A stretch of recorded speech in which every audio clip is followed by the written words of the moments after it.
She's whistling a melody, her trusty contact mic attached to a wooden pulpit. At the sound of your footsteps, she stops what she was doing and turns to you. Hey there. I've been recording some new audio from all these beams and rafters. The sounds travelling through the wood are pretty cool. Creaks and stuff. Like you're underwater, you know? But like, underwater inside a tree. And yes, I'm being more like Contact Michael, right? Don't even bring it up.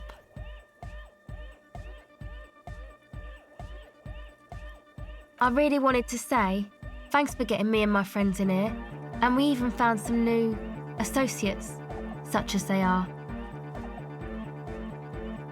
Good, I think. Noid is getting a read on the place. I think he finds the carpentry very impressive. Andre's been setting up the compressor and dancing. Egghead's been keeping the party up. He's got the stage under control. Sauna, the programmer, she's doing whatever she does behind that radio computer of hers. She doesn't talk to us much, and the crabman hasn't shown himself, thank God. Sure, you helped us out. I can repay the favour. What do you want to know? Ah, she's a bit odd, I have to say. Doesn't talk much. I'm not really sure how to vibe with her, you know? Seems like she's not in a very good mood most of the time. But earlier today she told me about Welkins, and she seemed oddly happy, like she had some idea with those little creatures. Some artistic idea. I didn't really listen, I was busy with my mic. Oh, the crabman. Still gives me the creeps the way he moves. But he doesn't actually come down that much, just climbs around the rafters. I just tried to stay away from the crabman. But he talks to Noid. They seem to have some thing going on. Who knows? He doesn't really answer our questions, see? Not that it's easy to ask them. What are we supposed to do, yell up at the tower? Beats me. Noid said they get along somehow. They're both crazy enough, I guess. Who do you want to know about? Andre. He's a cool guy. Doesn't really come off as one, but he is. To me, at least. She rubs her sides, but not from cold. Her shoulders are relaxed. She must have taken a hit, or she's on an upswing. He takes care of shit.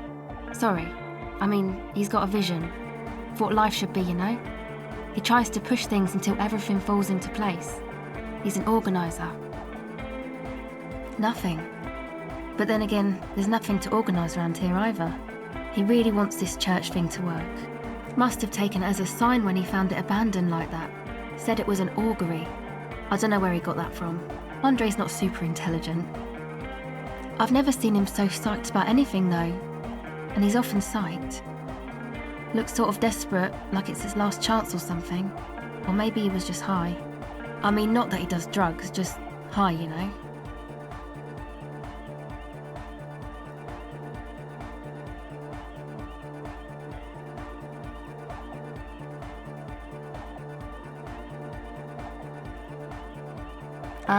Yes. Anyway.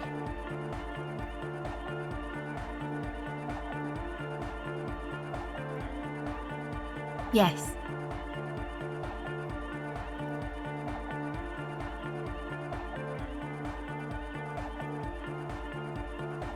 Who do you want to know about? He's a four-burger, I guess, like the rest of us. Okay, maybe not Egg, I don't know about him, but Noid and the rest are from Forberg, making the pilgrimage up north to visit the Elysium. He's real hardcore about the lifestyle. What do you mean do?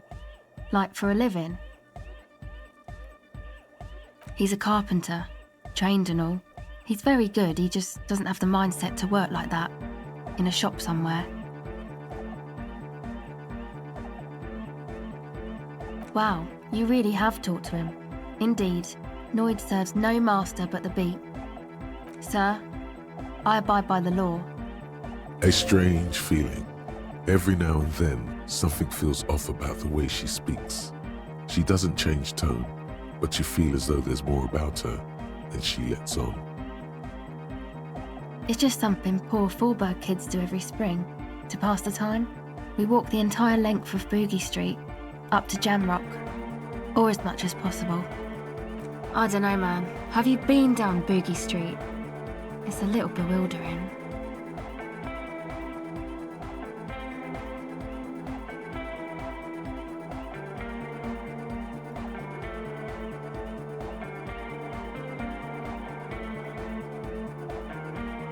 Okay, then you should go and take a look, I guess. Boogie Street is cool. It's got a lot of immigrants and all kinds of different people.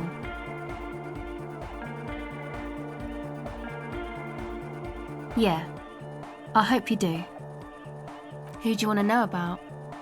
What do you mean? Oh, that. He's the party boy. And Nordic music doesn't really do vocals in the traditional sense. Vocals are thought of as rock. That's to say they're a bit backward. No offence if you like rock music though. Rock music's cool by me. Pachoo, pachoo, swish. Your credentials as the resident future man of Revachol are being questioned. Show her you're hip with the times, Gramps.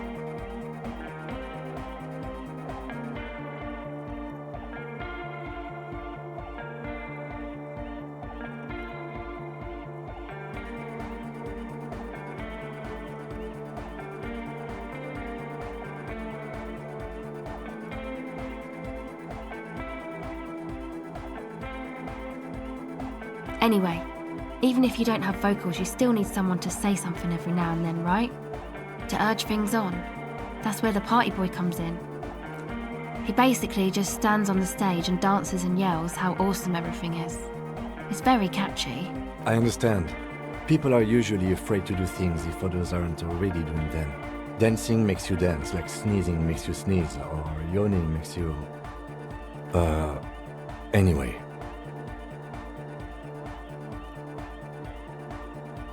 Actually, we don't know where he's from, or who he is, really.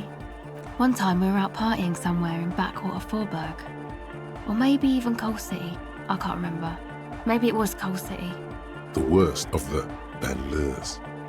A wretched heap of closed-down mines, even west of Jamra, on the dusty slope of Montmartin, the remotest possible area of Revachol.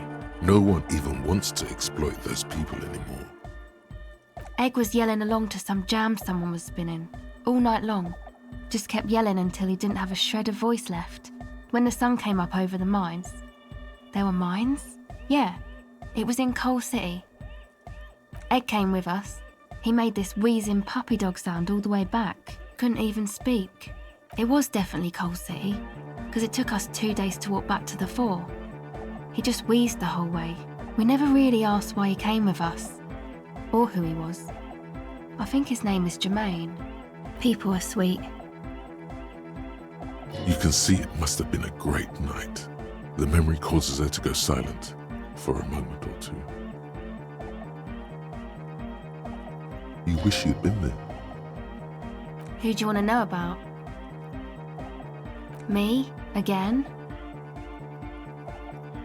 I told you, I'm a silver bird. There's that phrase again. Really reminds you of something. It means I don't answer questions about myself.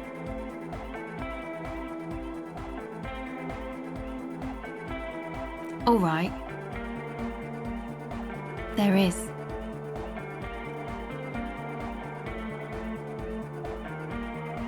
Is there a law that would stop me from lying, though?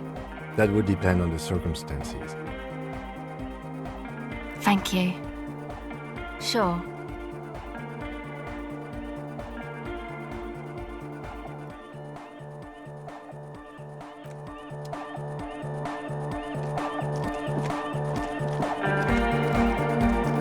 Good morning! Yeah! Hardcore!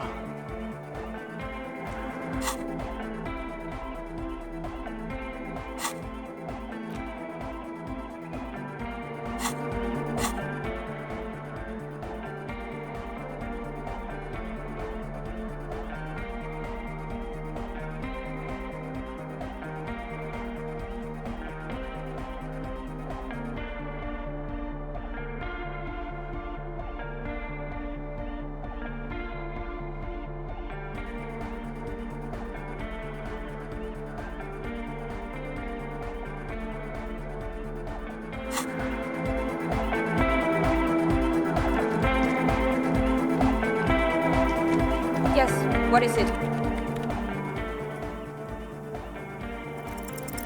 Close your eyes.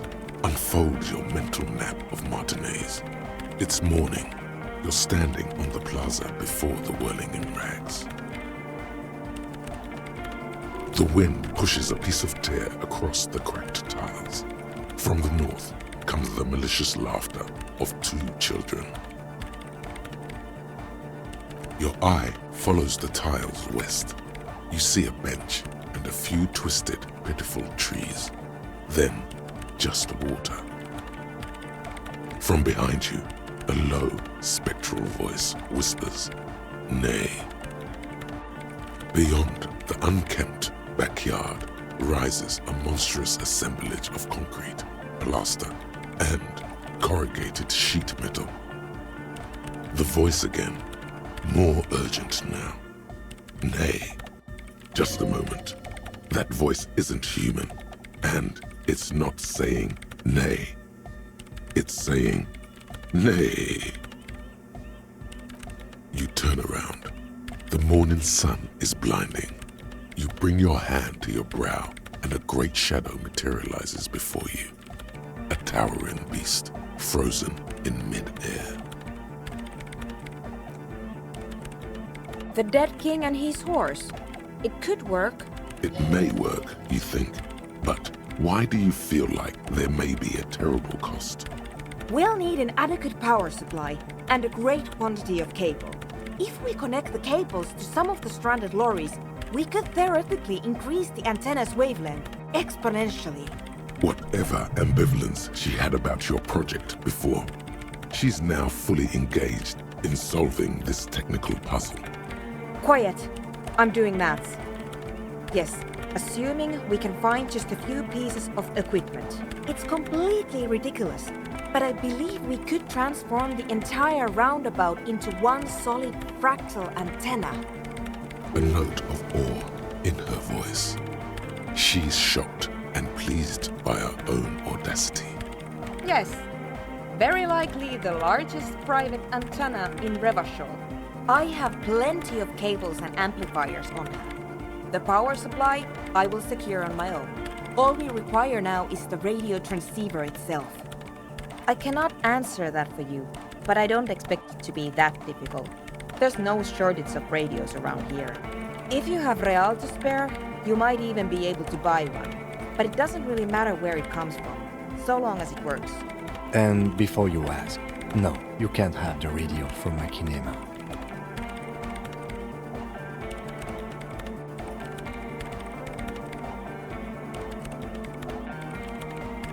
Certainly, though it requires a fair amount of technical finesse to remove them. Frankly, it's not worth the bother. Just find a regular radio. That sounds like a perfectly adequate radio.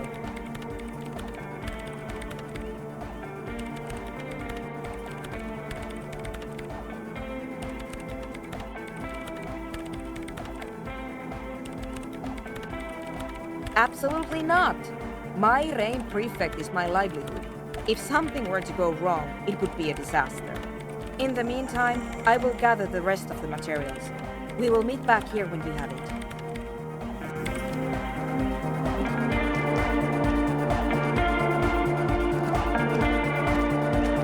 Good morning!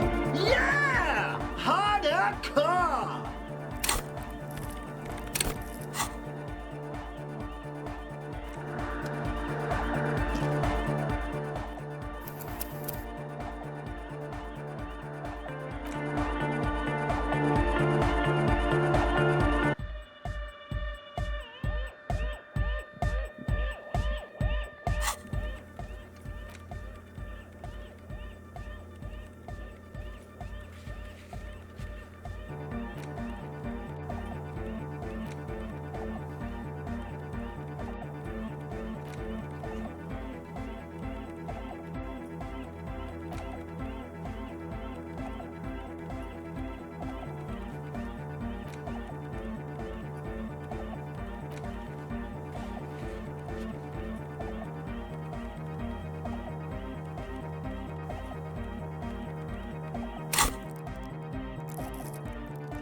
Now that you've acquired some stimulants, it's time for a little pick-me-up. Time to detect. It will make you into more than that. A mega cop. This is your modus operandi. This is how you've done it for years. Let's go. See? That's your problem. A lack of confidence. Speed can help you with that. And, Kim, it can help you with everything. This is so unprofessional of you.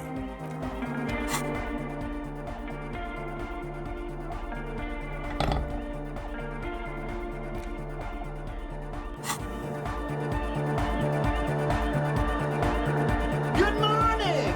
Yeah! Harder car!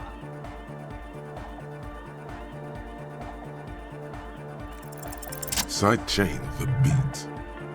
Listen, you can use the compressor to select between which track it's compressing, either the auxiliary signal or the main input from the tape. Make it alternate between the signals. The compressor controls the gain based on the level of the signal on the aux sidechain input. It will allow maintaining a loud sound without peaks that fill up all the headspace. Sidechaining it, you said? Then he puts on his headphones and his eyes go wide, wider than they've ever gone on drugs. He starts jumping up and down with bliss in total silence, still listening to his headphones. Hey, what did you do to Egghead Cop Man? Did you break him? Are you ready, pussy? Noid straightens his back, ready for the beat. I was born ready, Egg.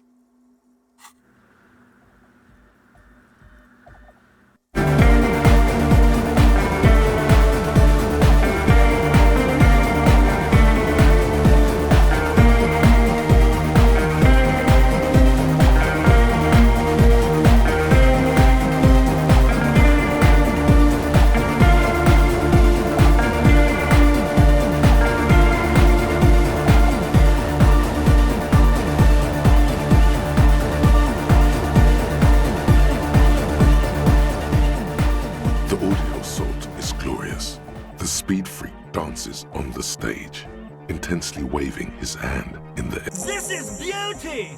This is life! What in the world is going on? The way melody and bass flow together, it's unnatural. Your body is taking a beating from the low frequencies crashing over you. It's making you feel alive again. Introducing the ultimate sound! God damn it! This dance club idea might just work out. DeLorean Church! The place to be! Pump it! Pump it! This is it. This is a new era.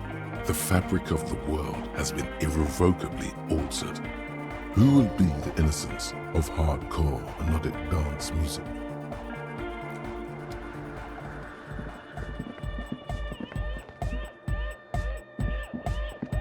Welcome back.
Close your eyes and vacate your skull, leaving your brain to wonder, where did that little fluttering light go?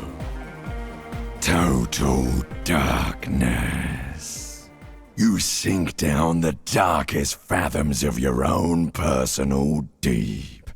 vertebrate by vertebrate, through the unformed skulls of your mind. Here it will begin.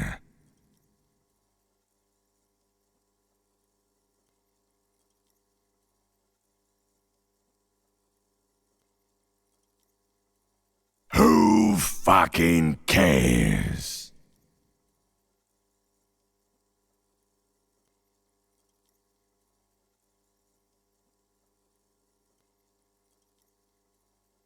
No, not good.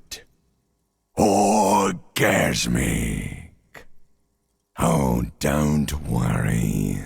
The music's still there. It's you who is gone.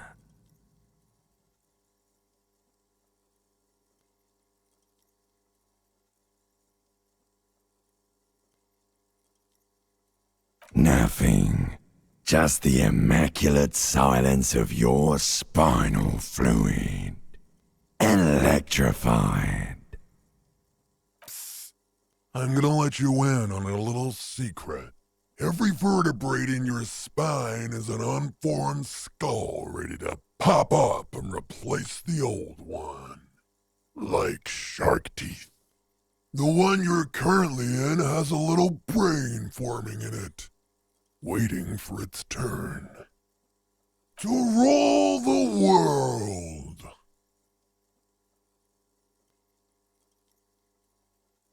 I am the spinal cord. From what I can see, it's about to bust a move. Foolhardy! Do you even know what's happening on the surface? Maybe 1,000 years have passed. Or maybe you started spazzing out like 2 seconds ago. With your eyes still closed, the first thing you feel, all the way back in the pivoting darkness of your own torso, is warmth. You have become a triumph of rhythmoplastics, somewhere in a smelly wooden church on the coast of Revachol. The wounds from the war you waged on your body are healing, twist by twist, turn by turn. You must have touched upon an entirely new way of moving the human body. Every motion is pumping your brain full of endorphins. Open your eyes to the pioneering glory of hard style. As you open your eyes, you should scream, hyper, hyper. It seems appropriate. You have become a flawless interlocking mechanism, a flesh and bone approximation of the throb coming from the speaker setup of the one called Eggheads, entirely, rigidly imbecilic, without pity or fear. Free from self-awareness, no deliberation, only, and I mean only, execution. Oh my god! No way! With his reel-to-reel mixer blasting the anthem of a future that will never come, the young man observes your moves for a second. He throws a screwdriver and a bunch of drill chucks into the corner and explodes into dance. What he lacks in sharpness, he more than makes up for in violent enthusiasm. The young woman lifts her headphones up slightly and raises her chin, looking at you expectantly. Asu, aren't you going to dance? No, recording. The lead programmer throws the other young woman a knowing glance before turning her attention back to her own work. She's still at her mainframe, pressing buttons, reading printouts, but she started popping her head along to the music. The young man immediately bounces up and down, then assumes the same dance pattern, embellishing it with some sort of waving motion. The authority of the law is clearly unquestionable. What's going on here? Delinquents.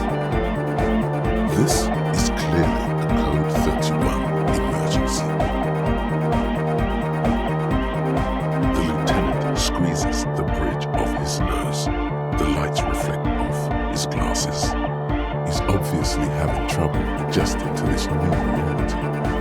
A code 31 emergency? Really?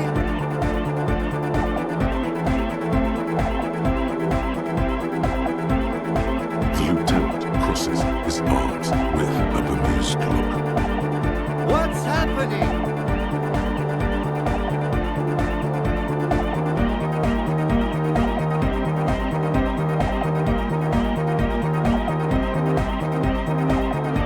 Good for you. Rock on, man.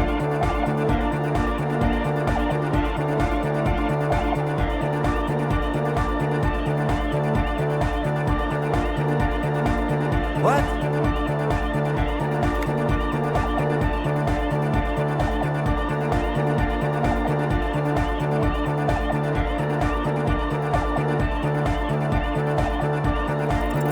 Who's the one in charge? You are. Are you kidding me?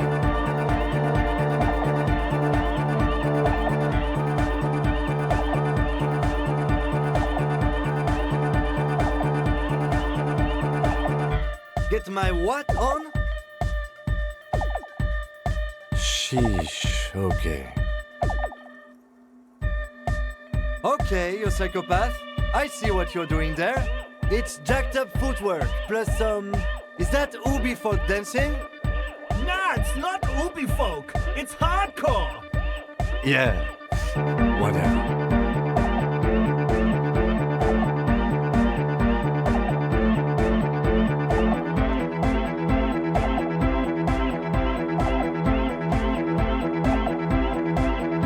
That all you got? I did 15 years in the juvenile crime unit. I can't do age inappropriate. Now, check this shit out. The lieutenant begins to heel kick the church floor with such intensity, it's reasonable to fear he'll kick a hole right through it, causing the floor to crack and the pillars to collapse, bringing the church roof down on all of you. It doesn't look like he'll give a shit either. The dynamic motion of your flailing body is bordering on the extreme. You're going off the charts. You feel as if turning on the hyperdrive would be a point of no return. Feels almost minimal. Are you sure you have the entire possibility for this? Here we go again. Hardcore fills the air. The sound above my head. What now? The sound above your what? Above my hair, man. Okay, this is too imbecilic. Excuse me.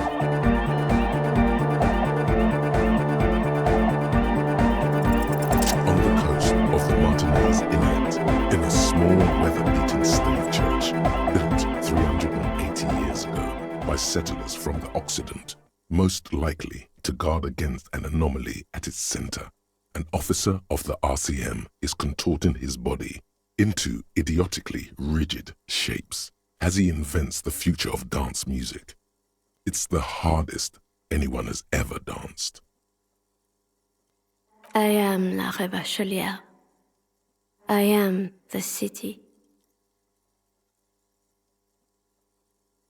The modulations of my voice are noted down with thermometers and barometers. You feel me in your nostrils, on the little hairs on the back of your neck. I also reside in your lungs and vestigial organs. Everywhere there is space.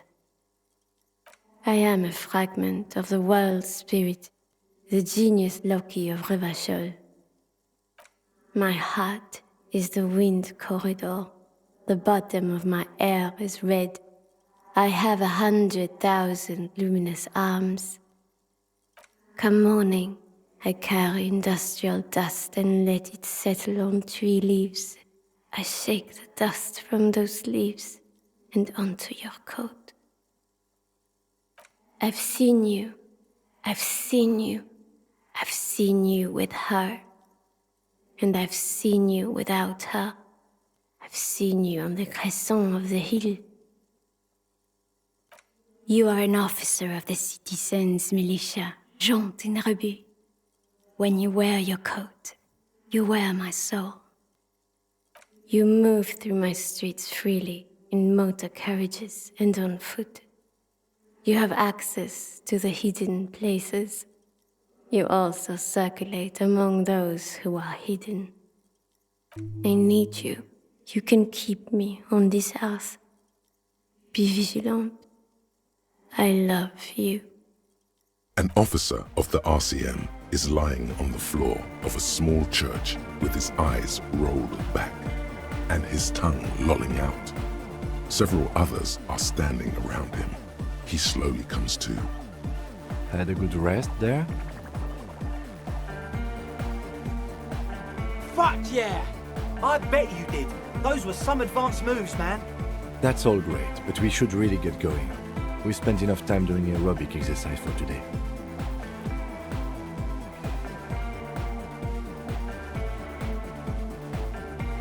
You might be imagining it, but it feels like Egghead turned the volume down. Such is his respect. Man! Now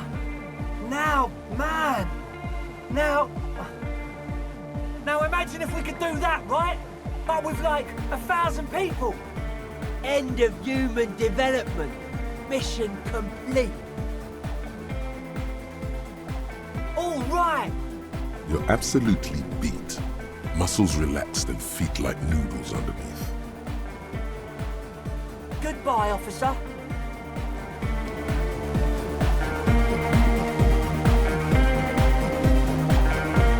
Parker.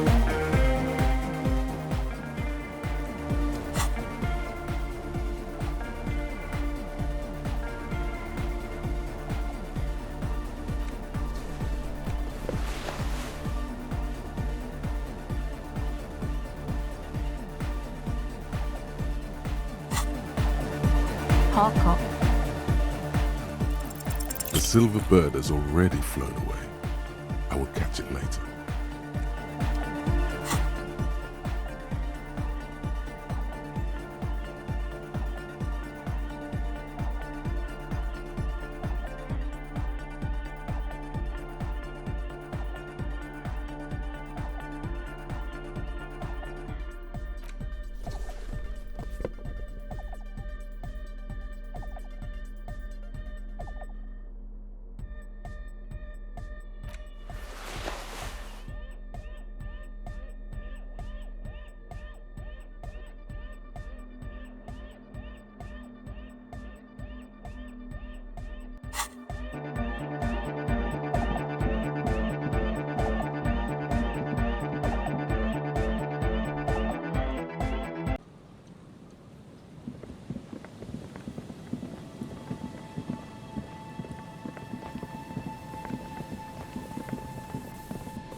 The rusty ladder leads to the rooftop.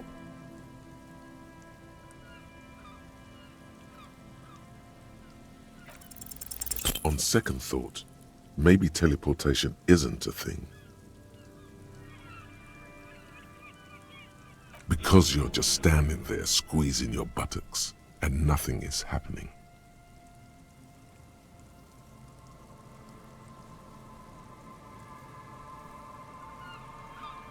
The lieutenant looks at you with that "I know you're thinking the stupid thing" look as you grow tired of clenching your buttocks and give up.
The rusty ladder leads to the rooftop.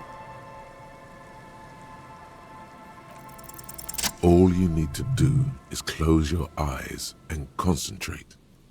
Darkness enfolds you. You can feel the distance between the bench and the first rung of the ladder. All you need to is... Zoot, zap, pow, crinkle! It's like magic. You feel yourself disappear, your atoms fading out of existence. Okay, well, that's impressive, but... Bam! You find yourself on the roof, having mastered the art of physical displacement. I just saw you climb the ladder. You just climbed it like a regular person. The wind at the top of the building starts howling loudly, blowing away the lieutenant's voice. Faintly you hear... Never mind. Find a way to let me in when you get inside. Don't go adventuring with a backup, especially if we think the suspect may be hiding here.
Two rusty metal plates that slide apart form a crude door. It's been here under the boardwalk for a while. What do you mean, who's there? It's me, Kim. Stop playing around and help me get the door open.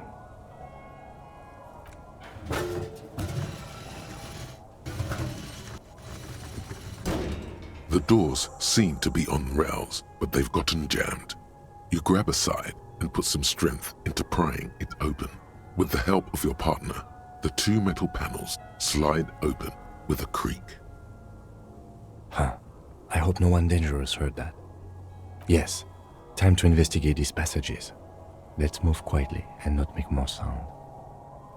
Not running is a great way to do that.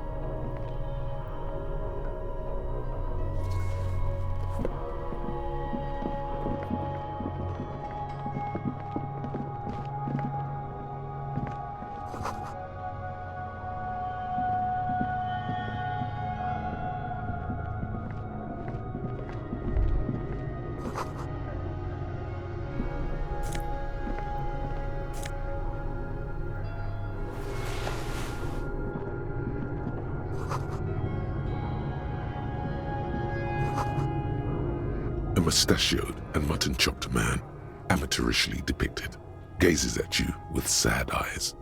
The plaque reads, K. Mazov. There is a spiderweb in the lower left corner of the portrait.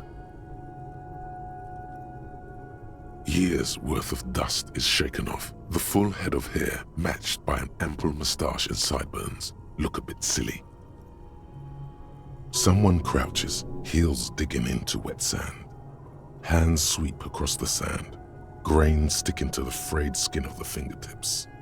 An old man sits on a slab of concrete and taps his fingers against the glass of a scope. You shudder. Yes, looks like some latter-day radicals were hiding out here. They left a long time ago.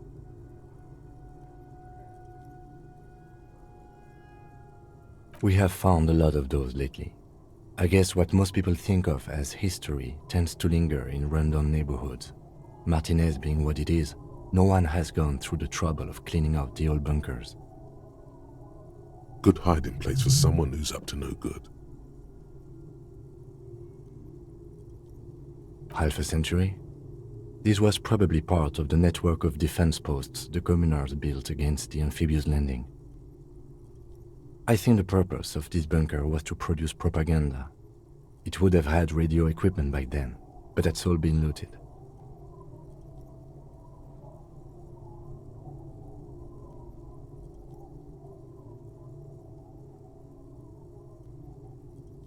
Millions of depictions of Mazov have been produced. They're not all connected. Besides, that looked like some student.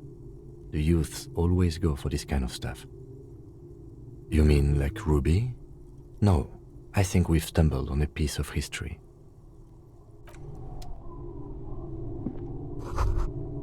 Could this have been the killer's hideout? And this narrow window, the point of origin of the shot that killed the mercenary? This does look like an embrasure, a slit made for shooting out of. You hear the rain's susurration across the seawater. The night shudders. It's a great place to hide, and Mazovianism and murder are certainly not mutually exclusive, but there hasn't been anyone here in ages. Indeed, no one could get a clear view. Well, at least we've been thorough. I like thorough. The lieutenant's voice betrays a slight disappointment, which he glosses over by reasserting control. In fact, I think we're done with this bunker. After you, officer.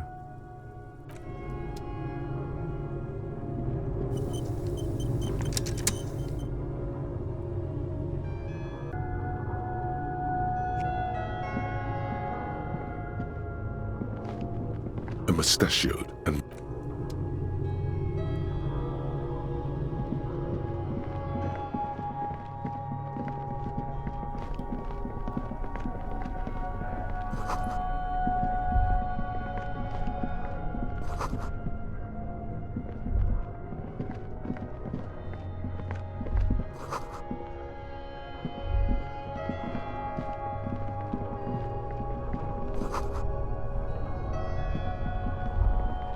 there it is again, like a swarm of hornets buzzing under your scalp. A strange tingling you can almost smell. No, what do you mean? I don't feel it, but we should still be careful. There were footprints back there, and I'm pretty sure they were fresh. No, but you are the sensitive one. It's not a quib. The situation is dangerous. Looks like our suspect. If she's in here, we need to plan our next step carefully. Once we detain a credible suspect, who knows what the Union and the Wild Pines will do? We'll set in motion events we have no control over. You will upset the balance of power in Martinez. The deadlock between the company and the Union will destabilize. This part of town is a fine clockwork puzzle. Disturb its peace and it will start breaking down uncontrollably. Keep calm. Go over the whole situation in detail. I leave that to your judgment. You already know what I think about cross-pollinating information like this. It's dangerous, but... He just can't be sure. Maybe it will yield something useful. Well, we are not responsible for what we can't predict, are we? I don't think the entire city will be razed to the ground. Let's try not to worry, he thinks. If you can't predict it, there's nothing you could have done. I think I see a cavern. Maybe more cellars? I think we've been careful enough. We still have the element of surprise.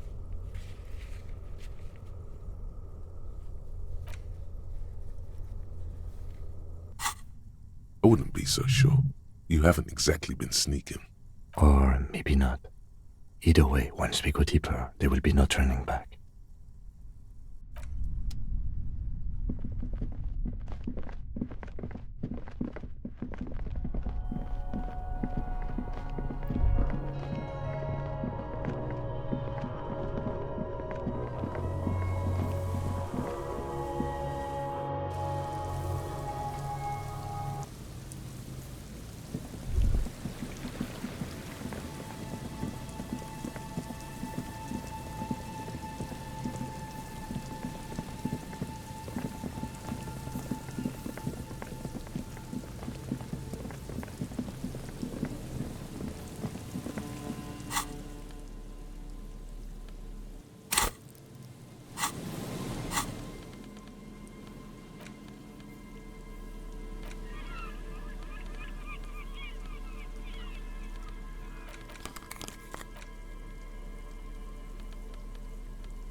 metal payphone under a yellow plastic dome. There's a life is garbage.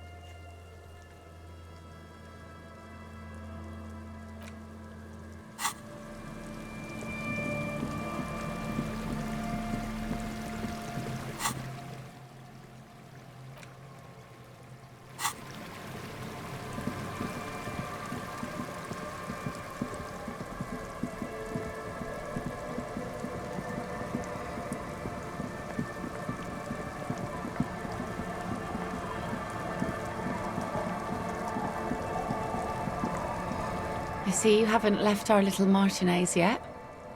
Still running around. Like some kind of cross-country law official.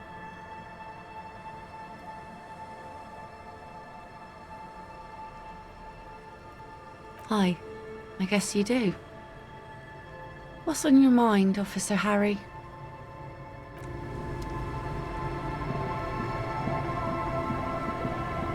You're back. Good. What can I help you with? Oh?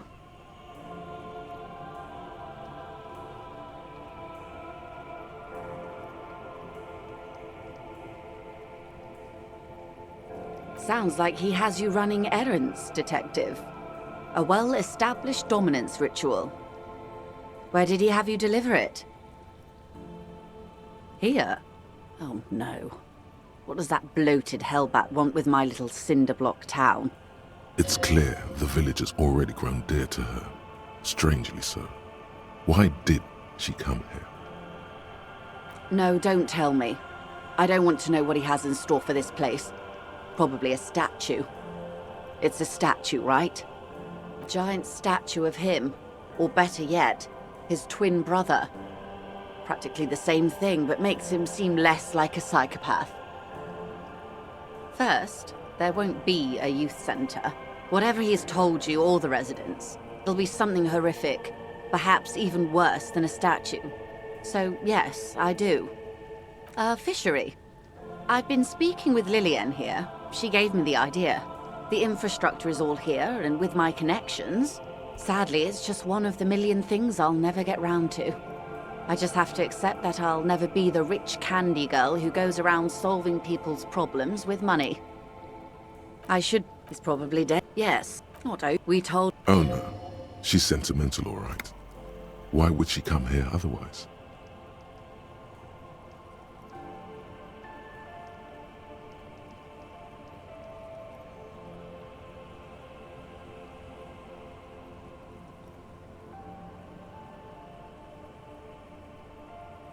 I'm over-radiated, Harry. I do silly things sometimes, out of Pale-related illness. Like sail over here. The moral of the story is, do not spend 22 days a year in Pale transit. Don't waste your 20 slumming it with your stupid friends. And don't deliver Everard Clare's mail. Are you satisfied, Detective? What else can you tell me about your mail delivery quest for Everard? Do you think it will improve the place? She's pointing it quite hard in there. Feels like a knife. A youth center with... The humidity crawls under your skin.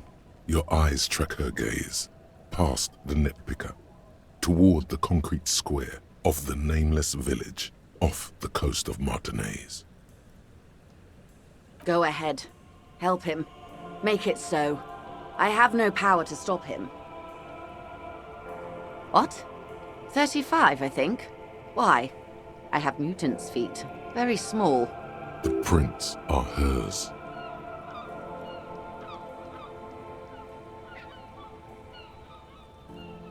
A youth... The humidity crawls and the concrete plates cross to meet in an abstract shape. In them, small footprints, impressions left by rubber boots. Small rubber boots. Go ahead. Help him. Yes. I'm sad I'll never have the time, Detective. I've always wanted a dilapidating fishing village. She is more defensive about it than usual. Full of ghosts and ancient memories. Has this errand yielded you any information? Weird. Oh no. One of the positive things to come from the revolution is the unhindered exchange of information, you see, even when it comes to trade secrets. Which isn't to suggest our talks constitute corporate espionage. Even if they did, it would be fine. But they don't, since you logged the money as a donation, and this is clearly just gossip between friends. The lieutenant might have, but I don't remember you logging anything as anything, Harry.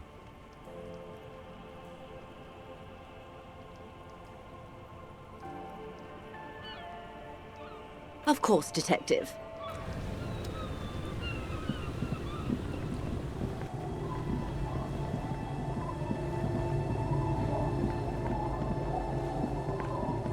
It's getting cold, this late in the night. Time to call it a day. Good night, officer. We'll meet in front of the shack in the morning.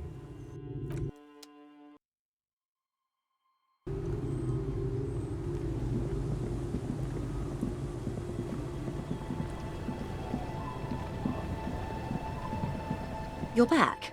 Good. What can I help you with?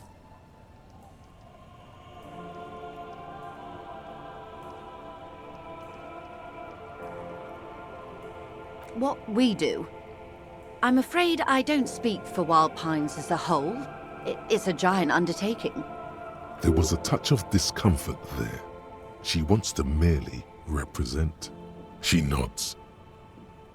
Oh? Stupendous. I didn't think he'd pull through.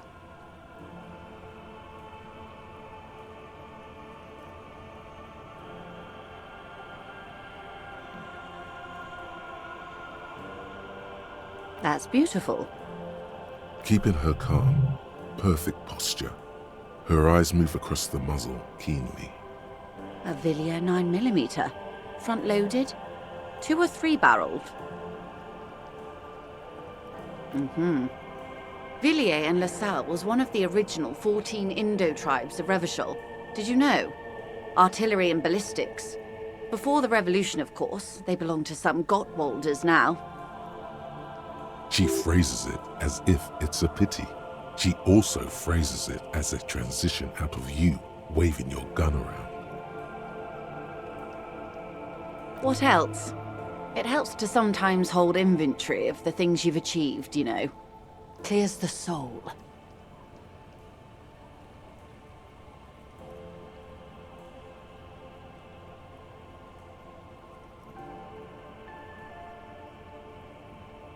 Of course, Detective. You can always drop by later.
The tear machine stands in the corner.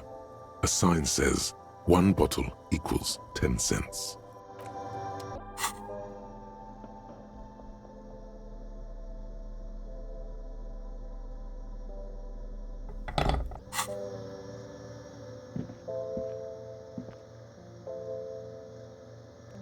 A small cabinet on the wall is filled with various medicine bottles, nasal sprays, and blister packs. They all bear the Saint Baptiste Pharmaceutics logo. Okay, here. I hope Saint Baptiste makes you feel better or something.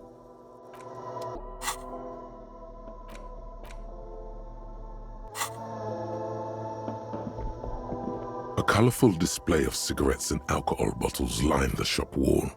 The bottles wink at you in the light. The smokes too glitter in their wrapping. It's like looking into a kind of heaven. Your knees are weak. There, in that dark green glass, all in vain. The great flowing river of warmth, wine, alcohol, beer, alcohol, love, alcohol. Guess not, no. Good thing you're an unrecovering alcoholic then. I'm obliged to inform you that both alcohol and cigarettes damage your health. But I guess you already know that. Don't ask, don't look, don't do anything here. Just go away. Get back to work. Know this, you will never finish your alcohol quest if you don't buy beautiful alcohol.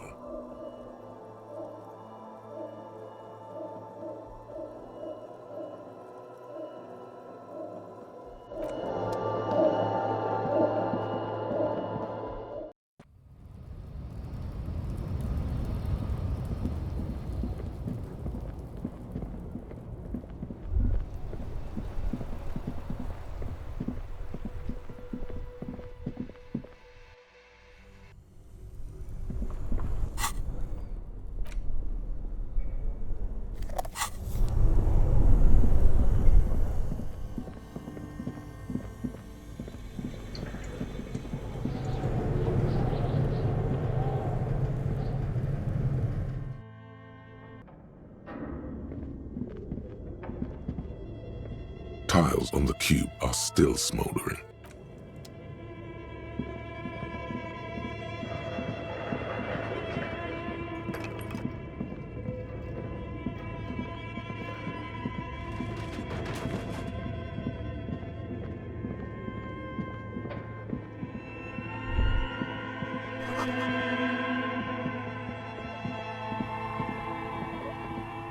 Oh, it's you again. Are you looking for a dye? Of course. Tell me what you have in mind.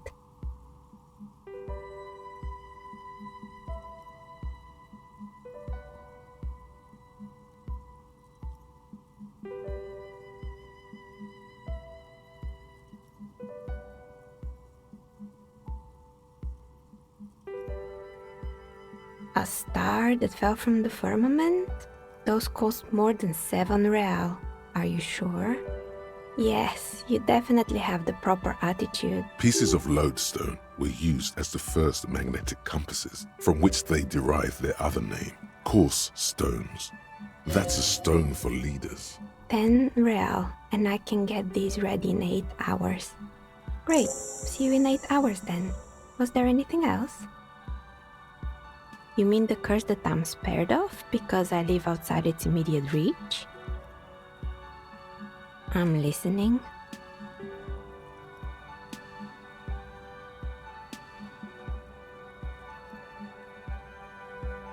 Excuse me? A 2mm hole in reality? This can't be true. Sona is involved in this? So it's even worse than I thought. It's not just the commercial area that's cursed, it's the entire world. She looks outside the window where the night has fallen on the yard.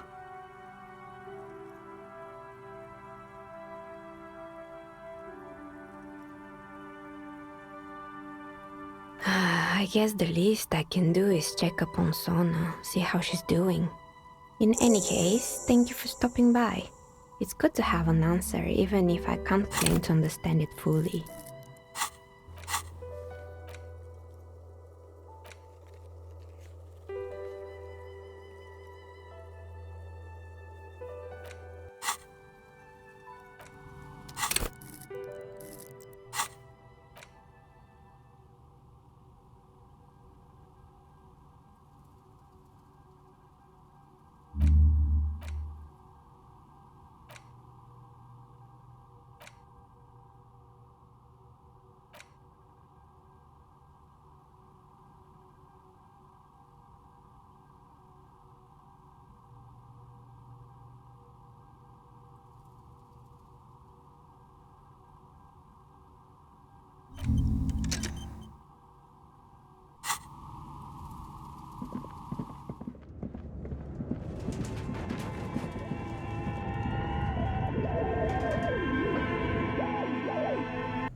Hello again, officers.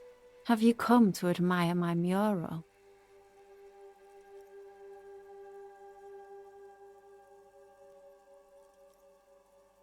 Can't you tell? I haven't really started it yet. I'm waiting for the right words. Yeah?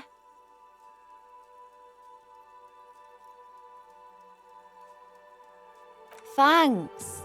I'm sure the inspiration will come to me now that I have an official RCM stamp of approval. She means the opposite. You've lessened her desire to deface the building.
The dented yellow mailbox greets you with its graffito and bullet holes in the front.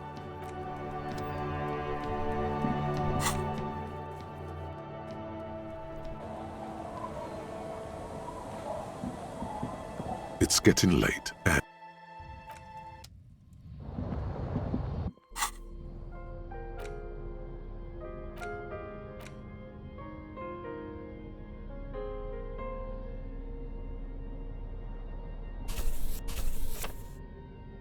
the front of this quarterly journal features a large satirical portrait of the late King Friesel.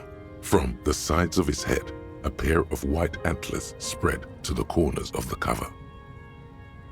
Because Friesel was incompetent, foolish, and cruel. In short, the embodiment of everything the communards wished to overthrow. It's satire, you see. To your disappointment, there aren't any full-color pictures to direct your attention. Just column after column of closely set text, interrupted occasionally by little doodles in black and white. No advertisements, you notice.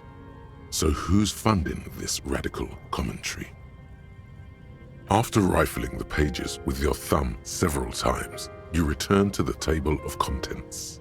The magazine is divided into several sections: international developments, Kunst und Kultur, and local concerns. Just inside the cover, there's also an editor's note. Comrade, as you know, this journal takes its name from Mazov's immortal expression, du cristal à la fumée. This was his way of describing the way the rigid, crystalline structures of capitalist ideology turned to smoke under communism. But, like the structures of capitalist ideology, we too are at risk of going à la fumée, unlike many publications which are content to spoon-feed their readers reassuring drivel.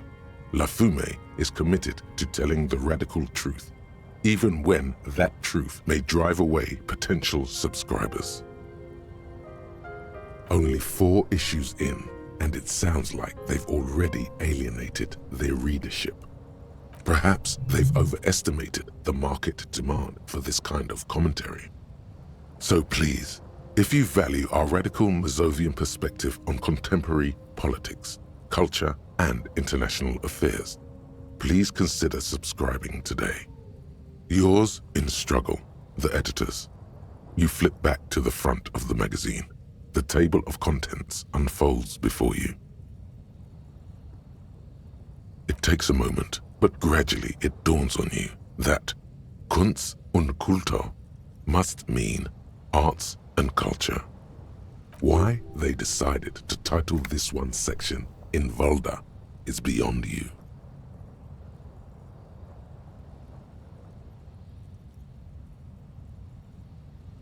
Obviously because it's cool to drop random phrases in foreign languages.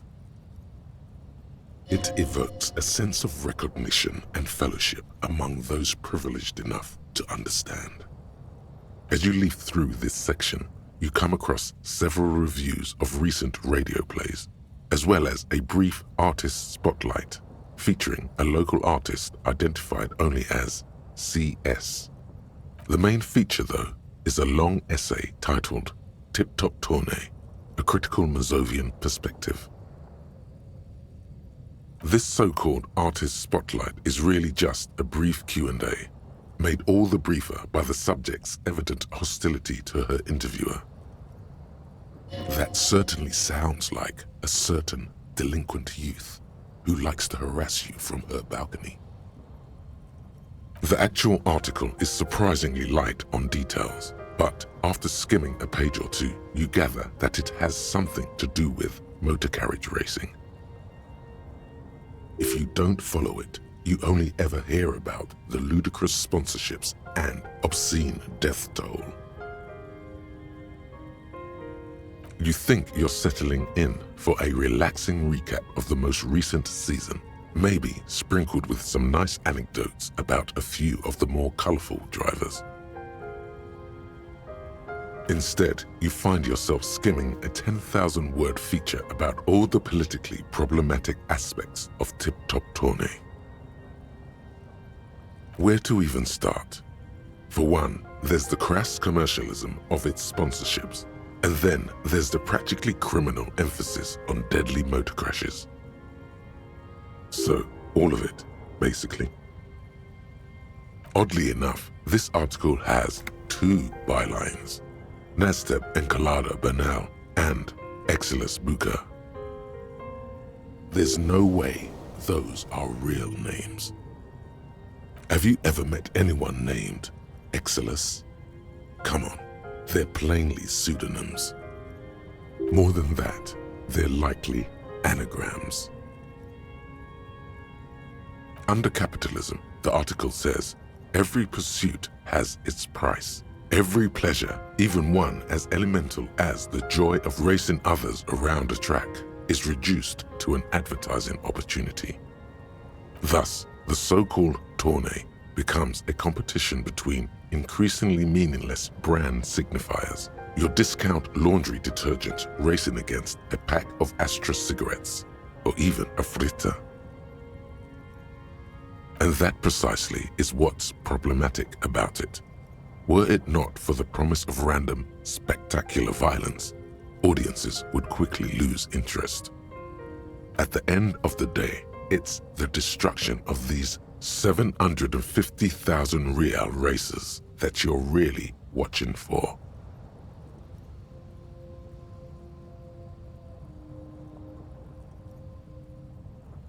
Sure, you think that, but subconsciously, it's the visions of brand names being engulfed in flames that you crave. It's the stilted language and overconfident tone that's the real giveaway here. You're almost certainly reading a recycled university essay, one that could probably use some edits. Armed with Lena's friendly green ape pen, you spend entirely too much time writing constructive feedback in the margins of the page. By the time you're finished, the original article is nearly illegible. You flip back to the front of the magazine. The table of contents unfolds before you. This section includes a long, tedious critique of the latest round of free trade negotiations between the EPIS nations and the Free State of Semenine. You also skip over an article about heavy fuel oil smuggling along the Messina border, something about bear wrestling in Samara, book riots in Yugograd. Face it, you really aren't interested in foreign affairs. You're not even sure where most of these countries are. You flip back to the front of the magazine. The table of contents unfolds before you. Unsurprisingly, much of this section is taken up with articles declaring unqualified support for the dock workers' strike. You skim the headlines. Paint the harbor red and white. Martinez tames the wild pines. A city in revolt. First we take Martinez, then we take La Delta. Finally, there's a brief article by the writer G. Martin accusing the owner of the Capeside apartments of illegally attempting to evict certain communist tenants simply for not having paid their rent.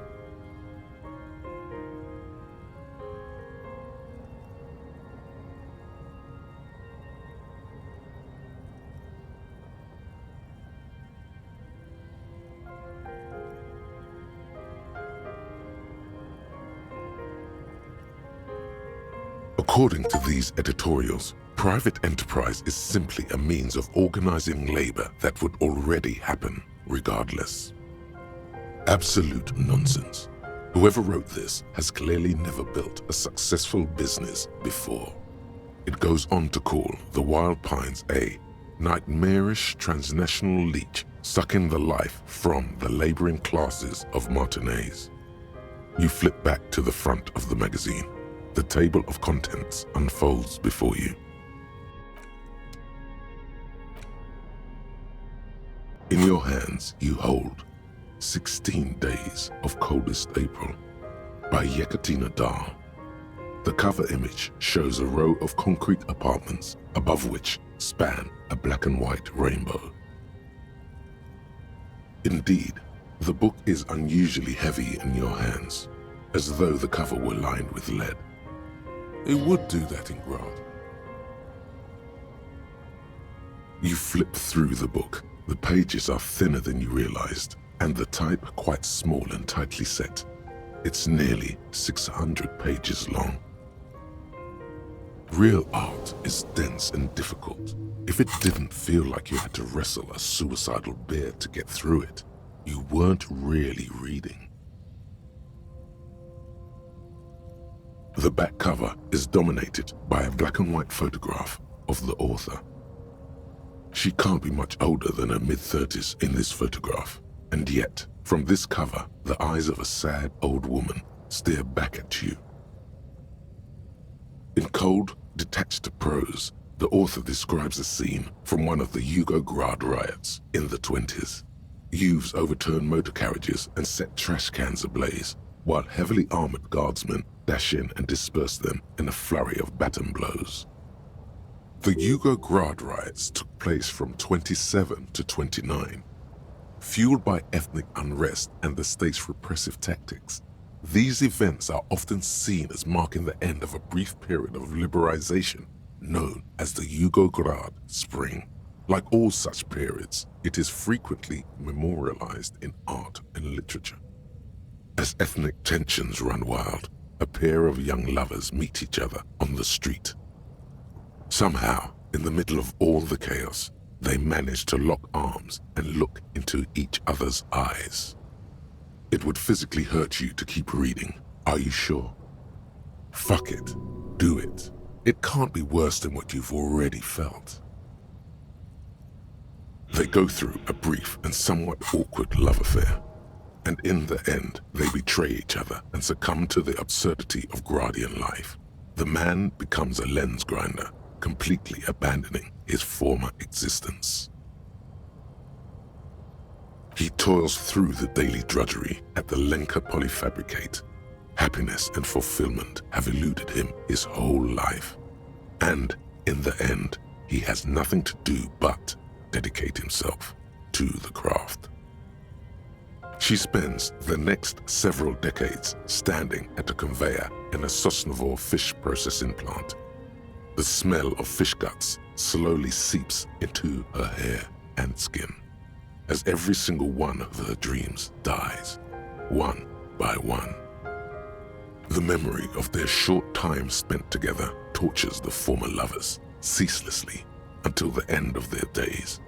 Years pass in solitude, their bodies growing ever more decrepit. As life leaves their remains between the soil sheets, their final thoughts are filled with regret. Good stuff. I fucking loved this.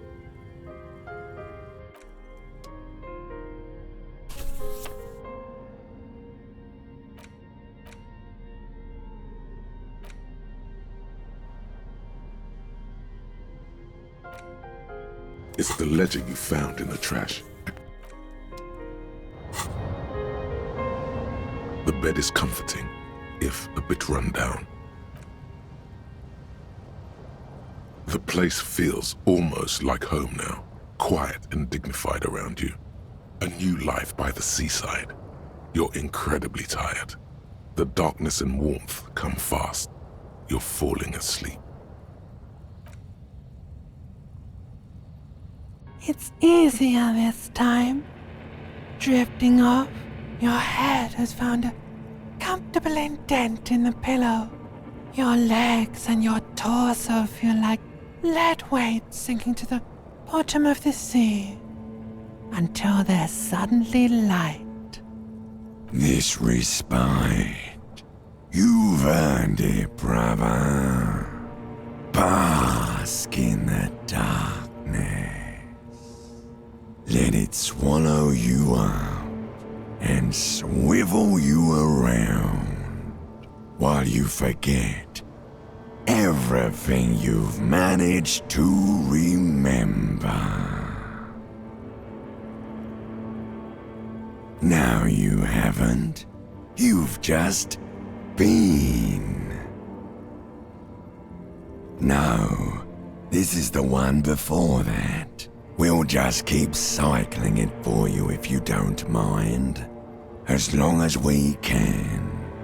Spin it like black yarn. Enjoy it while it lasts. You're welcome, Harry boy. You earned it. After centuries of darkness, the alarm rings. But what's this? You actually feel rested. There's no time to cuddle with your pillow, however, or as much as shiver from the cold. The world awaits. Go.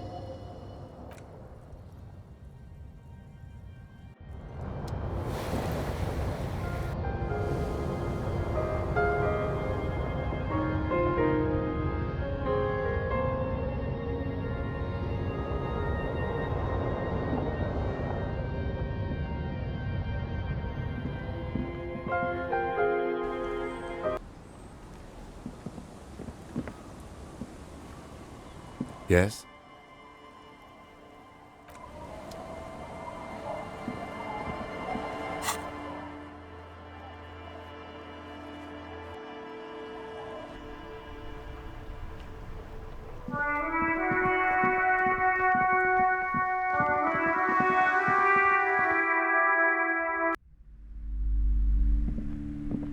Hello again, esteemed officer, and welcome to Crime, Romance, and Biographies of Famous People. What do you mean, the actual source? Are you talking about the third presence? She remembers. Good.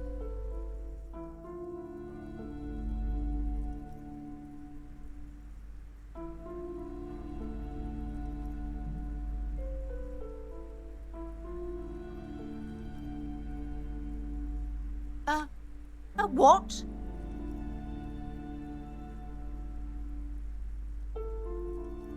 Ma'am, what he's saying is true. We found an anthroponetic anomaly in the small Pinewood church down the coast. I don't mean to be an alarmist, and more research is needed, but it's not looking good. But that's not in any of the ancient texts. How am I supposed to protect my bookstore from that? She's too afraid to even say the word. Tell her the truth. It's out of her hands.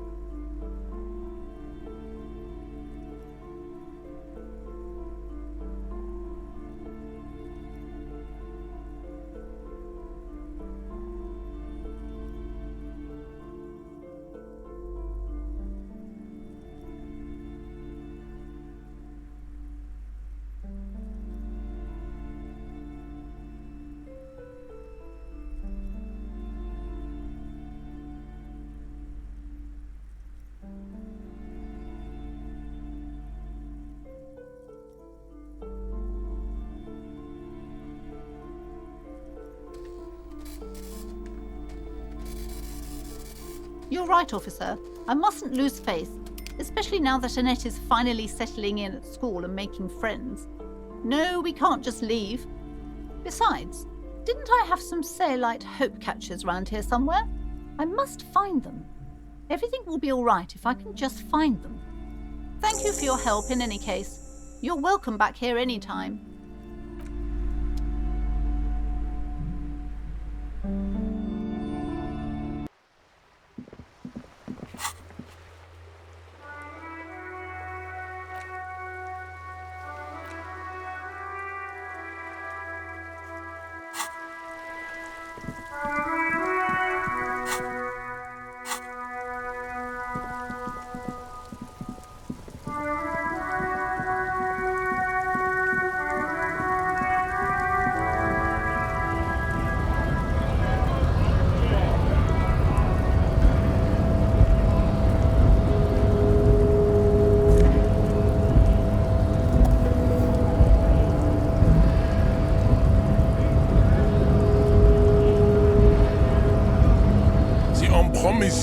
Ray's pupil returns.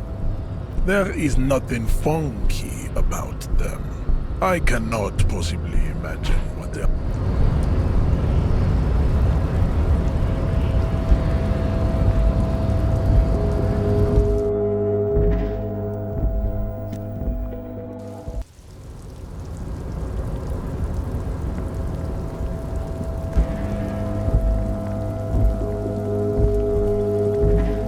Numerous empty wine bottles glisten in the rain. Someone partied really hard here. Well, yes, I think we can say with relative confidence that it was you.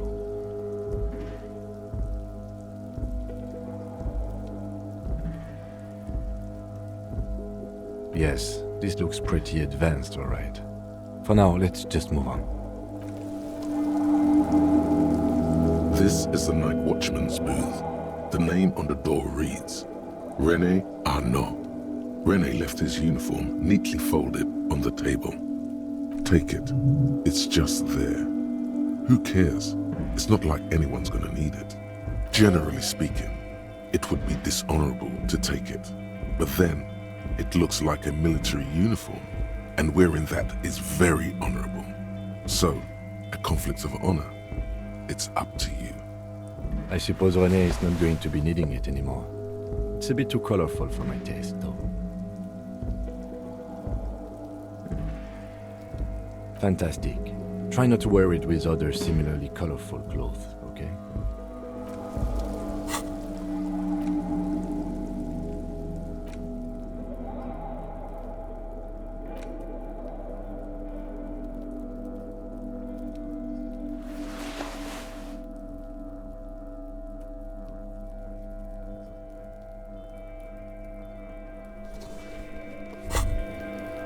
Wow, this jacket makes you feel strong, as if your blood is mixing with that of the venerable Philippian loyalists of old. Apologies, you're right. The need for a strong central government has always been clear to you.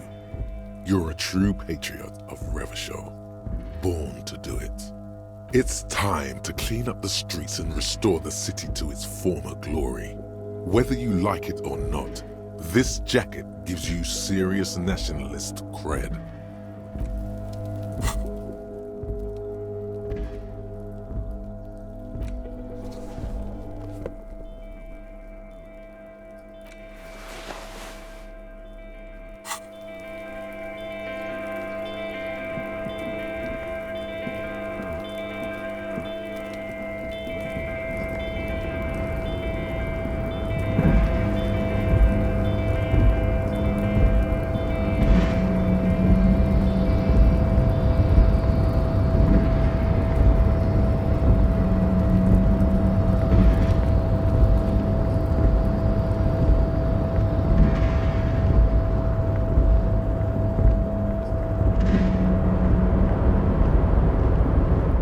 Mister.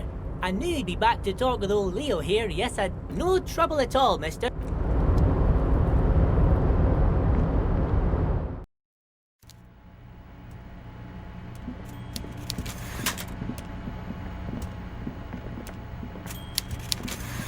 Mr. Dubois, the word in Martinez is a certain police officer is once again happily reunited with his service weapon. Congratulations, my friend.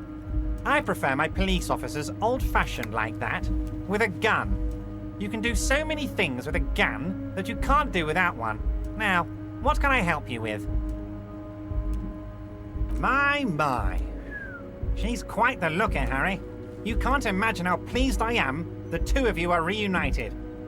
Tell me, was it difficult to convince the pigs to give it up? I knew you could handle it. I know my special policeman. Anyway, I'm glad you're all right and armed again, Harry. Now, what can Everard Clare do for you? I'm always happy to educate and entertain you, my friend. So, what's on your mind?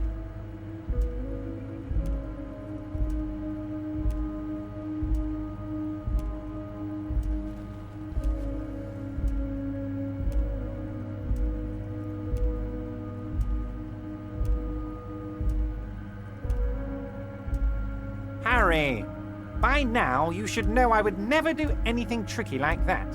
However, if the construction noise and limited street access makes some people consider moving, well, let's just say there'll be freshly renovated buildings near the roundabout where those poor people can finally enjoy a significant uptick in quality of life. I'm talking real affordable workers' palaces. He proudly spreads his hands to demonstrate the size of the palaces. They're very large. So the village is doomed. You were there, you saw the place, a wasteland, there's nothing left. But mark my words, officers, we are going to reset it. Reset! I have big plans for Martinez, and they do not include humans living in those pig sheds on the coast. That land will be used for municipal buildings and commerce. Harry, imagine a youth centre supermarket church complex, employing hundreds, no, thousands of people. The coast will be lit up with enterprise and life.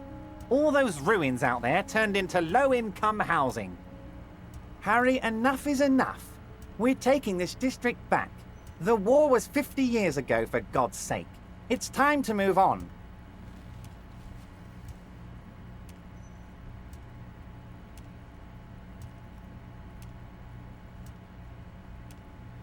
Yes, I do. I got the centre, I got room for a retail complex, and in 4 years, I'll get the church too. The wheels are already turning, Harry. The wheels of progress. This post-war limbo, I won't stand for it. There are kids practically playing with their own feces out there. It cannot go on. There is true indignation in his voice when he speaks about the state of things, and even a touch of pain. The pain is true. He's seen kids do worse than that. But will there be giant statues of the Clare brothers towering above it all? Joyce knew he was up to something.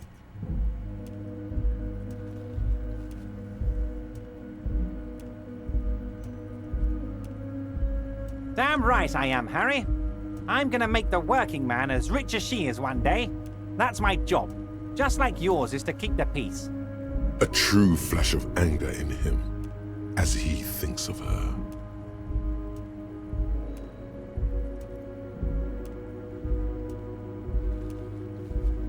Very nice, Harry. Is there anything else? Great! You want to bounce something off your old friend Mr. Clare, right? Well, let's hear it, Harry. It's perfectly okay. Even if you've told her everything we've talked about, it's absolutely fine. He seems happy about the prospect of you telling Joyce about your conversations. No, Harry. I'm perfectly neutral and 100% for transparency. I know people say a lot of bad things about the Debarders Union, but we are actually squeaky clean. Yes, he really doesn't seem to mind. Sure, he thinks. It's about transparency. Yes. Low balling, of course. This isn't a casino, Harry. Real people, real livelihoods are at stake here. But everything's a casino for those rich types. His expression makes it clear. This is childish and irresponsible behavior. Absolutely, Harry.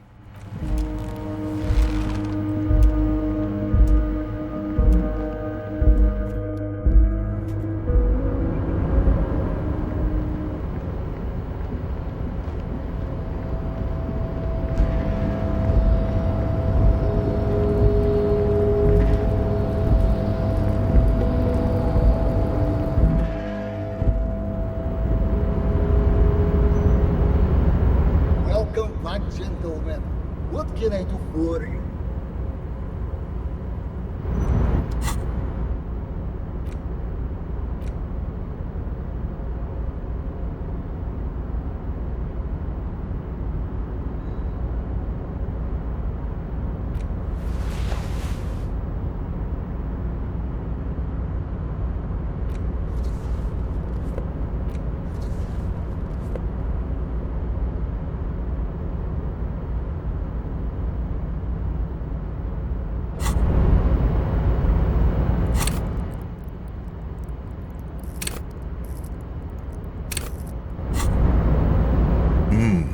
Luxury of fine things. Just look at those black monk strips. After spending an entire day hustling, who's to say that you didn't deserve a pair of ridiculously expensive shoes on your tired feet? Beautiful things give you a rush.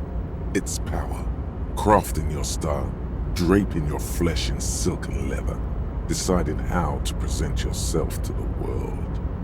Remember, when they come to take it away from you, you worked for those shoes. Whether you like it or not, wearing these shoes has made you more liberal, ultra-liberal. They're either a gateway drug or a booster pack to get you deeper into free market ideology. These are some wonderfully regular pants. Not too tight, not too loose, moderate in every sense. You'll blend right in at some pleasant dinner party. Let's hope no one saw you wearing those outrageously regular, almost moralist pants.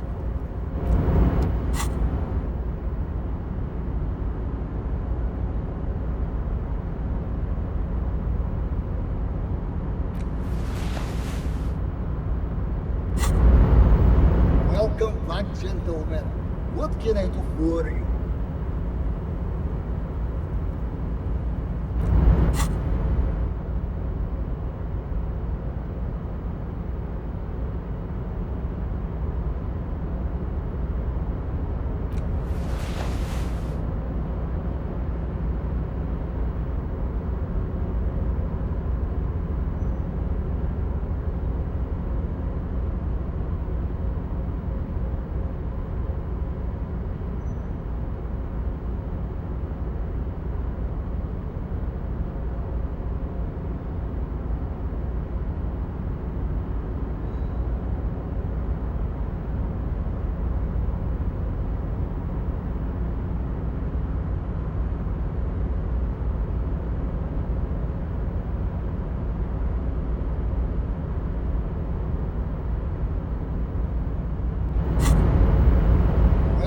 back, gentlemen. What can I do for you?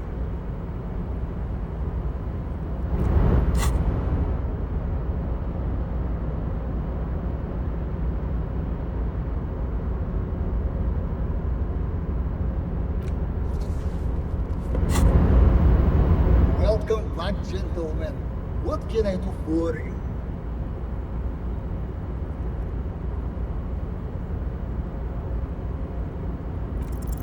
Deploying high-concept buzzword generator. All systems functional. Ready to engage in 3, 2, 1. It's time to disrupt the future. You've got to stay lean, innovative, and focus on what matters most. The children.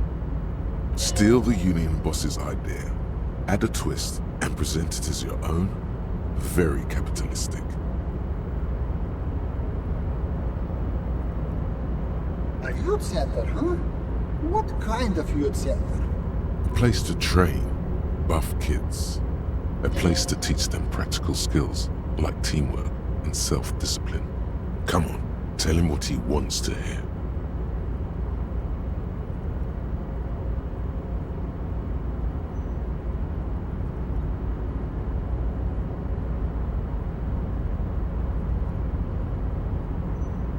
Brilliant! Without children, who'll be there to buy stuff in the future? When life closes a door, it opens a window, yes? What's the expected return on this?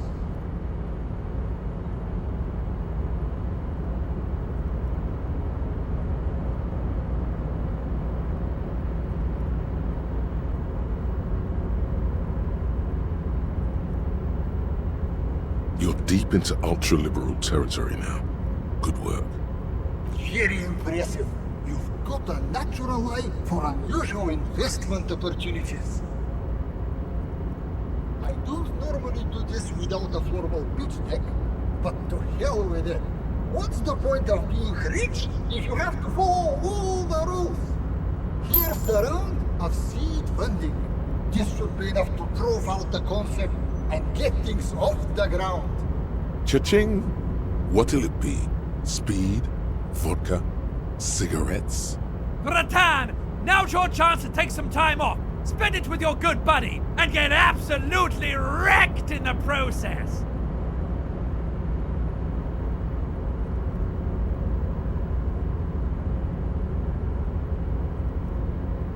What is this shit? Calculating risks? Ratan! The risks you can't calculate are the only ones worth taking!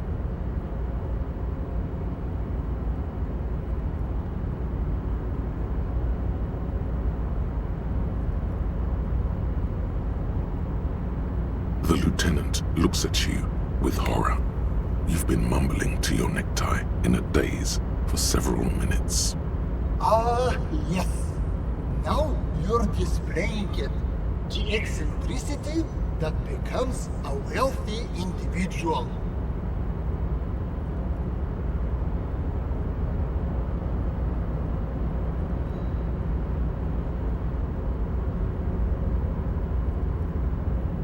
Remember, it's not a handout, it's an investment, and I expect to see returns. The lieutenant stands there, dumbfounded. His mouth opens slightly, then closes again. Is he having a stroke?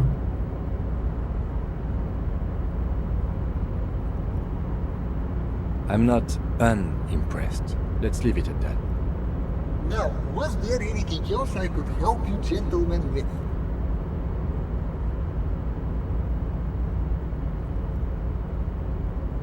The pleasure was mine. Unfortunately, I must be away soon. The next time we meet, I'll be expecting an update on my investment. Farewell, friend, and may your peace of mind guide you to happiness.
Kuno doesn't fucking care?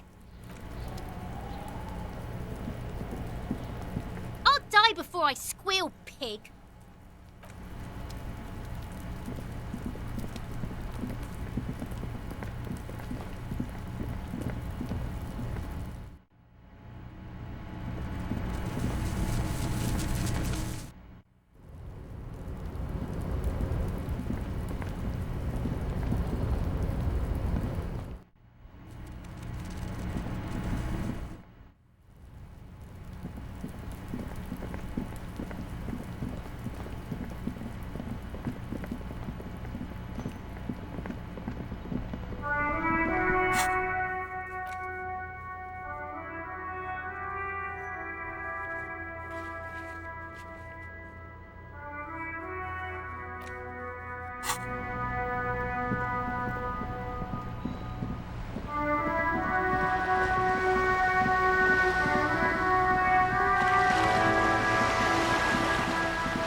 The door is closed again. Nothing to do here anymore. You hear someone inside, walking from room to room. Whoever lives here must be back home.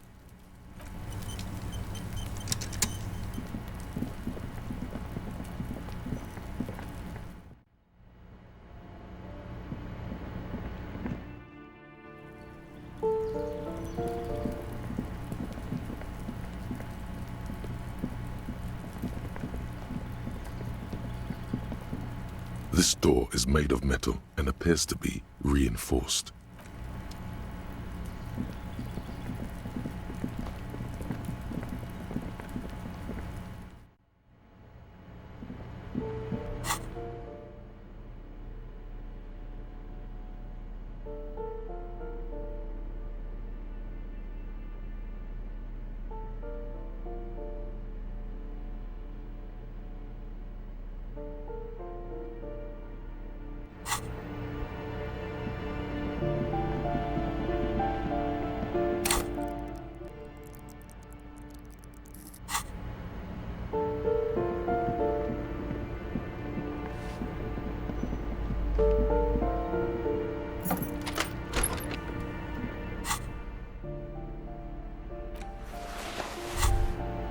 This hat is so soft, so warm. It wraps around your head, and your mind tingles with all manner of socio-economic theory. Kraz Mazov would have worn this Yushenka. Mazov knew where to cook those thoughts. That's why it bears a Mazovian logo.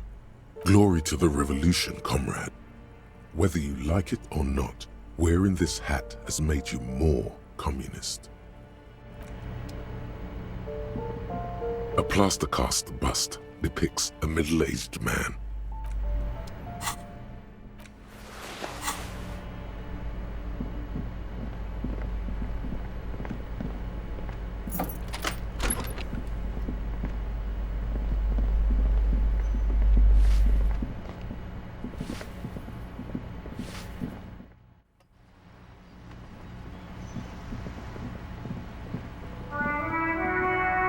Hello again, officers.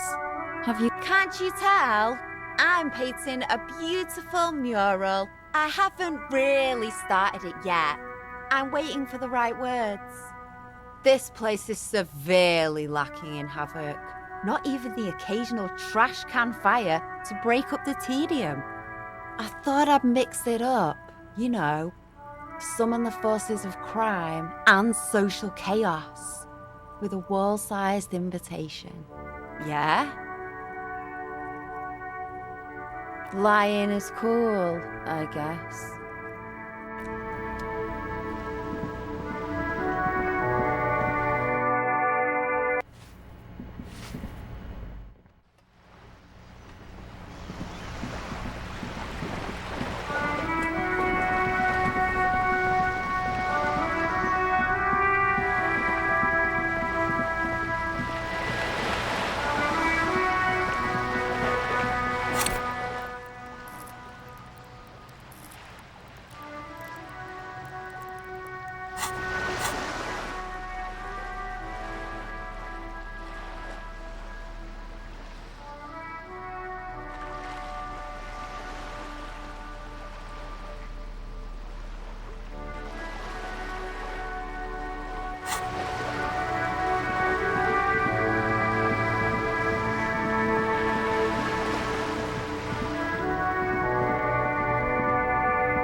Hi again, Gendarme. Bye-bye, Gendarme.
Oh, it's you again.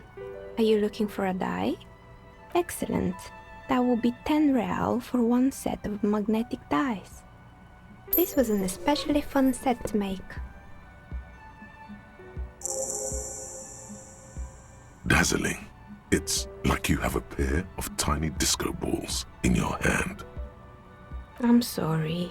I'm a bit overloaded just now, so I can only produce one die per customer.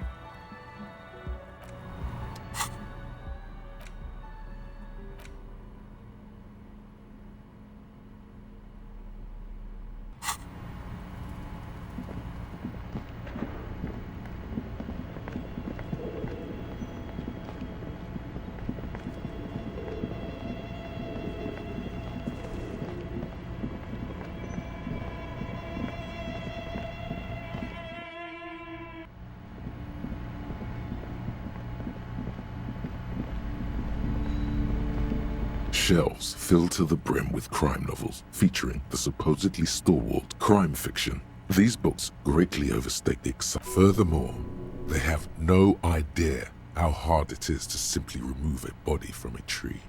What's more, they can not a single mention of all the stress this work. Shelves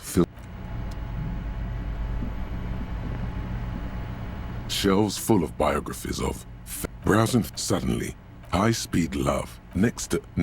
I really must insist you buy one of the books. She understands she has erred against the customer. And I'm sorry, I didn't... the maps look old and faded. Your eye. This bookstore is not strictly about crime, romance, and biographies of famous people. There's also a wide range of paranatural literature. Indeed. Something about that book does seem to have spoken to you. Well, I hope it contains what you're looking for.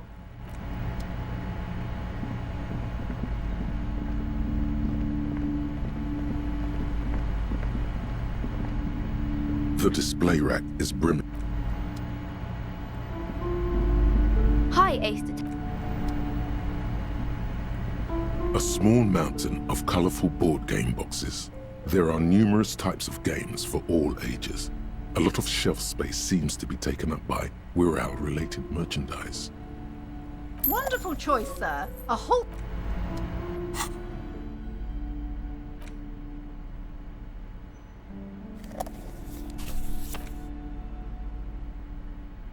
In your hands, you hold a brand new copy of the game, Suzerainty. It's snugly wrapped in a skin of plastic.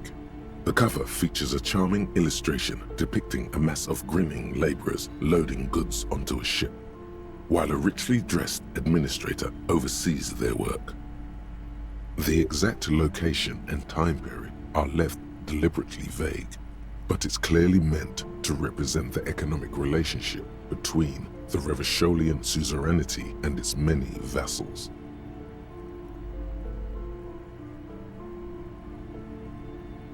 The box has a nice heft to it.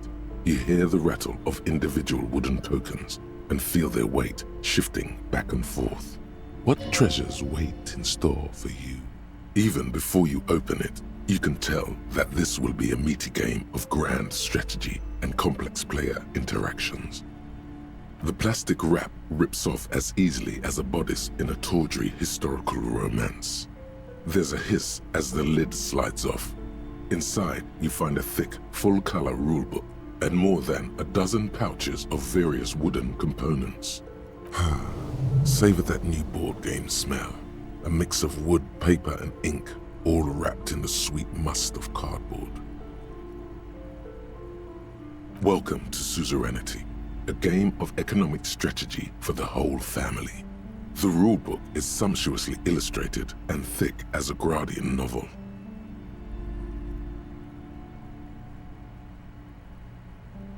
The colorful illustrations depict cheerful workers picking apricots, hauling marble sculptures out of crumbling temples, and harvesting a strange magenta-leafed plant. Everyone is smiling. You begin to suspect there may be a political agenda to this so-called family game. Only one way to find out. The instructions are opaque at first, and introduce many concepts you're not familiar with. Fortunately, there are many diagrams and examples throughout. You soon figure out the basic conceit. Each player represents an administrator for the suzerain of Revachol. Your objective is to increase the suzerain's wealth and renown by accumulating victory points.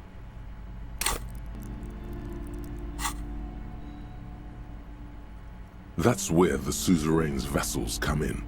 The game features 4 vassal nations, each one home to an economically important resource. Each turn, the player collects resources from vassals where they've placed workers. They may then rearrange their workers, fulfill contracts for coin and bonuses, or build structures back in Revachol. As you leaf through the pages, your eye catches on a sidebar labeled Advice for Beginners. Remember, there are many paths to victory in Suzerainty, but successful players will find one strategy and commit to it wholeheartedly. Boring, boring, boring. Tear up this rulebook and commit some old-school atrocities.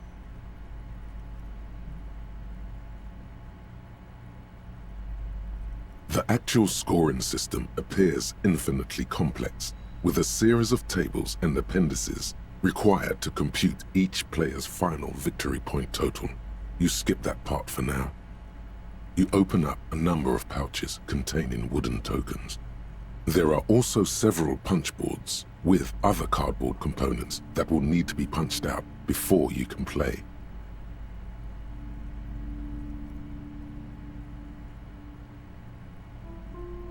In addition to the worker and building tokens used by each player, there are also several piles of colorful resource tokens, each representing one of the game's 4 principal resources. From the Empire of Sephre, orange apricot tokens. From Ilmarat, the ancestral name of Ilmara, gray marble block tokens. From the Semenine Islands, white sacks of sugar tokens. And from Supramuindi and Sarah Maritza, magenta tokens for unprocessed cocaine leaves. Oh, those are nice.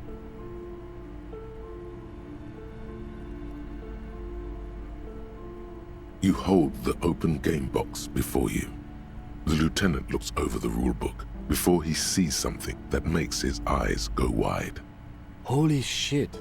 The average playing time for this game is 1 to 6 hours. I'm not sure we can afford to set aside that kind of time for a game. So he says, but his gaze lingers a moment longer on the rulebook than is strictly necessary. He could make time, if he really wanted to. What is detective work if not an elaborate game? You need logical inference, attention to detail, the ability to analyze your opponent's motives. I do feel like my thinking has become somewhat rigid. Maybe a little diversion to keep the mind limber is just what's in order. See? He's doing the hard work himself. All he needed was a little nudge. Alright, you've convinced me. How do we play? You explain the basic setup procedures to the lieutenant, who seems to be a quick study.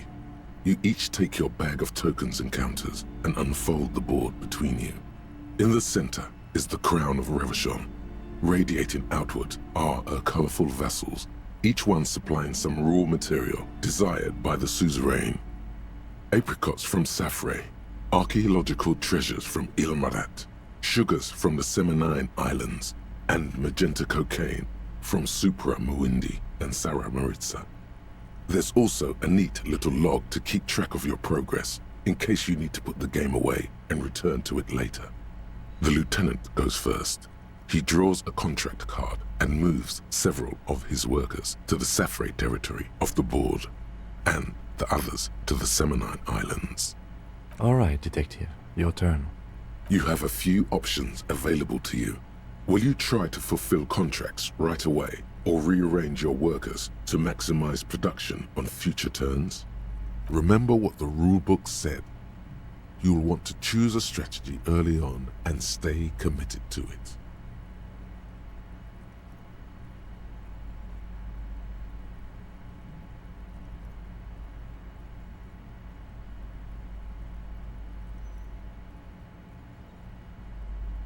What? It's the very beginning of the game. Your workers haven't even done any work yet.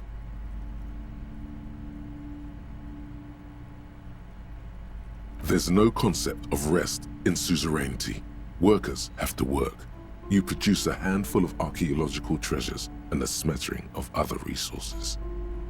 Meanwhile, the lieutenant spends 2 of his sugar and 1 of his apricot tokens to complete his contract card.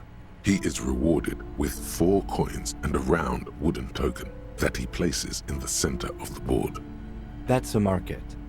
It's worth 2 victory points.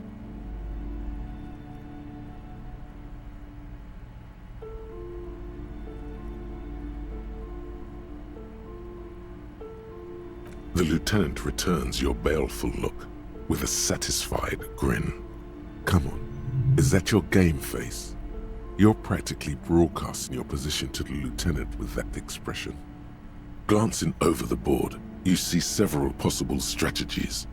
Pressing more workers into service would increase your economic output and help you to survive a possible conflict with the lieutenant. Or you could ignore your labor supply and focus on fulfilling contracts for points and resources. Those aren't your only options. You could also show your workers how much you appreciate them by investing some of that wealth in them. After all, they're the ones producing wealth for the suzerain. Well, sure, you can do that. It's just not a terribly effective strategy, but then it's up to you.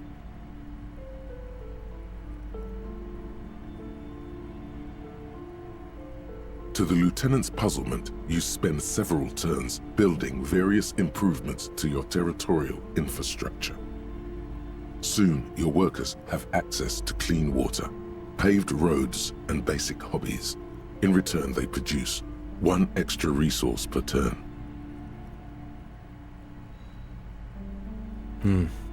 Too bad investing in your workers just isn't worth many points. Take a look at the scoring tables in the back. You see in Table 8C that investing in territorial infrastructure multiplies your final victory point total by 1, which is to say not at all. Whereas erecting monuments in Revachol gives you a multiplier of 5.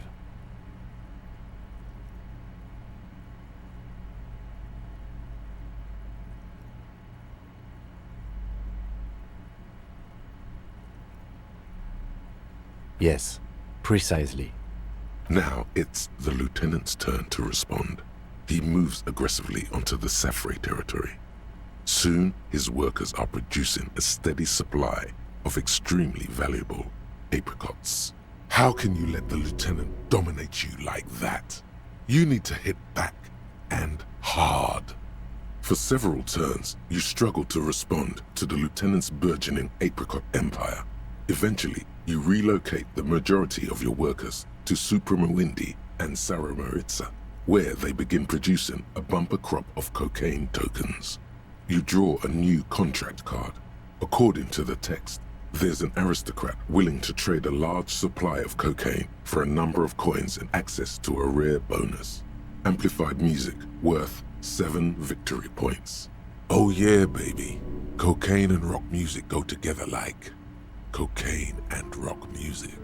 You know, this isn't unlike the situation the historical Revacholian suzerainty faced in Safre in the middle of the last century. Well, the suzerain was looking for new markets for all the cocaine it was producing, and it settled on Safre. By introducing cocaine into Safre under exclusive contract, the suzerain created an extremely valuable captive market for an extremely addictive product.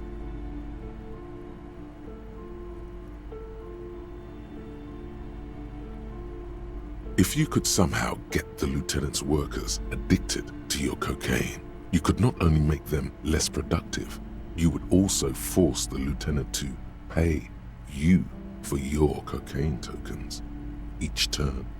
Yes, you can. It's right there in the rules. You've reached a critical strategic juncture. How do you respond to the lieutenant's aggression?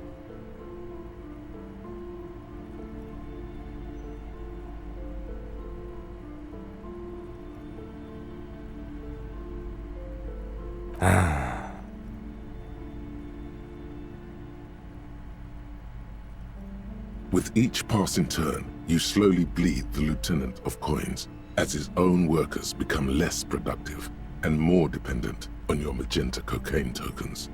As a matter of historical fact, this is almost exactly what happened in Safre. To this day, fully half of the former Safre Empire remains dependent on international aid in exchange for a steady supply of cheap produce. More or less. Realizing victory is slipping away, the lieutenant launches a desperate gambit: protectionism. By erecting tariffs on your cocaine, he hopes to starve you out of the market at the risk of incurring the suzerain's disfavor. The end game is upon you. Do you escalate the trade war with the lieutenant in hopes of crushing him with your economic might? Or do you ignore his aggression and focus on building the mighty victory column structure in Revachol herself?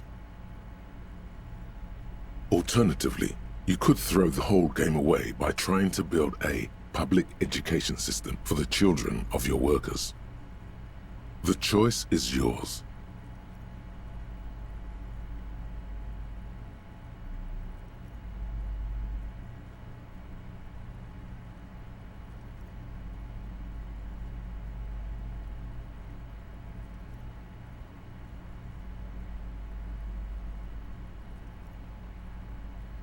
The lieutenant nods gravely as you erect tariffs against his apricots and sugar.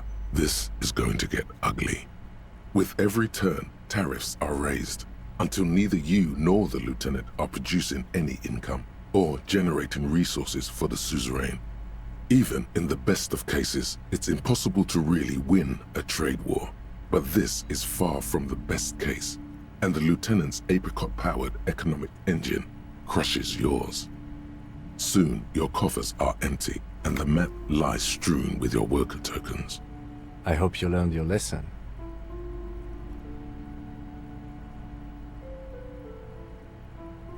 Never fuck with Kim Kitsuragi. Now, let's tally up the scores, shall we? Computing the final scores is almost a game unto itself.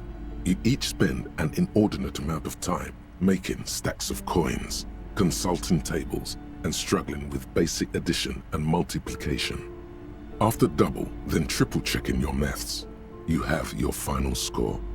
-5 victory points. You'll be lucky if the suzerain doesn't have your whole family executed for such a pitiful performance. I've got 15 points. Don't look too glum, detective. There's always next time.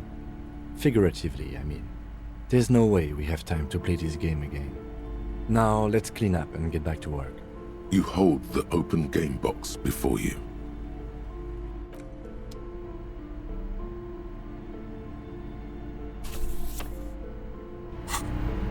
A small mountain of colorful board game boxes. There are numerous types of games for all ages. If you say so, but you better stay away from those immoral occult rituals. Yes?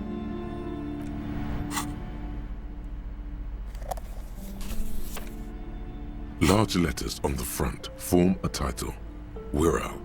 The colorful box is illustrated with bucolic vistas. The cover art also features odd-looking humanoids, some short, some taller, some with pointy ears, others with ephemeral wings. Text underneath the title in smaller typeface reads, 3rd edition, Mega Setting Supplements Module. The side panel adds, a sword and sorcery adventure board game with new maps and miniatures. Mysterious things rattle inside. What could they be? Dice? Plastic miniatures? A fantastical alternate world full of magic and wonder? None of that witless man from Heimdall, fascist dross, hidden behind faux realistic allegory. Wirral is no cliché-ridden apologia for colonial violence. Wirral is pure imagination. Yes, the Wirral setting is known for its complicated system of political alignments. But if you're not into that, you can just hack your way through dungeons in search of loot. That's what most people do. A blurb on the back reads, tired of the tedium and toil of modern life? Escape to Wirral. Leave behind e-solas and nations with their petty squabbles. Discard electricity, magnets, and boring technological widgets. Succumb to a world of high pasternal fantastique. Unleash your imagination and create an adventure of endless possibilities. Discover the terrible secret threatening Wirral. Can your band of adventurers save the world? Exactly. That's the spirit. All you have to do is read an intricate rulebook, study an assortment of maps, unfold the illustrated game board, and start rolling dice. In no time, you could be romping through grasslands with low-level characters, hunted by Iskala riders, or battling unspeakable monsters in endless dungeons fraught with danger and despair, conjuring up forceful magics to aid your quest. Don't forget heated arguments escalating to physical confrontation with your friends. And beer. Lots of beer. And most importantly, never forget to rage quit if the dice don't go your way. You pry open the box. Inside you find a folded up map, a small booklet, a 24-sided die, and a little plastic figurine. It's made from some sort of wood and has been decorated with peculiar plant motifs. You don't know much about dice, but this one looks pretty damn fancy. A reprint of a crude hand-drawn map. The top left corner reads, Lands of Wirral. The map features both small villages and mid-sized towns with odd names, in addition to meadows, forests, hills, lakes, and seas, also with odd names. It doesn't seem to correspond with anything you've seen thus far. It's not a very helpful map. A quick guide to the magical races of Wirral. Create your own hero, choosing from any of these completely unique and fantastical backgrounds. The options are in order of importance. The Welkin, the Tweog, the humans, the fairy folk, and the pygmies. The Welkin, tall, lithe, and graceful, with long flowing hair and pointy ears. They're known for being powerful magic users, but can also hold their own in a brawn-driven fight. The Welkin come with a variety of exciting sub-races. High Welkin, Forest Welkin, Lake Welkin, and Snow Welkin. But if you're not feeling experimental, a basic Welkin will always do. A grand race of industrious mountain people. They're short, stout, and muscular, and enjoy digging for gold and other precious minerals. They're also well versed in the art of combat, where they prefer to use axes and hammers. The Tweog also come in a few different sub-races. Hill Tweog, Shield Tweog and Dark Tweog. They're just humans. What else is there to tell? They're average in all stats, and jacks of all trades. A very small race of flying people, known for being mischievous, full of trickery. They often lure people into their magical traps. There are no sub-races for the fairies. The least popular of the Wirral races, the Pygmies, are short, rotund, and dim-witted. Pygmies live in small villages made of shoddy wooden dwellings. They spend most of their days tilling the earth and smoking their pipes. There are no sub-races for the Pygmies. You see a man in ragged clothes wearing a lopsided hat and wielding some sort of a firearm. Huh, interesting. A communard.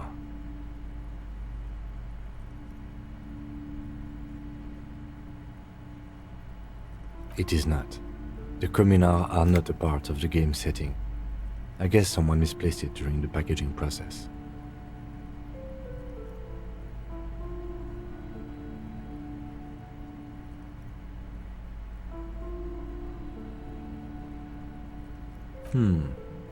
Good luck finding people who'd want to play as communard.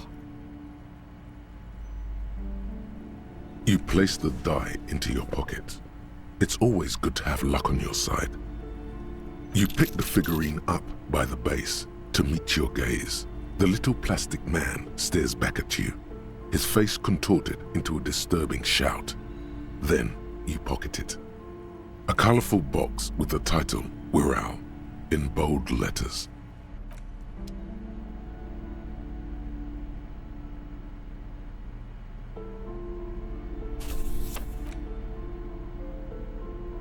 Medicinal purposes of the Pale. The cover of this heavy tome features a number of esoteric symbols. Flipping through the book, you find a number of sections on the general benefits of the Pale. A large pharmacopoeia makes up nearly half of the book. You come across the following explanation. While modern pharmacopoeia are continually updated by so-called experts based on the results of clinical trials, readers will find assembled here the timeless wisdom relied upon by generations of traditional Seolite medicine practitioners, Mesk mystics, and Ilmaran folk doctors. It's all quackery, in other words. Finally, something to calm the angry spirits that have been plaguing you. It seems to contain descriptions of the medicinal properties of various ingredients that may be gathered from the Pale, as well as instructions for producing a variety of herbal remedies.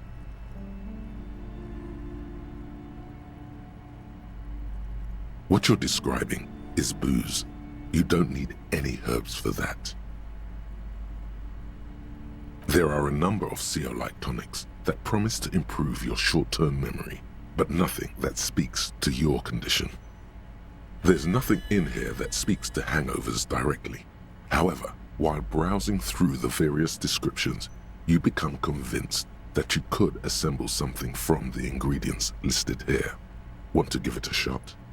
First, you need to choose a base ingredient.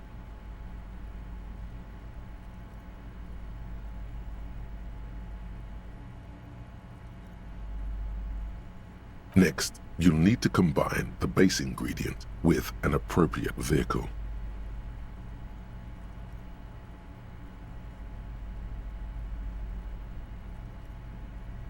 Lastly, is there anything else you'd like to add?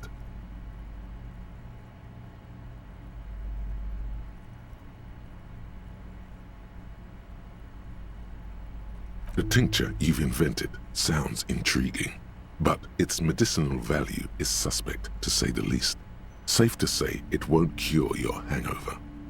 Whoever wrote this never heard of the hair of the dog. Fuck this book. See if there's a bar open that'll still serve you. Would you like to try again?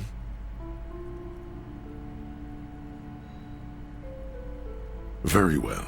First, choose a base ingredient. Next, you'll need to combine the base ingredient with an appropriate vehicle. Lastly, is there anything else you'd like to add? The tincture you've invented sounds intriguing, but its medicinal value is suspect to whoever wrote this never heard of the hair of the dog. Would you like to try again? Very well. First, choose a base ingredient. Next, you'll need to combine the base ingredient with an appropriate vehicle. Lastly, is there anything else you'd like to add? You've created a delicious tincture of whiskey and ginger. According to the pharmacopoeia, it should increase your energy and focus, though, in your experience, it's only done the opposite. If only you could find one of these right now and drink the shit out of it. The book said it's good for you, so it would be okay. Would you like to try again? You close the book and find yourself staring at the familiar cover once more.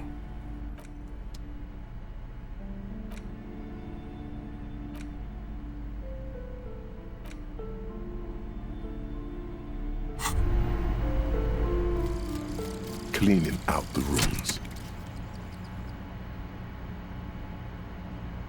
What if you didn't lose your memory? What if something in Martinez came and stored it all away, for you to slowly open one box at a time, so you can choose which parts to keep? Keep almost none of it. Only the flowers on the windowsill, only the distant sound of a radio. Lose all the actors, the dark shadows, leave only the still lifes, the blissful distant wash of waves. If everybody knew, you never did, she'll be coming soon. That is all.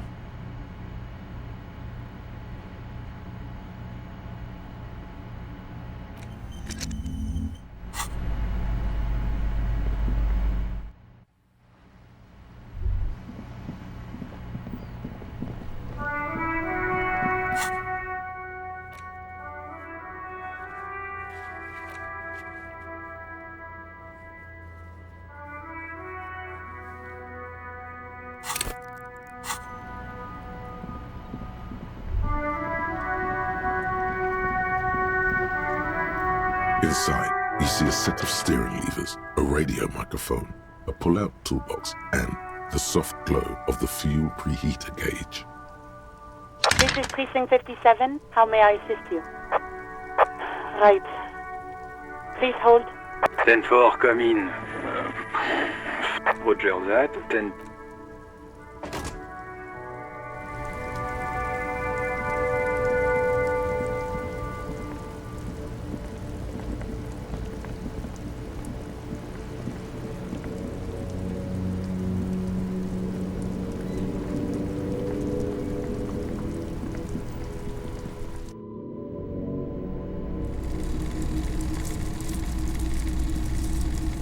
You see rows of toy soldiers guarding the rest of the trinkets displayed on the table. This set of soldiers... You're probably talking about the revolutionaries, yes? I think their poverty has been exaggerated for effect. When you place them next to the royalists, it doesn't seem like they could possibly win. Okay, I don't like either set too much, to be honest. He seems to have his own take on the conflict played out in perpetuity by these toys.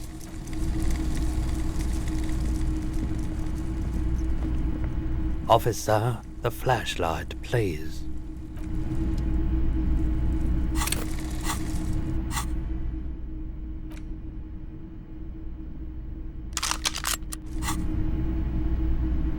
Hello, hello. Let me know if I can help you with anything. A transceiver, is it? Yeah, we should have something to do the trick.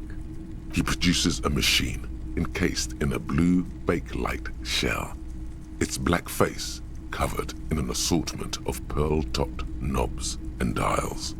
The lieutenant whistles a long, quivering note. A genuine crystal sprach. This is a connoisseur's model, good for picking up foreign milieus.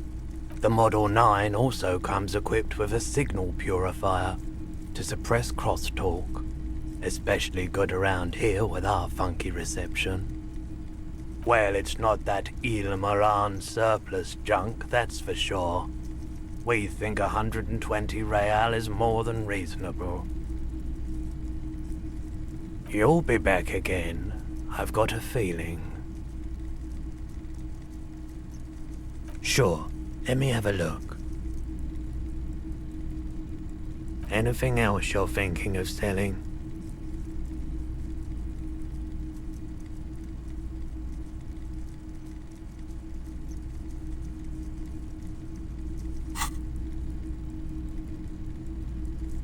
Another time, perhaps.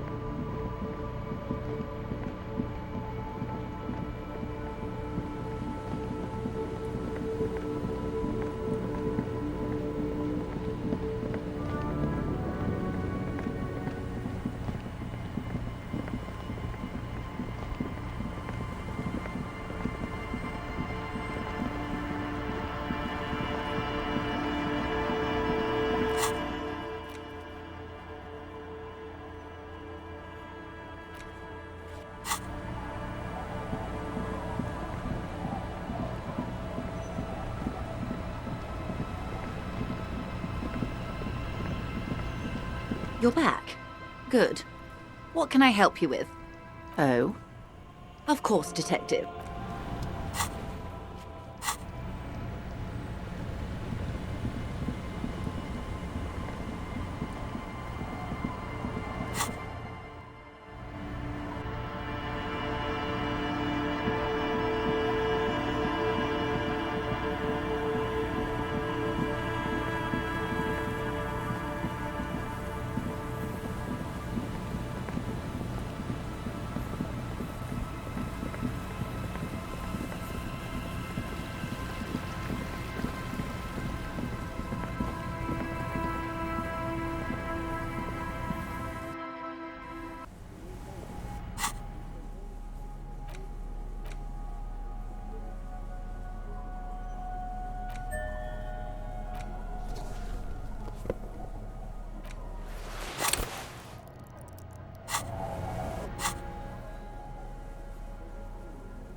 Suddenly, your entire body is paralyzed.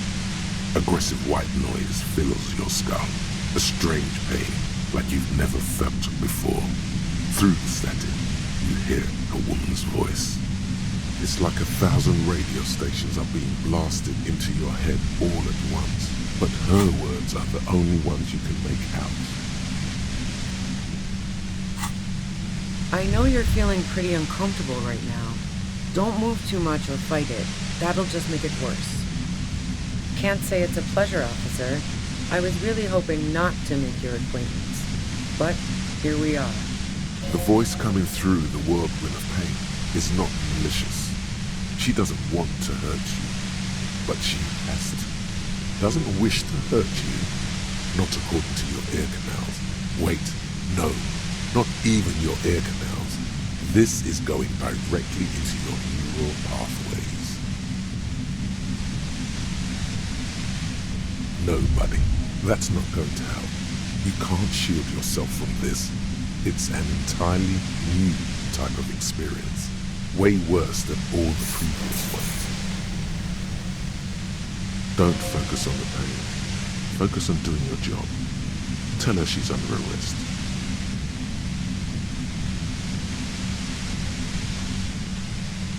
I'm using a pale latitude compressor. You and your partner have been caught in its field. The explosion of static you're hearing is the ULAN frequency. Blasted from that pale emitter that Angus mentioned.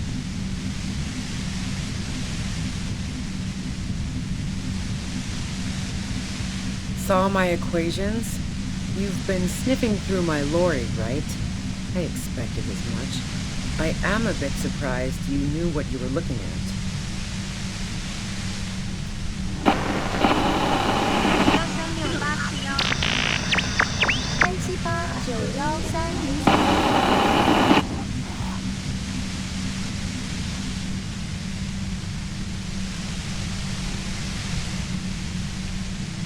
You should probably check on Kim. That's what good partners do. Right behind you, officer. The torment Lieutenant Kisaragi is experiencing is worse than your own, but he's slowly beginning to recover. A pale latitude compressor is used to sort of make the pale more manageable. With a lot of these, you can force a radio signal grid on the pale, literally crunch the distance across it. Signals are relayed across a series of repeater stations fixed to buoys. Not a fun job manning those stations. All alone out there in the pale, people lose their minds in just a few years. So, what we are experiencing is a concentration of radio waves. Precisely. This is an industrial strength paraboloid. It's meant for forcing dimensions on something that doesn't have them. Needless to say, the frequencies used are out of this world. At the upper limit is the large prime number generator station. It's used specifically for pale latitude compression. That's why you may be hearing some numbers. But you might also hear, or think you're hearing, local radio chatter. She's been holed up in here for a while with no one to talk to. Keep her talking, and you just might get an opportunity to break you loose.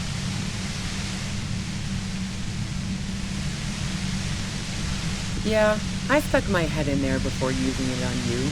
It seemed like the ethical thing to do. Can't say that I enjoyed it. The field was weaker, but I can imagine what you're going through. I built it myself. And she's proud of it too, as she ought to be. This is way beyond your abilities. That's illegal. I'm guessing it's patented. But we are beyond that, aren't we? Oh yeah, way beyond. Yeah, let's not talk about that shit.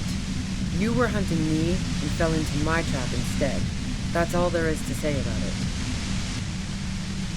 So she thinks of you as hunters, not cops, and of herself merely as prey. If you've got something really important to say, you can do it through the white noise.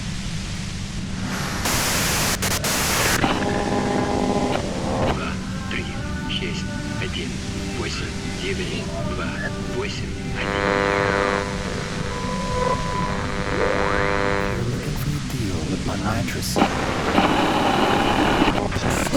Free and Ember.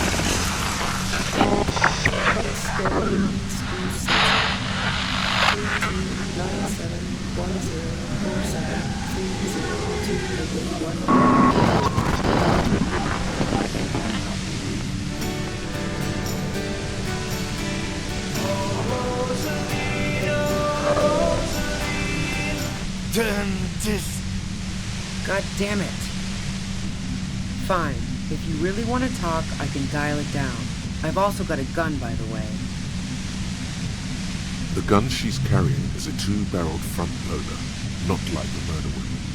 Well, It doesn't feel much better, but she can form sentences now. Thinking doesn't seem to hurt as much. Just keep her talking, and you'll get through this. There's only 3 meters between you and the machine. If you keep her distracted for long enough, maybe. Be careful when you make your move.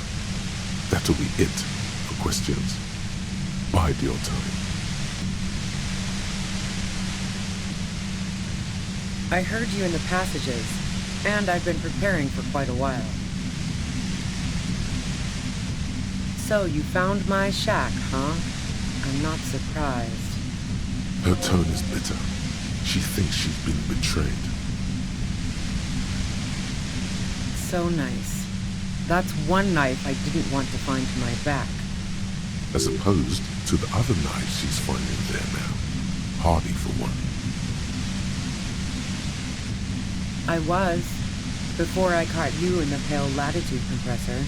I'm fine now. That's her admitting the bullet was an emergency exit. It was dark in the shack. The waves outside had calmed down. She looked at the loaded gun, then she cracked the barrel open and took the bullet out. Not today. No, I didn't do it. I only helped stage the lynching, though I doubt that makes much of a difference to you. So she says she didn't do it, and she doesn't trust you. Is it you specifically, or the citizens' militia that she distrusts? Who ratted me out, by the way? Was it Titus? No, he wouldn't have broken first. Oh, I knew the kitten had claws, but not like this. But she couldn't have known I was on the coast. How did you find me? Titus and his boys, man. They told us you were on the coast. Even now, Kim is a paragon of professionalism. He is trying to make a clean cut of telling her she was betrayed. Well, fuck. Those guys liked me, I know it. If this is what happens to people whom people like... A dull despair is creeping into her voice. How the fuck do the rest of you get by?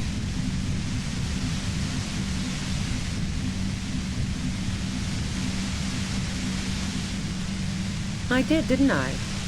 Now you've come for me. Fuck them all the same. That did make her forgive them. A little.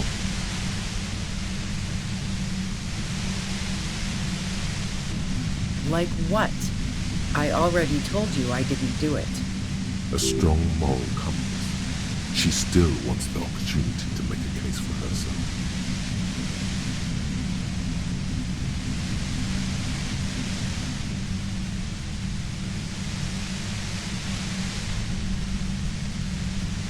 Man, I was with the boys the whole night. I hope they at least bothered to impress that upon you.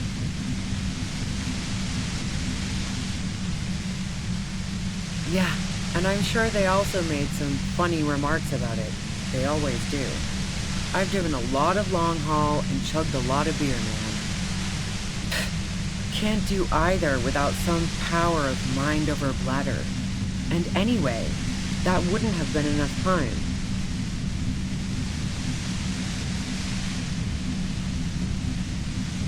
Wow, now I'm curious. Please, explain.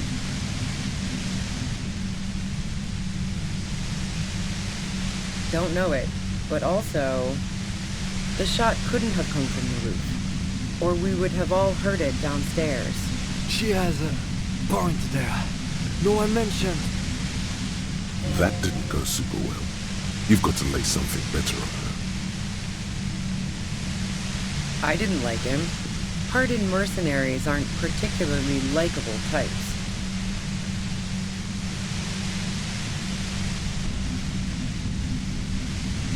Yeah, sure. And I didn't like wild pines sending in those foreign hirelings. Me and a fuck ton of other people around here. I hate to be the bearer of bad tidings, but I don't think she's perjuring herself. She didn't hate him, okay? I'm listening. And?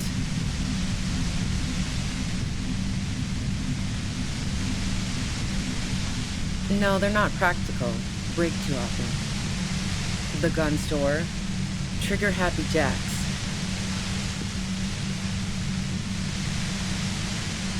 What did you think? That I'm going to squeal on my gun supplier? Sorry, I'm not that kind of gal. Sure don't. A breach loader? No. This is such a wipeout. Yeah, evidence. Who doesn't?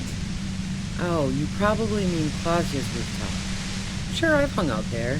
She's got this great antenna. The view's pretty bomb, too. But you might say the antenna was the main attraction there, yeah. Along with Claudia. It's very powerful. I used it to tune into RCM frequencies. That's how I knew to be prepared for your arrival.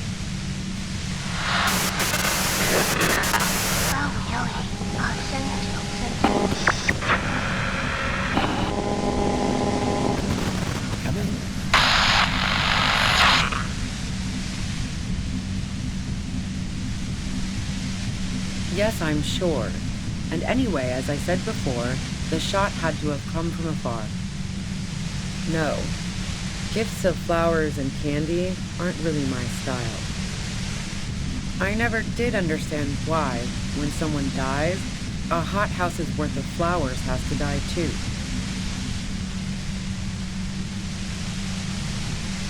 No, I did not.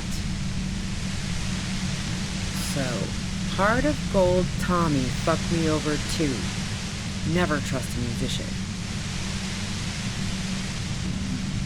That really comes as a blow to her. Maybe twist the knife, just in case. Make her more desperate.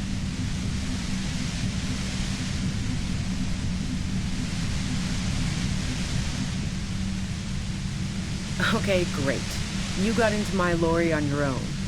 What now? You're going to arrest me for drug trafficking? Beneath it, she's relieved Tommy didn't betray her.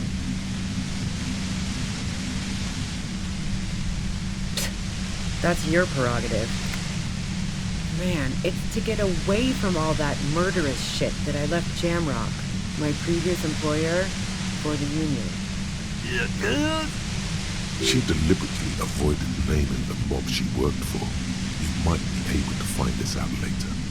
I got lucky being a dispatcher. Never had to do any of the really dirty work myself. This gun has only been used for self-defense against serious scum. There. It's going to be easier to reach the machine now. Based on what I've heard about you, you are serious scum. There's a sinister note in her voice. Even with the gun and the compressor, she's afraid of you. Yeah? Where? More questions before doing anything.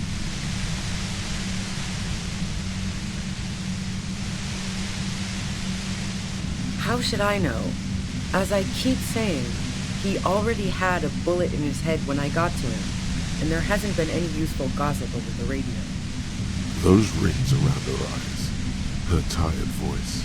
She's been staying up late, listening in on the conversations crisscrossing Martinez. Police radio? You've been following the case? Who hasn't? You know, I can still see him there, in Clausia's room, lying on his side. He was still warm, but the bluish light coming through the broken window made him look as though he'd been dead for a good long while. I saw you roll into town. I wasn't about to stick around for questioning by a goddamn La Puta Madre agent. That strange, distant fear is getting close now. Yes, you. Everyone says you're his peon, his human can opener. Through the sudden sharp pain in your head, you hear the lieutenant mumble something to himself. Fucking hell. And why me? You hear through the white noise. It's especially bad suddenly. Felt like a vein exploded.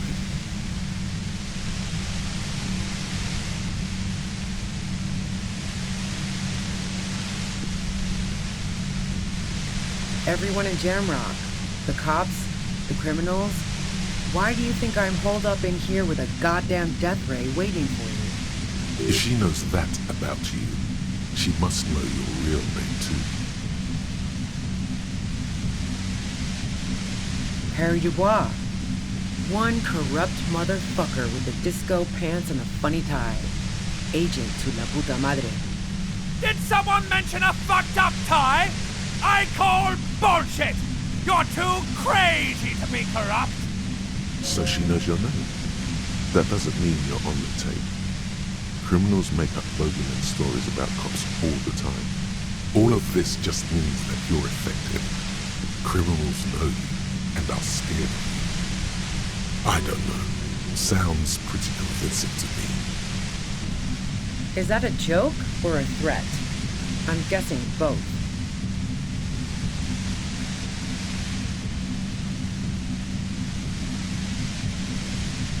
Yeah, sure. She doesn't believe you. I'm sure La Puta Madre himself will explain it all to you soon enough. A man in a white suit walks through a garden coaxed from soil that had once been covered in asphalt. A city block closed off from the rest of the city by dark buildings. Rows and rows of poppies, most of which have lost their pink bloom, flank his steps. The man looks around, then up at the sky, sighs. Taking out a knife, he crouches at the end of one flower bed. He scores a seapod, very gently. Milky sap begins to ooze out. The pain comes over you again. You've been to my lorry. You think the biggest player in Jamrock appreciates competition? And now I have Harry Can Opener in my lair. Fucking Titus. I thought we had an agreement, she thinks. This was not supposed to happen. She's not going to change her mind that easily. She still perceives you as a threat. Wait, one thing, possibly small, but she said you rolled into town. Was that you singular or plural? She might know something. Yeah, you had your death squad with you. What happened to them anyway? Well, it wasn't this scrawny dude. You had 2 guys and a lady. The guys looked pretty buff. Lady wasn't bad either. One of the guys seemed chipper, a blonde. The other had a brooding something or other about him. And the woman was the only one in uniform. All were carrying. That sound about right? No idea who these people are, literally. Satellite Officer Vic Blair looks out of the window grimly, then puts his coffee down and turns to Patrol Officer Miller. We could either take a room here in the Whirling or go home for today. Let's go home, John. Nothing's going to happen today, she responds quietly. John takes his blonde wig off. Call Heidelstein. He can give us a ride.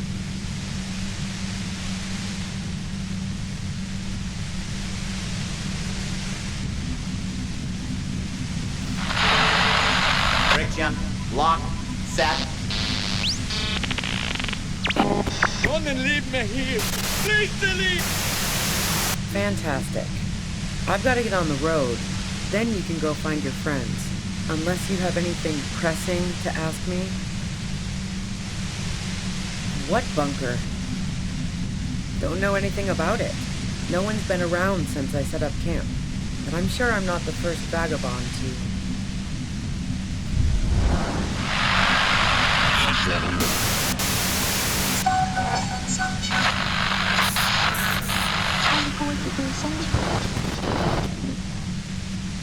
You've got to act soon. This is getting bad. She eyes you warily, as though gauging your sincerity.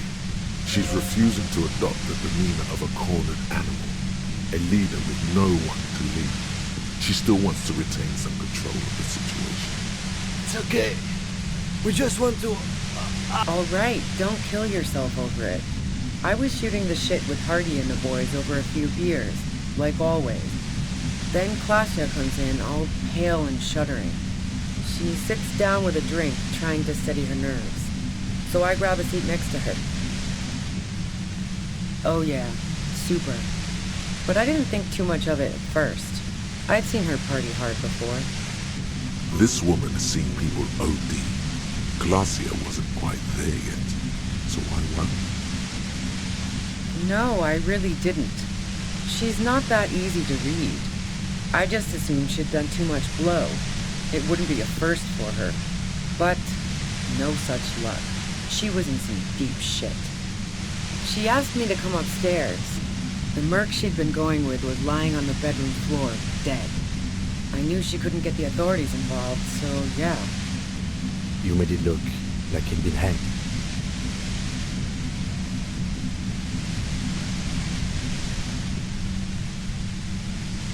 What? No. Faking a lynching was her idea. She looks shaken.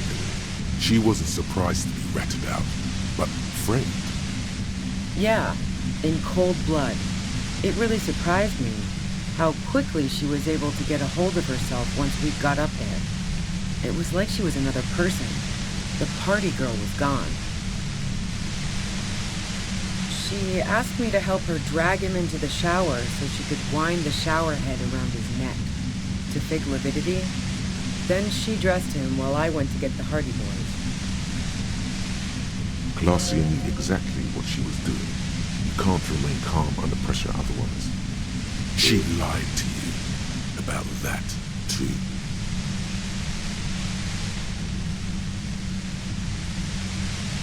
Yeah, I wasn't sure whether to admire her or be disturbed. As I keep telling you cops, we didn't hear anything downstairs. No gunshot, nothing. But even if this is true, weren't you worried the lynching might lead to... War? The thought crossed my mind. But the mercenary's death was going to have repercussions either way. Although the way things are going... She doesn't want to talk about this, but not because she has something to hide. She doesn't want the guilt. Fuck it.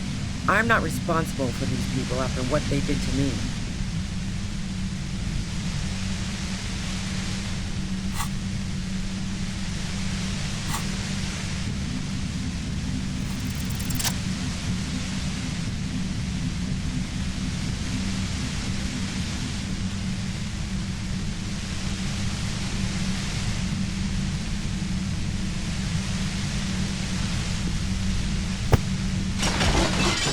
Did it. The compressor lies broken on its side. It's quiet in your head again. It still hurts like hell, but...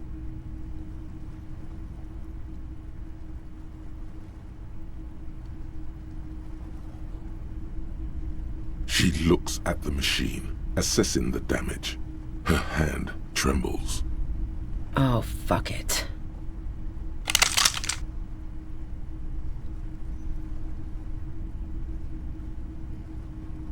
Problem solving. Ma'am, put the gun down. That's not the solution to your problems. You are... Oh, yes it is. She's truly desperate. She thinks she has no other options. You need to give her options. You know.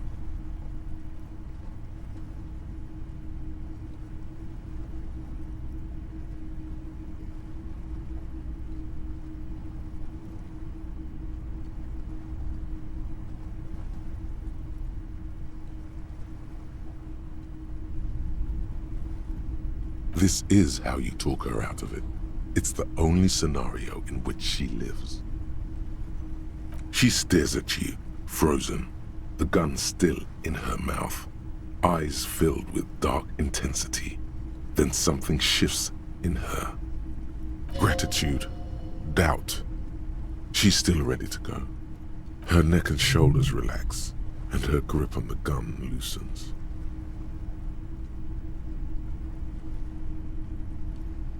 Day of miracles. I'll take it. She runs past you, then past the lieutenant, and disappears into the darkness of the tunnel. Good call. Yeah, I'm sure. I would have done the same had I not been incapacitated. He couldn't take it like you. It irks him. Then he gets over it.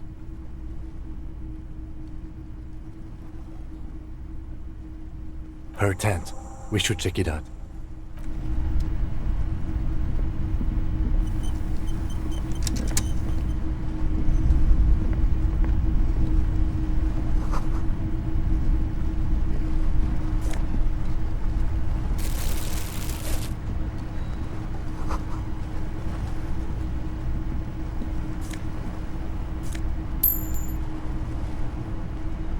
The plain red tent stands by dispassionately. The tent looks old but well maintained.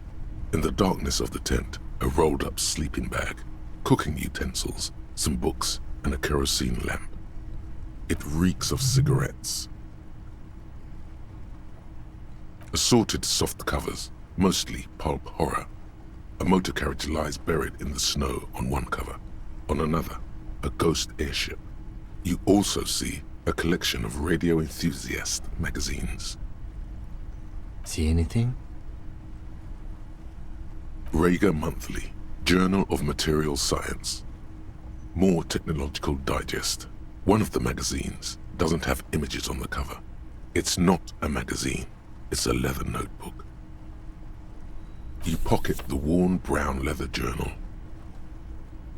A trusted friend left behind. We should read this immediately, like right now.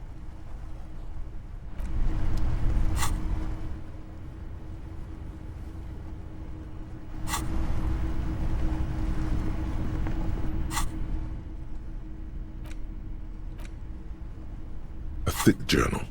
The cover is worn like someone used to carry it around in their back pocket. It's made of full-grain leather.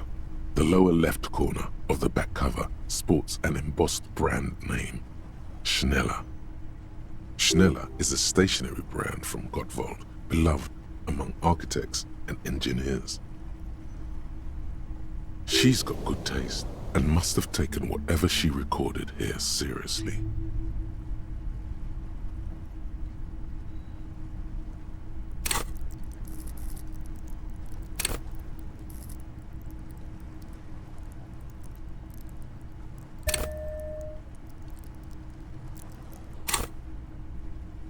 The journal falls open. About 2/3 of its ruled pages have been filled. The large cursive of someone who writes quickly and confidently. Perhaps too confidently. Many phrases and even paragraphs have been crossed out, with tiny corrections scrawled above and in the margins. It's a mix of logistical notes, diagrams, and personal reflections, all dated. It's good she left in a hurry. We could learn a lot from this. Hard to tell exactly. It's mostly noted down in code. Looks like contact information, quantities, directions. There could be useful information about local operations in those notes. We have a junior sergeant at my station who's good with codes. I can give this to her after we finish this. Esoteric radio technology. The most recent ones probably pertain to the latitude compressor, sketches, calculations of distance and density. You make out a familiar spiral shape. Short, wry observations of people and places, probably a way to pass the time on the road. Also, what appears to be attempts to sort through some difficult decisions. There are a few passages with many questions in them. Staff issues, always tough on the leadership. You smell traces of betrayal. The first entry is from August 2nd of last year. It reads simply, I know my position is precarious. All I can do is make myself as useful as I can while looking for a way out. Remember, no one is indispensable. Nothing on March 4th. March 5th, though, well, that's bound to come back and bite me in the ass. I'm bad at this. Loyal to a fault. But that's another matter entirely. She is referring to betraying her previous employer. Does this suggest she did it in self-defense? That name isn't mentioned as far as you can tell. Small wonder. Would you talk about La Puta Madre in your journal? You do see an M though. La Puta Madre? M is mentioned on March 9th and March 15th. Great. M's peon is coming to town, no doubt to investigate the lynching, but also, I feel it in my gut, to finally put a bullet in my head while I'm napping in my lorry or on a smoke break. Well, I won't stick around just to twist my own neck by constantly looking over my shoulder. Then again, isn't that what I've been doing ever since I got the call? Were you supposed to find her, even apart from the investigation then? On M's request? No, you wouldn't do something like this. This must be a mistake. You didn't follow through.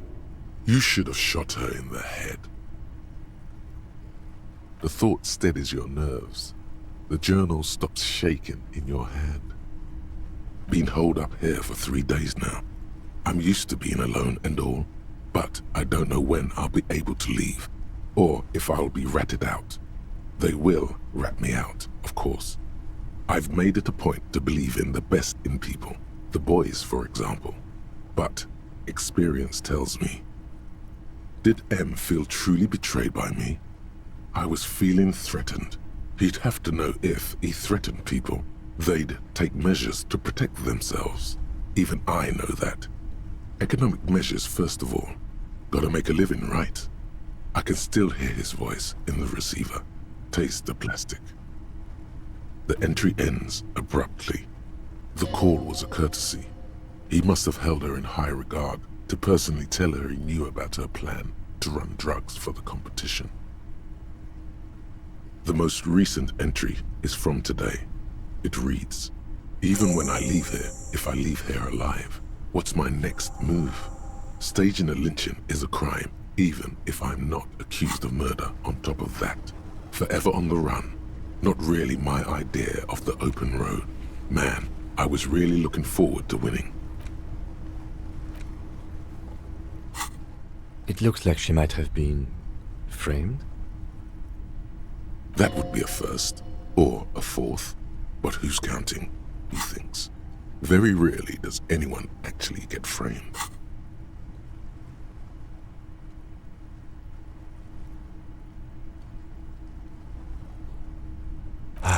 No, I don't think you are. Ask someone in your precinct if you want to be sure. He truly does not believe you are. Perhaps he shouldn't be so trusting. His trust is well placed. You aren't. You can feel it. I wouldn't go so far as to say that. We have other reasons to arrest her. Besides, I'm not sure her life as a fugitive is going to be much better than with us. Especially if she has problems with the Madre. Could have been Titus. Then again... Maybe there's a hardy boy we've yet to meet who acted as his accomplice. Either way, we need to keep an eye on him. One thing is for certain. We have business back in the whirling in rags. Questions to ask. We should get to it.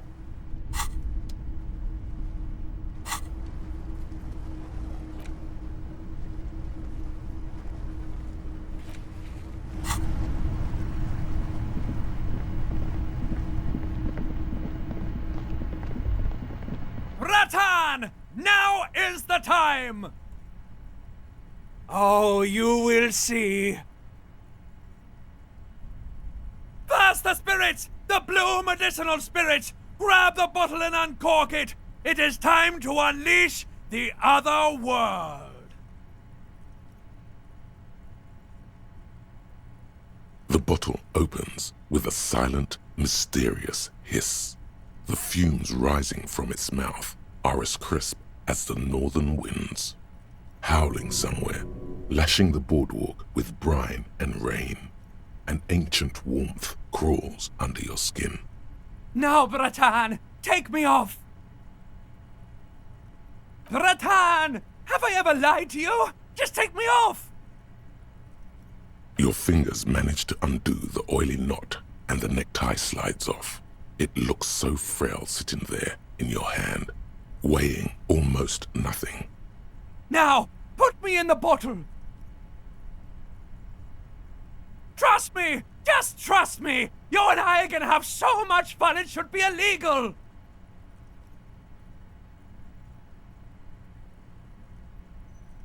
Just put me in the bottle, Breton! I'm not gonna let you down! You and I are like the same person! As the necktie slides into the purifying liquid, large stains of grease rise off from it and float to the surface. There, they quickly dissolve and disappear completely.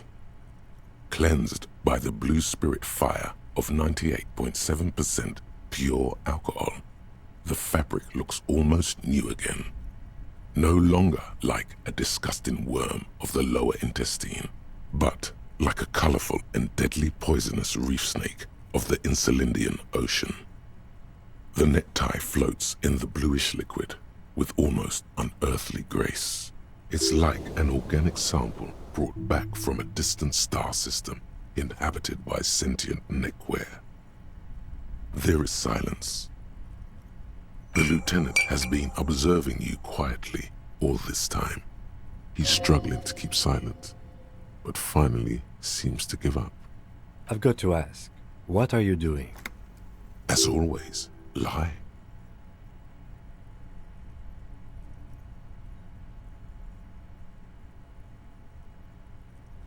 Of course it has. And what has the necktie been telling you, if I may ask?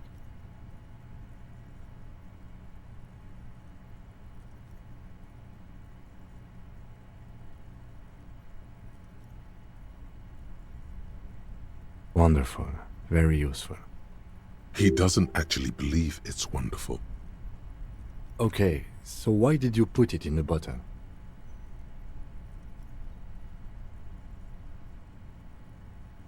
Right, okay. Anyway, I'm glad you told me your necktie has been speaking to you. That must not have been easy.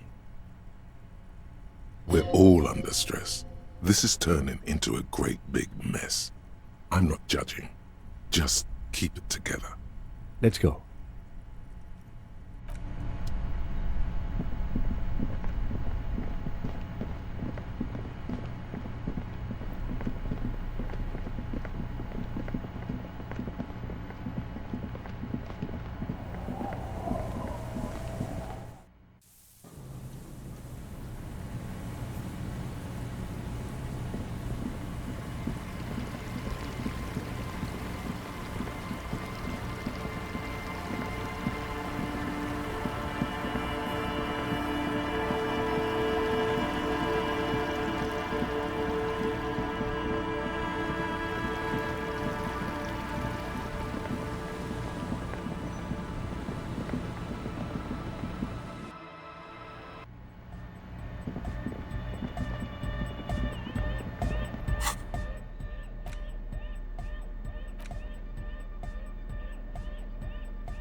Honk, honk.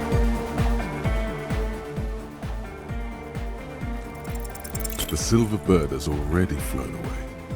I will catch it later.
Stop. Just up ahead. Danger. You are prepared. Don't put away your friend, your weapon. It is glowing in your hand, ready to serve. Snow gathers on the oily fabric of the tail end of your necktie turned fuse. Yes, I hear commotion. Let's go. Good. Be ready to take damage.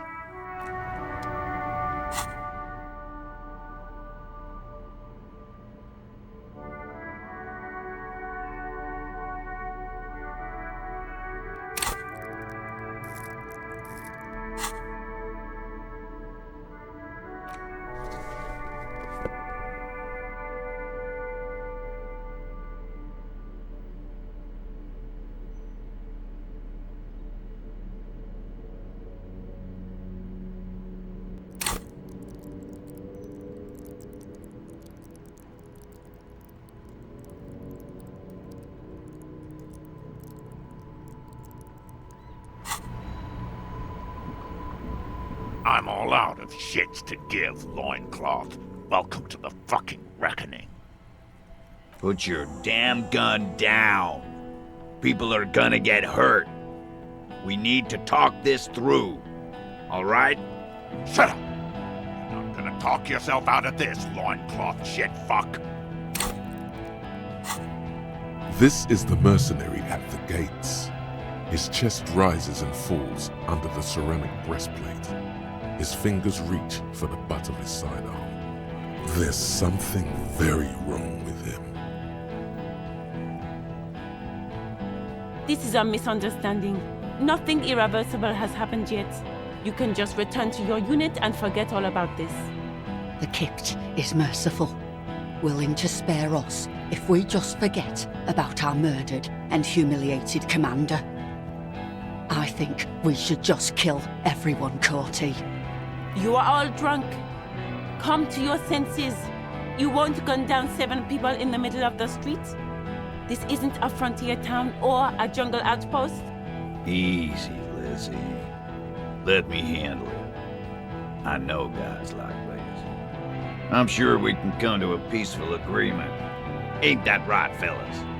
He is facing overwhelmingly superior firepower, and he knows it.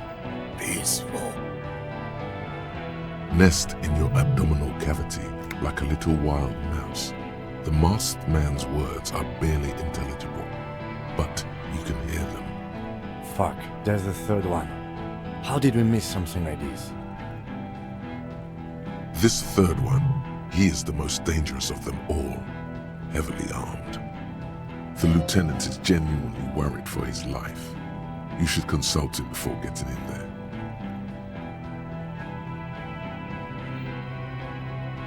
If this turns into a firefight, we should take him out first. A sound strategy. He's the leader.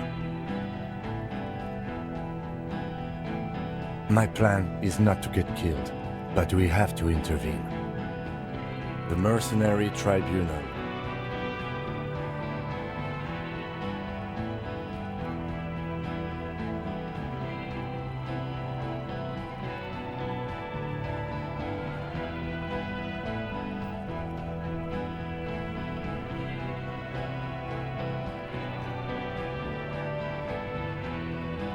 No, we have to step in. This is not going to end well if we don't.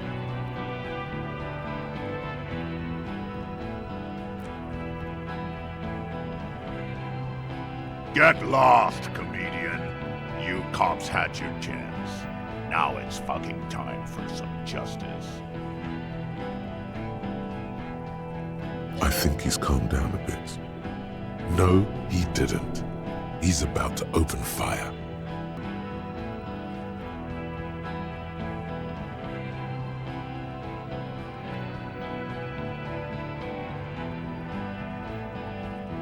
He is.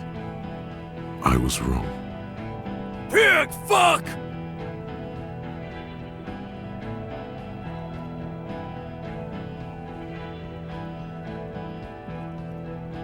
Oh, people are gonna die today.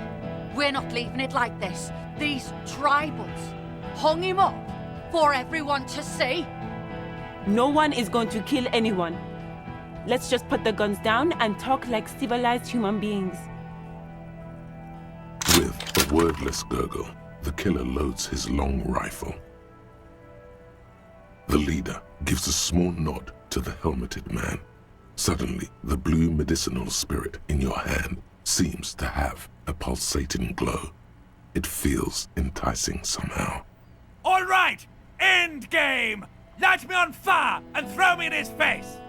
Wait, it's a good thing you have an anthropomorphic petrol bomb. It really is. But you have to soften him up first. Present an argument.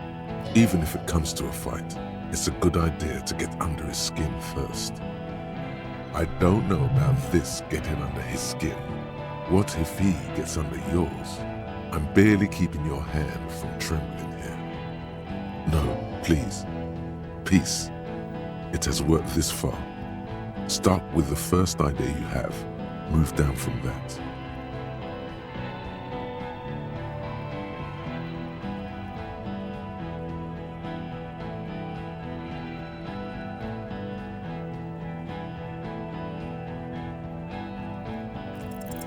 Dangerous. Ask about him first. You don't want personal facts about his dead friend coming out of your mouth. He has to start it.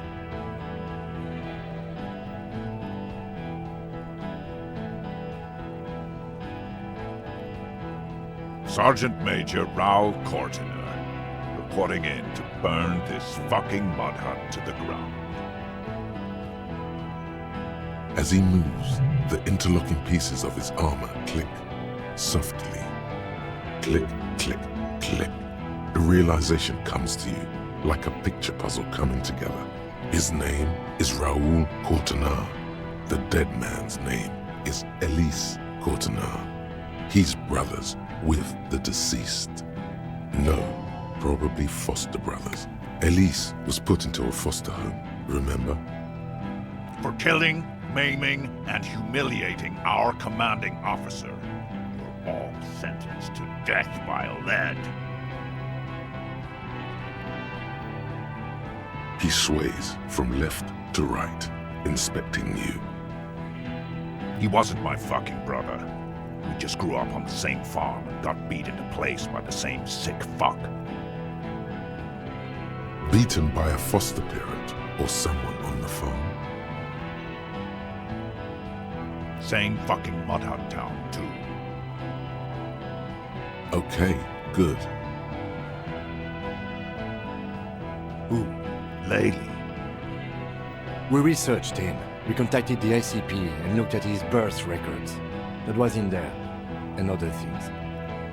They fucking put Laylee in a leaf compactor, and now these cunts finished the job. There's real anguish in his voice. A drunken sadness suddenly engulfs him. Memories. It's a mindfuck, Corty. He wasn't put in a leaf compactor. They're making it up to fuck with us. Major, permission to. Open fire. We can't have that. Interfere now. Fuck do you mean, talker? We've heard testimony. People say he was charismatic, a nice guy to be around. Yeah, he liked to chat up the natives.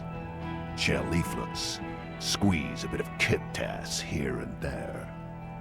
Great fucking idea that turned out to be.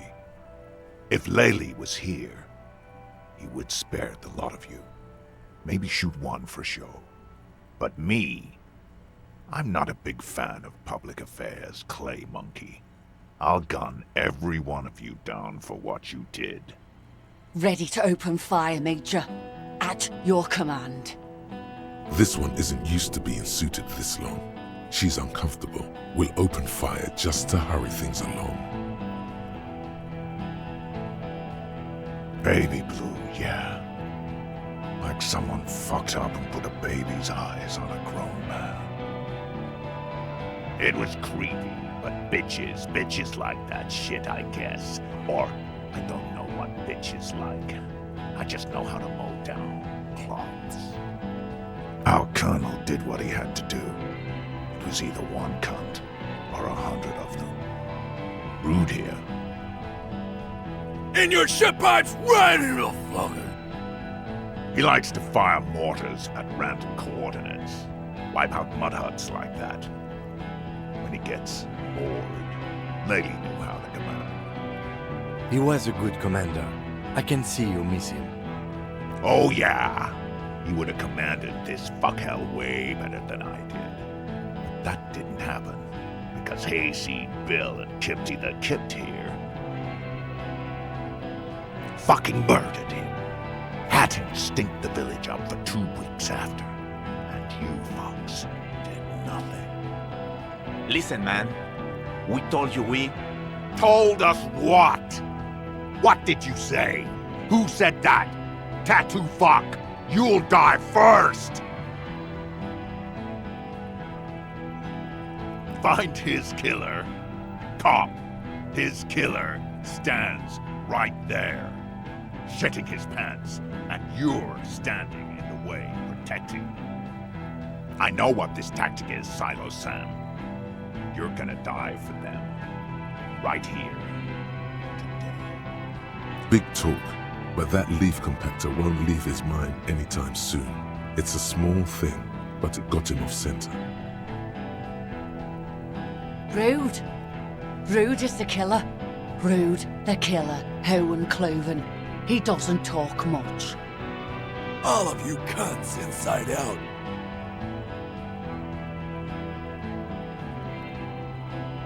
The gunner. The raddest. The killer. What do you think he does? There, on the rim of Owen Cloven's helmet, you count little stick figures.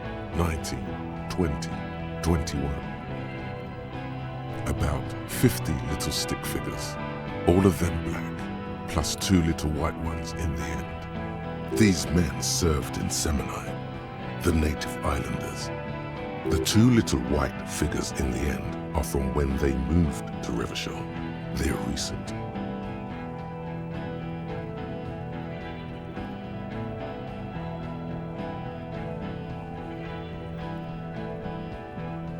That's right. Plenty of kids here in Revachol, too. T, let's fucking do it.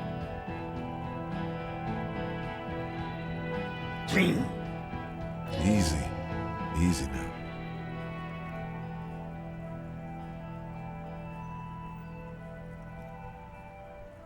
Who the fuck is that? Glacia, the woman upstairs. Where is she? She left! Unarmed, hunched, but keeping it together. She left! Her room's cleaned out! Right before these assholes showed up! We should have arrested her. You can feel how upset he is with himself. Just for a second. Then the fear takes over and he's back in the moment. Hey, Bushman! Your little cunt isn't gonna help you out of this one! She's gone. Forget about it now. Concentrate on this. For God's sake, tell him the Hardys didn't do it. Present a case.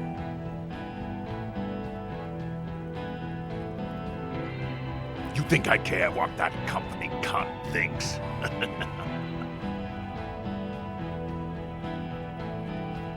The man stares at you with bloodshot eyes, a bull ready to charge. He's not listening, but looking for an opening. Now is not a good time to strike. He's looking right at your hands. Do something else. Get him distracted. She's gone, you stupid fuck! Sailed off 5 minutes ago. She doesn't give a shit about you, Silos. Stay cool! Don't do anything stupid! The company bitch is gone. Laylee's cunt is gone. Laylee's gone. Fuck are we still doing in this shithole? Guys, I just get in the way. I don't even have a gun! Hold your ground. Any more of you run, I'll shoot you myself. We're doing this together. They're afraid. All of them. Trembling reeds in the wind.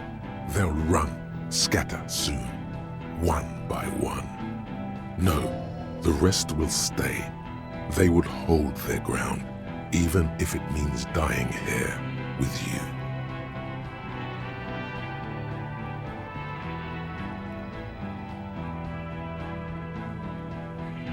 Yeah? Who did then?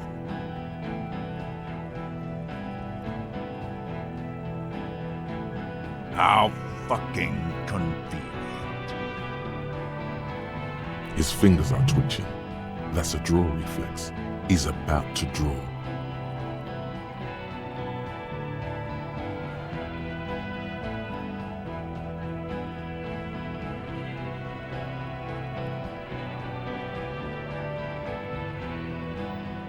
You think I'm fucking stupid, cop?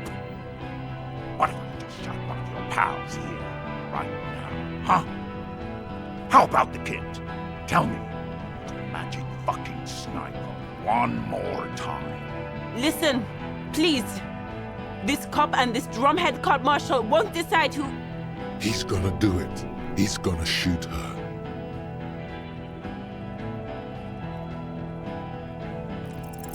The Hardy Boys confessed to hanging him, all together. Titus said we took him out back and hanged him. He said it loud, in a public place. You're lying. DePaul heard it. A Kiel Model 40 revolver, 8 rounds in the barrel. The gun slowly sways in his hand from the inebriation. You heard wrong. She and these men have been helping us find the shooter.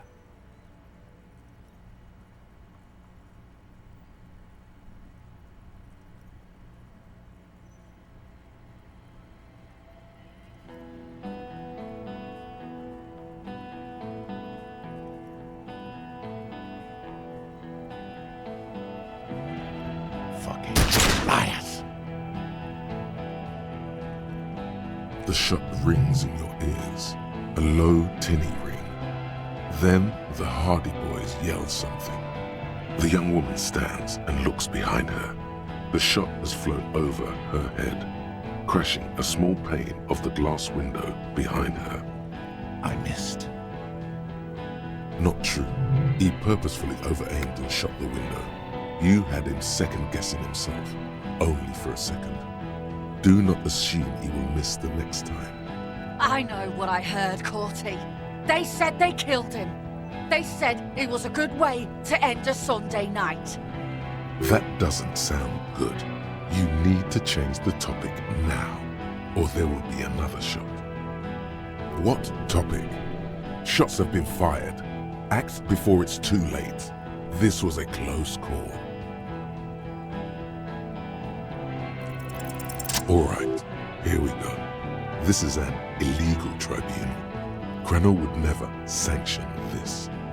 Who's the commanding officer? Take your pick. Really? None of this looks like it's going to do anything but piss him off. You only have time for one argument. Choose wisely.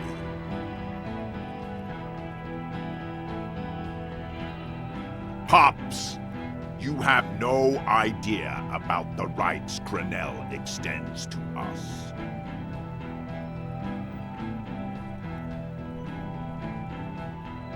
If I fuck and kill you, hang you to that streetlight by your shit pipes, then that's called a necessary display of force. No one's going to give a shit about dead loincloths. That's reality. Okay, it's not much, but he's thinking about something else, and his hand is off the gun. This did something.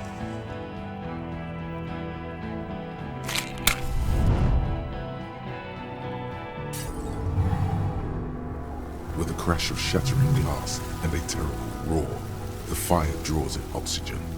The bomb hits the mercenary in the chest, swallowing him in flames as he staggers backward. In the fiery inferno, you see your tie, coiling around the man's neck. It is no longer horrific, but beautiful and pure. I only ever wanted you to have fun, Harry.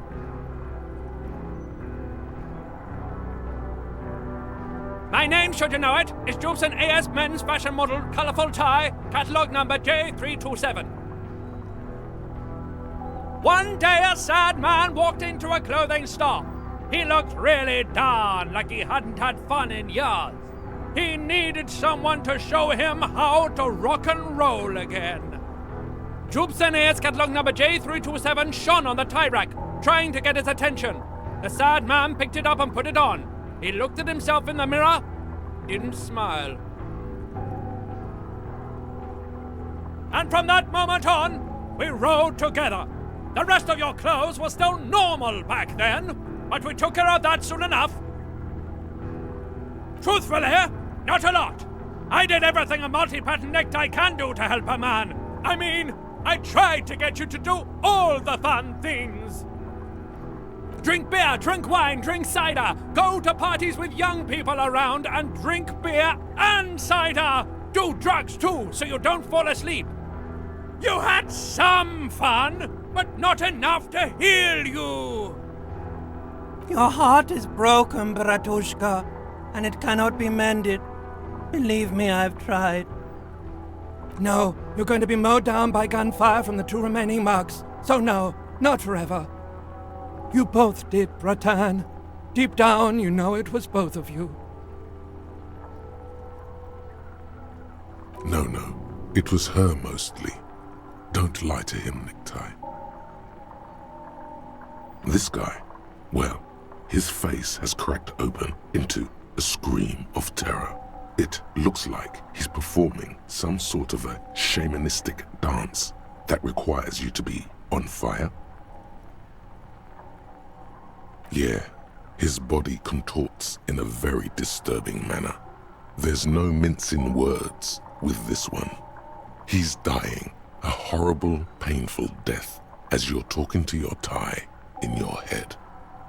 Smells like a steak on the grill, the burning flesh in your nostrils. Eventually we all do, Harry. See you on the other side. Harry, for God's sake! Watch out!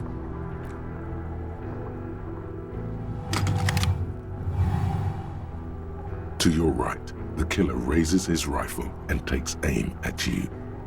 His moves are steady, but the long barrel of the rifle sways slowly. An Easter AR-FA-7, built for taking out light armored vehicles. It will devastate you. From the corner of your eye, you see the lieutenant raise his pistol and aim it at Rude. He's trying to find a straight line of sight before the rifleman can take you out. In the background, the leader is still on fire. It's not easy. He has 0.6 seconds to do so. He won't make it. You're on your own. You stare down the barrel of the gun. You see Rude's mask behind it, his eyes in the slit of the helmet, like a camera lens, focusing on you. 0.4 seconds remain. There are 6 little black dots in the tip of the barrel, like a honeycomb. This is a knock cannon. It shoots 6 rounds in one pull of the trigger. Absolute destruction. Is there anything we could use to protect this frail body? That gun will tear us to pieces. He's drunk. Drunk fighters overcorrect. Move right, he aims further right. Get him to overshoot. Just dodge the first shot, and the second will be easier. Drunks are quick to anger and make mistakes.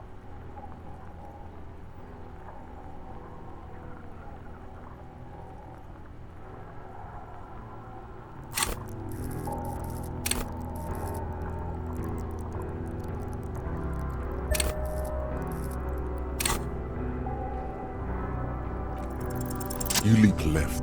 A swarm of angry lead passes mere millimeters from your side, tearing fabric off your coat. Feels like the lightest of tucks. The man tilts his head, trying to see through the clearing smoke for the next shot. Watch out. To your left, DePaul is about to take a shot too, at Kim. God, please.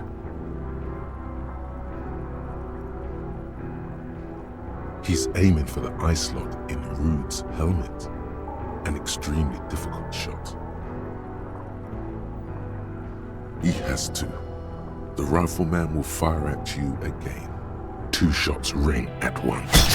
One from the lieutenant's pistol, and the other from DePaul's. It's aimed at the lieutenant, but it misses. You hear a scream behind you.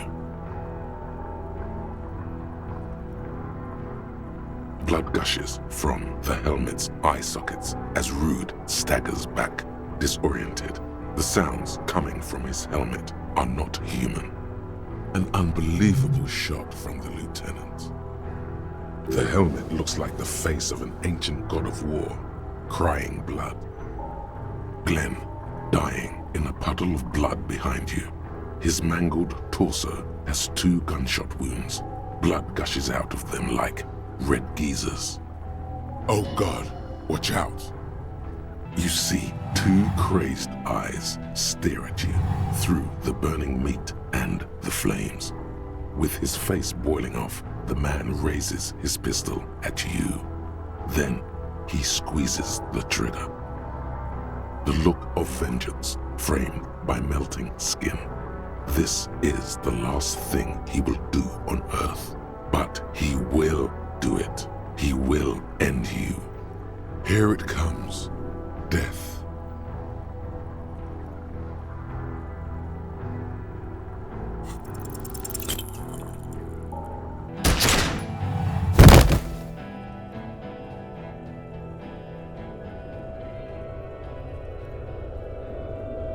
You can't.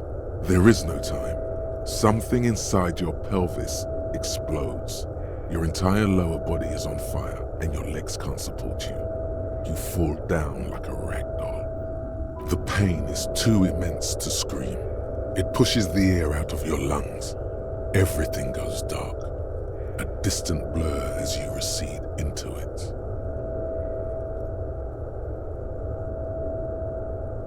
The Hardy Boys are screaming, fighting, dying. Someone jumps over you. Nearby gunfire shatters glass. Stop! The cop! Protect the cop! He's down! Feels slick and warm with blood. The pain is too strong to know what has happened there. Even clutching to your consciousness takes everything you got.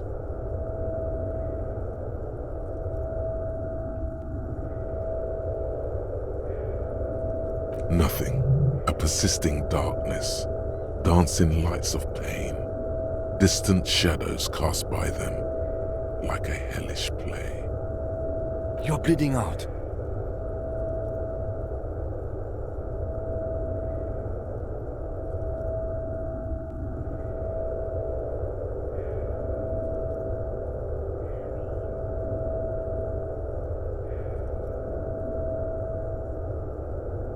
Stay with me.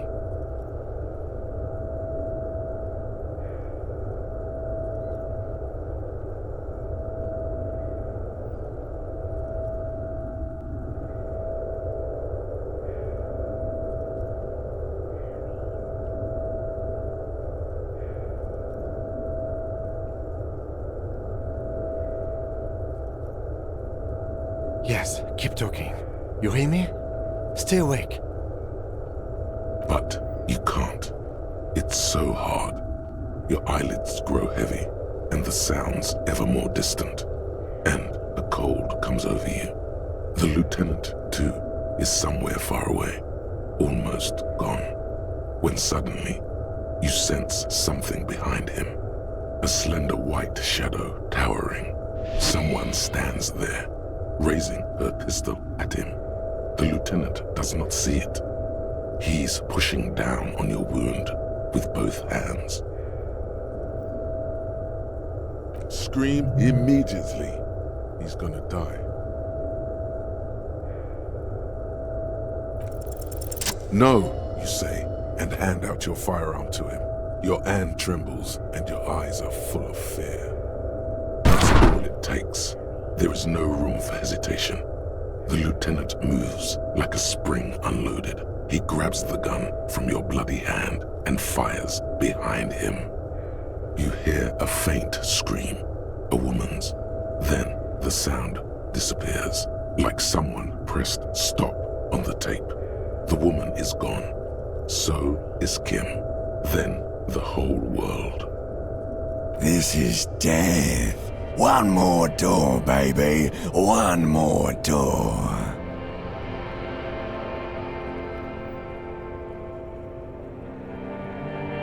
Brother, you already were a ghost. Up there screaming along with all of them, scaring each other, haunting each other. It's the living who are ghosts. The dead are silent. They don't rattle windows or write letters in blood. The living do. Leave them behind. Rest. The fight? There is no fight. The fight is over. It was lost 1,000 years ago. You have laid here forever. Keep falling deeper. Take the door. He's not taking it. His body is not taking it. Oh God, no. He's not disintegrating. He's swelling up instead. Over the hours. Hurting, moaning in his sleep, and rotting, and being disinfected, and smelling of drugs, and feeling saliva in his mouth, drifting in painkillers, thrashing in his wound sleep. He can't go. Not before the case is solved. There is a radio in the distance. A radio of the world, playing sounds. Good morning, Elysium. Soon you will return to the world. You're thirsty. Reach for the glass of water by the bed. The world is still there. Sleep some more. Hours turn to days. Soon we will get up again and go through it again. Finally, we know what the infernal engine was outside. The clarion call. The engine of a caprice kinema. No, it was him. He is the infernal engine. Can't you see? He never stops. He only gets worse. Life gets hard, but we go on.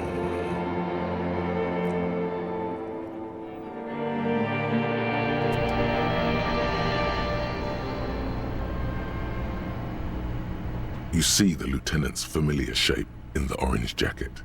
It turns double, then triple, from the pain. It's nothing. You're alive. That's what matters. Sunrise, Parabellum.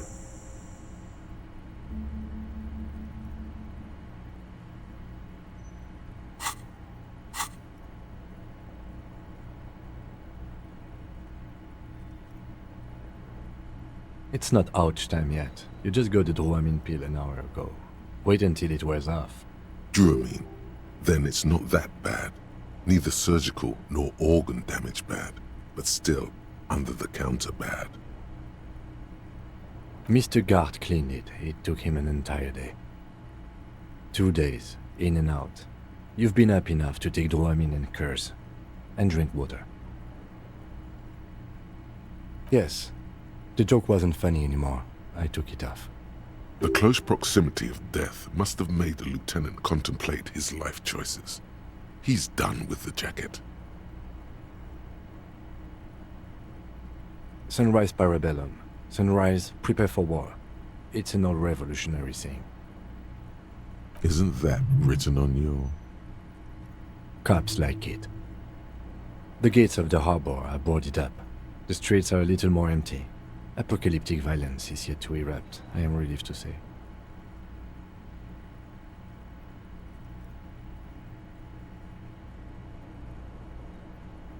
I think we may have held it off, for now. Barely. Yes, we have also completely failed, but that's okay.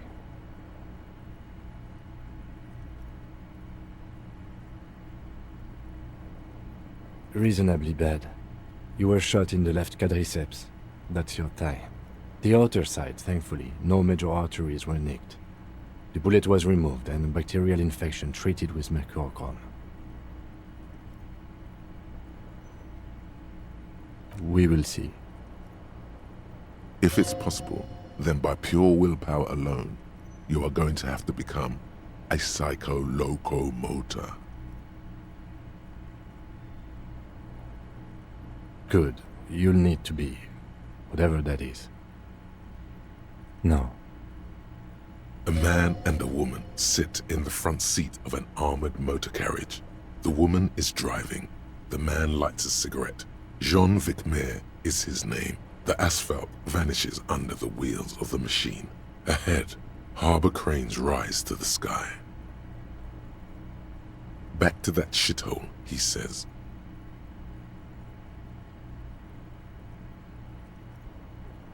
I called your station after the fight.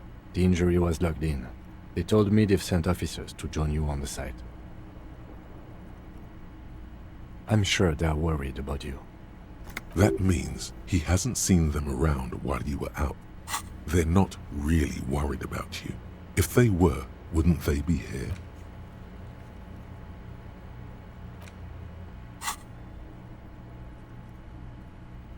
I don't know. He may have some idea, but he's not gonna get into it with you. That's between you and them, he thinks.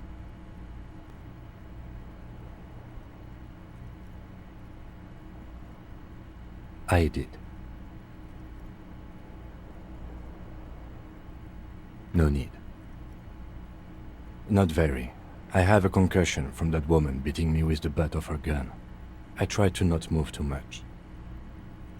Things would be worse if you didn't warn me. Thank you. I did not see her coming. Stupid of me.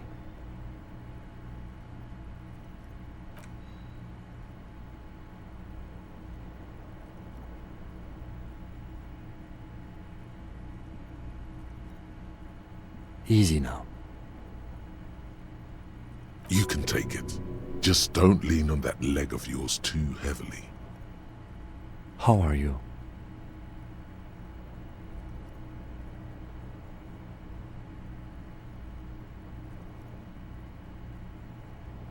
Your disco days should have been done quite a while back, Lieutenant Freighter. What happened? You threw an improvised petroleum bomb at the Major. A firefight ensued. He does not answer, and searches for something in his coat pocket instead. A smoke, most likely. Very. He died in the hospital. A blood-stained killer. You're an officer of the RCM. As retaliation, the rifleman tried shooting you. He missed, or you dodged. Then I shot and wounded him, while Glenn took a bullet in the spine. It was meant for me. Glenn did not survive. This is not the first person to die in his place. He goes on. Titus, Fat Angus, and Theo charged. Angus and Theo did not make it. They both died before they made it to intensive care. Titus survives. So do Alain and the musician. I forget his name. Yes, he's still alive too. You were bleeding out by then. I think you said something about your wife, and you warned me. I was able to disarm one of them, the Pole, before she got a jump on me. Thank you. I killed her, and that's what happened.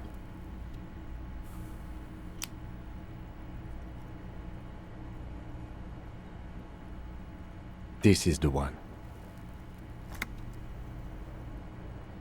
The Pole was the last to die. Everard had their bodies returned to Crenel for a funeral. Company is yet to retaliate. Because we deterred them? Or Joyce did? Maybe the harbor in full lockdown is too costly a target. Or maybe they are simply taking their time and will attack soon. I don't know. 3. Glenn, Theo, Angus. The fat one. He took a lot of bullets. And Theo, he was just too old for combat.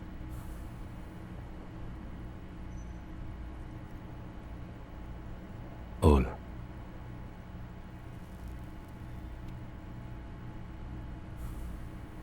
Yes, officer. 7 people are dead. It's not a success. But what's done is done.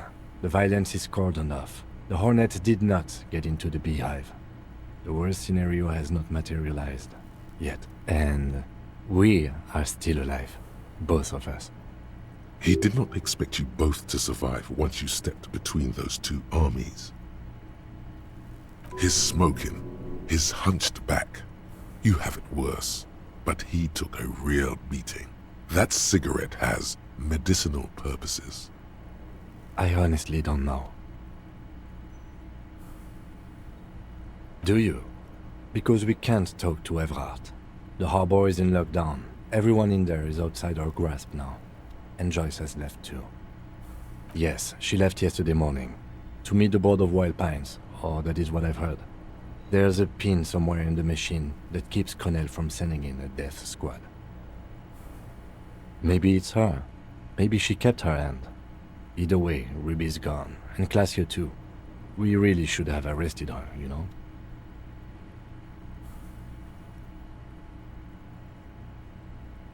Guard confirmed she left 20 minutes prior to the tribunal showing up. I don't know. I think the theory you presented, it's someone else outside our circle of suspects, was right.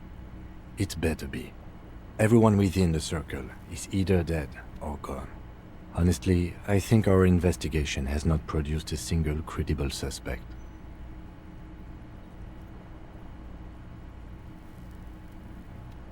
What? Every piece of garbage in the city is not connected to the case. You don't have to keep everything. He's wrong. Okay.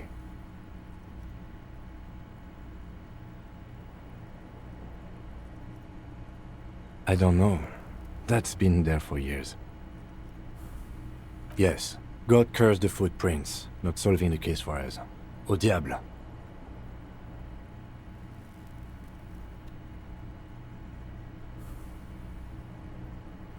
We could find thousands more if we wanted. All of Revachol is full of them. But they seemed so mysterious. There's a little pause. He says nothing as well. What is? Something.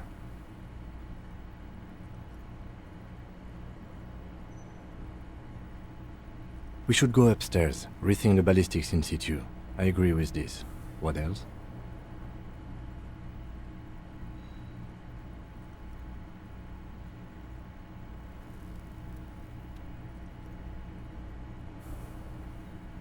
See? There's that. You can do ballistics. It's extremely easy. There are thousands lying around from the war, all completely unusable. It's precisely how easy it is that makes that bullet useless.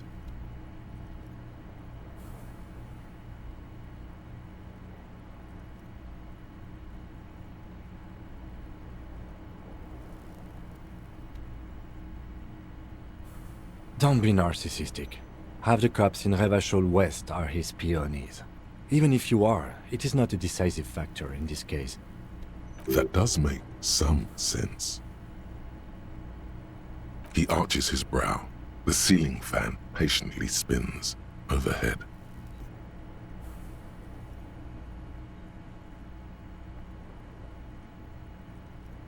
Really? Because to me, it seems solving crimes is hard. He sounds surprisingly weary. That concussion must be making him dizzy. No. Are you ready to limp? Good. Where do you want to limp to? A gust of wind blows in from the bay. The duraluminum box around you vibrates imperceptibly. A familiar cold, a red thread on the roof upstairs. Taut, plucked like a string by the gust. Why not?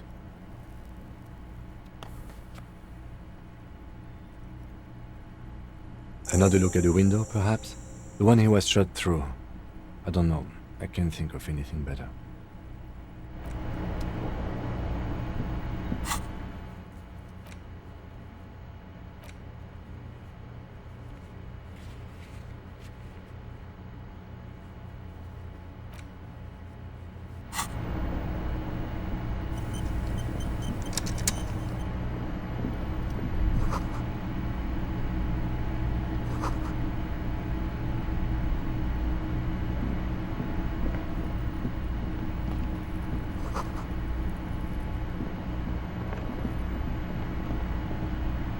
The bathroom mirror has been wiped completely clean.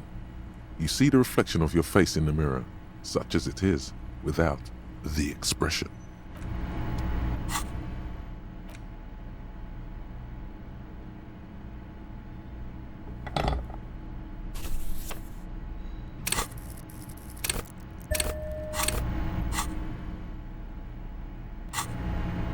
The bathroom mirror has been wiped completely clean.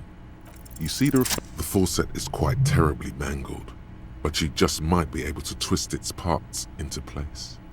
You handle the chain cutters deftly, applying just enough pressure. The faucet regains a recognizable shape. The steam stops. Told you that you needed those chain cutters. Everything is connected. Everything has a purpose. The mirror begins to clear slowly without you having to wipe it.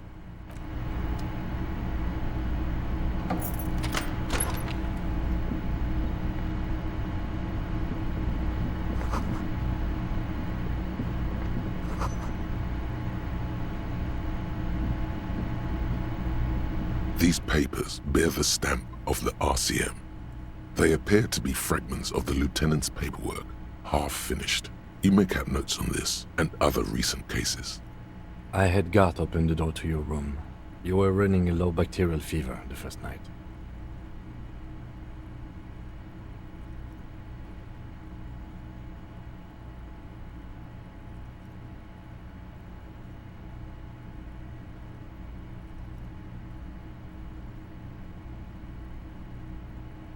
Back there on the plaza, I think you very nearly had a heart attack. Alcoholism has damaged you more than bullets have. We should go.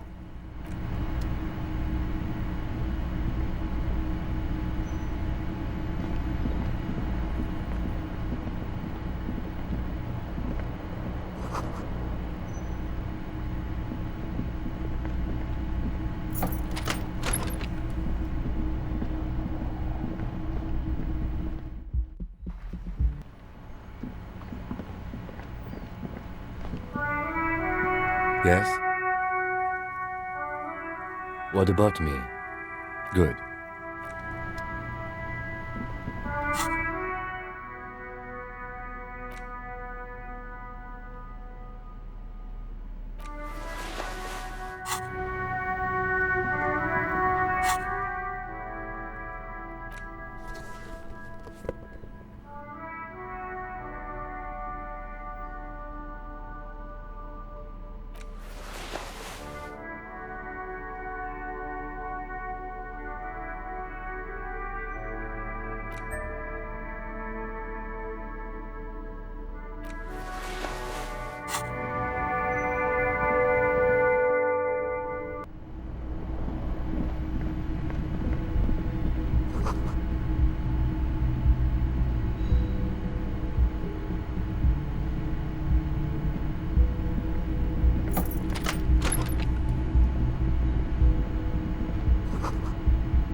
You clearly see footprints in the downy carpet of dust covering the workshop floor. Jackpot.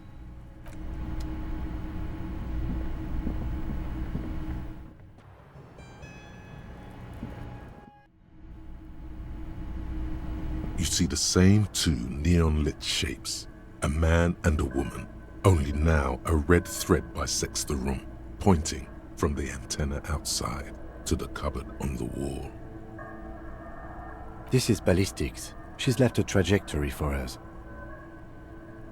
A ray of backward motion explodes from his mouth to the roof outside, A prime, to then widen into a radius of locations in Martin. It suggests the bullet came from the extreme upper quadrant of possible angles, from a point beyond the roof, B triple prime, the island in the bay.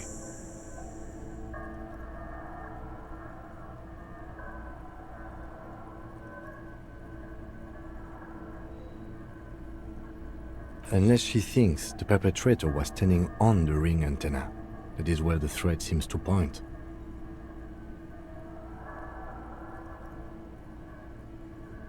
I remember. She was there that night. She would have known precisely where the bullet hole was in the glass.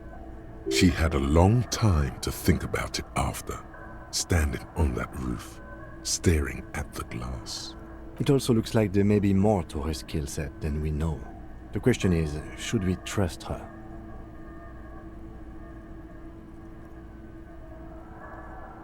I find that hard to believe, but at this point, what difference does it make? So it is. For a second he seems tired.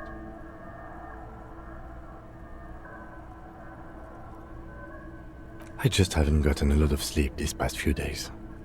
He doesn't really believe this will yield anything.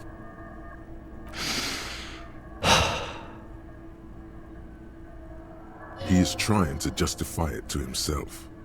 The lead is flimsy. You might as well go around Martinez looking under every rock and talking to every person. But what else is there? There, across the grey water, amidst crumbling concrete, a birch tree, and the half-sunken ruins of a flak tower.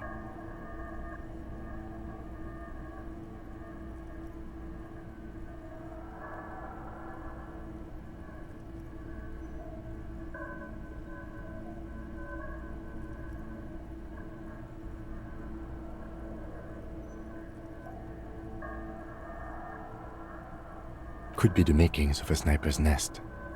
Why not? Military fortifications are made for that kind of thing. Not a lot, no. I understand. He will. He has it in him. Okay, let's go to the fucking island. How do we get there? Joyce Messier had a sloop, but she's gone.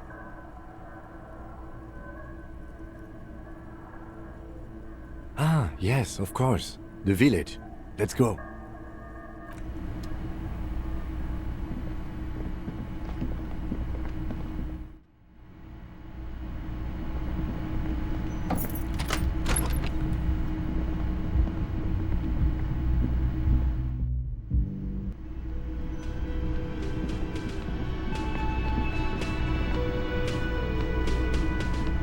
Oh, you're up. It's good to see you back on your feet. Did you like your room? I cleaned it for you.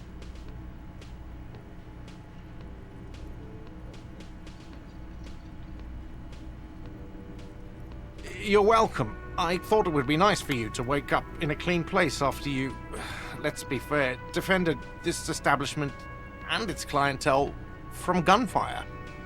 I give credit where credit is due, and that was a crazy move. Crazy effective. Petroleum bomb. Never seen anything like that. I was there until it struck him. Crawled inside then.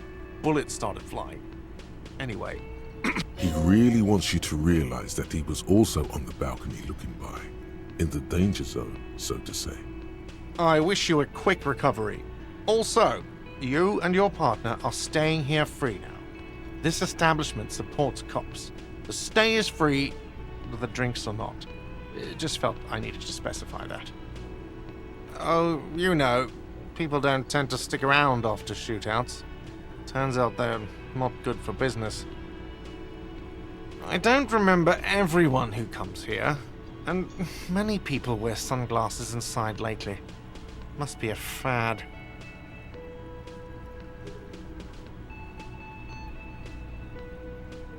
Yeah, I was. Yeah. That's because I'm a badass. It really took courage. Don't pick at him.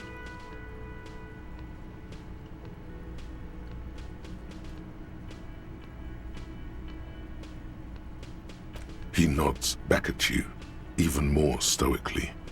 Just two badass men nodding stoically. Make that 3. The lieutenant is nodding too, hands crossed. No problem. They'll come back. They always do.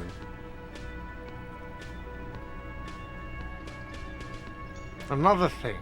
Yes?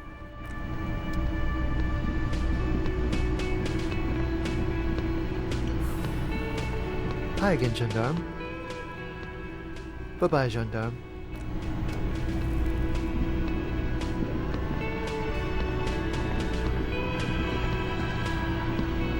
Seeing you approach, the bruised man raises his beer in welcome.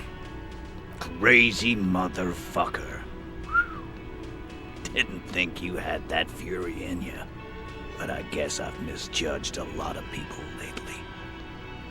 There I was, thinking, where are we gonna find a tin opener large enough for those cans? Then Capo Loco shows up and just sets a man on fire. Impressive shit, Copper. None of us would be breathing right now if it wasn't for...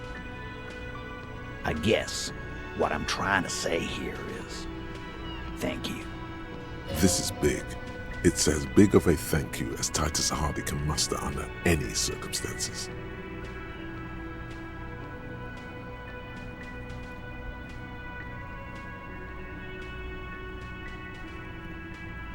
Likewise, Copper. Likewise.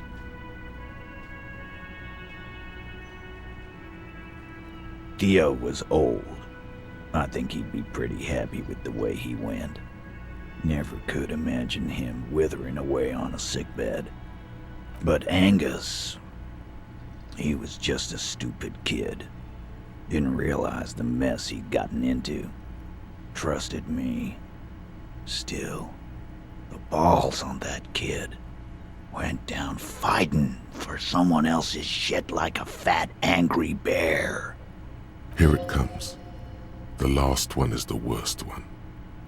He only deals with it by drinking copious amounts of 8% beer. An honest tactic, and effective. And Glenn was my friend. Best I've ever had. I'd love that crazy homo like my own brother. We're all fucked without him. But what do? This job is shit. Dennis, you saw him run. He's a mean little shit and I never trusted him. He'd better run real fast now. Real fast. Titus makes no attempt to hide his disgust. Grief-stricken anger boils in him.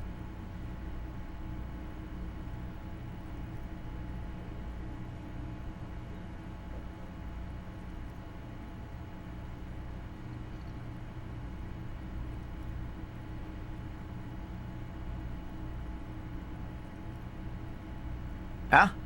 Cut that shit out. That's the kind of rhetoric bangers sell to kids in Jamrock to get them to join a gang. I'm sick and tired of this honor bullshit. Yeah. Had to tell Angus's mom about the honor that was bestowed upon his son. You didn't share your optimism, Copper. But fine. Fuck it. To each his own. First, We're gonna find Dennis. I'm going to find Dennis. I'm going to find him, and then I'm going to kill him. The tone of the statement is so matter-of-fact. It's as though he were talking about picking up a morning newspaper on his daily walk around the block.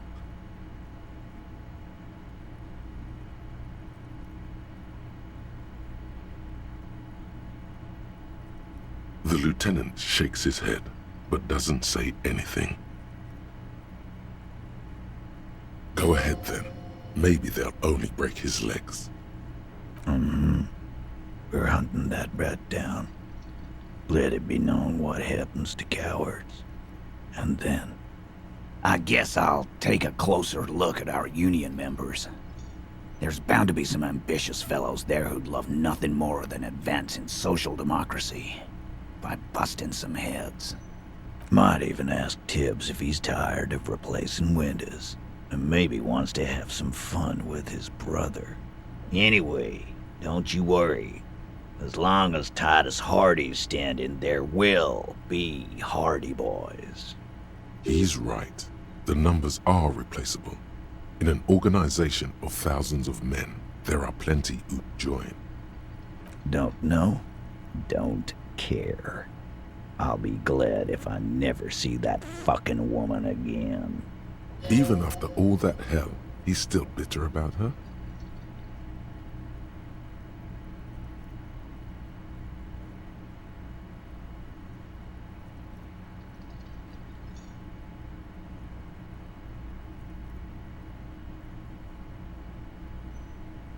He shrugs and tries to look uninterested. Judging by the sight of you, I'd suggest crawling into bed with a bottle of whiskey in one hand and a big tit in the other. Yeah, go pay Monica visiting Janro. She's got a knack for making men forget about their worries. Biggest pair of milkers in all Rebacho. Hell, you both look like you could use some feminine company right now. Thank you for your advice, Eugene, and you too, Alain. I do always appreciate a good use of the expression milkers. It sincerely amuses him how hard these guys typecast themselves. You're welcome, Bina Claude. You're all right in my book. Take care, coppers.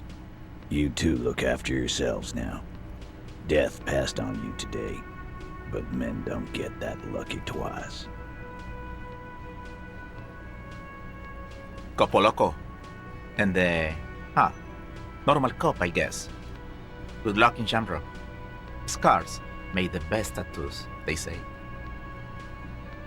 Thanks for getting involved, guys. Not a lot of cops would step into that line of fire, but you did. And if you ever feel like the uniform is holding you back, I've got a few vacancies. You'd make one hardy boy, copper.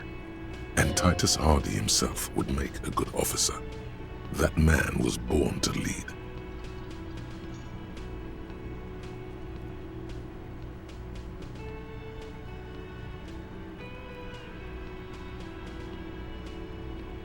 I will, Capo.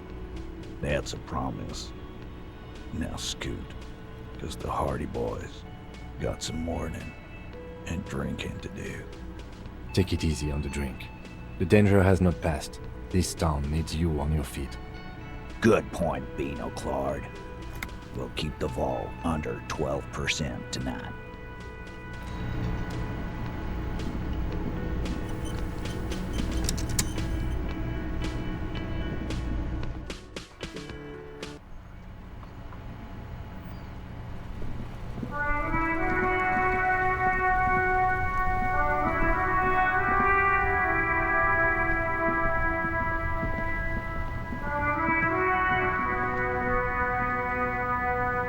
The graffito has been painted over the traces of the fight that took place here. It smells of blood and heavy fuel oil. This was Cindy the Skull.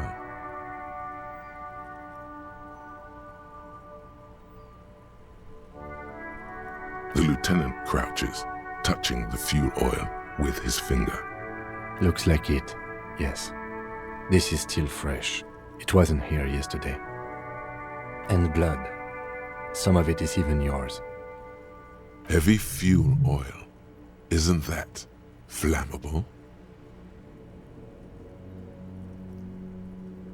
The fuel oil catches fire immediately with an ominous hiss. A bright orange flash across the surface of the letters. Black smoke rises from the burning message. What if the words are not directed at the people of Martinez, or even the coalition aerostatics above the city? They're meant for something above even those.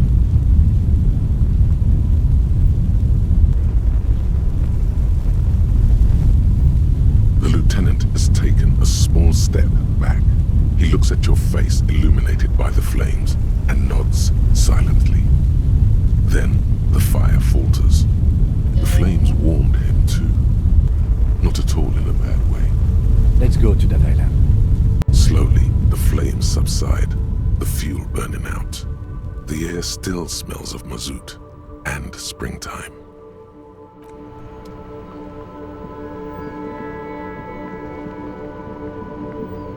Inside, you see a set of steering levers, a radio microphone, a pull-out toolbox, and the soft glow of the fuel preheater gauge. This is Precinct 57. How may I assist you?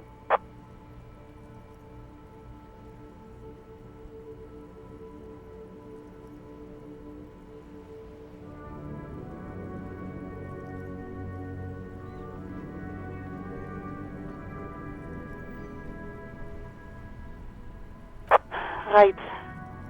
Please hold. 10-4, come in. Fireworker, over. 10-4, sir. Well, there's been some talk, sir.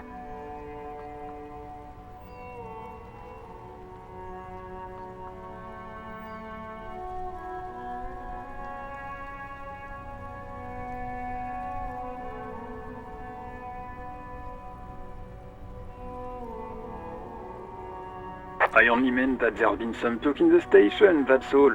But there's always some talk in the station. You know how officers in Jamrock are. But then again, some of us truly are on the take. It's unfortunate. Over. Roger that, 10-10, over and...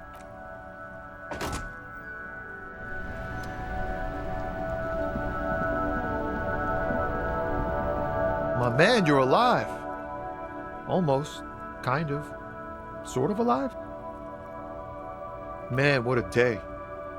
I missed out on most of the action, but I heard it was quite the encounter. Had a strong sense of finality to it. So what's next? You guys heading back to Jamrock now? Talk is local union muscle were behind it all. I'd reckon the case is closed, even if it kind of turned into a shit show.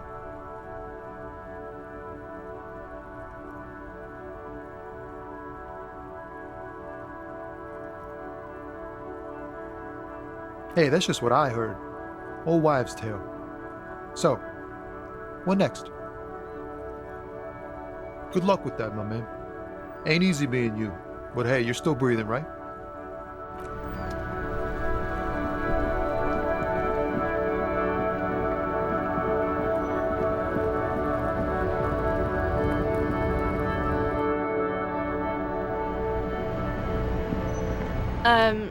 Is this about the questions again?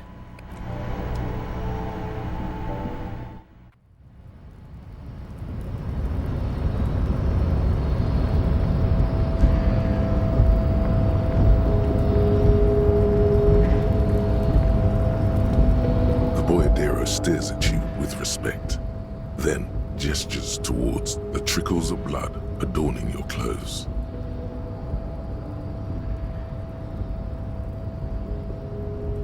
There are types of danger. The one I'm usually concerned with is lung cancer or getting mauled by wildlife, not bullets. It calls back to an older era where this was commonplace, though. You have a true boyadero heart. Hiding, gathering themselves. The harbor's in full lockdown, friend. No getting in or out, for the time being. No, man. Not today. Today is war. He says it matter-of-factly, like it's no big deal. Time will tell. I'll tell Everard you dropped by. I'm sure he'll be glad. I'll be okay here, doing lookout. Quite the sight, aren't they? Getting to like that red I am. Don't worry about me. I live to alleviate the worries of our brothers. See if any insane killers turn up. Then I'll run. And live. I'm sure I'll be luckier than you, friend.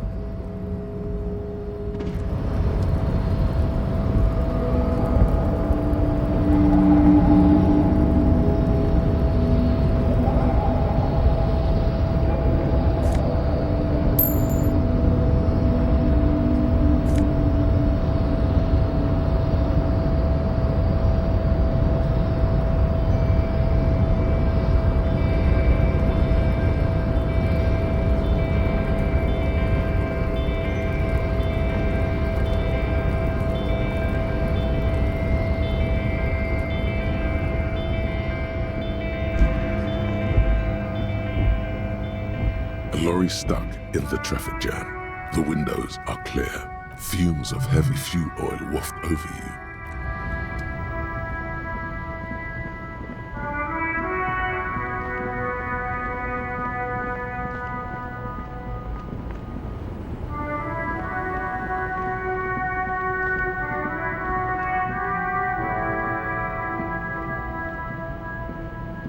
An old monument stands in the middle of the traffic island.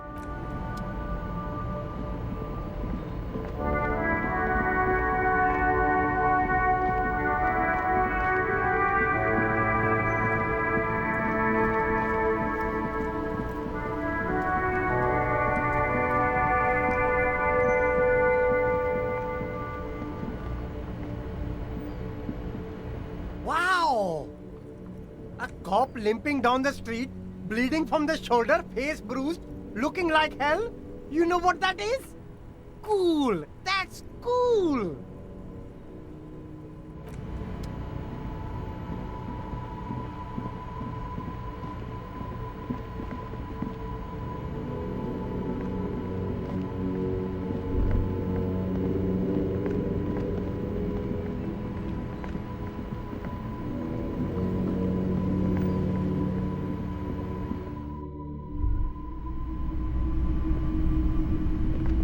Between you and me, this is why I don't get involved in local politics.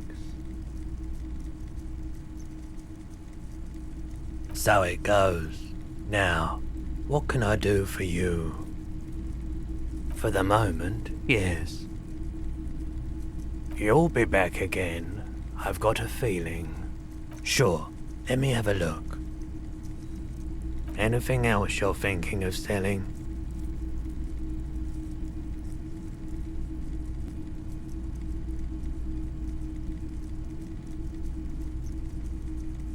Another time, perhaps.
Officer Harry, what happened?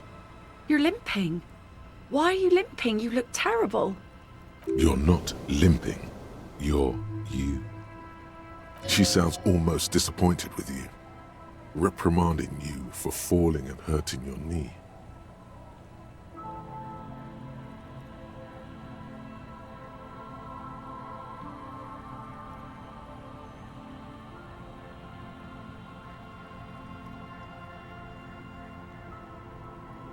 Everyone does that, in a way. You don't have to get shot for that. What happened to you anyway? We heard gunshots from the town. They were closer than usual. There was an exchange of fire on Rue de Saint-Guylaine. It's nothing to be worried about, madame. You didn't only get shot.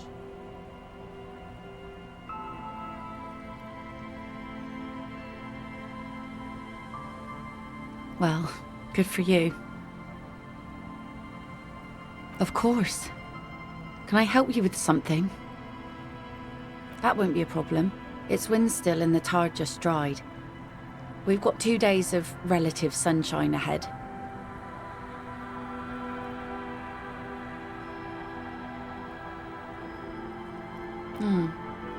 Used to be some kind of fortification there before the war. For the communards. An anti-aircraft gun, I think. Bombed to bits in the landing. I haven't been there myself. Always steered clear of it. Hasn't been there herself. Who has then?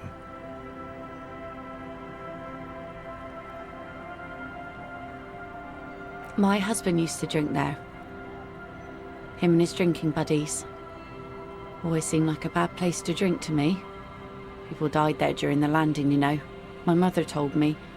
This must be one of the many fortifications that was used in the dying days of the revolution against coalition forces before they took this city. The kids sometimes go there too. I know they do, on rafts. I tell them not to, but they bring back old bullet casings and such. The twins. God forbid they bring the girl along on some rickety barge. Can we maybe ask your twins about that place before we go? Would that be alright? Be my guest. They have a strange way of talking. See if you can get anything useful out of them. I seldom do. If you promise to bring it back, and no scraping the hull, I just got it nice and yellow, and no drinking on the boat, and no joyriding either. Of course, ma'am. It's only for a day or two. Official police business. Aye. The crow's feet disappear from the corners of her eyes as she smiles at you. Well, most of it's sunken. Underwater. That means concrete underwater. Cut your boat if you're not careful. Be sure to enter from the south side. Water's deep there. Aye, aye, Captain.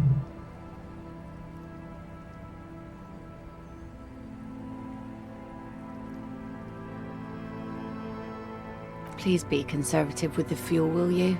Just filled her up, but it's a small tank.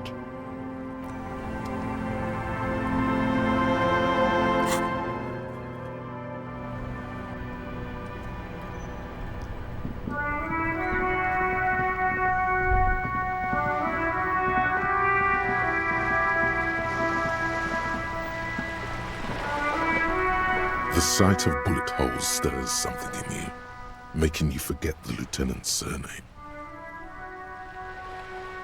The faded marks are too degraded to draw any forensic conclusions. Just chips in the sandstone. They look pretty ancient. Where? There? Those are old. Yes, the one that happened half a century ago. Those bullets were fired during the revolution and do not warrant an investigation by officers of civil law. Not much. I don't have a fresh perspective on it. Shall we go?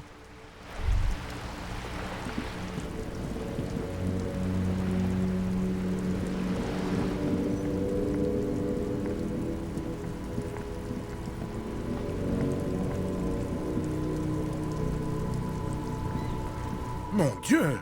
You set it on fire! What kind of a policeman are you?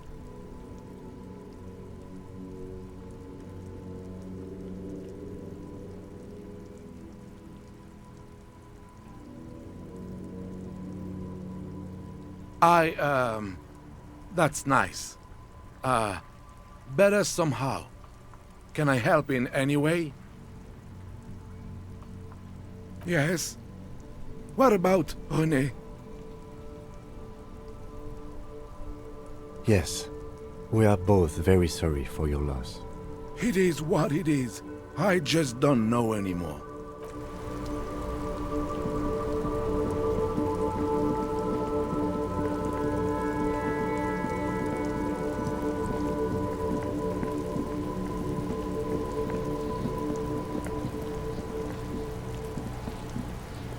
Everyone says you started crying in the middle of a firefight and then bled like a pig. I guess that was cool.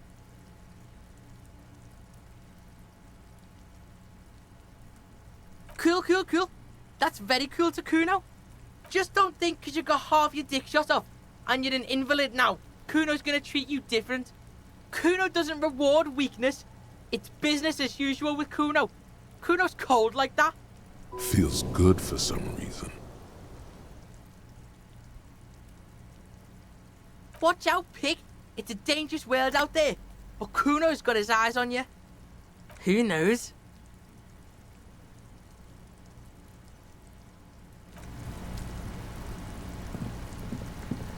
I'll die before I squeal, pig.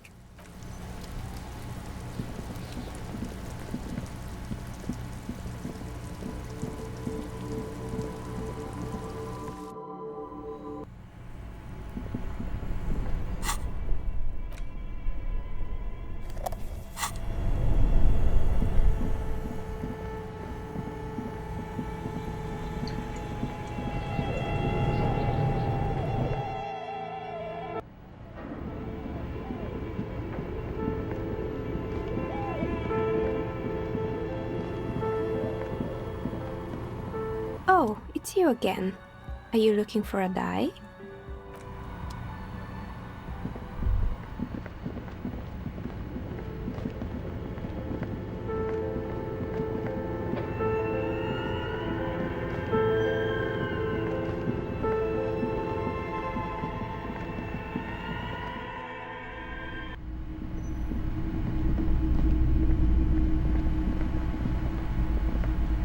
Oh my god!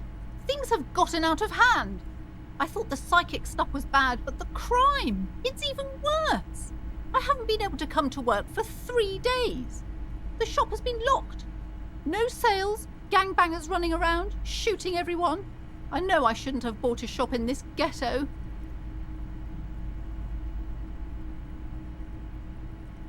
Oh my god! Even the police can't take care of all of this. Just look at that limp.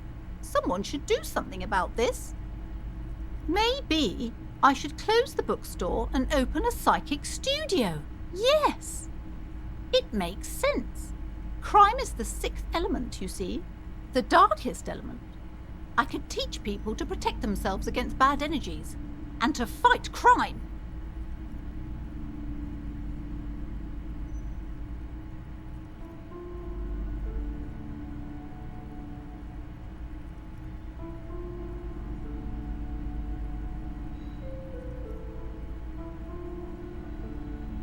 Yes, what Martinez really needs is more vigilantes roaming the streets. Exactly. It's a brilliant idea. Thank you, officer. I'm going to start drawing up business plans right away. In the meantime, do buy the books. As many as you can. They won't be here for much longer. Is there anything else I can help you with?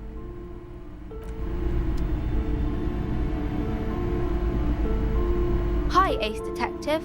Are you here for more books? Math.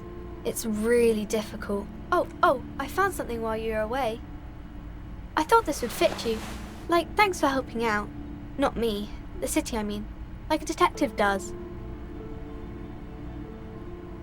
Yes, just like the one Dick Mullen wears all the time. Right, I have to get back to my homework now, before Mum notices.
Give me a moment.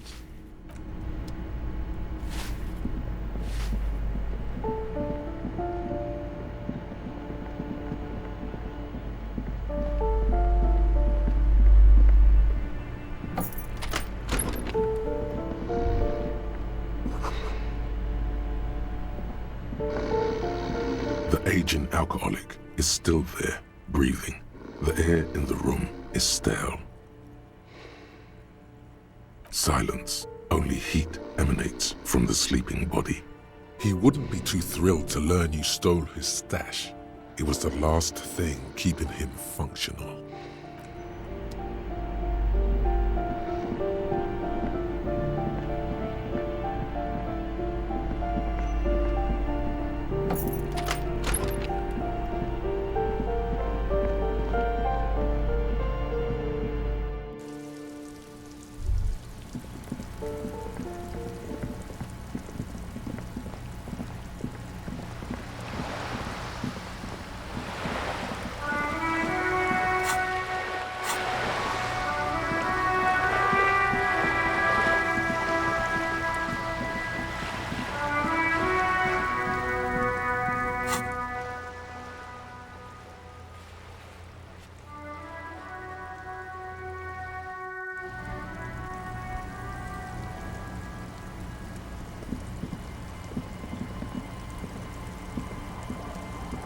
Our tenant, the policeman. I hope the waves don't keep you up at night. What can I help you with? Even I can see that. I told you not to bring your trouble with you, policeman. We've got troubles of our own here. Though I suppose you took the worst of it. Turns out you were your own ill omen.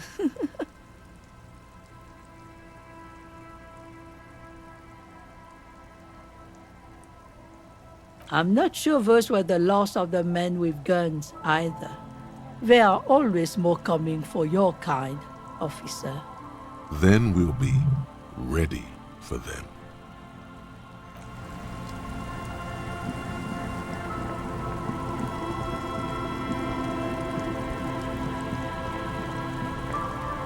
Time's cold, Abigail.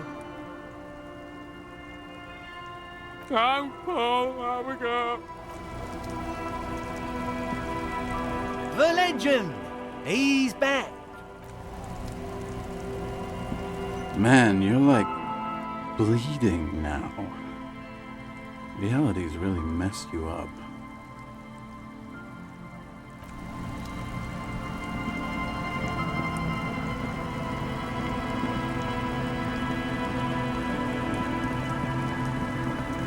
The scruffy-haired little boy kicks a stone while the other watches him do it.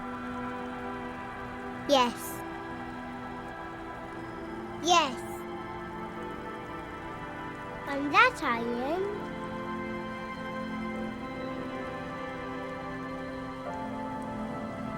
That's, nothing. It's just a seafort and some plants. You can take a raft there. It's great. And we make a fire. We make a fire. Mm-hmm. Gather the sticks for the fire. And bullets. Or not real bullets, empty bullets. Bullet shells. There are a lot of them left over from the war. But this could be important. I don't know what those are. They're nice. The fire guy comes and asks us to put the fire out. Your nerve endings sting from the mention of a guy. They must mean a human being on that island, but it's cut off. No.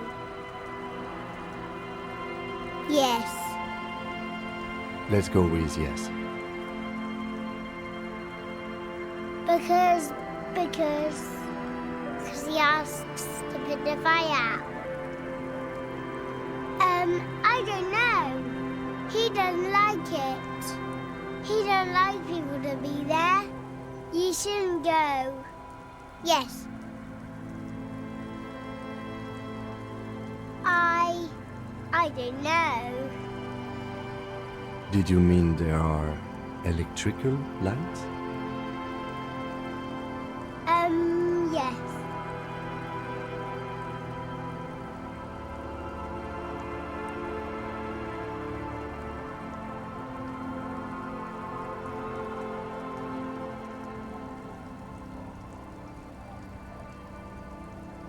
No, he doesn't live there. I don't think. No, he lives there. Been there twice, 2 times.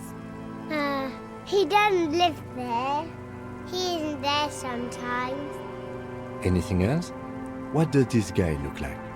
I don't know. We ran. He just yelled we shouldn't be there. Our father killed himself. Don't say that, he didn't.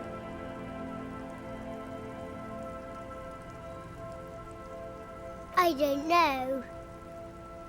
Doesn't even have anything to do with this, you. Father isn't the fire guy. The two things are unconnected. Your question didn't make sense. There's Lights, fire guy. We should check up on that island.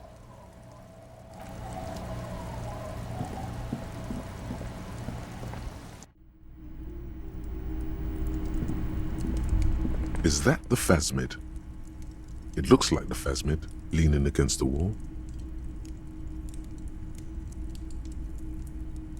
It's not the phasmid. It's not even organic. It's a fire iron. How disappointing.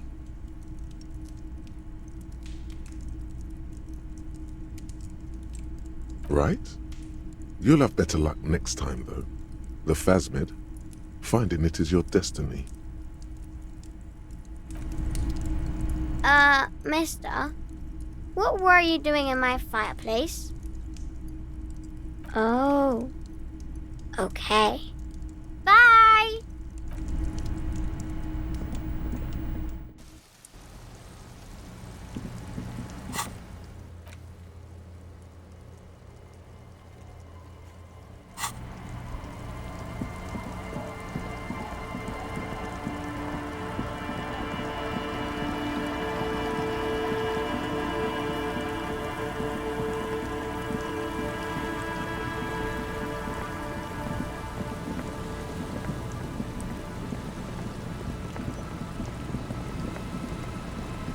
A few locusts trudge along the wall of the trap.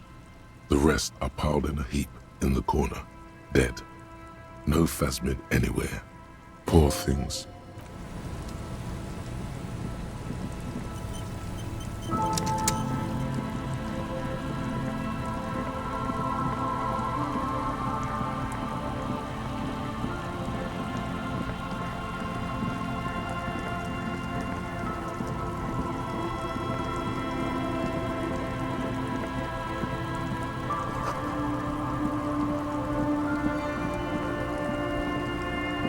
Always my pleasure to be of assistance to the RCM.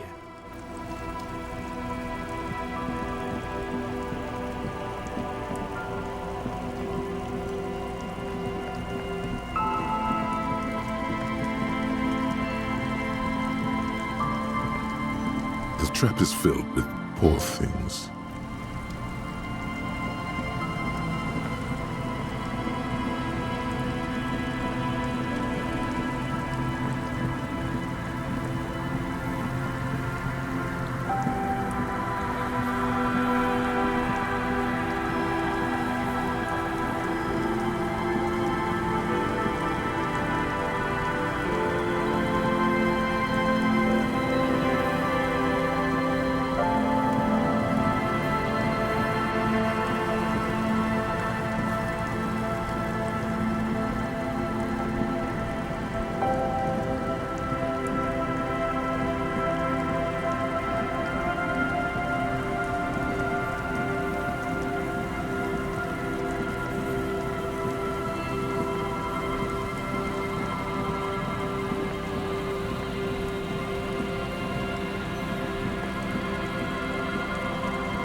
did notice you limping, but I thought maybe it was your thing or something.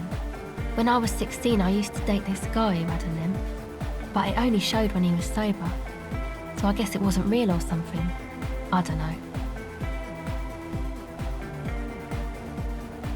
Anyway, shot in the leg? I'm sorry. Man, that must suck. O pasaro de agint. It flutters by your ear. It's what the Zemoyaki, the Gradian community in Revachol, call a person who never breaks under interrogation. It's an organized crime term.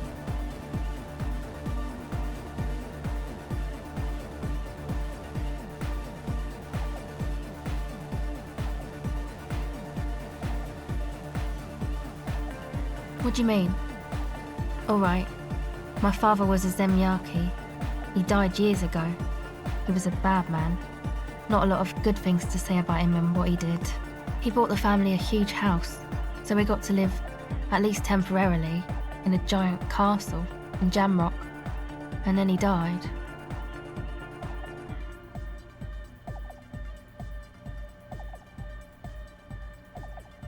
You and I both, although I don't have to imagine. The competition came and took everything away. It was like in a war zone. So after his death, we had nothing left, and we were in danger. My mother had to change her name, mine too. We left it all behind. It was a stupid idea, and I'm still disappointed I came up with it. Aren't there any local authorities who might look down on such activities? I took that into account, of course. Coordinated the operation with the débardeurs, else they might get unhappy. Not in person, but I let them know. You can't do anything without the fat ones getting wind.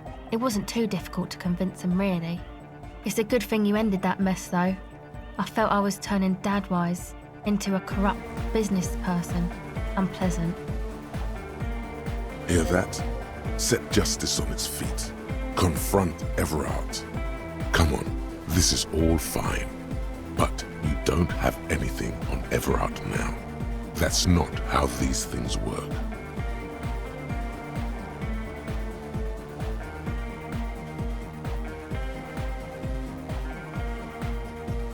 Do. It's for the best.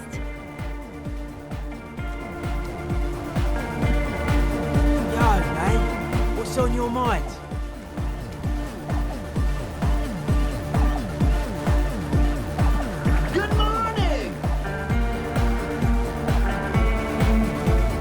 What is it?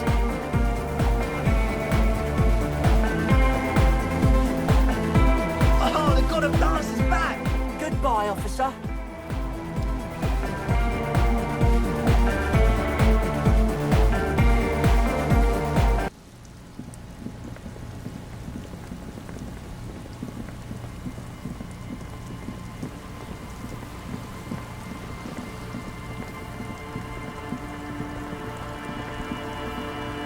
An old door worn by elements.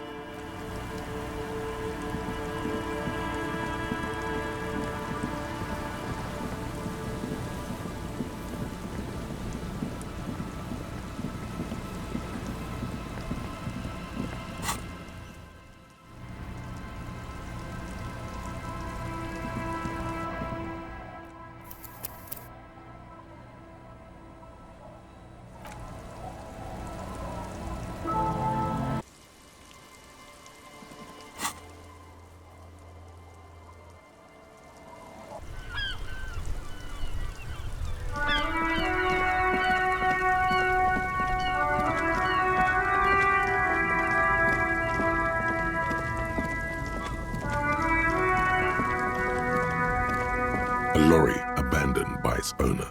The smell of cigarettes and perfume welcomes you. There's something odd about the passenger seat. The seating fabric has been pulled tight over the lower side of the seat where the toolbox should be. It takes a few moments, but eventually the transceiver slides from its greased socket mount with an eminently satisfying chung. Nearly the same sound produced by the action on a good breech loader. You can't fail to notice. As you take the transceiver in your hands, the lieutenant bites his lower lip, apparently deep in thought. Funny, isn't it?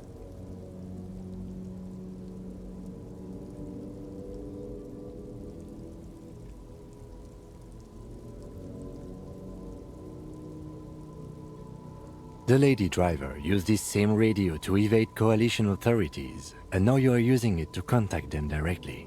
It's just ironic, that's all. Where the radio used to be, there's just a rectangular shadow now. It's about the size of a small box of pasta, but much heavier. Now that you're looking at it more closely, you realize the various dials and meters make it look vaguely like a face. A distinctive triangular logo forms the nose. That's the mark of Estaz Electronica, one of the major manufacturers of advanced radio equipment. You've surprised me more than once during the course of our investigation, but I have to say it still seems like a remote scenario. The movie stars are still smiling from the walls. You close the rusty old lorry door.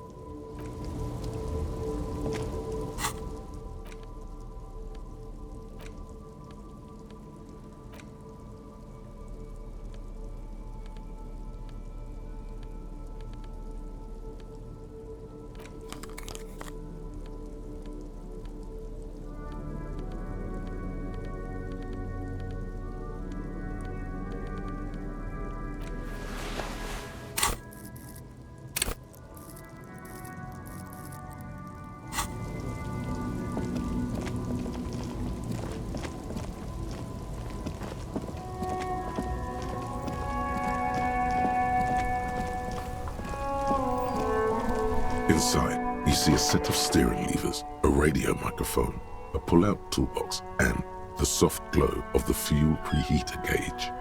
This is Precinct 57. How may I assist you? Something is wrong. Only static hisses through the speaker. No reply. Only the mindless drone of static crawling through the air. It's been this way for a while now. My guess is the Union is listening in on our conversations and jamming outward communications to protect themselves from Cronel. It only happens when someone mentions the attack. The rest is unaffected. Our best bet is to carry on like nothing happened. That is, if we don't want us cut off the grid completely. No more dangerous than stepping between 3 armed mercenaries and 8 Union men, I hope. I don't like it either, but that's the way it is. The street seems safe enough to me. If anything, taking out the mercs made things calmer. For now. You can try calling again. Just don't mention the tribunal. And remember, they are listening in. They're shutting you up, silencing you. Don't fucking drop your guard. Everything sounds okay. No drumbeat of total war yet. If anything, everything sounds too okay. In the cabin, you see a set of steering levers.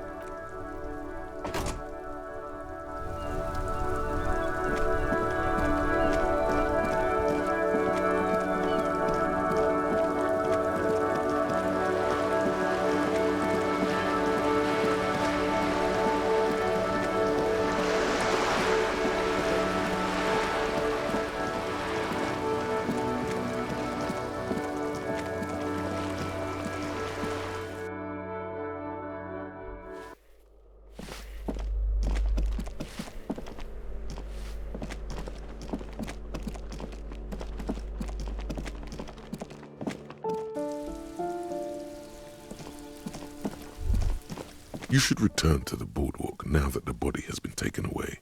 There's something you need to see. A little something that your visual cortex has put together while you were away. Let's call it an apparition from the past. Oh no, it's one of those show, don't tell things, isn't it? You can just stop by whenever you're close. It should be quick enough.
cold sea breeze stings your face as you step on the boardwalk. The body is gone. But something still lingers in the air, and high above it, against the grey. A luminous wheel of pleasure, and all things bright. Its wooden frame creaking in the wind. 12 red cabins form a circle that stretches from the engine below to the flocks of seagulls up in the sky. The mirage looks both sad and glorious in the mist, like an insect trapped in glass. What are you looking at? This must be the pleasure wheel that Trant Heidelstein told you about. The one that Mr. Heidelstein mentioned?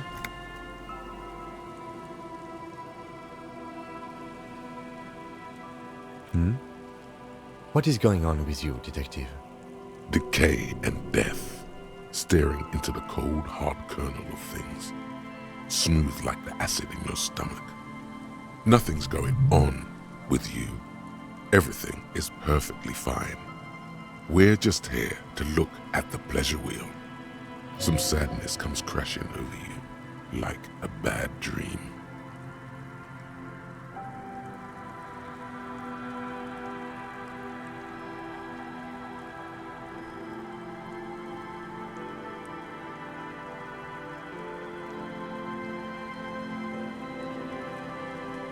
Mr. Méjean? Perhaps not fun, but I do think he was trying to make himself feel better, yes. In his own way. To carve out a corner of the world where he could feel at peace for a moment. But I don't think standing here in the cold is doing you or me any good. Let's go. We've got a case to solve. The pleasure wheel stands still on the boardwalk. Its 12 red cabins suspended in the air. The little wooden gondolas dangle in the wind, their seats empty and floors littered with old ice cream papers and discarded tickets. A seabird has made a nest in one of the cabins, but even this looks abandoned. A remnant from a spring some 50-odd years ago. The wind gets stronger the higher you go. On a good day, you could see all the way to La Delta when you reach the top, and the masts and sails of dozens of pleasure crafts. The pleasure wheel stands still on the boardwalk, its 12 red cabins suspended in the air. There's a ticket office made out of an old gondola, its wooden frame the same shade of red as the ones above. A sign mounted on its side declares, 20 centimes for the ride of a lifetime. The pleasure wheel stands still on the boardwalk, its 12 red cabins suspended in the air. Some waves come crashing against the boardwalk, shattering the mirage.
Yes, what is it? Ah, very good. Let's see what you have.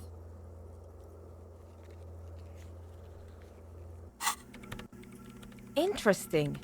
An Esterhaus EH4, heavily customized. This is an advanced model, highly capable. I'll need to replace the frequency dial, but it should certainly work for our purposes. She's impressed by your resourcefulness as much as by the equipment itself. I believe that means we're ready to get started. I should warn you, once we begin setting up this antenna, we'll need to see the whole process through.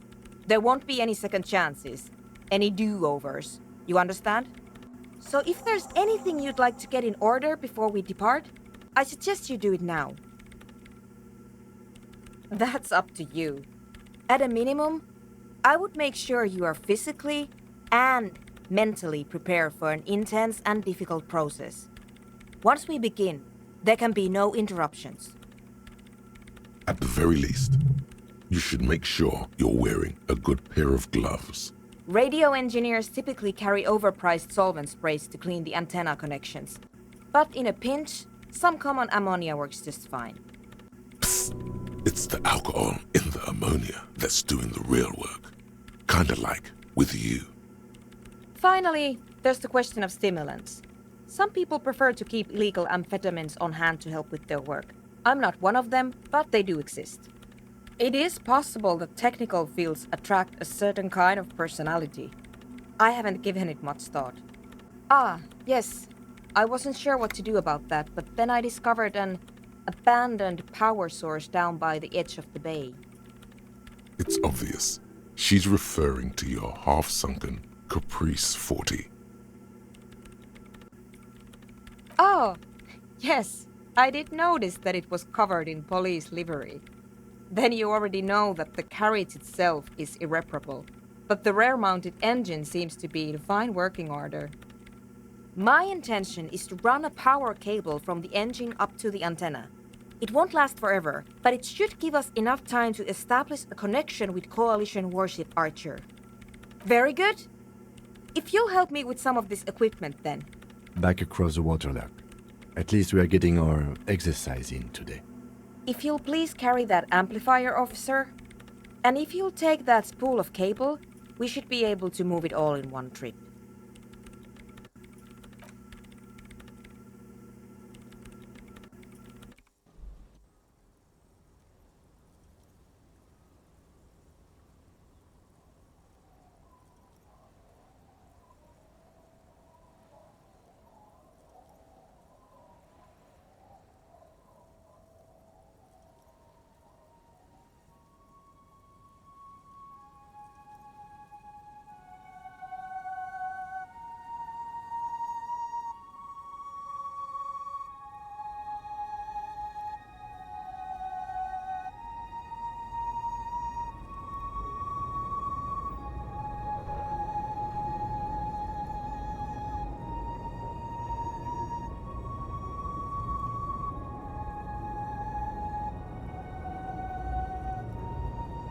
And now if you'll just connect that here...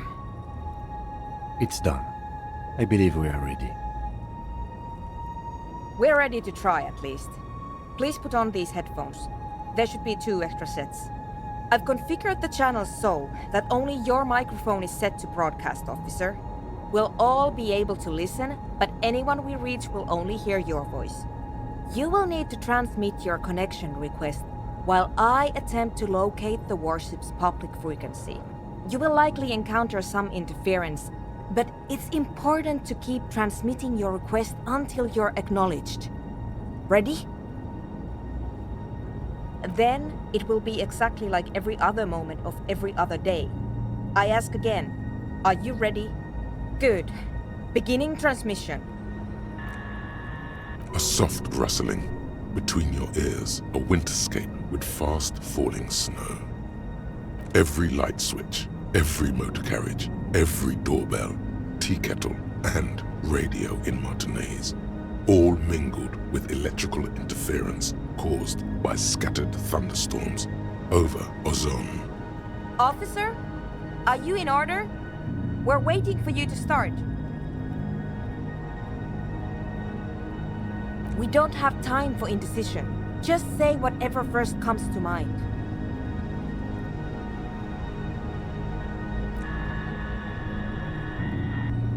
You're all alone out there, wandering a blasted heath, calling out to the night. But there is no reply, except for the buzzing of invisible machines. The lieutenant looks up at you with a nervous glance. He is nervous for your sake, of course, but also his own.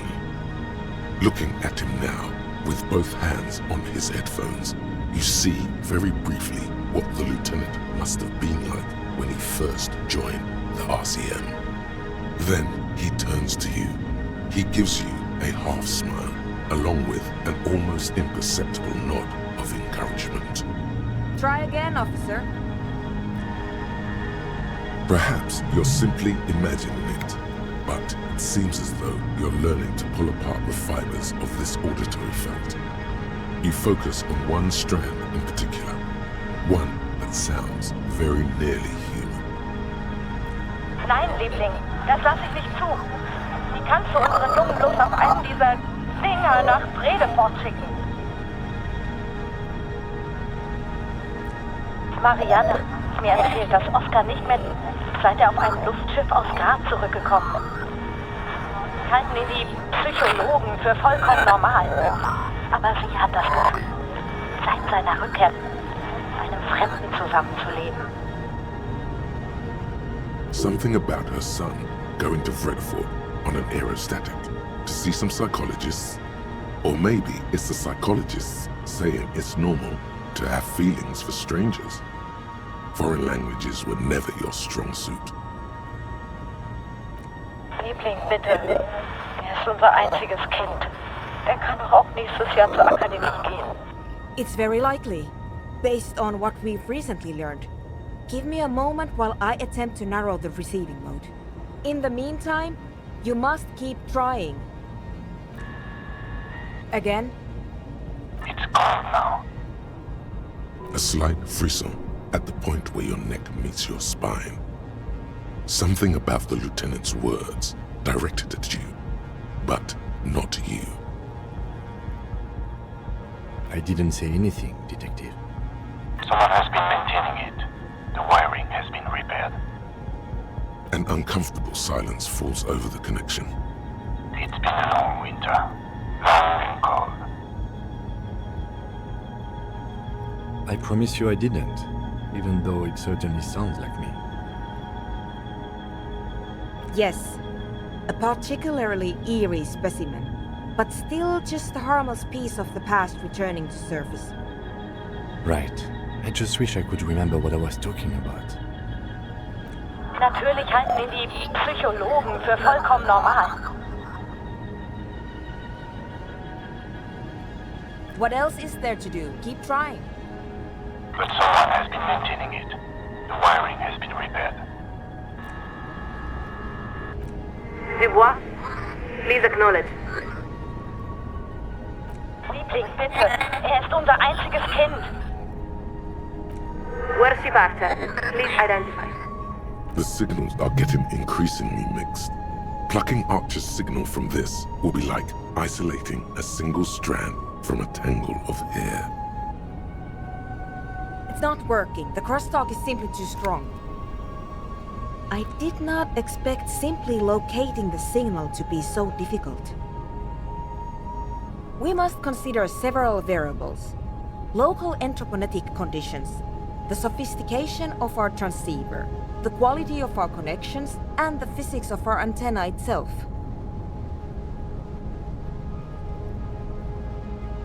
Fortunately, we have a more than adequate transceiver, so I do not believe it is causing any problems.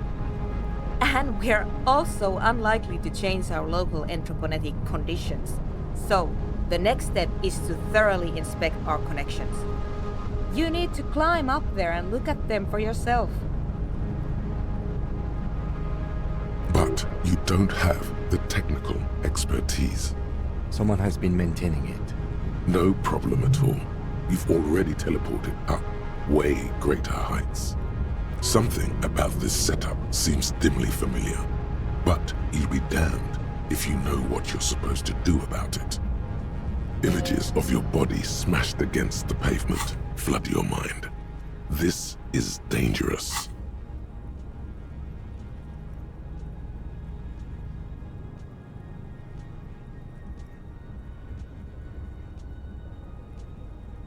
You actually haven't, but you have proven that you are a relatively capable climber.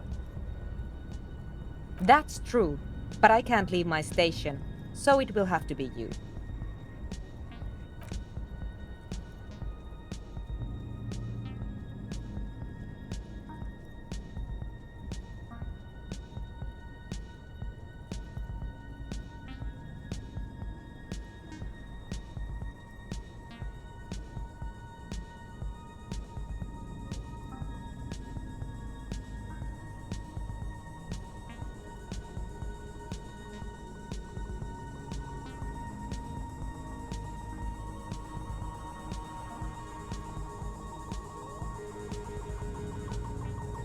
Your gloves give you a solid grip on the metal bar.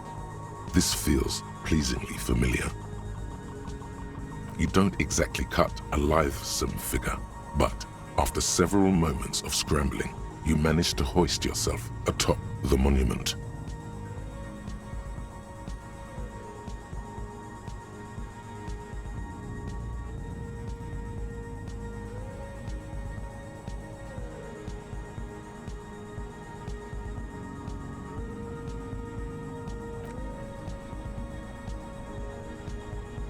That performance was frankly an embarrassment.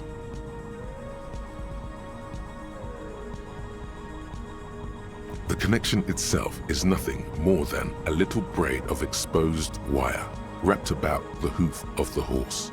A copper fetter it cannot slip. The whole monument is covered in a thin but durable layer of oil and grime. It's obvious no one has cleaned it in years. The programmer mentioned ammonia, but anything alcoholic should dissolve the oils, creating a cleaner and clearer connection. It takes a few moments, but the alcohol gradually begins to break down the oils surrounding the copper wiring. Is this really the time, Detective? It's all right, Lieutenant.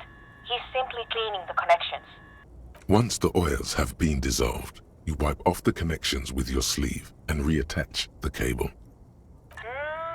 It seems to have made some difference, but unfortunately not enough to alter the overall situation. Unser einziges Kind. Kann auch nächstes Jahr zur Akademie gehen. Short of changing the shape of the antenna, I'm not sure what else we can do from here. And the lorries are all jammed together, so that's unlikely to happen.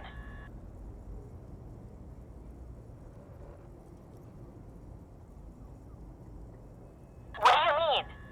You adjust the antenna manually, with your hands. Ideally, narrow the receiving mode so that we can isolate the warship signal and eliminate the crosstalk.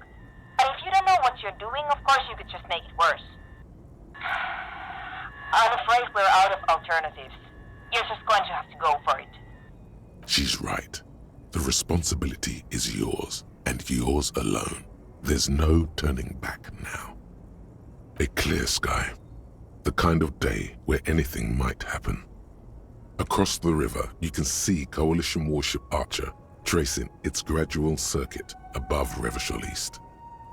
A few of the idle lorry drivers and strikebreakers gesture at you with their cigarettes, more out of curiosity than anything else. From the window of one of the adjacent apartment buildings, an older woman leans out, her heavy breasts sagging. She yells a single word you can't make out, and then shuts the window with a violent thunk. You are face to face with Philip III. The Bronze King looks toward the west. Something about his features seems bizarrely distorted. Not intentionally. It's a matter of perspective. The king was never meant to be seen from such an angle as you've attained. His imperious gaze leads you naturally to his outstretched hand, which, for some reason, strikes you as sadly empty. Come on. Kings and sabers are so played out. There's a better way. Why not arm the good king's valiant steed instead? There seems to be just enough room between its teeth there.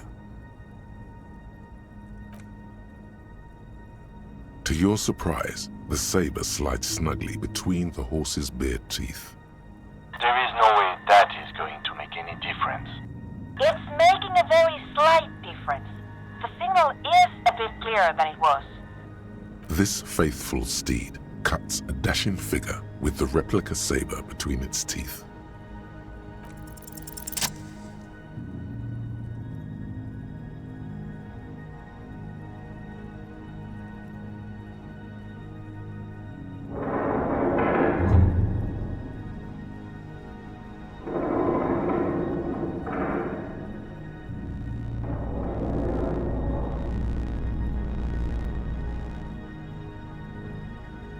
Your grip is firm, yet controlled. The swelling in your headset guides your hands as much as your hands guide the bronze horse head. It's almost like you're hearing through the horse itself. That's very good. Just a bit more to the left. 9, Liebling. The signal is clear. The storm has passed. This is another voice. A live voice on the other end of this invisible bridge you've established. Try it now, officer.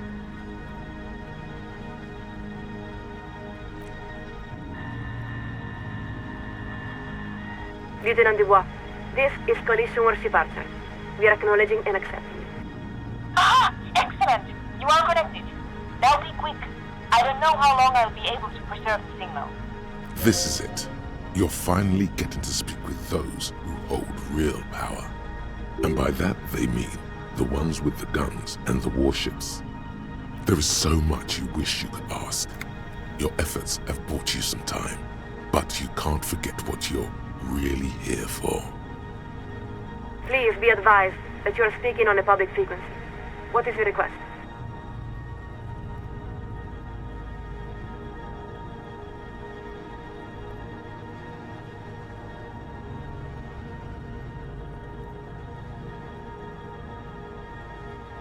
You are currently speaking with Collision Warship Archer, flagship of Insurcom forces in Revachol.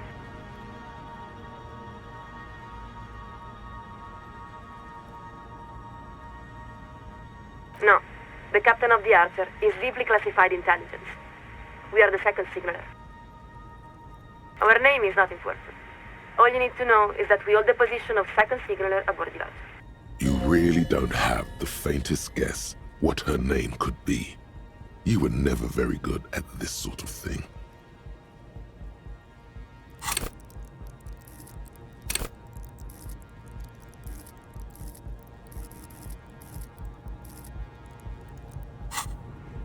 There's something in the way she refers to herself, always with the first person plural. A deliberate blurring of the boundary between herself and the institution she represents. Not to mention the airborne artillery platform she works on. Her every word is backed up by the most powerful ordnance available. Because it's standard practice for signalers to use the pluralis officialis during the course of our duties. It's meant to serve as a reminder that we don't speak only for ourselves. For instance, as second signaler, we represent Collision Warship Archer, which in turn represents Insurcom and the Coalition more generally, which in turn represents the Moralist International, which itself represents the interests of 1.2 billion people across the world. Meaning, she's the voice of all those living souls.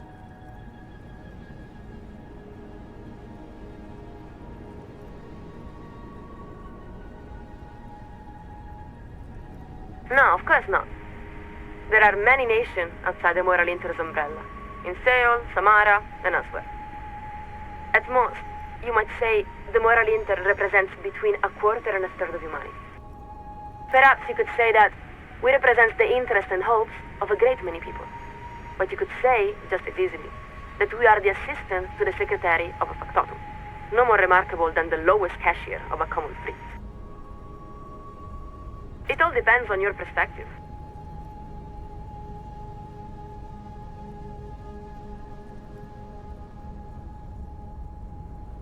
The chief signaler, our superior.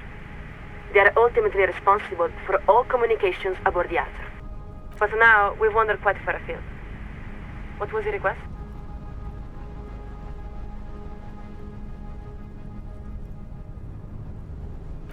That's difficult to say. We have a very particular view from our observation platform up here. Perhaps the best way to describe it is to say we have a very wide perspective, but not an especially detailed one. Oh, it looks quite lovely from here. From our portal, we see rolling hillsides, a public park filled with grand oak trees, men and women going about on horses. Ah, there are children playing by a small pond. The homes and gardens are quite beautiful, very near like those in certain areas of Messina. Le Jardin, Stella Marie, Saint-Baptiste. She's looking down on the suburbs of Revachol East. Ah, that must be. We've only recently been detailed to the Archer, so we are still learning the names of all the many districts. Martinez. That is to the west, yes?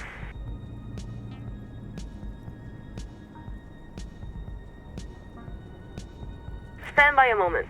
We are adjusting our viewfinder. Yes, we are looking at the river now.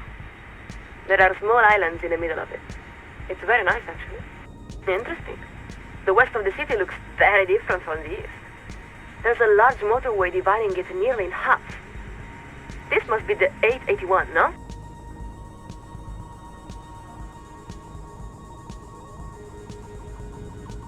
Very well. Now, we're looking at an area that seems to be in urgent need of revitalization. Now we see the lake, and around that, a rather vibrant-looking city quarter. There are some large buildings, from the turn of the century, we would guess. Yes, this must be the heart of the district.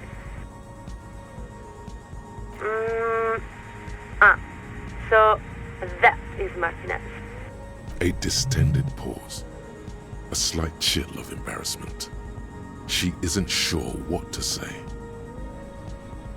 It is quite striking, compared to where we're from. There are a great many destroyed buildings, still. And we don't see any horses.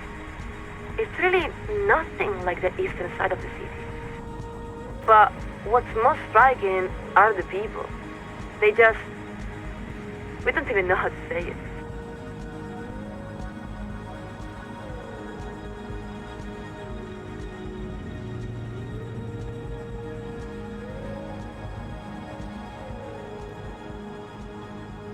We really couldn't say.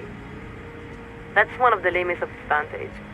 But the whole district does have a very desperate character. And then there's all the tear line about. It's very unpleasant to look at. We're going to widen our viewfinder a bit. Yes, recycling is very important. The coalition always supports initiatives that promote civic responsibility and mindfulness.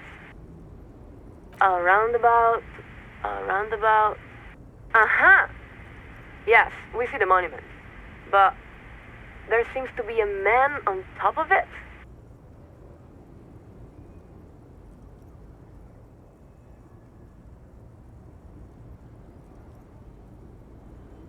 To be completely honest, Lieutenant, we are not in a position to say. We can't really make out faces from this distance. From here, all we can really see are his pale cheeks. He looks like he hasn't slept in days. In any event, thank you for this tour of Revachol West. It has certainly been educational. Liebling, bitte. Ist unser einziges Kind. Time is running short, officer. I estimate you have time for maybe 2 more questions. Come again? We're picking up more interference.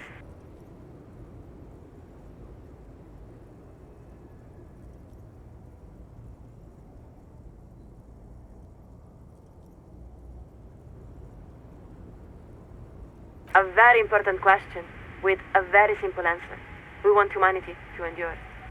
Beyond that, it may be said that we are the inheritors and stewards of Dolores Day's legacy. Dolores Day. So beautiful. Oh, incomparably so. But that isn't what made her so remarkable. Not true.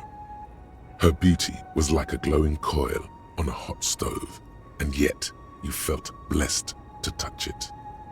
She was the greatest innocence, the single most consequential being to have ever lived. Her legacy touches every aspect of modern life. Immeasurable. It includes interstellar travel, 3 scientific revolutions, humanism, internationalism, the welfare state, and balance of terror theory. Nothing less than the intellectual foundation of our modern order. The role of the Moralist International is twofold: to buy humanity sufficient time to perfect itself, and to patiently guide it along the road while protecting it from ideological highwaymen and eschatologists. It's an elegant idea, one of the cornerstones of the modern era. In short, it holds that durable, lasting peace is possible when the major powers are capable of inflicting unacceptable and irreversible destruction upon one another. Because no rational state is willing to accept the risk of such a calamity befalling its own people. All powers are incentivized to de-escalate conflicts before they reach the point of no return.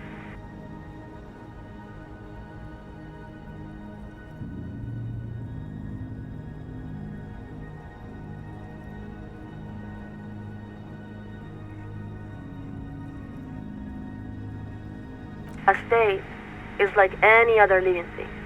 It wants to survive and grow. A state that doesn't value its own existence is not a state at all.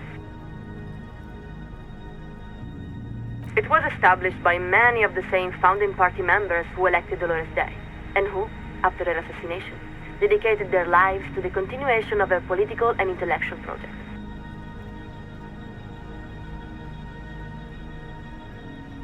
There are many. The communists say they are the next dialectical step in an inexorable spiral of progress. They claim to have resolved the inherent contradictions of moralism, and believe they're just one revolution away from establishing a humanist paradigm. The fascists say they are both the ancestors of and the successors to the loyalism. In other words, they believe that Dolores Day's reign simply represents a glorious phase of expansion within a greater Franco-Nigerian heritage. They criticize the DeLorean project for accepting and integrating new peoples rather than forcefully subjugating them. And then, there are our prodigal cousins, the Vazan Social Democrats, who hold our same values and have even adopted many of our same rights and iconography, though they persist in rejecting the umbrella of moralism. For some reason, it's the Social Democrats she sounds most exasperated with. We don't resent them. It's more that we are disappointed that they have chosen to emphasize certain points of dispute over broad areas of accord. She speaks of them like a family member she's abandoned hope of ever maturing. But of course, they also remain dependable partners in a number of centrist governing coalitions. The RCM exists under the umbrella of the coalition, just as the coalition exists under the umbrella of the Morally Internal. At the same time, the RCM is not exactly of the coalition. It's our understanding that the RCM's organizational structure predates the coalition. We believe it may even be modeled after the communal brigades themselves. There is some truth to that. But in a practical sense, it's the responsibility of the ethics divisions to ensure that both organizations are working towards the same ends.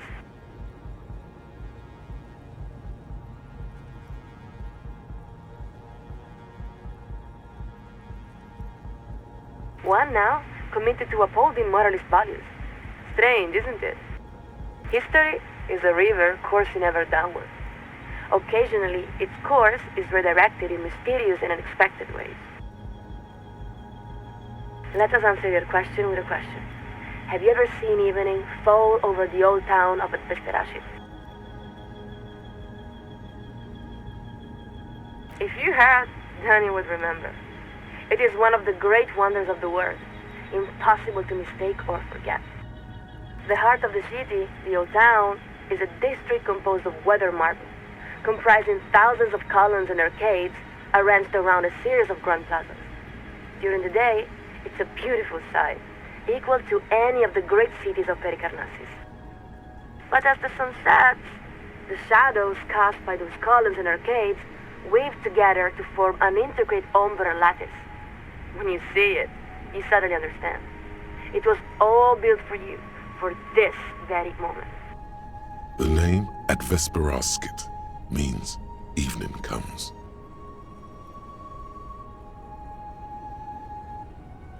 By thousands of people over many centuries, in keeping with a precise plan each believed in, but never expected to see the final completion of. Not only that, but you are also part of that centuries-long plan. When you cross one of the open plazas, your own shadows is effortlessly woven into the great lattice work, a deliberate synthesis of humanity, art, and the natural world. It is possible. We grew up there. We have seen the lattice with our own eyes. She was. There are even those who say that Ad Vesperascit summoned Dolores Day, or that it was built in preparation for her, centuries before her arrival. That's why the old town is sometimes called the ceremonial heart of humanity. Of course, such a city does not spring from nowhere, nor does it endure without effort. Its construction was the work of many generations, and its preservation is an equally monumental responsibility. About 3,000 years. She really had that on the tip of her tongue. It's like she has the timeline laid out right in front of her.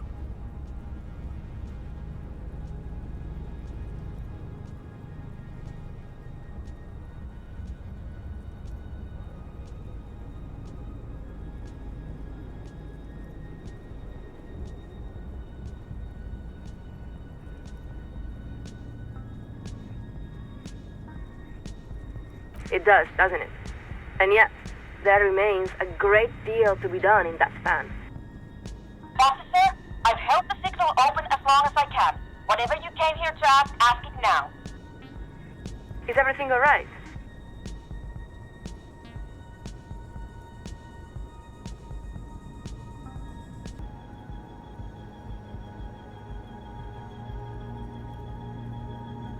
Acknowledged. To reach the committee, all you need to do is fill out the appropriate request form and submit it to the liaison for public affairs. If the liaison accepts your request, you will be invited to address the committee at their next quarterly public hearing. We believe the next hearing is scheduled for July. She's got to be jerking your chain, right? You can't wait that long.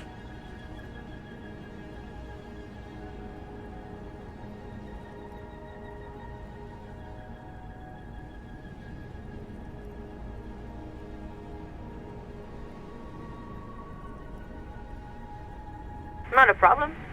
If this is a time-sensitive matter, you may file an emergency address request with the liaison for public affairs.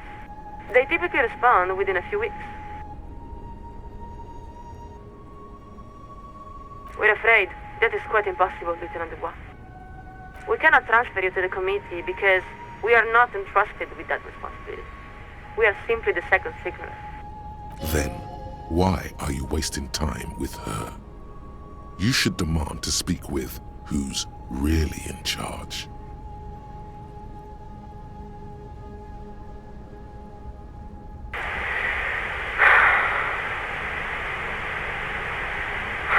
You know, that is simply not how the command pyramid works. We can no more overrule our chief signaler than you could overrule your own precinct captain. This line of argument is quite pointless. You should abandon it.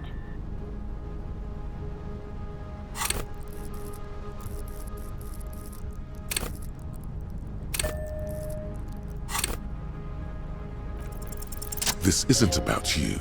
Not really. It may have been at a certain point, but you've let go of that perspective. This is about your responsibility to all of Revachon. Now, take a deep breath. Look upward. You don't have to bear the burden alone. What? How do you know this?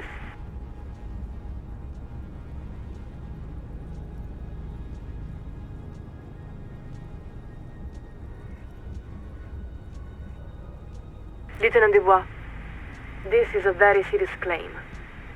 Please describe the situation as succinctly as possible. We will forward your summary to the committee. There's papers rustling in the background. She's clearing her desk, preparing to take notes. There, you've wedged your foot in the door. Now, if you can show the Coalition how much they're needed, they'll have no choice but to intervene.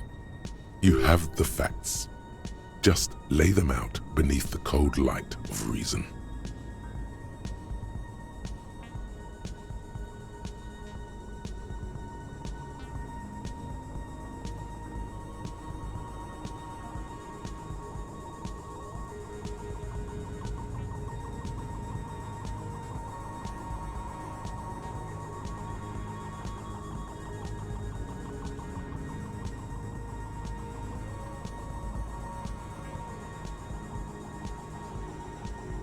Please continue. We're listening.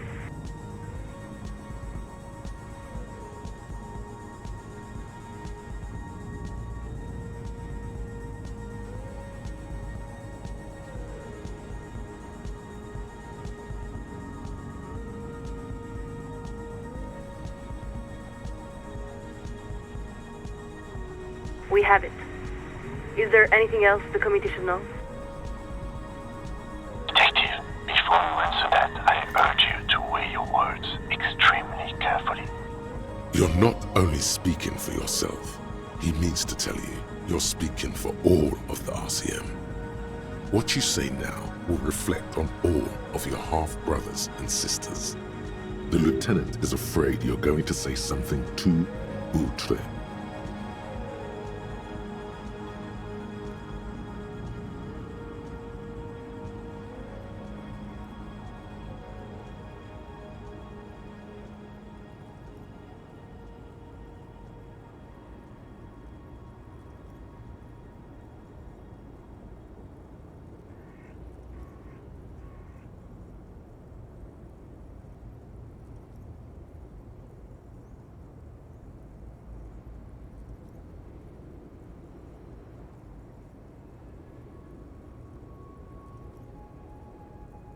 We're afraid we must ask you to repeat that, Lieutenant Dubois.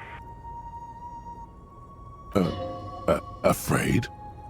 What is she afraid of? Her tone has shifted. She's no longer herself. She's reading from a script. Your words have activated some sort of procedure.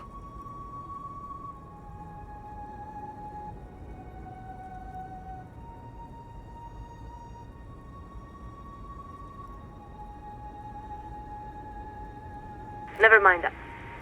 All you need to do is repeat what you just said. Do as she says. There's no other option. Acknowledge. Listen very carefully, Lieutenant. We're going to ask you a series of questions. It is imperative that you answer as directly and truthfully as you can. Do you understand? Good. First question. Are you currently in the vicinity of Surragli, the North Arcade Islands, or near Pale Offshore Platform in Sulindico?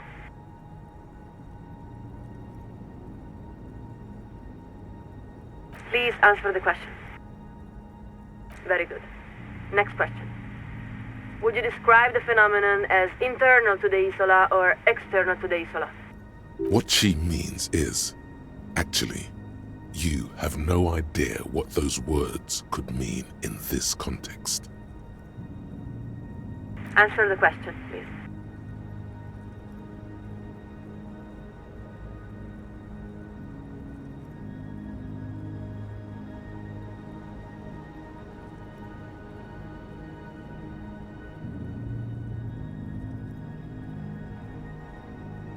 Next question. At the time, did you experience sense objects? Yes. Examples may include sound, memory, light.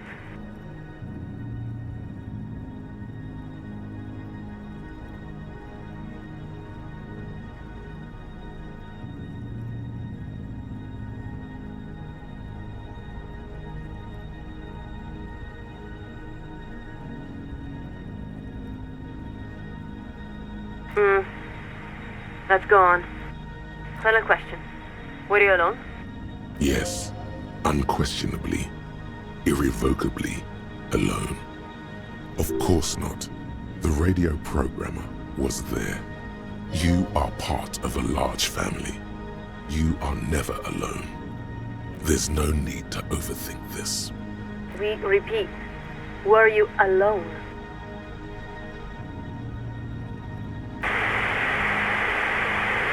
You hear the sound of a page ripping. Thank you, Lieutenant. Please stand by while we transmit our summary. A long winter. I'm not sure how much longer I can keep the signal clear, officer. Lieutenant Dubois, this is Collision Warship Archer. Please acknowledge. Thank you for standing by. We are authorized to report the Committee of Responsibility for Rebel has acknowledged and accepted your request. They would like you to address your matter to the committee directly, as their earliest convenience.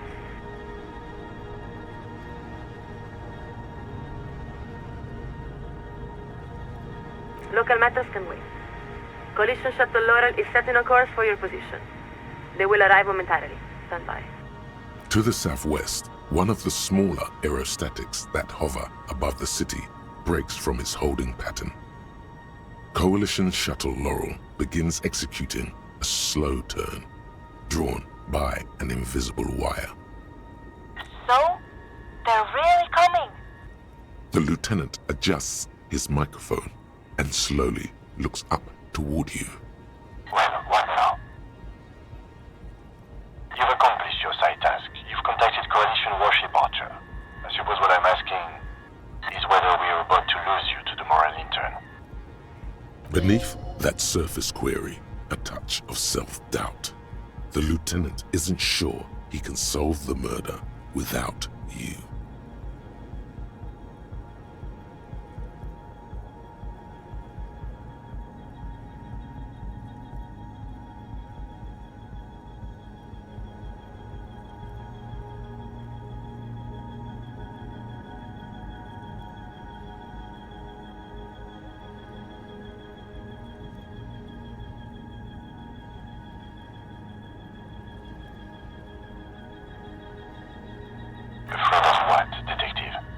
A little rhyme jingling in your mind's attic.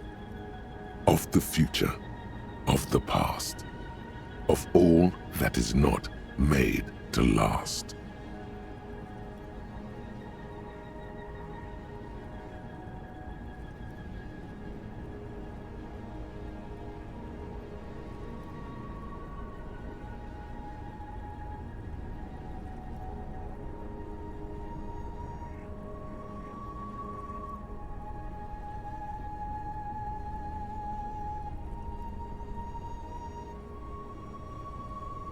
The lieutenant takes a moment to compose his thoughts.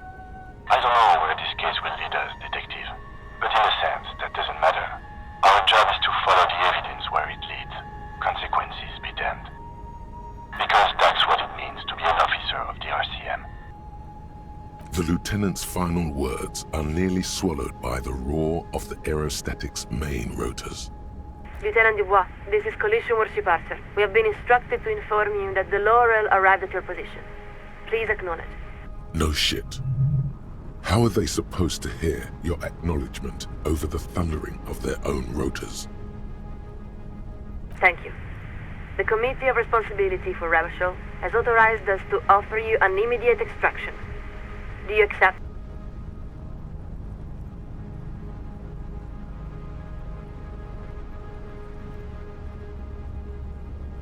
We are far past that point, Lieutenant. There is only one question now. Are you ready, or are you not? The roundabout, Martinez North, daytime. Across the plaza, a pair of seagulls fight over the remains of a chicken wing. The programmer eyes you curiously. She does not understand why you're hesitating. Whatever her misgivings about the Coalition, the fact is that you've summoned an aerostatic with your voice. an achievement she never thought she'd witness. The lieutenant looks up toward you.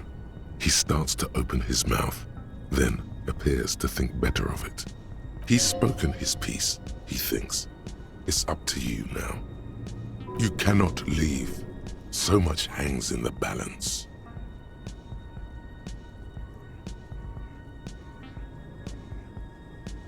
Repeat that, Lieutenant. What do you mean, you can't?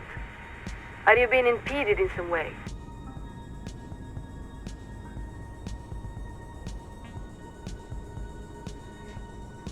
We have to say, this is extremely disappointing to hear, Lieutenant. What the consequences will be for your refusal to accept responsibility, we cannot say. For your sake, we pray they are not more than we all can bear.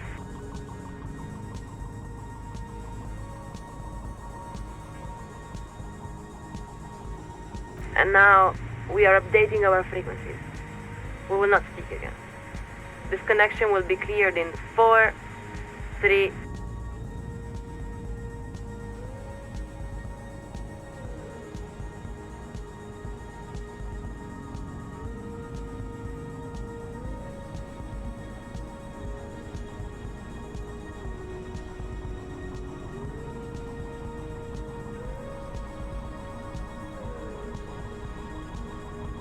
Two, one, après le monde, le gris. And the line goes quiet. The lieutenant gives a long sigh as he removes his headphones. There's relief on his face as he turns toward you. I think it's best for you to climb off the statue now, Detective. Your real work is done here. The sun-warmed bronze tingles beneath your fingertips and between your thighs. Your legs have grown stiff. You've been up here quite a while. You look around. The strikebreakers are still shouting their slogans and waving their hand-painted signs. Beneath you, the lieutenant and the programmer have begun disconnecting a few cables. You could stay a while longer if you wanted. Out on the bay, a pair of dinghies bob and roll in the waves. The breeze drags the voices of the fishermen toward the plaza, faint and indecipherable. Further out, a few dirty icebergs drift to and fro. Further still, at the outer edge of your recognizance, the ancient ruins of the sea fort lay piled on the horizon. Everything all right, Detective?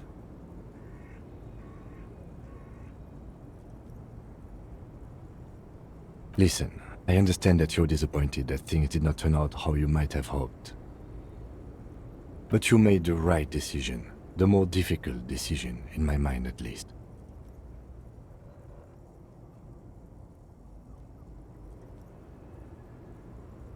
Because I can see you're still agonizing over it.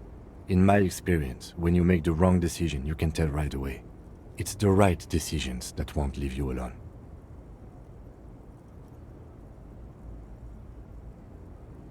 Perhaps someday, the lieutenant will tell you about some of the decisions that won't leave him alone. But it won't be this day. Now come on. We still have a long day ahead of us. Good. Now give me a hand with these amplifiers. Leave the cables. I don't feel like making 2 trips. What's one more trip across the waterlock?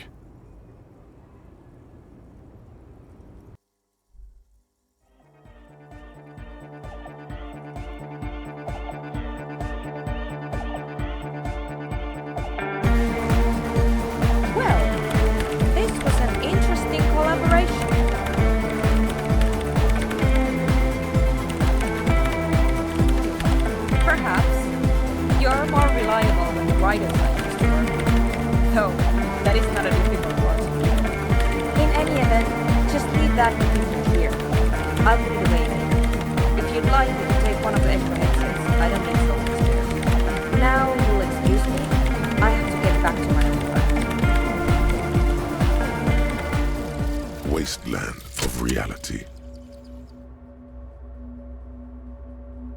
Congrats, you're sober. It will take a while for your body to remember how to metabolize anything that isn't sugar from alcohol. So you're going to be pretty ravenous soon. Eat plenty. You can expect your coordination and balance to improve in a couple of weeks.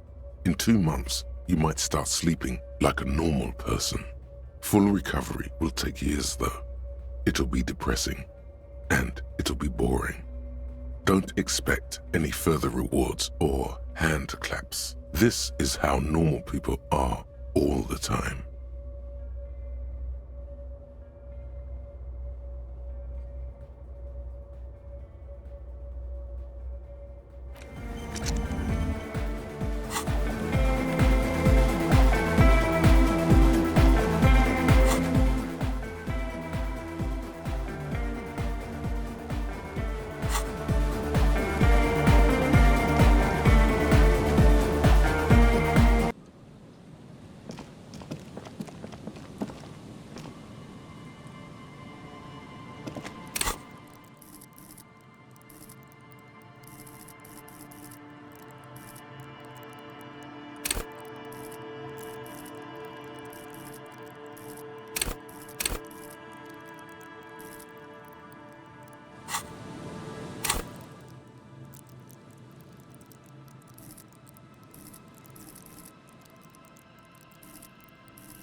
A skiff with a small steering engine in the back floats on the calm mirror of the sea. Its 2 seats are empty. Once you get in, that's it. One pull of the starter handle, and you're off into the bay. A strange trepidation comes over you. Are you sure you want to go now? Have you made all the necessary preparations? Closed all your accounts? Remember what the netpicker said. It's a small tank. You won't be going back and forth on this.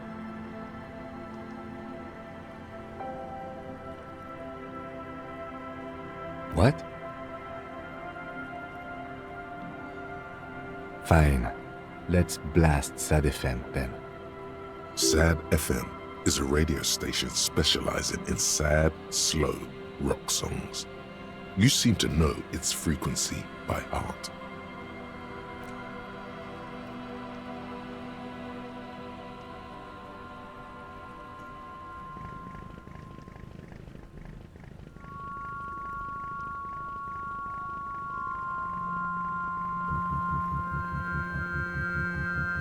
Want to be free. Want to be free.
The boat comes to a slow stop. The lieutenant turns the engine off. Then there's silence. In the silence, a sputter of wings. A flock of quails takes off in the distance. There is very little wind here today. The ghost is standing still. You look at your arms, then the cliffs above you. Let's go.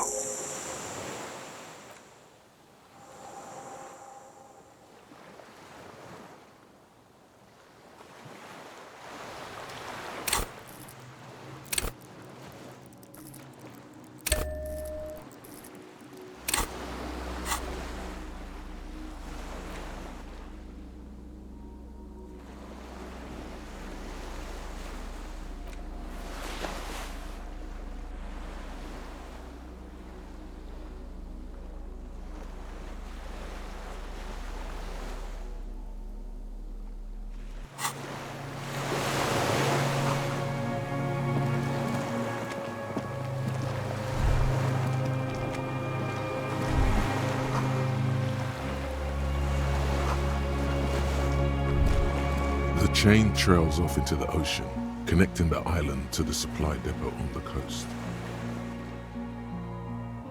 Ah, yes, so it seems. For bringing munitions to the island, maybe? And supplies? You could also lock the bay when you raise the chain. As a defensive measure, lock it off that side of the bay. From enemies of the commune of Revachol. This sea fort was a revolutionary fortification, I believe.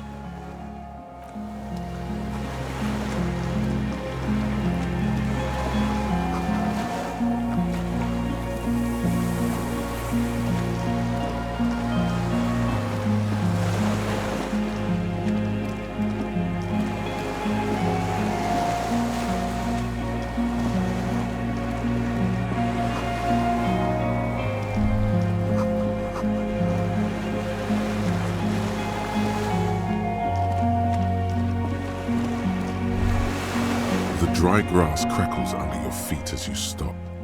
Far away, birds' wings touch the still surface of the sea. The flock of quail departs, now more than 100 meters away, 102, 105. On the islet, there is almost no wind, just the light movement of air through the reeds. Bulrushes swaying on the waterline. Long dried leaves chafing against each other, like a silent orchestra tuning at the beginning of some major work, of great importance to the few who attend. A silent hiss, sea air moving through the needles of a pine tree. The faraway roar of the city, distant like today's dream. Before it, the sound of sand. The low tide filtered through its grains, a bird tending to its feathers. A low hum. The air slowly moves through a concrete box, through its ancient slits and cracks, resonating, hollow. A big building. Air flows out of a pillbox window. There is very little there.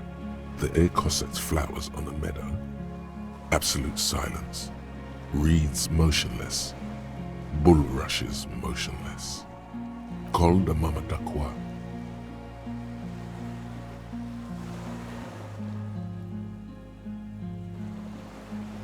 Yes?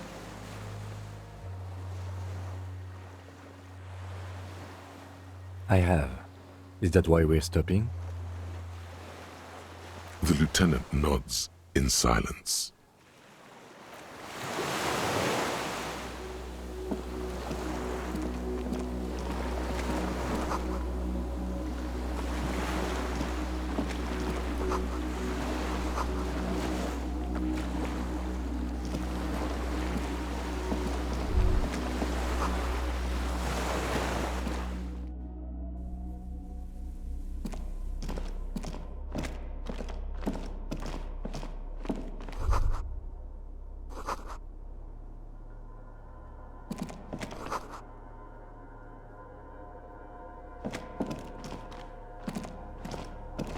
An old cylindrical generator is nested above the ammo lift, with makeshift electrical wiring running out of its side and across the floor.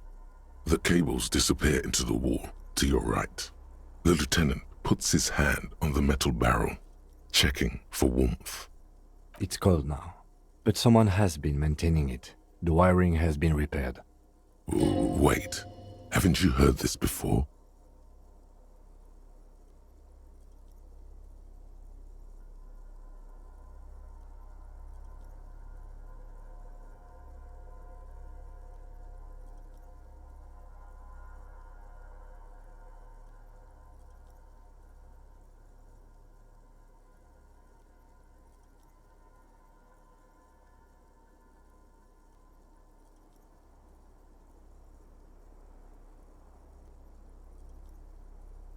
Downstairs, somewhere? Liquid carbon. I would imagine it takes mazout. The kind that's favored by vagrants and fuel thieves. It's been a long winter. The lieutenant pauses. Something seems to be pecking at the edge of his concentration. He gives you a sideways look before adding, long and cold. There's no time to dwell on this moment. You've got to keep moving. A hollow ring. The canister is empty. Dust falls from the generator and down into the ammo lift. I don't know. I'm not a philosopher. That is his idea of a joke.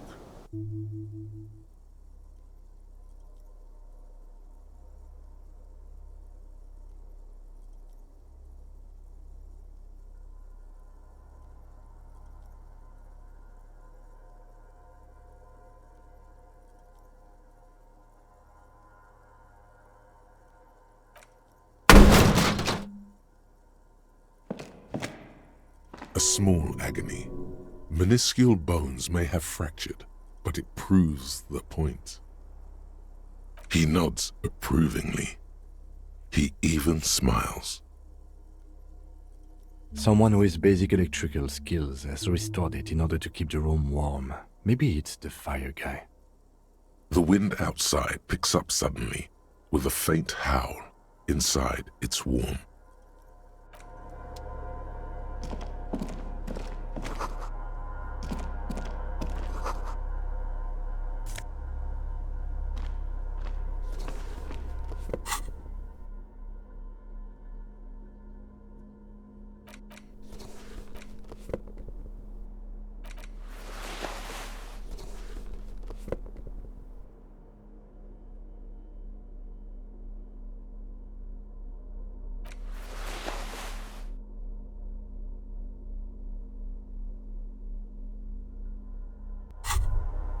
Oh, glorious Fulnir, you wear the full set like a true-born hero.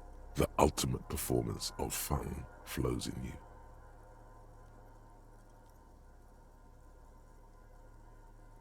You are literally untouchable, a god among mere men. Go on, the fucking sunset awaits, Fuln Rider.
books and magazines lie scattered on the floor and on a makeshift cupboard.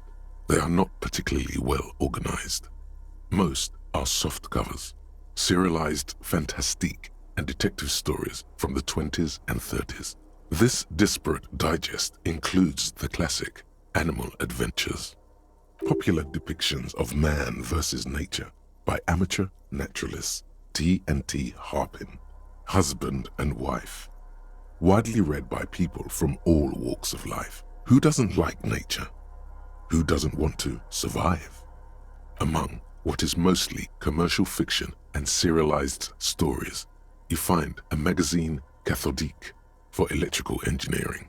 Then it's back to pulp, light erotica, an international thriller about circuit benders. Someone's made themselves a home.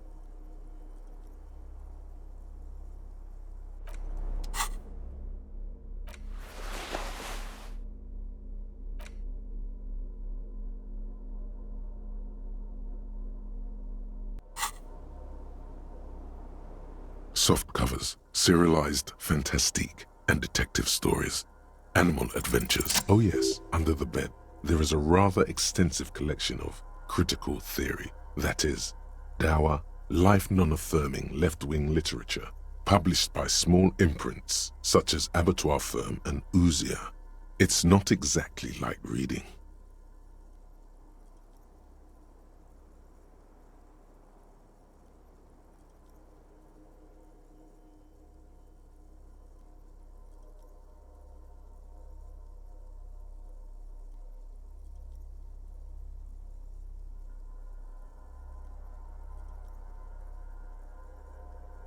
Ouzia.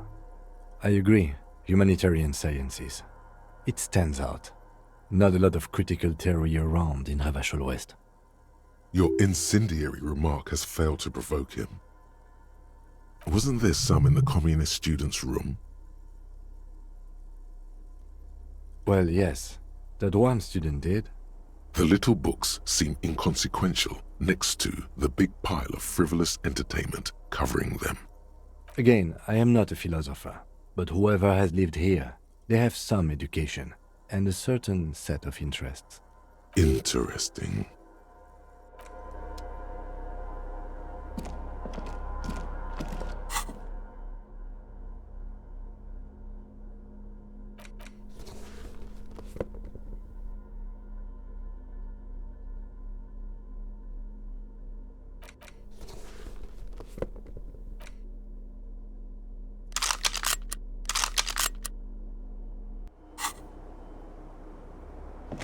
There's a greasy old spring mattress in the corner, resting on piles of soft-cover books.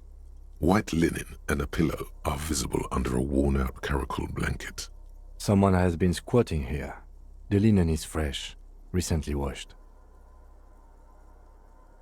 You force the rest of the sentence out through pain, thick as molasses, no longer able to hear yourself speak. You know, officer, you can rest here if you are feeling tired. I will keep watch. You could use some rest for what's ahead.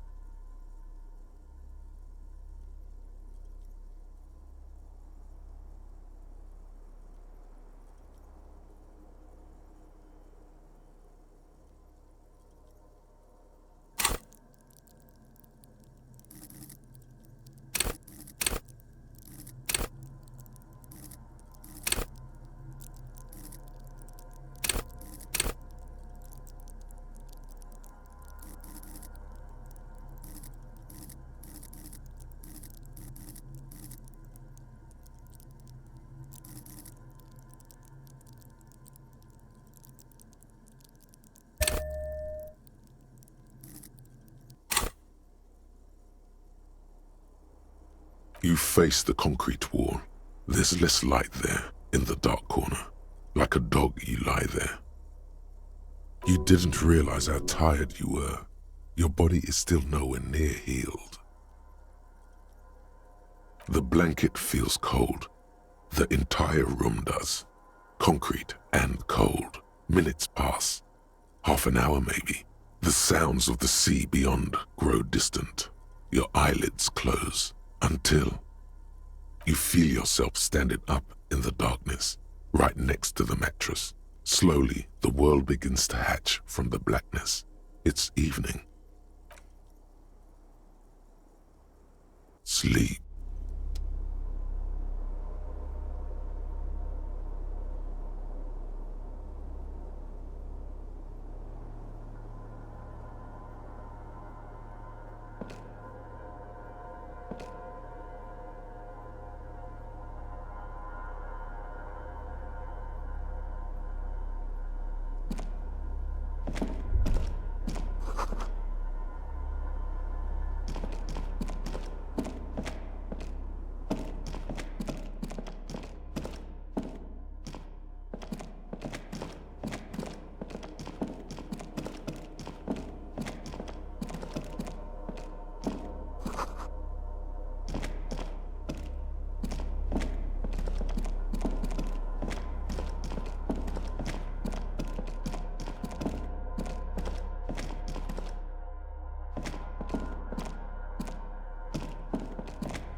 Dolorous Day, the innocence of humanism, internationalism, and the welfare state turns around to face you. She has an airship airbag in her hand. She seems to be in a hurry. Okay, don't say you need to talk right away. Melt the ice first. This way you're already talking. But you don't even want to talk to her. She would only be cold and mean. Let her go. Let her go? This is the Holy Queen of the territories of Muindi and Insulinda. Think of the historic knowledge we could glean. This is a once-in-a-lifetime opportunity to win her back. Win her back? How does that fit in here? And what is the Holy Suzerain doing here anyway?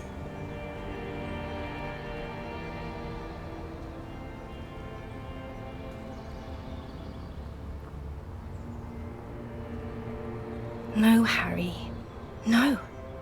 I don't want a massive, epic showdown. I want to go to the aerodrome. I have tickets for the 10:20 flight to Morova. Really. We don't have anything to talk about anymore. Every combination of words has been played out. The atoms don't form us anymore. Us. Our love. Our unborn daughters.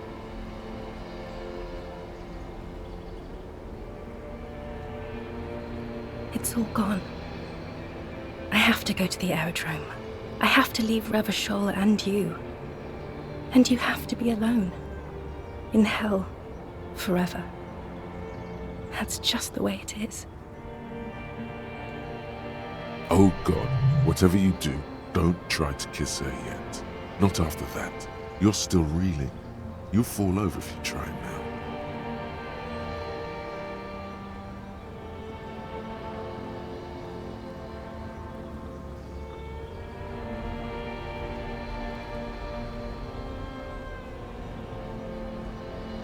I don't want it. It looks expensive. I don't want it. That's not what figurines do, Harry. She looks at the headless found rider between your fingers and doesn't know what to say. The figurines don't do anything? Anything at all. But I thought the historic figure she had. Yes, I thought it would be good. A form of communication where words have failed. Yes, it was a good idea, but she felt obliged by the headless phone rider to give you things in return, things she no longer wants to give you. So she refused. That's how it goes. Your figurine rider idea was naive.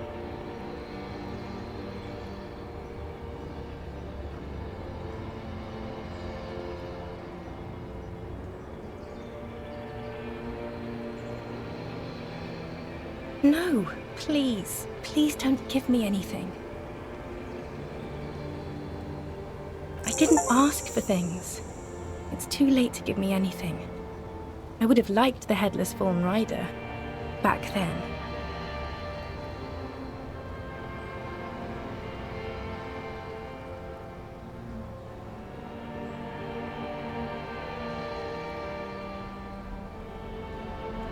We both said a lot of things. We were very young. It was her. I can feel it. I can see it in her tender long fingers, in her wrists. Her hand wrote it, said those things.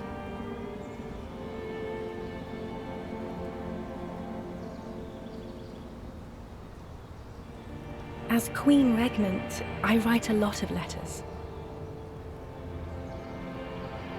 You need to recite it to her, for effect. All of it. No summaries. Yeah, put a stake through your heart. She'll get hurt too. Collateral damage.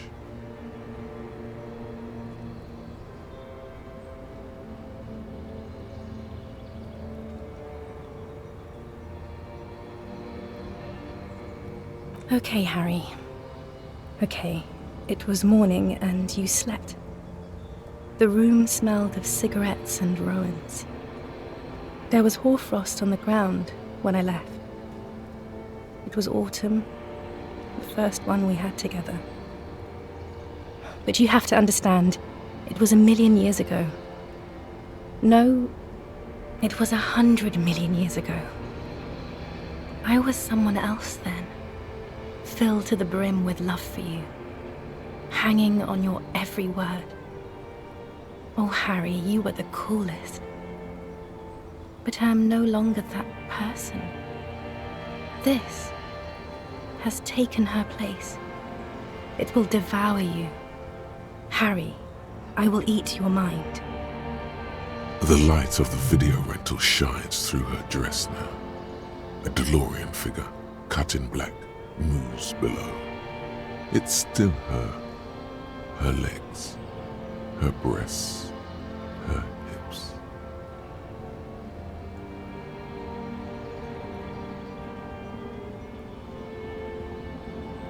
"42. That is the light rail that took me to Coron, to school and work. Every morning. It's the same stop I met you at, Harry. 100,000 million years ago. No human being should still remember the position of atoms such eons ago. It must feel unnaturally sad, a sadness so ancient, it is shared even by archaebacteria.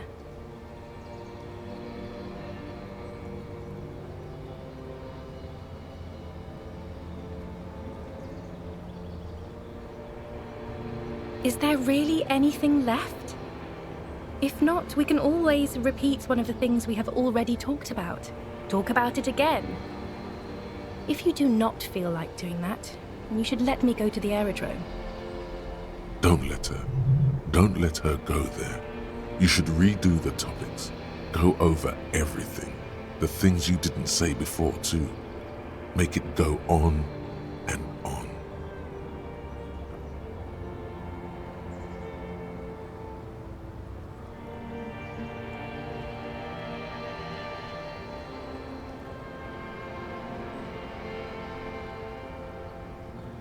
I don't know what you mean.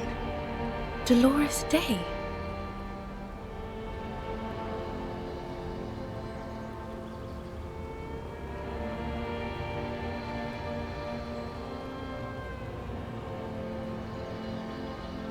Oh, Harry, you shouldn't have done that.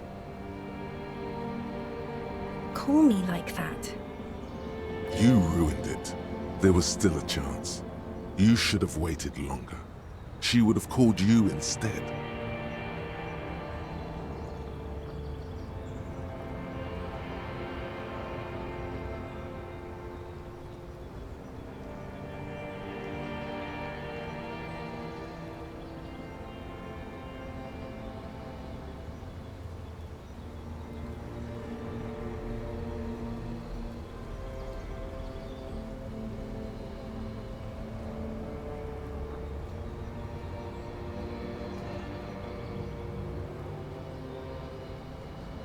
They shouldn't have. They really shouldn't. I was in Morova already. Safe. In the warmth of the night. Wrapped in my future love. There, I think of you less and less. Whole weeks go by without me remembering you.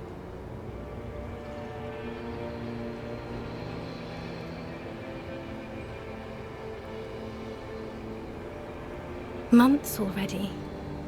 Soon it will be years without the hurt. I sit there in Morova, in the holy gratitude of my bliss. I put my hand on my belly and smile. The air gets cold around you. She looks down on her stomach, then up at you. Her eyes are full of tremendous distance and mystery. The death blow is coming. Black-eyed dogs wander the alleys. Apple trees hang their bony limbs low over the patchwork of roofs. Red and black. Revachol West, the evening sun. She's left and bloomed, far away from us, our vast soul. It's Dora. That's what the voice said on the phone.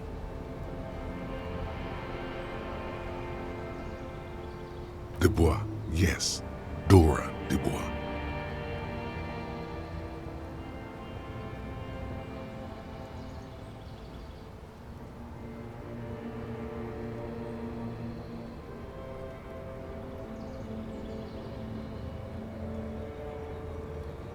Why what? Oh no. No. We're not doing that again. That was not the death blow yet. You saved yourself. For now. Keep stumbling around, and it will happen.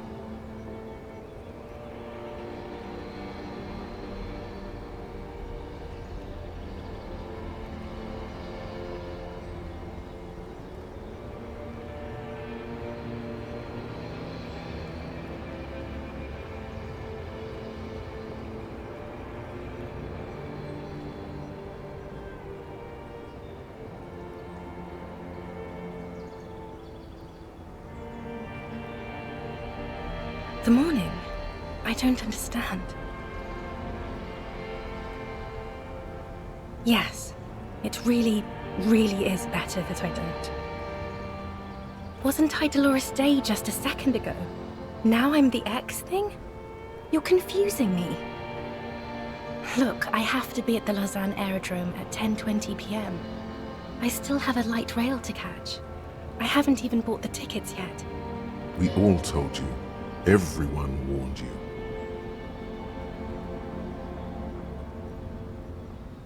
Everyone. Literally all of you.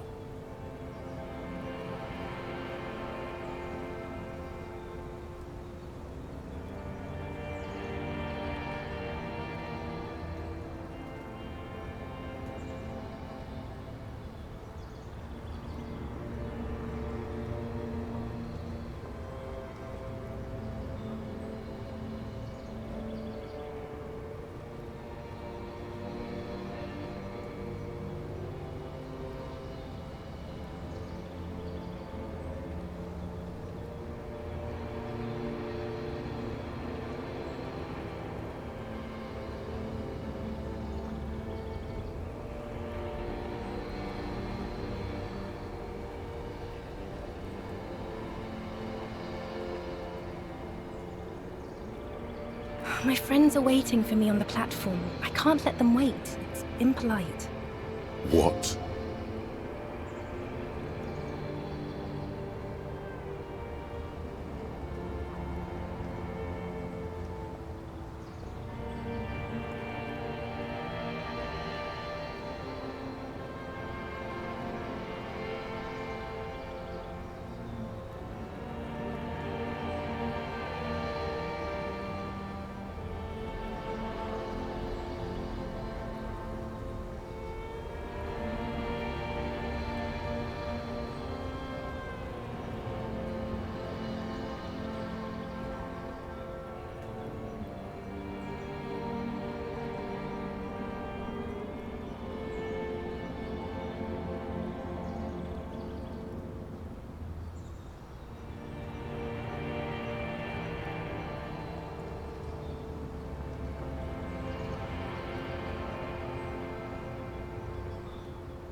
She does not look back.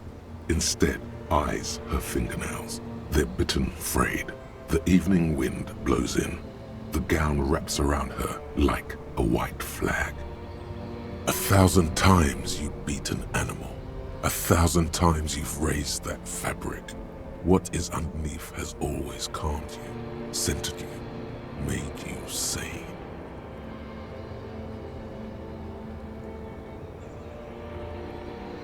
In your mind, you could still climb inside her bed, still the only man.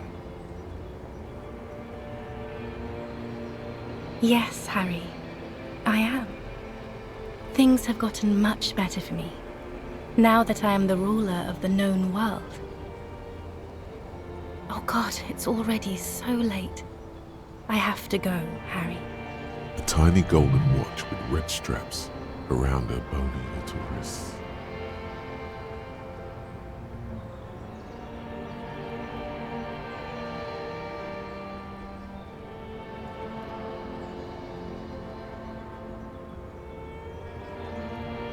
I have to, Harry. Really, I've already missed the 8:30. I'm gonna go now. I was wrong. You don't have power over her anymore. You shouldn't have said that. I am wrong about everything. You should go on without me.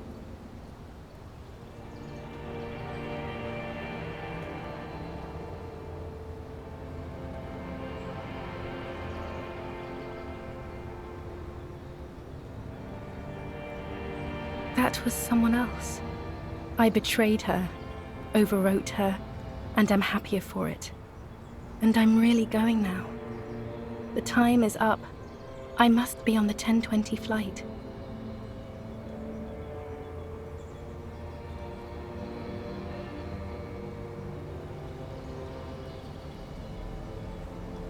I won't see you, but you will see me. Oh, Harry, this is a dream. Can't you see? I'm already in Morova by now. Who knows how long ago this happened? A year? 2? 5 years ago? Right here, tomorrow night. Once this dream starts happening, it keeps happening. 3 times a week, at least.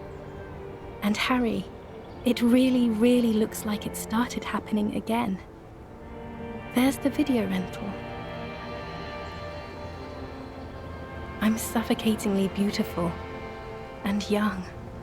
And I smell of tutti frutti chewing gum, like I did that time when I asked you for forgiveness, after leaving you the first time, so long ago. Oh yes, this is real darkness. It's not death or war or child molestation. Real darkness has love for a face. The first death is in the heart, Harry. See you tomorrow.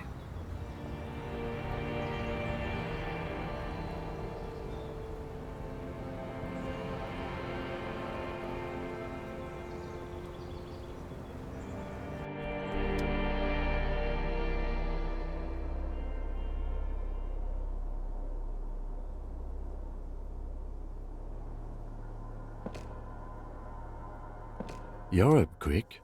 How was your sleep?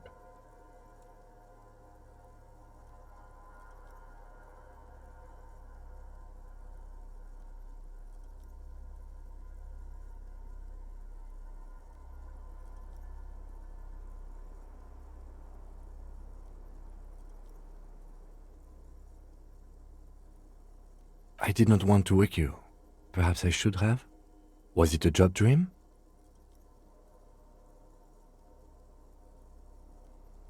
The lieutenant nods solemnly. I understand. We've all been through similar things. It can be overcome.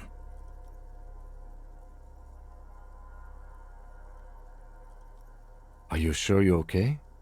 You thrashed around and you bolted up, half covered in blood from your wound.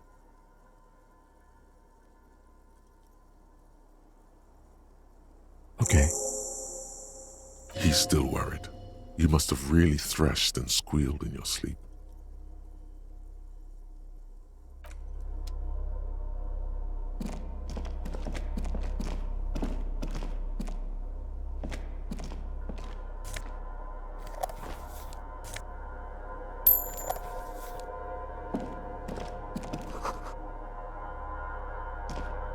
You see a small metal door nested inside a larger one, a heavy steel blast door. There is a conventional keyhole above the handle. It's very small. Another part of the island, probably. The lock looks like it could still be usable. Maybe this is one of the doors we don't open?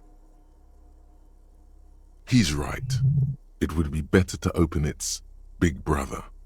A powerful engine hangs under the ceiling. It must control the blast door.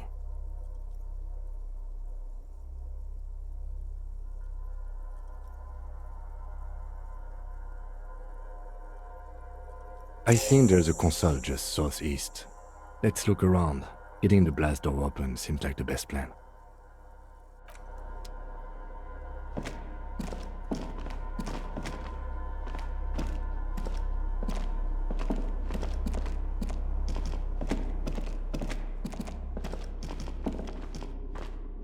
Green paint flecks off the monoblock aluminium cabinet. There are rows of switches on the front panel, a frequency band, and even a keyboard.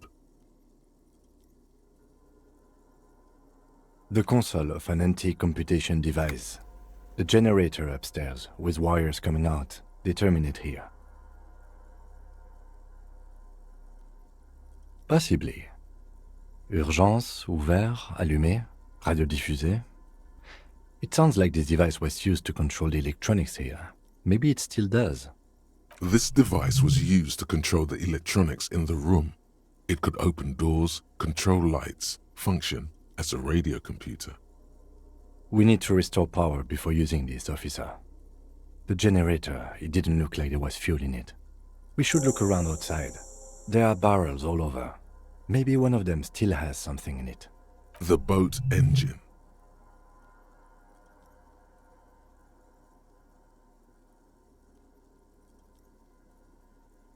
The console looks on as you talk, mute and unpowered. Its dials are covered in dust.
A strange feeling looking at the water.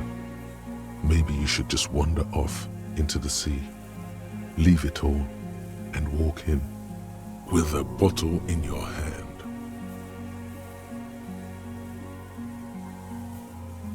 In the still mirror of the bay, you see Martinez reflected. Tall edifices of ruins reach into the water, like shimmering towers. And the shacks too. Pine trees and motor lorries, upside down. Islets and posts, like stepping stones, lead into the water in front of you. Go. Step in. It's been too long. Yes, cold and still. But love is warm, like the inside of her mouth.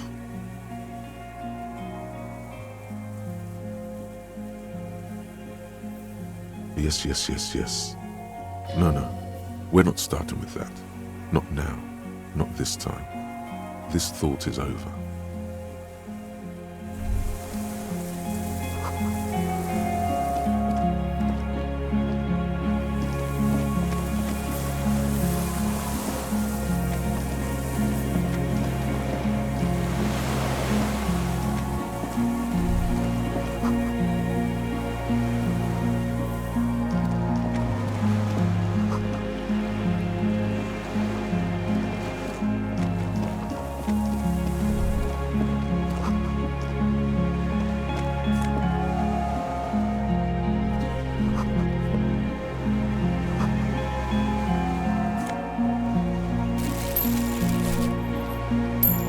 There's a rain-soaked mattress on a concrete slab, only half covered by the crumbling roof.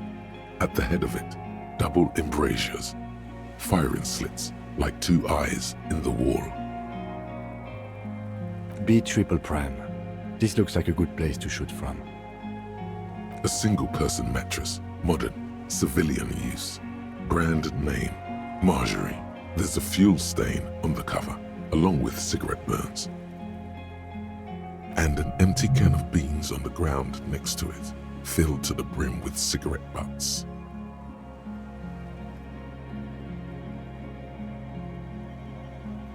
That embrasure, what can you see through it? There's a firing slit in the wall in front of you, like a little window. Quite old and grimy from years without cleaning by anything other than the rain. The springs screech as you lean on the mattress and crane your neck to look out. Trepidation, a tingling feeling in your stomach. A small piece of Martinez coastline opens up in the square in front of you, like a tiny landscape painting. 1 kilometer across the water, the ruins look familiar. A towering skyscraper, its top floors shaved off by artillery fire. Capeside apartments. Rue de Saint-Ghislain, 33A and 33B. The red chimney and collapsed back of the 4-story tenement in front of the whirling in rags. Rue de Saint-Ghislain, 10. The doomed commercial area. The box-shaped silhouette of the whirling in rags. Its sloped roof. A tiny fleck of light catches your eye on the rooftop, sunlight reflecting off the upstairs window of Clausia's room. What does that mean? Do you have line of sight to the window? More than that.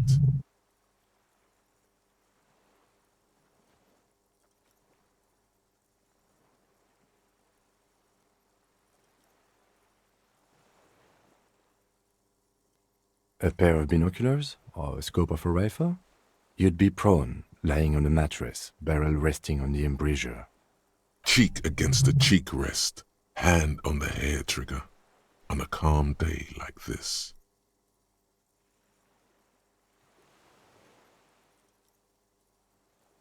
I think we have it. The origin of the shot. This is the sniper's nest. Affirmative.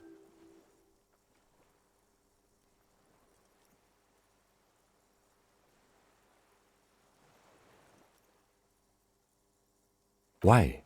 We don't go everywhere in the 1,000-meter radius of the crime scene. That's not procedure. Don't beat yourself up, officer. We did not put guns in their hands or get them drunk. The lieutenant pauses. Regret comes over him. We will make up for it. Here, I feel it. Where? He does not answer, just nods. With his back hunched, he looks around once more and says, he feels uncomfortable suddenly. We should move now.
This old cylindrical generator, the lieutenant assists you, holding the canister up to the fuel tank as you tilt.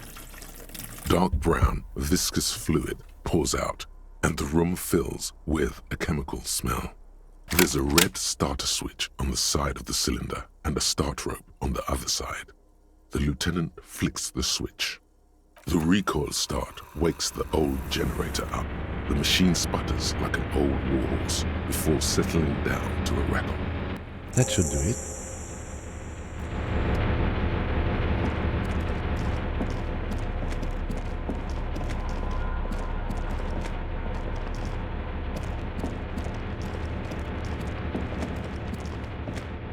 A dim golden... It's on.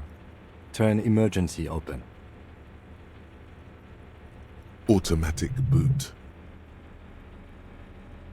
The blast door opens with a series of clicks. A shaft of light appears, then widens as the light shines in.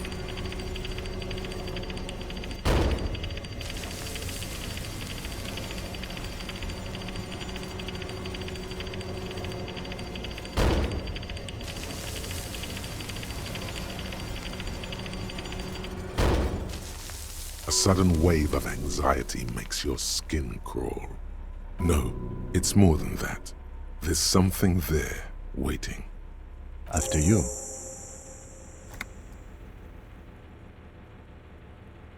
So did I. Not back there, but I felt it since we came here. I don't know. A thin wisp of smoke rises from a charred black fire pit. The wind picks up, then dies down again.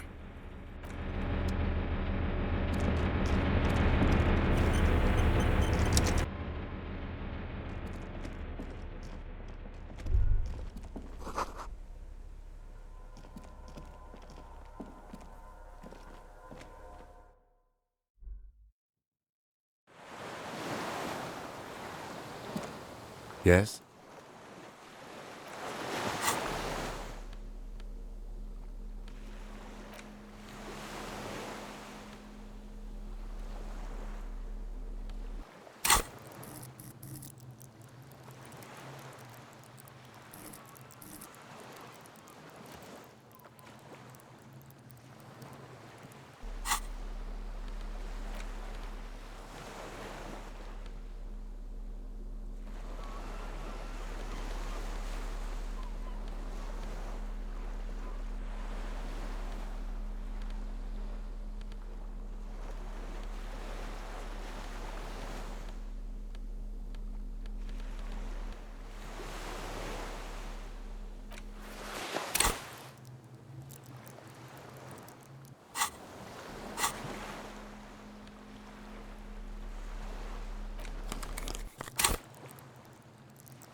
old man, wearing tracksuit trousers, leans on the frame stock of his rifle.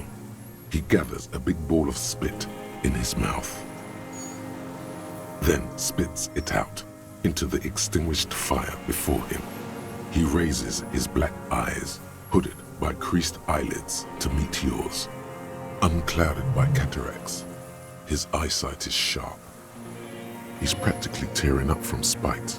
Hatred got the best of him a long time ago. This man hates everything. My eyesight? Yes, helps me see all the shit. A shudder of disgust passes his right side. His left side remains motionless.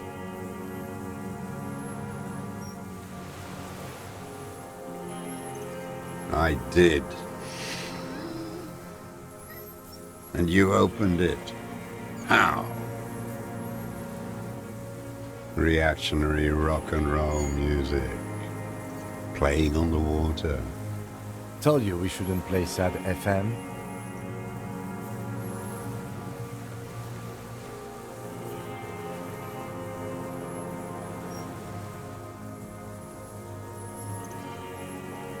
Sad FM, huh? I always hated that station. Phlegmatic, counter-revolutionary dirges. Sadness is a mental illness, a weapon of the bourgeoisie. The fascists were right about rock and roll.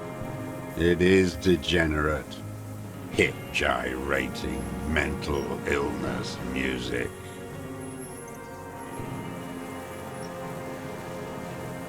It's not nice. It's a piece of shit. But it gets the job done. It's a Triangong 446. Southeast Samarin made. Exotic. Must be defunct too. No modern rifle manufacturer of that name springs to mind. A Samaran rifle. How did you get hold of one? It was sent to us by our brothers in the Signal commune. Military aid.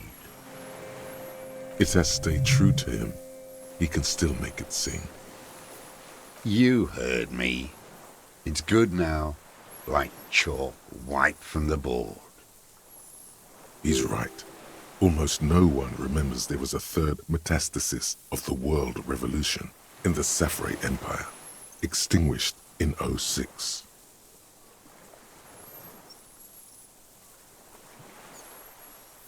It's almost as if they were never there. Only the rifle remains, cradled by the old man. Yes, I bet you've killed a lot of people with it. You fascist fuck. Have you come to make me one of them? His right eye twitches. With what? Fear? Rage?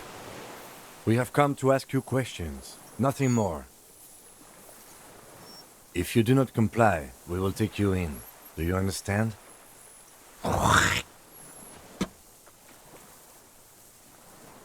The danger levels here are hard to read. One moment he's a fire, the next, a fire gone out.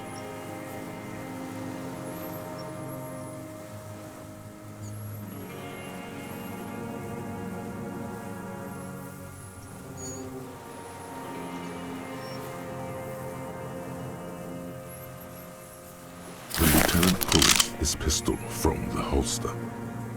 You are a glorified night watchman. This is a service rifle. I can only lay it down before an enemy commander of corresponding rank.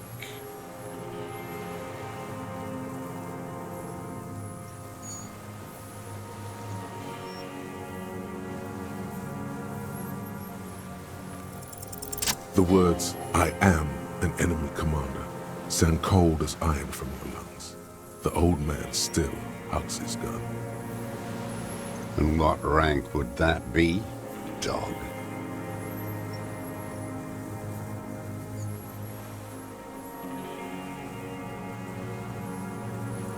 A big wheel of the 4th Regiment of the Pederast Army. To hell with it. It's a walking stick anyway. It's out of bullets.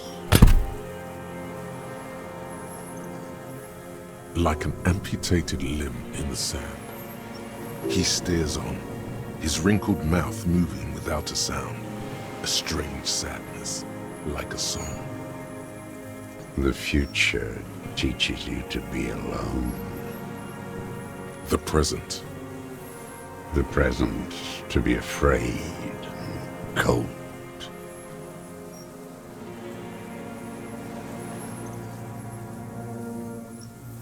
Real music. Real Brilliant Kult. That's La Revacholière, not your rock and roll misanthropy. Chanson de soldat of the black and whites. Marching song. Forget about that for a moment. You need to address that remark first.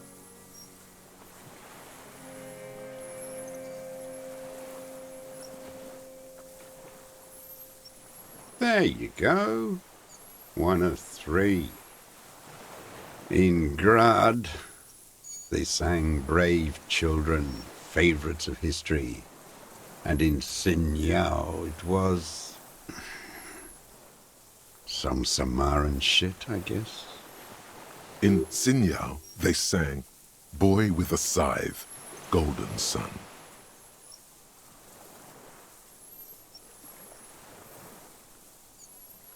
I fucking know what they sang. I watched those little fuckers die in my arms. Little ones came to help us. Got cut to shreds. You don't fucking tell me what they sang. His nostrils are still flaring with rage. He brings himself back under his own stewardship, slowly. Everyone has. They named a fucking perfume after it. Talk to her?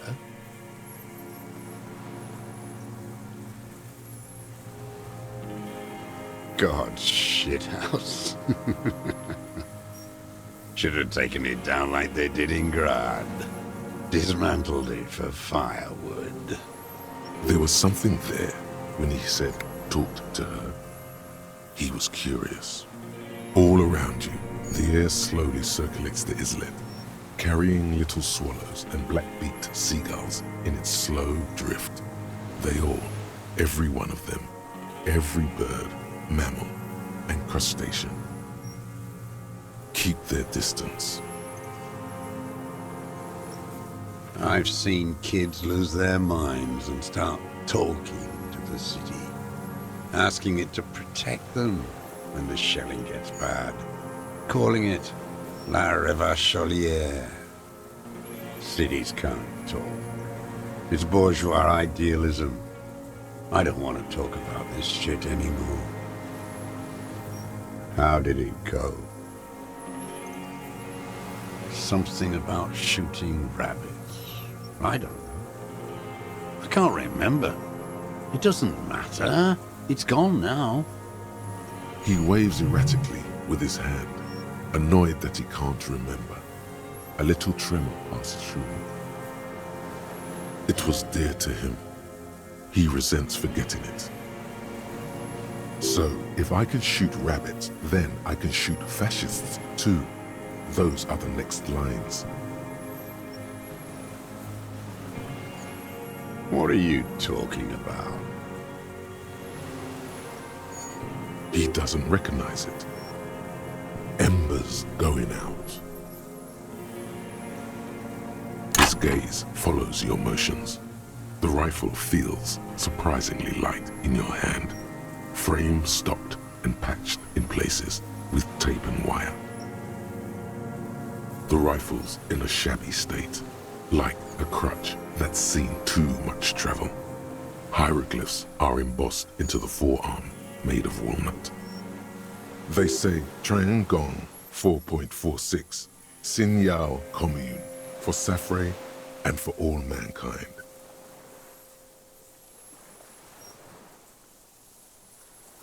What does it say? That's what the little guys told us. Every day at 4 o'clock in the morning, they go on and on about their Safri, their mankind, and Mazov. Those men were commandos. They weren't shit on a stick like us. They were small and... On the butt, you see Vespertine writing, burnt into the wood. Triangon, 4.46mm, made in Sinyao. No one said it has to be a Belmagrave. We were just guessing. From ballistics, it could easily have been a Triangon, too. It doesn't matter if it was made in Shanti Shanti. All it has to do is use jacketed ammunition. And it does. The right type and the right calibre. He's liking this. The old man keeps following your motion with his gaze. His right arm twitches suddenly. This looked very much like the murder weapon. It could be used against him to get a confession. In time. My name is Josef Lilianovich Dross, Political Commissar of the 114th Anti-Aircraft Division of the 4th Army of the Commune of Revachol. I am a deserter, a partisan, and a prisoner of war. This is my termless surrender. The Commune of Revachol? Do you mean the ICM? You're a holdover from the... From the Insular Indian Citizens Militia, the army of the revolution. I was recruited in Jamrock in 07, trained in the École de Contrôle Orient, and consigned to emergency defense duties in 08. I left my unit on the eve of the landing. When I returned here on May 14th, the Commune had fallen. Still armed and ideologically trained, I wrote a criticism of myself and resumed partisan duties. 51 minus 8 equals 43. No. I've been on other islands too. I was an Resurrection until they turned it into a spa in 18. Then I was an E-48, a nameless sound, until the sea washed over it. Then I came back here. That was 22 years ago. 43 years and 10 months. It's too long. It's not how a human being should live. But I couldn't just forget what I saw. He just couldn't. He nods. But he can now. What have you been doing during all this time? Hiding, fishing, waiting. Where the afternoon grows late, on Rue de Saint-Ghislain, people walk home. Street lights will soon be lit. Further inland, the streets are alive with workers, men, women, children, street hawks and migrant laborers. The temperature is steady. Alto cumulus clouds form above Precinct 41. 2 police officers step out of the Whirling in Rags cafeteria. Satellite officer Jean-Vic Mayer inspects a series of burnt black letters splashed across the plaza mosaic. Patrol officer Judith Minot points west. The fishing village. She glances at her watch. We meet in 15 minutes. It's a 10-minute walk. The officers go, leaving behind the writing, still smoldering. One day, it says, I will return to your side. Always waiting. For her to return. Her who? Girl child, revolution.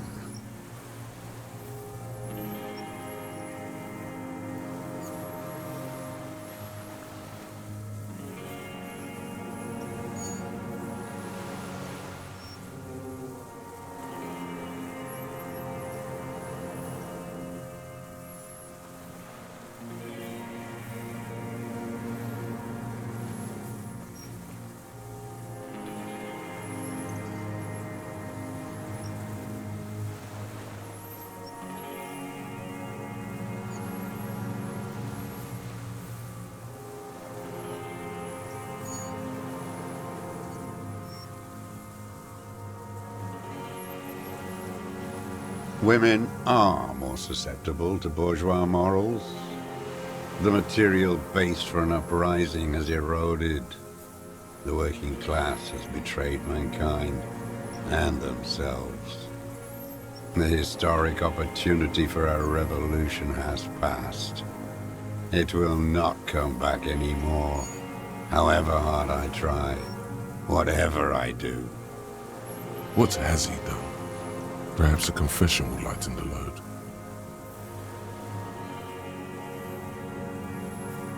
Yes, what? To get things going again? Fan the flame? There is no flame to fan. There is nothing left of the world, of our dreams.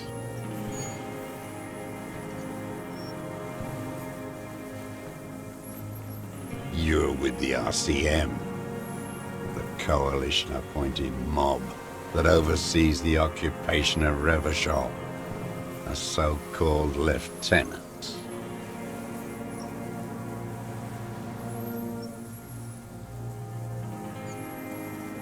Let's.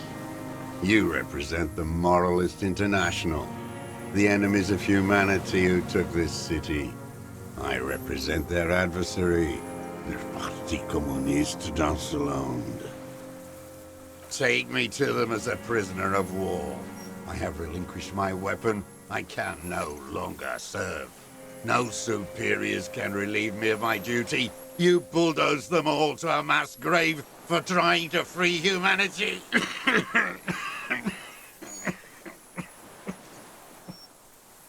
A spray of blood from his mouth on the black charcoal in the fire pit. Rene, the royalist on the coast, said,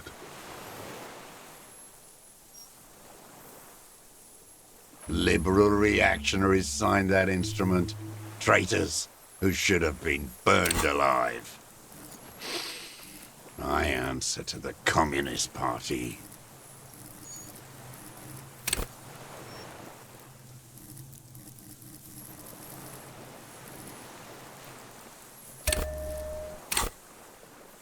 Is that part of why you've been here all this time? Because the party didn't surrender?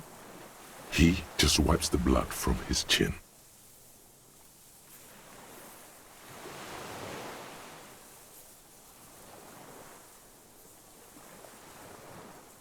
Honor is a feudal atavism. My motive is class. It was hard in the Thames. I didn't have partisan training. They were searching for stragglers, those bloodhounds. Floodlights on the water at night. There were posters, campaigns. We communards still hoped, and they needed to snuff that hope out. The East capitulated. Martinez and Cold City were turned to dust. But Jamrock, Forburg, even Coron, and Boogie Street, of course. Those fucking kips had Marsov coursing through their veins. And others too. Some cordons of Revachol were still fighting. There were cells. I tried to contact them. Soon they all went silent. The frequencies dead. At night, I used a dinghy. I only went after dark then. When I got to the city, I stayed underground. Patrols, you lot, the commons too. They'd started snitching. In the city, you move underground? From bunker to bunker. Not anymore. No one cares now. I don't even have to hide. They think I'm another antisocial vagrant. I could walk straight into that town if I wanted. I don't want to. They're all traitors. Pigs, rabbits, and dogs. Men without ideals are only animals. He does not want to see life moving on. People forgetting, drinking, laughing. The propaganda bunker. I used to, but not anymore. propaganda bunker? They stored leaflets there. Broadcasting equipment, too. Made broadcasts, I think. Propaganda officers. I buried them with their leaflets. They killed themselves. 2 young boys. A lot of our boys did. I spent some winters there. Never liked it. Kept thinking of them. No need to go underground anymore. It's better in the ruins, on the ground. So you finally found it. There must have been a small squadron's worth of arms in there. Belmer graves, right? I know. So you've been there? Sleeping. Some nights. Ammo scrounging on others. Those McGraves were shit, even before they corroded. Some had bullets in the chamber, however. You feel the dots connecting. Little dots on the map he's walked across. The old man looks across the water, at the city, the ruins, the motorways rising above it.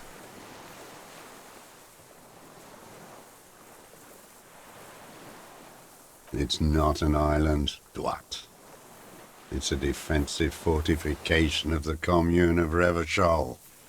And I am its last surviving defender. The congenitally deformed King Philip II built it to restrict access to the Bay of Revachol. We captured it in '02, retrofitted the fort with an AA gun to defend against an airborne landing.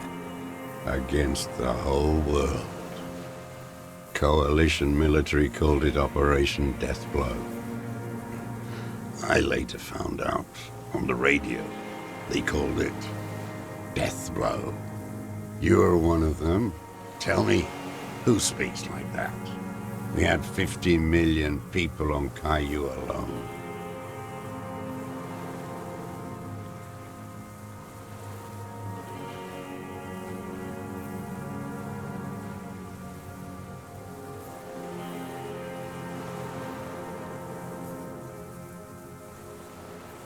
You don't know.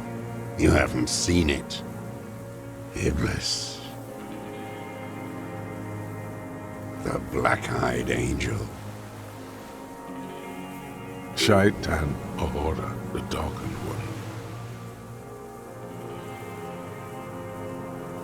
one. I was just 16 years old.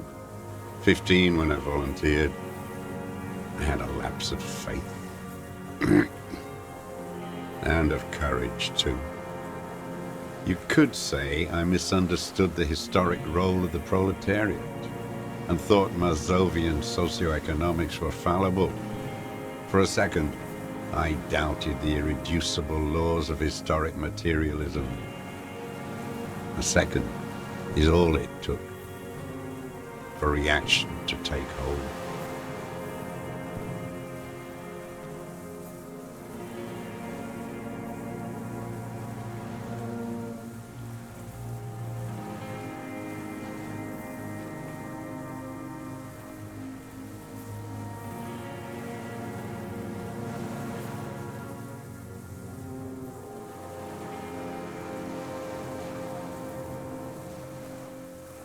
Petty bourgeois terror.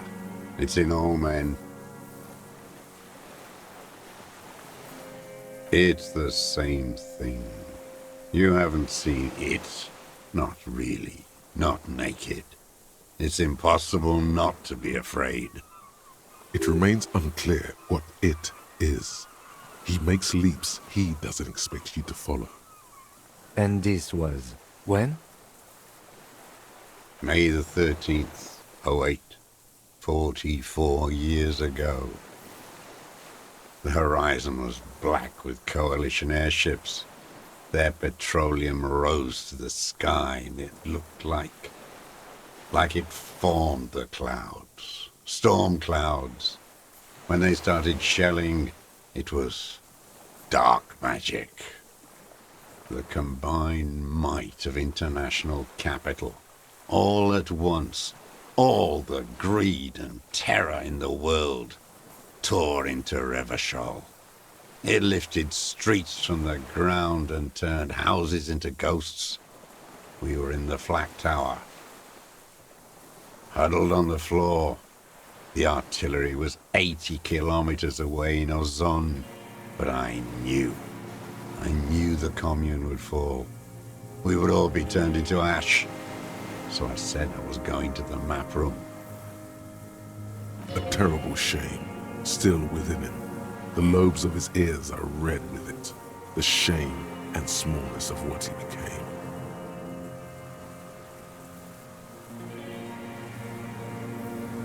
Now, I climbed the chain link across the water and hid inland, in the bunkers there, like the weakest of the weak. A mouse, frightened at the ordnance all night, and the sound of the rotors in the morning, whirring. Airships. I climbed out into hell. The landing was complete. The chain was submerged. I had to swim back. The fortress was half submerged too, shattered. They'd all drowned in the lower levels, or got torn to shreds above. The anti-aircraft gun had malfunctioned. So had I. I left them without ideological direction. It was real. I'd seen it. I'd seen it in reality. Some kind of great terror, worse than you've ever seen. The mask of humanity fall from capital. It has to take it off to kill everyone, everything you love. All the hope and tenderness in the world. It has to take it off just for 1 second to do the deed. And then you see it, as it strangles and beats your friends to death. The sweetest, most courageous people in the world. You see the fear and power in its eyes. Then you know that the bourgeois are not human.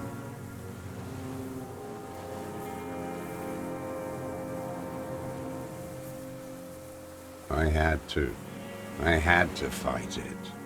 I had to never stop.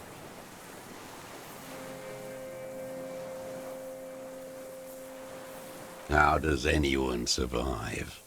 I steal supplies, vegetables. I collect rainwater. It's the life of a dog, not a human being. How is your health, Mr. Dross? I've been throwing up blood since winter. Red, like beetroot. Been passing it in stool, too. He does seem frail. Gaunt for his age. More like 75 than 65. Trouble putting on weight could mean cancer. The RCM can provide medical services. You need to be looked over. I need to die. You don't have medical facilities. You have guns. That's all they give you. Toy guns. You also have druamine. I have been running out of that stuff. There's no way he could manage the pain without them. It's safe to say he is addicted to painkillers by now. It's the little joys. The dark joke. The sunshiny day. Morphine. There's nothing to look over. The triage is in, and it's black. Administer morphine. Moribund. I haven't. I have holes in my brain. Years missing. Others filled with pain only. A decade of... I don't even know what. Inferno?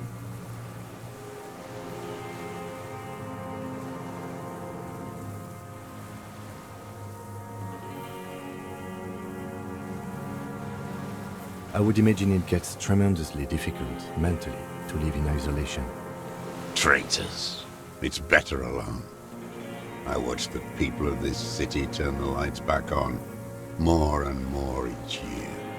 Ruins, glimmering in the dark, like a fucking merry-go-round. It's disgusting. Are they not heartbroken? How could they have moved on? No, I am not a soldier. I am an ideological officer. I belong to the party, not the army. Trained in historical materialism, then assigned as a political commissar by the party. These things used to mean something. The old man does not answer. He tilts his silver head and looks at the reeds. You see a small tremor pass through his legs. His job was to assure the army answers to civilian control and follows the ideology of the Commune. Scientific communism. A commissaire politique is a night philosopher of the revolution, a future human.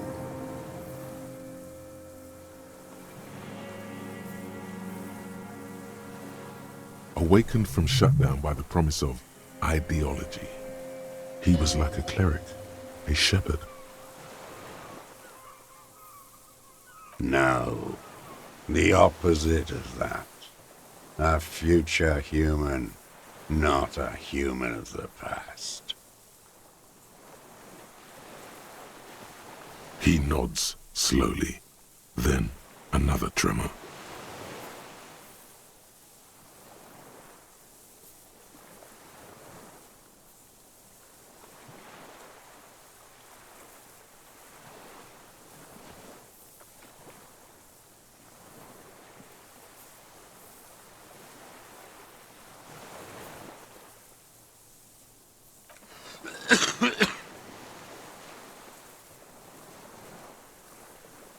There's nothing serious in this world. It's a farce.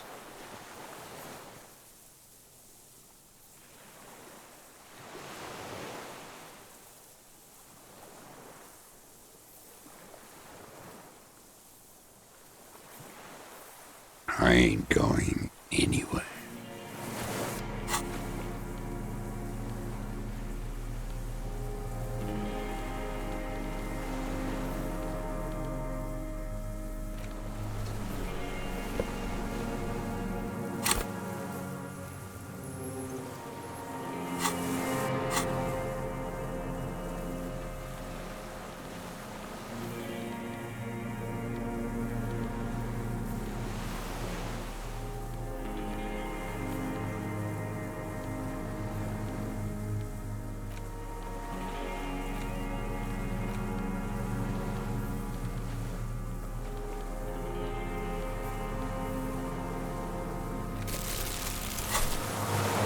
Minions of capital. What do you want? What strikes you about this gaunt man is not the stomach pain, or the cough, or the malnutrition. For a man who's spent 44 years hidden in the urban wild. Indeed, he speaks fluidly. His movements are rapid, if erratic. His voice, despite the cough, is there. It is capable of expressing complicated ideas. Above all, he seems animated. It's a mystery. This animation comes at a cost too. Erratic hand gestures, thought processes cut off like threads as he just stares at the logs or the reeds. He also suffers mood swings, bubbling to the surface, unconstrained by his nervous system. Great leaps of emotion, from anger to grief, despair. You've seen demented people before. This feels similar, yet different.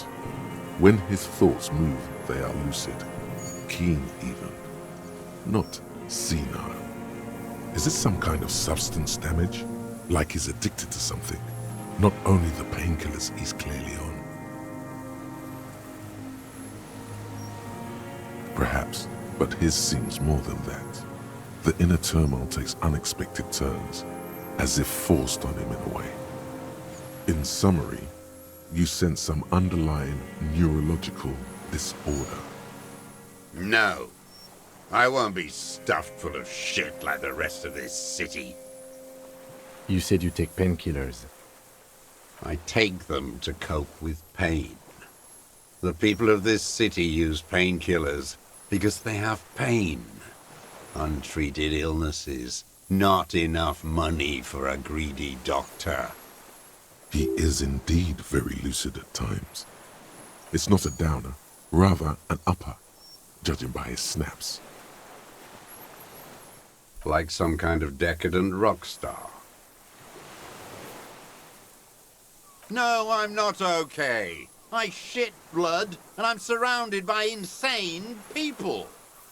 There it is again. Erratic hand motions, bouts of rage, and the stomach thing too, of course. Could it be a symptom of overdosing on something? Something even you have not tried? Keep your eyes peeled.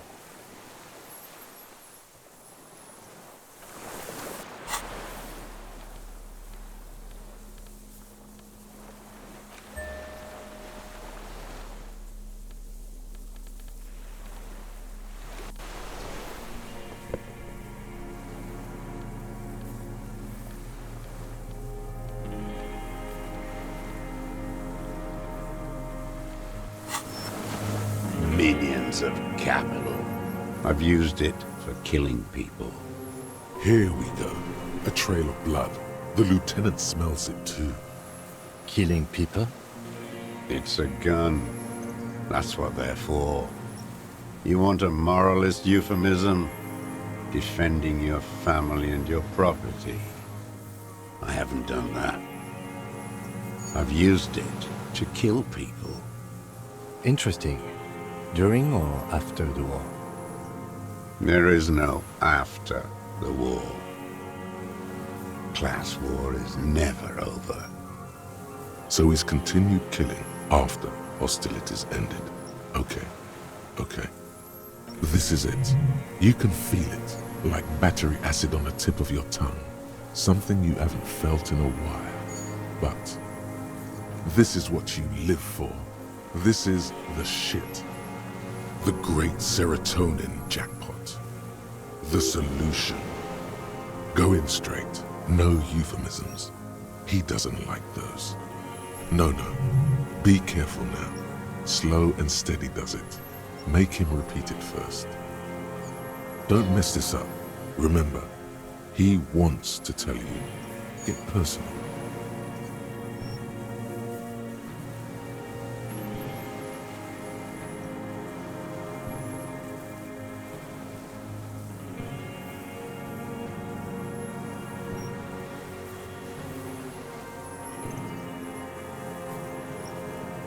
The who now? He heard you. He just wants to hear you say it again. This is dramatic flair on his part. Right choice. We're in. Do it, sire.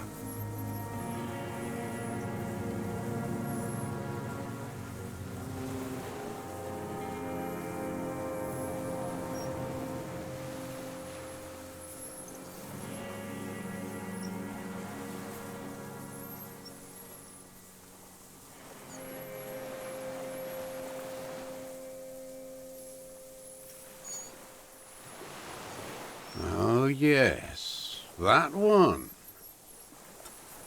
Ugly piece of work, that boy. Did you kill him?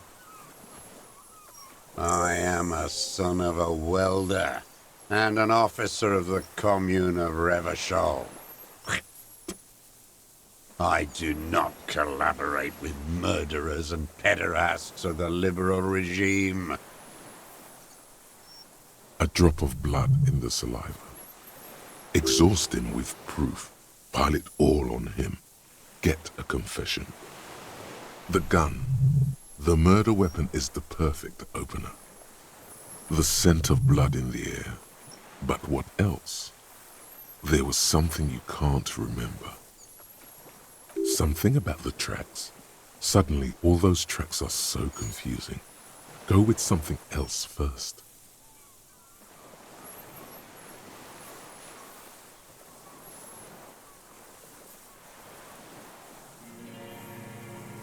I saw you poking around there, looking for evidence. You're damn diligent when it comes to dead fascies. Did you like the view? You had direct visibility. There are embrasures in the concrete, specifically meant for a top follower to use. And you had a long-range rifle in your possession. You've been here a long time, Mr. Dross. Too long. You clearly need medical aid. I'm ready to die. I've done my part. He's practically admitting to it. Dead fascists for fascists. Done his part. Just one thing remains unclear. The rifle does not seem to have a scope.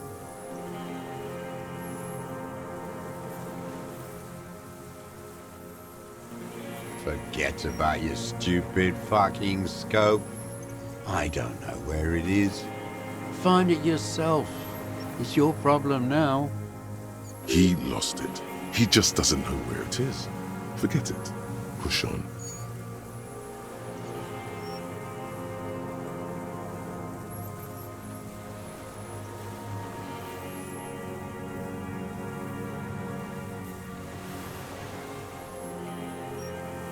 Because it's a sniper's nest, you stupid fuck.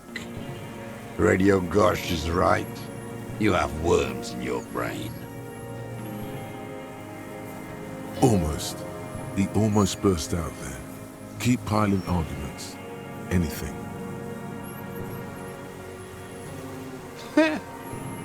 Not a lot of guns around that use military-grade ammunition, are there?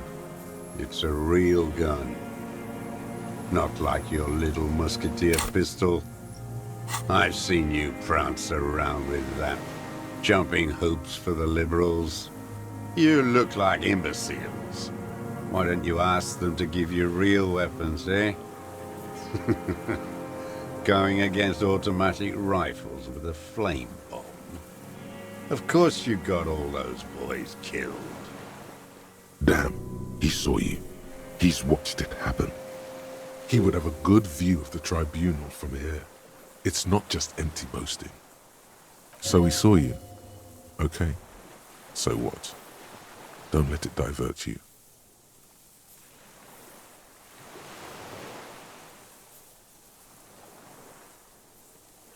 You know what?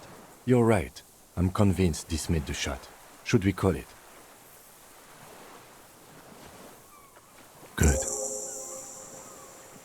This feels good, doesn't it? Tearing things up like this. When you have the murder weapon, you have the killer. Murder. Like a marionette on some invisible string. This pushed him, but not enough. Just a little more. Wait, here it comes. The goddamn Maybells. The dried Maybells on Clausia's roof. There were Maybells in the grass when you got here. They're revolutionary symbols from the war. Nowhere else, nowhere in all of Martinaise have you seen them this spring. Wait, don't forget the footprints. The diagonal prints in the dust in the secret space behind Clausia's bedroom. Now they're gonna come up. You got it. Remember? The boot prints were like no modern soul. Maybe don't beat yourself anymore, though. You're not immortal.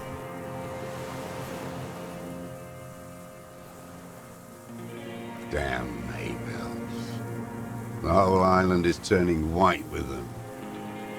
He seems tender suddenly. Nostalgic even. A strange mood swing. So many this year, too. The spring is coming. No, it's already here. Wash the filth away.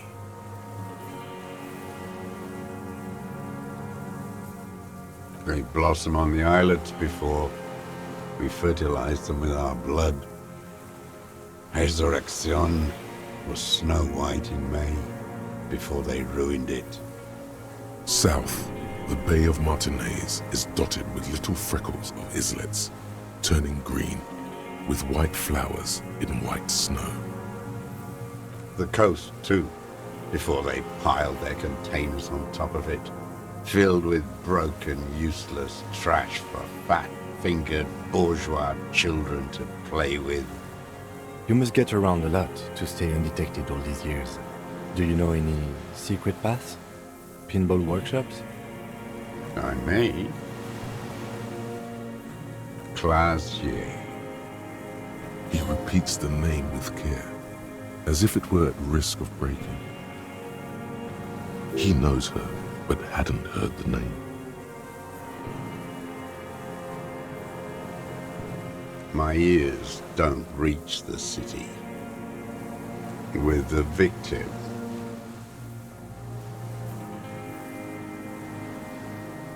There is a small tremble, looks like a smile, a crooked smile, yet isn't quite voluntary. He's about to burst. Don't leave any loose ends. Get him on everything. Everything is brands with you individualists. Who cares what brand my shoes are? Sansa? Some shit. Show me the souls, please, Mr. Doras. Fucking imbecile. The maker is Sensorique. The model is Corbeil, and the size is 43. These are not the unusual horizontal pattern souls you saw in the dust on the floor of the hidden room. They do, however, seem to be about the same size. The size fits, but not the soul.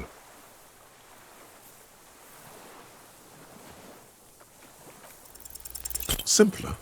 No. This is another loose thread you will never connect.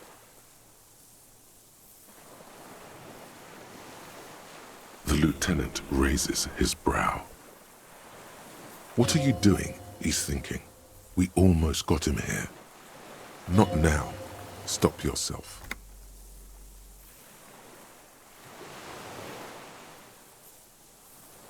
People change shoes, detective. It was you. You were there, weren't you? Crawling and whirling in rags. What were you doing?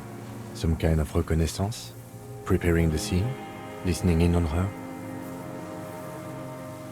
Trying to rack your brains. You're desperate to report something back to your masters. They must have really loved that dead fuck. The old man stares at his own prints in the ash around the fire. Silence suddenly, some strange process within him. A gush of wind.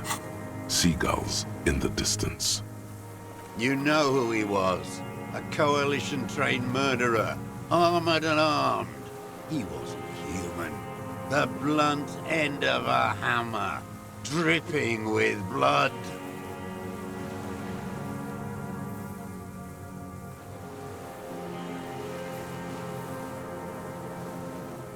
Beating us to the ground. Moaning with joy. You hounds get so thorough when a company-trained killer dies. I haven't seen you on this coast for 40 years. You know, maybe I should have killed one sooner. Got your attention. Now you stop beating druggies and prostitutes in your basement. Now you come to investigate. Not when they die by the hundreds. This is it. Shot him. Shot him. Say shot him, not killed him. Oh, the inhumanity. One paramilitary less in Revachol. The lieutenant raises his right arm to hush you. Hush. He does not need to be pushed anymore. The ball is rolling. While the lieutenant listens, holding his breath.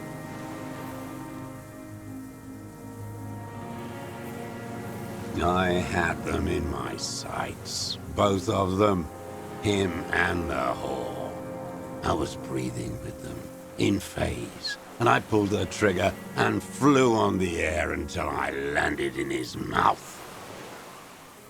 I didn't think I had a shot like that in me anymore. I did. I saw him kneel there with his mouth full of death, And that stupid look on his face. And his dick still in her. Nothing. I went to sleep. Next morning there were Maybells everywhere. The world was white, or what's left of it anyway. My last spring here. I knew the fascists would come to avenge their own. And so they did. Mr. Dross, are you aware you're confessing to murder? Yes. And you were looking at Dan, the victim and a young woman, having sex, through the scope of your rifle that night, before you shot him? The old man nods. Why? Because that's what they were doing. The motive. This is where the motive is going to come from. You can coax it out of him. The lieutenant's preparing the ground.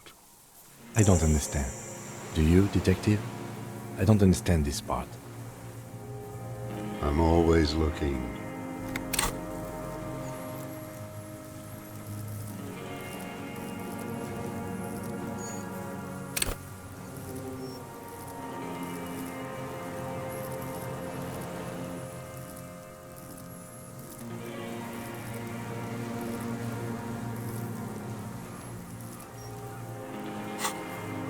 Are you always looking through the scope of a rifle?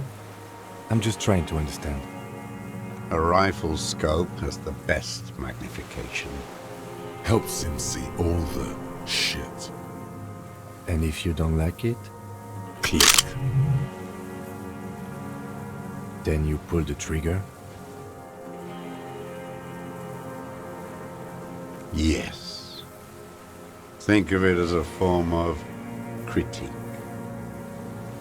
He will not stop now. These dialectical materialist types never do. Exploit it. You got him going. Connect every little piece now. Wrap this up like a gift. Start with when he first saw him. It will give him a chance to ramble.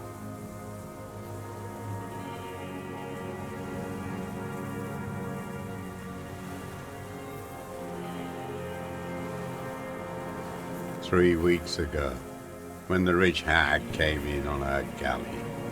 Her honor guard came in tow. Joyce. He means Joyce. Wrinkled up whore.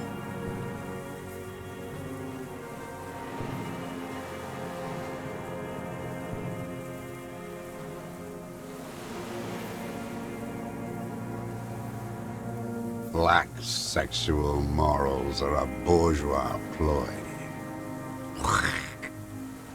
As to pederasty, the party legalized it in '04.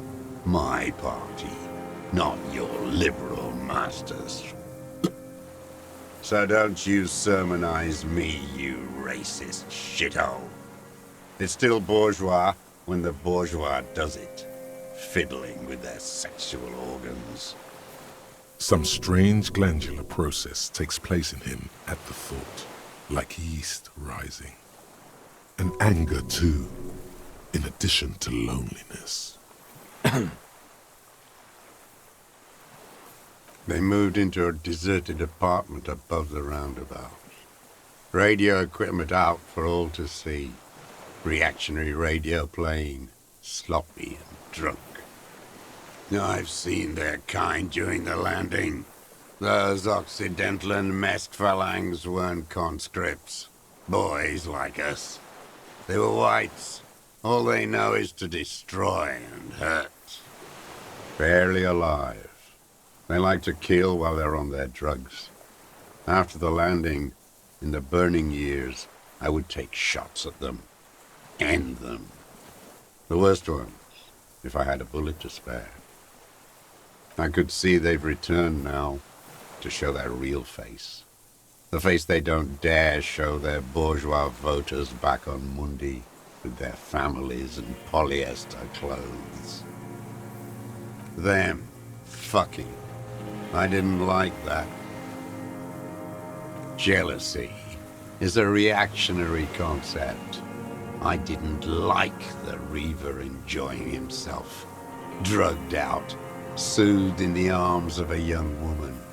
I wanted him to die so he could not enjoy life anymore. For him to stop reacting to stimuli, to be broken off from the world, cordoned into darkness. And I wanted to see his head explode. That too. She should know better than to hold a child murderer between her thighs. I knew he'd be there for one more second, writhing. That's all it takes for the bullet to reach his head. Now that I think of it, I wasn't aiming for his mouth. I wanted his brains to spill out on her. But you can't have everything. He wants to see her covered in blood, to punish her.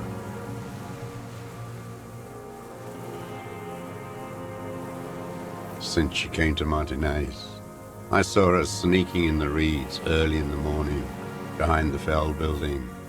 It was dark, still winter. She didn't have her skimpy outfit on then, just a spot in the night, moving. Past the Fell building on a ghost? What was she doing there? Hiding something in the water. She had a fag after she'd done it. I was up in the ruins there. She couldn't see me, but I could see her, smoking. She was nervous, but not scared. And beautiful.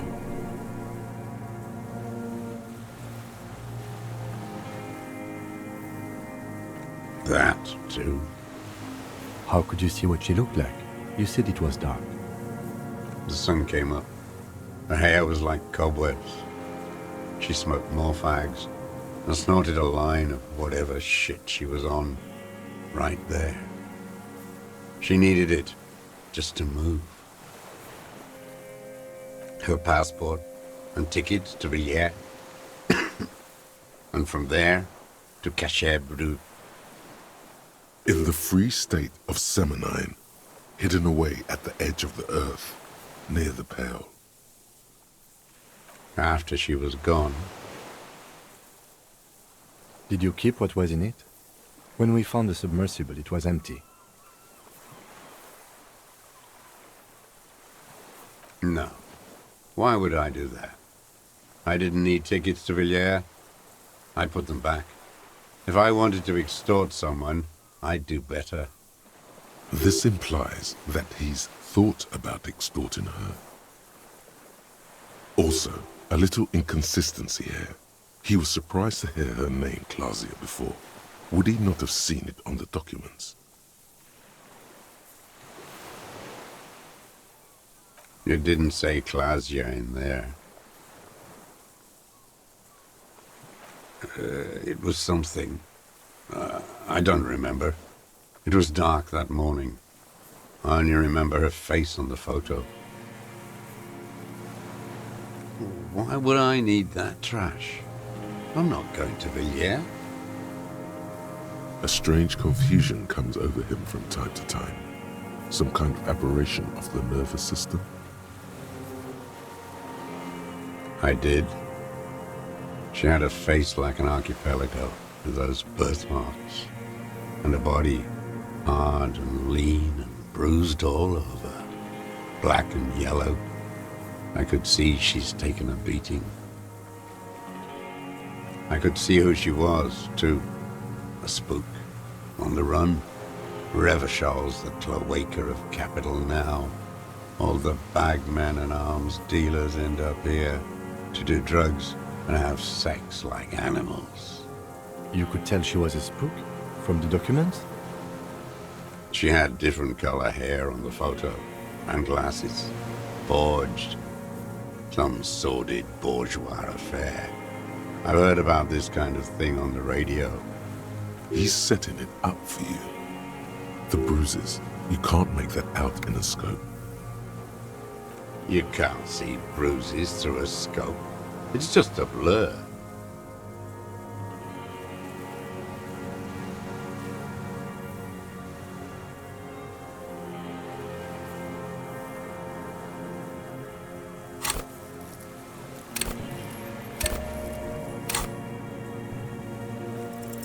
it quickly comes to you.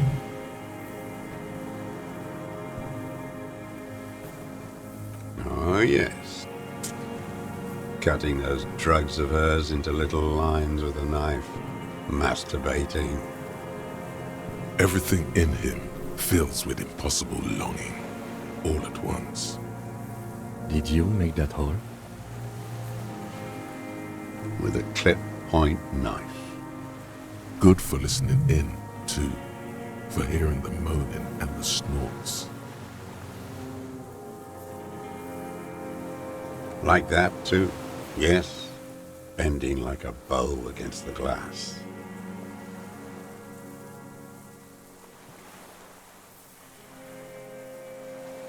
I've been through all of Martinez. Every nook and cranny. Yes, that too. The things they did in that little room. What she'd do to feel good. Funny the way light works. You turn it on inside, and it gets so dark out, you can't see a man looking in. I learned that in the 20s, when they were still hunting me. I've seen people do some shit, but...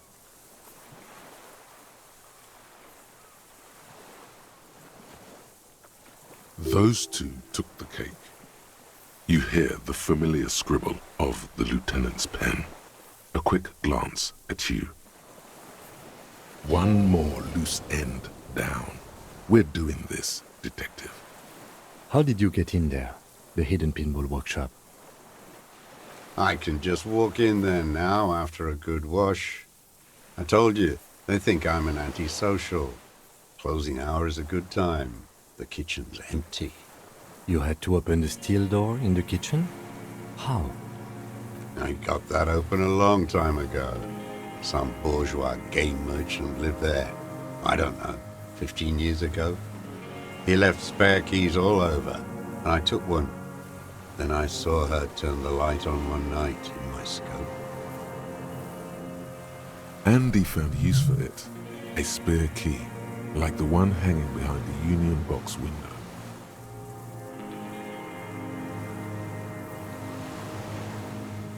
She practically breastfed that man.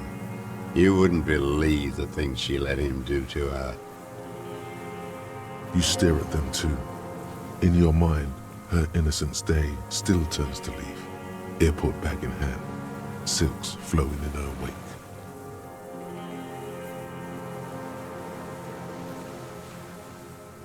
See you tomorrow, Harry. Her voice rings in the evening air, burning.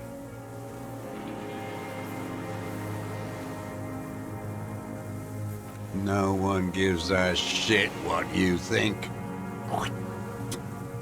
You and your cronies kill 10 working-class men a day.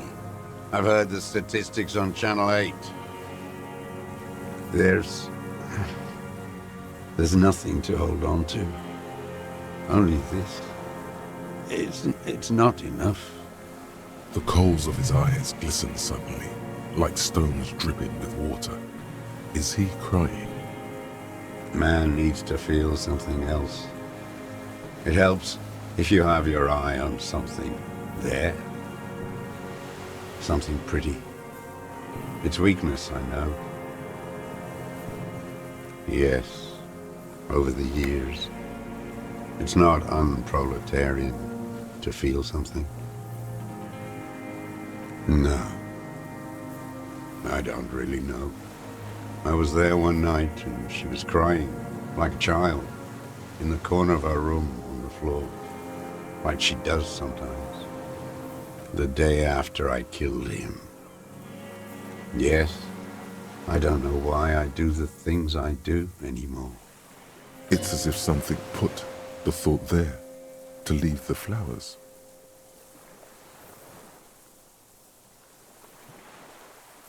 What do you mean, put? A brief flash of terror. Maybe. I told you, I have holes in my brain now. I wouldn't just sit here waiting for you. A sudden pang of rage. If you came 10 years ago, I would have killed you. In the silence, the lieutenant draws a line in his notes, then nods at you once more. One more down. Her. The lieutenant nods at you in acknowledgement. That's it. Motive. We have it. Where is she, that Clasier? I haven't seen her there for days.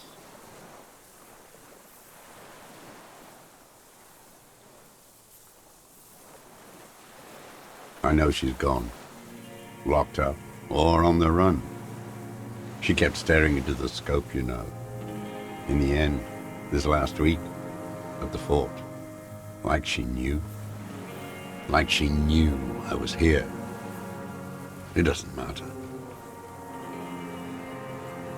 Midtown, across the Bay of Revachol, snow falls on 40-story towers. Above them, Elysium Central Aerodrome, a cocoon suspended in the snowy sky by a web of suspension wiring, encircled by hybrid aircraft. On the platform, a young woman is withdrawing from amphetamines, barbiturates, and alcohol. Yet still she smiles among the crowd, among the great ghosts of the city she's leaving, for another, far south. Smaller, distant, hidden, not like the great chandeliers she sees sparkle in the dusk below her. Streets, towers, tenements, and cold water. Across the water, a dark strip of ruins, barely visible, if she didn't squint her eyes. There, on a dilapidated jetty, in a nameless village, 2 police officers and 1 special consultant look across a narrow strip of sea. The ruins of a seafort stick out of the water, built by Philippe II, reappropriated by the Commune, then lost in the landing. He's there, doing what exactly, I don't know. Satellite Officer Vicmer points at the ruins. Behind that anti-aircraft something. That's why we can't see him. Special Consultant Heidelstam is optimistic. We'll see the boat when he comes. Let's go get a coffee until then. I know this interesting little place. Where? His voice trails off as the 3 walk down the jetty. As the men go, Patrol Officer Minnow looks back over her shoulder at the crumbling fortification in the snowfall, like a rotten tooth rising out of the water. Good luck, Harry, she thinks. You need something good for this. We could get more. We've got him talking. Who knows what he's seen and done over the years? You could get more out of him. He likes talking. Enough. Take him in. Bend his arms behind his back and end this. A tragic comedy.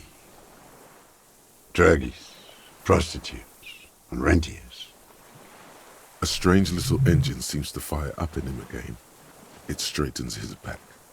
The familiar put, put, put of hatred. Specifically, the whole city is a charnel house, stripped clean and draped in neon. But Martinez is the worst. Because of the racists. Everyone is a racist in Martinez. It's their favorite thing to do in the whole world. Listening to race-themed radio shows. In the ruins, in their lorries. Pumped full of steroids and Radio Revachol 92. Race this, race that. It's all sanctioned by that Social Democratic Union and the farce of a Social Democrat who runs it.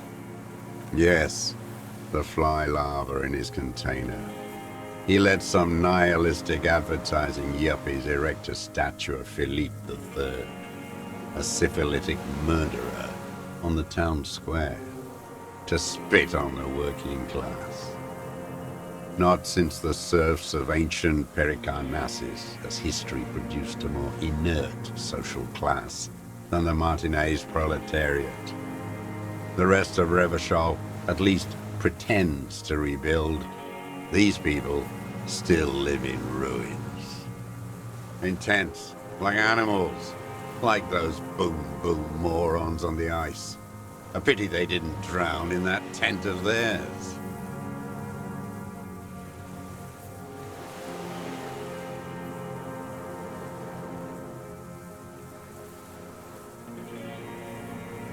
The worst of them is the blood-drenched Sucrion on her yacht, licking her lips.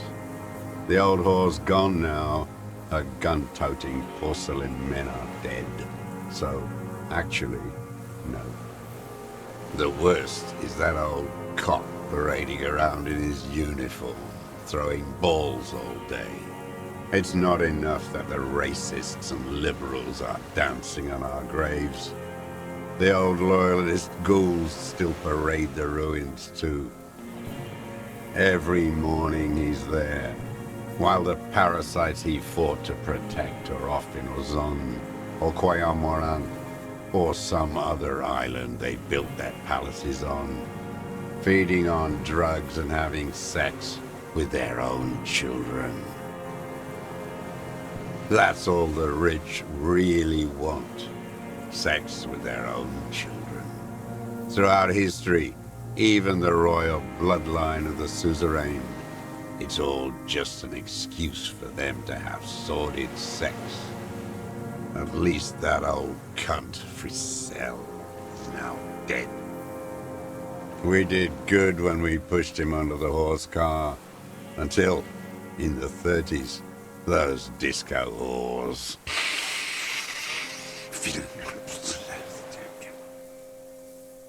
The disco whores are too much.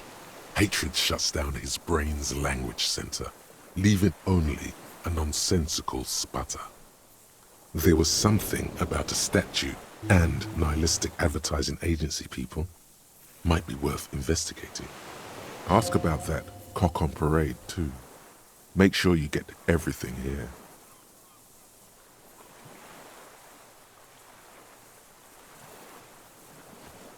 Another hideous disappointment. Unions are the real enemy, the true enemy of the proletariat, placating the masses. Disappointment, so personal. He displays a familiarity with the union's top brass. That deformed toad, I wouldn't expect him to wipe his own ass. I mean, the brains of the operation, the smart one. Edgar.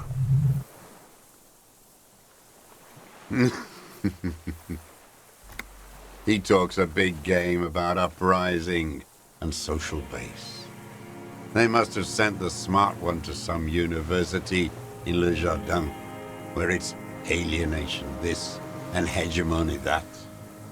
He's been sweet-talked by this Edgar. They must have met in person for such animosity to have developed. You can't live alone. The Clares wouldn't miss a man hidden in their own backyard. Not all this time. Nothing happens in Martinez without them knowing. Of course. Maybe the Clears asked him to.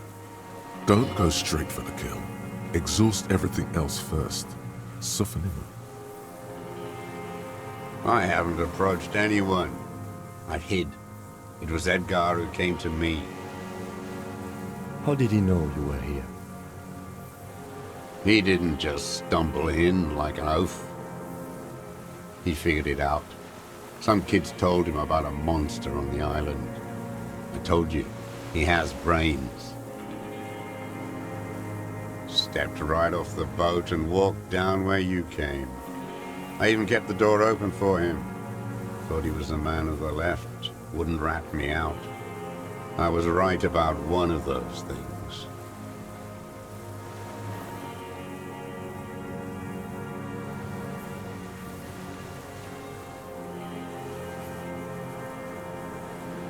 "20 years ago, neither of them could walk now, could they? They were less fat then." That's around the time the Clares came to power. Edgar did the talking. Paid his respects like I were a fossil in a uniform. offered platitudes about the struggle, flaunted his pink degree, even quoted Mazov. Never trust a social democrat who quotes Mazov. Oh, and charity too. They love their charity. Offered me blankets and social housing. I still have the gas cooker he brought. Let me be here.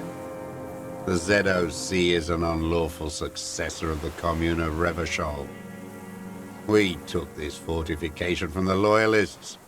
Even the Clares understand this. They let him be here. Understanding was a courtesy.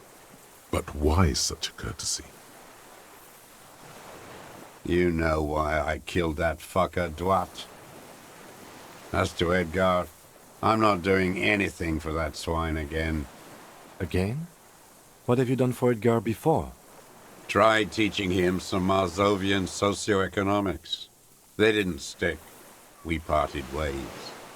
Okay, he didn't do the hanged man for them. But he's insinuating something. There is more here. You can feel it. He was not outright lying, but almost.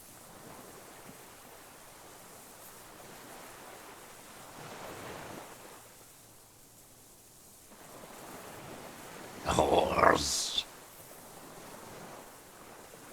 Syphilis is a disease Philip III contracted in a whorehouse.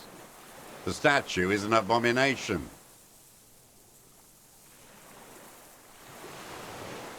The bacteria entered his brain and made him squander trillions on sparkling wine, cocainum, and monuments of himself. His son, Philip IV, the insane, contracted syphilis in the womb. That is technically possible, although Philippe III was not actually syphilitic. He was just mad. And he still went on to govern Revachol for 25 years. We lost 2 million lives toppling that mode of government. And those grotesque statues too. Hundreds of them. What a keen remark. Yes, it is, isn't it? It's still there. Do you know why?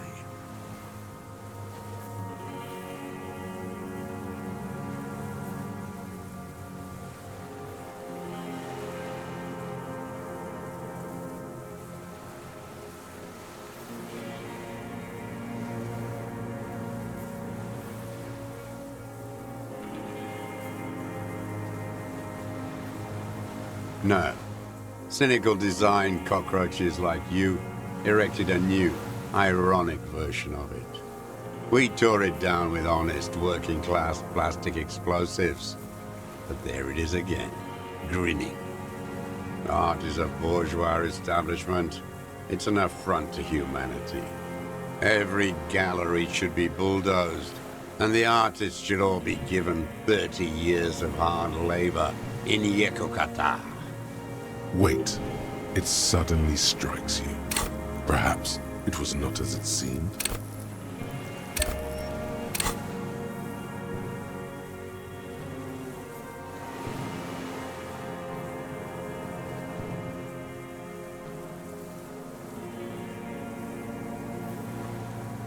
What are you talking about?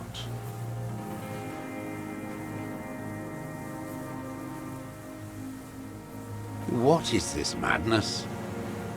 The lieutenant, too, has cocked his head and is looking at you with a strange expression.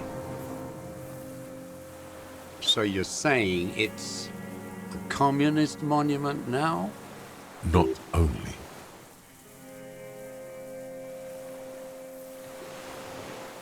We did always have the prettiest posters. Maybe you're right. That is how dialectics work. But understand this, art is still a bourgeois institution. And they all should still be sent to Yekokata.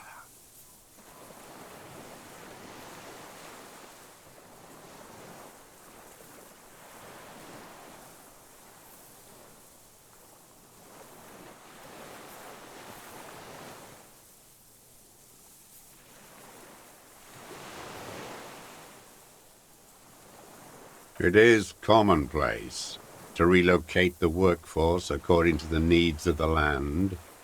All nations do it. It's called settlement. Browbeating from the bourgeois are fascist. The fat union man let them put it there. Corrupt as he is. Probably got a fat check for it too, shared with the law.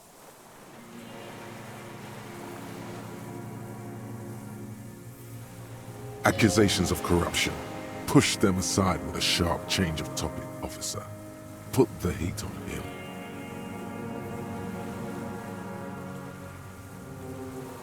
Every fucking morning for 34 years.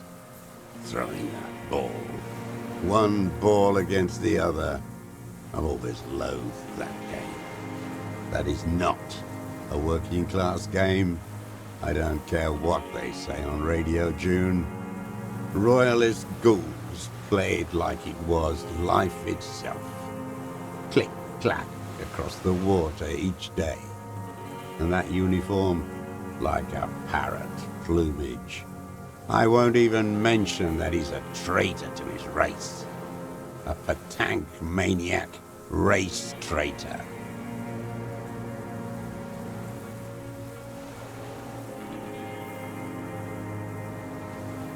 I remember him.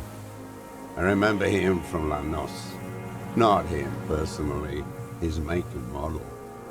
There were tens of thousands of them. I thought we took them all out before the Liberals came to their rescue. We missed one. That one. There doesn't seem to be a single person under the pine today. Not even Gaston. Alone.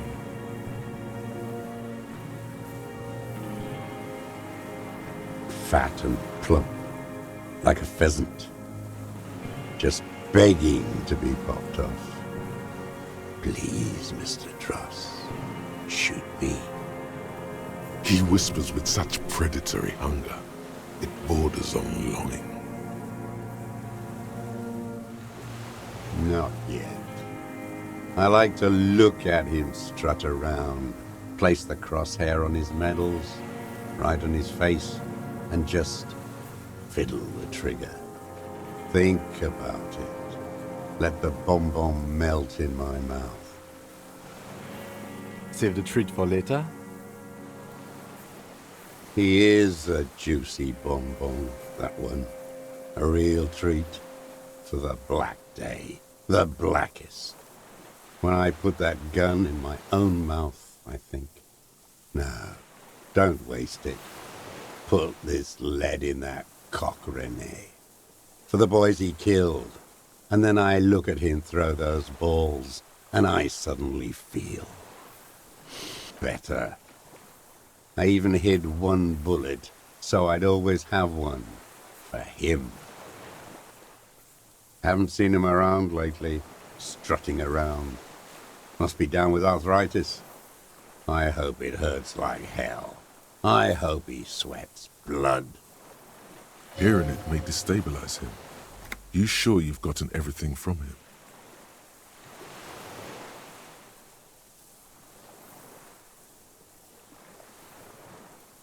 No. I waited too long. I waited too long and now he's dead? I'm sorry, Mr. Dross. I understand you knew him for a long time. They're all dead now. Fuck him. If he really wanted to kill him so bad, he would have done. There must have been 1,000 black days on these islands. His health ailing. And I blew them all. What does it matter now? He's gone. Ancient dust. He reminded him of himself. The same hatred. The same. You tried to think of something else. But no. It's just hatred. All human beings care about each other. I cared for seeing his head explode. Now, God damn this world. You think I haven't seen people die? It's all I've seen them do. Fuck and die. All the other plans we had. To love, to colonize the Pale. It's all fucked. He's not okay. This is just another black day in a row of black days. Something strange is keeping him together, making him endure. An idea told to him by grown-ups from radio towers and leaflets in beautiful print when he was still a teenager. Everything is possible if we fight. And then he lost it. So did they all.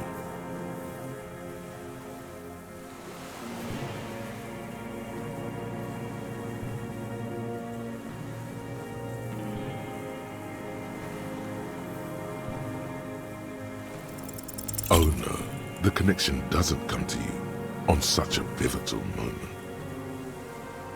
Dumbo, do something. You can't zone out now. This isn't Doodaloo dance time. Slap yourself in the head again. Jumpstart it.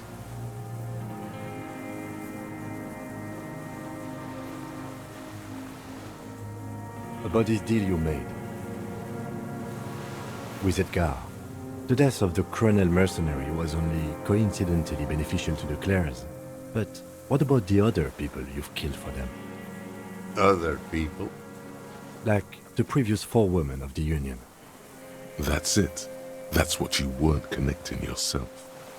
I didn't fight 40 years to end up an informant for the international regime.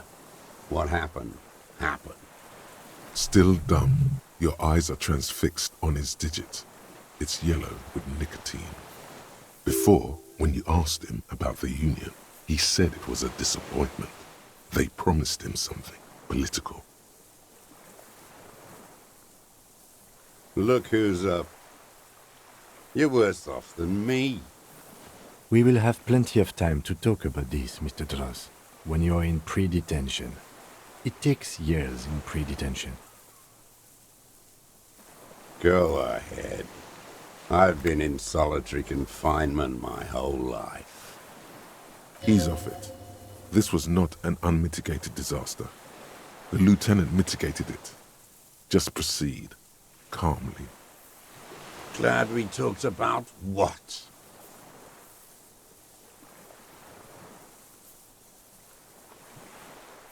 What? But you said I would be taken to the... This terror is the sum of all the uncontrollable movements and mood swings he's been exhibiting. The wind picks up. The silence on the water is broken all around you. Little shivers of waves appear. The lieutenant continues, like an incantation. Your Wayfarer rights have been suspended. Information provided to the officers on the scene will be used against you by the prosecution. You will be given legal counsel within 1 week and must face court in 44 days. Do you understand? Do you understand? But...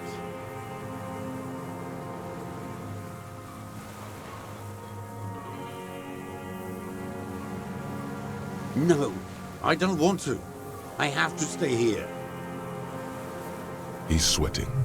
Beads are forming on his forehead. Pupils are dilated too. Eyes getting blacker and blacker. Your confirmation is not required, sir. Now on to the boat.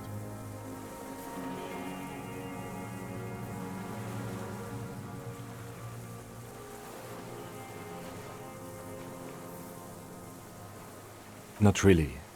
We could escort him to the pier, then either one of us can take him inland while the other stays here, but... But then, who watches him while you're coming back here? You come back for me? How about I go and send a boat back for you? What is this farce? This is a fucking farce. I can't. Something is happening. Stop. Lillian. You could ask her, maybe.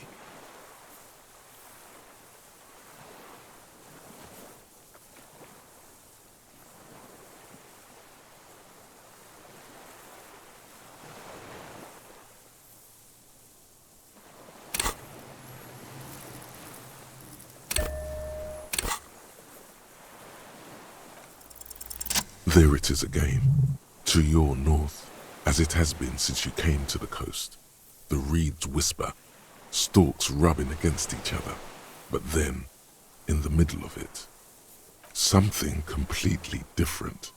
It sounds like a bow, very slowly being drawn against the strings of a violin.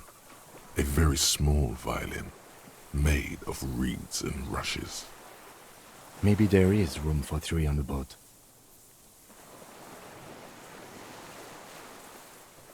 What? What are you talking about? Is this really us? Your skin crawls.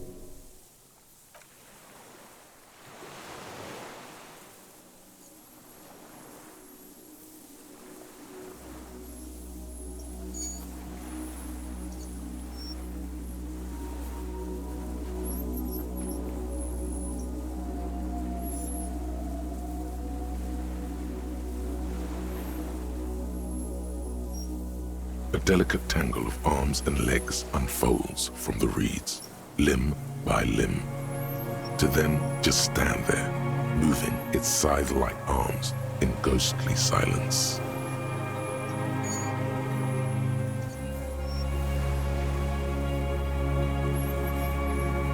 It's still there, an unfolding mechanism of reed-like kiting, hovering in place.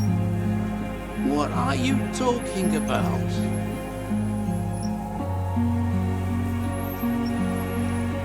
There's nothing there. The stick insect is over 3 meters tall.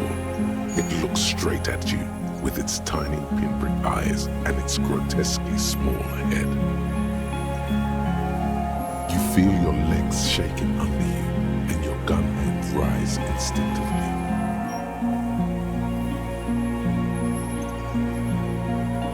Tell me what you see, damn it. I can't make out one small thing in the reeds.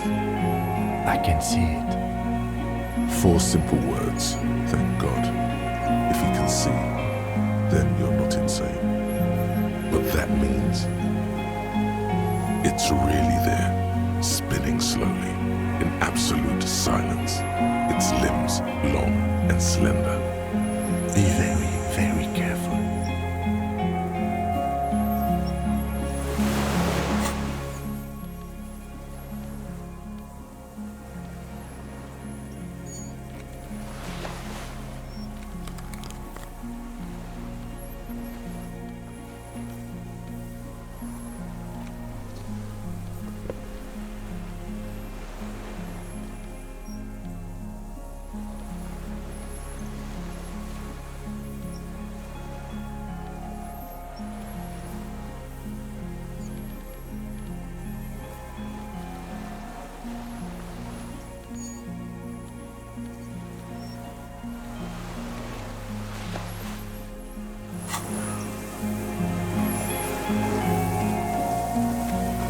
The creature stands on long stilt-like legs, antennae hanging from his head like a woman's hair, white and curled at the tips.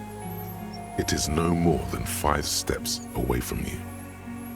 The segmented antennae move with apprehension, searching for something. You. Reed-like tufts stick out of its joints. As the insect moves its forearms, it produces a faint hiss, like a reel-to-reel machine spinning after the tape breaks. The hiss is different from the strings you heard before. It says something else in a lower pitch.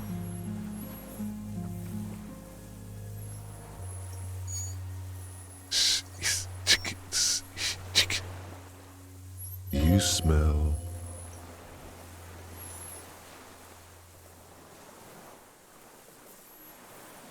It is. You glance over your shoulder. The lieutenant holds a piece of milled aluminium. He begins to pull it open, extremely carefully. It's the camera. We need a photo. No one will believe us. From the corner of your eye, you see a sudden cascade of motion ripple through the phasmid's limbs. A series of ultrasonic clicks fills your ear. I am not palatable. Do not eat me. I am afraid.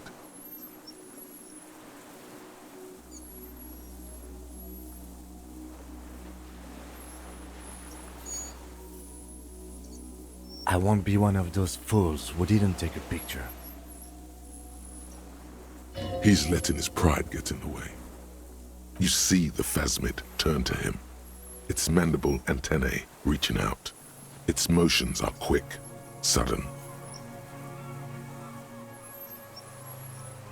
Understood, of course. The spindly mechanism turns itself back to you, its antennae taking their measure of the air, slowly.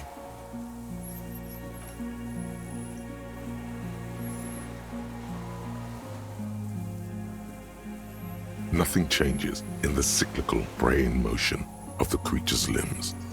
They are porcelain white on the inside and reed-colored on the out, beige, light brown, and striped. You are unsure if it is scared or not. Its insect mind is impenetrable to your reasoning.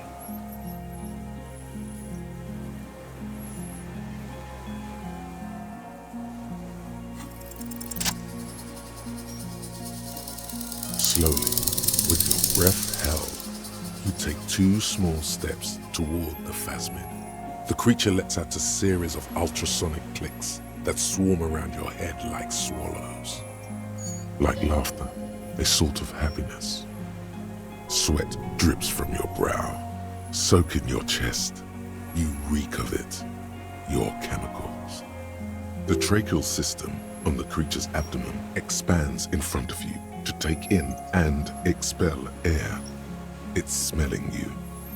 Hissing and clicking, it extends its mandible-like antennae to greet you. You're right below it now, looking up at the colossal chitin of its white limbs. The head of the creature is crowned by reeds, and its eyes are like small droplets of water. Maybe it is real, the pheromone. About now, he is ready to believe in anything. The insect's head is crowned with reed-like scales, the shape of seed heads. They rustle as the air moves. The ventricles at its abdomen continue expanding, like lunglets. Breathing you in, your sour, greasy semiochemicals on the breeze.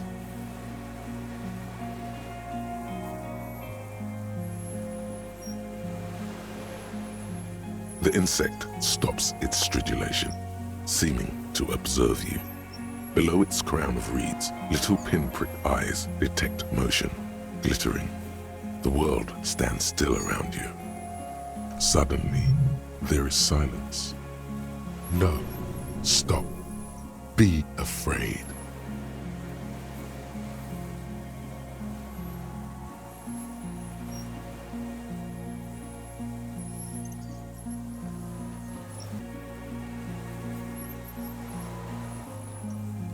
As you do, the invertebrate comes to life, its limbs moving independent of each other, as if each has a mind of its own. They are white, like stalks of porcelain, knitting above you, praying to you.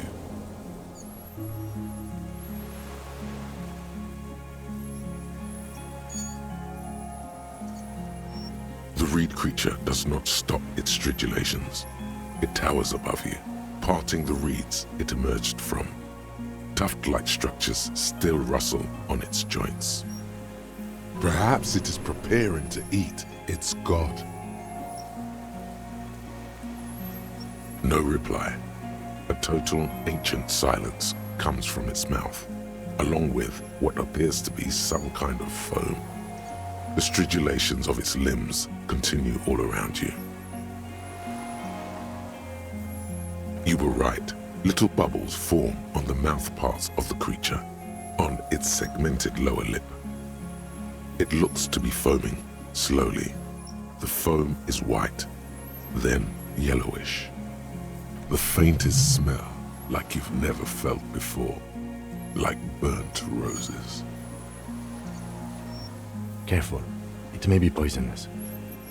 The foam slowly turns a darker shade, like burnt caramel.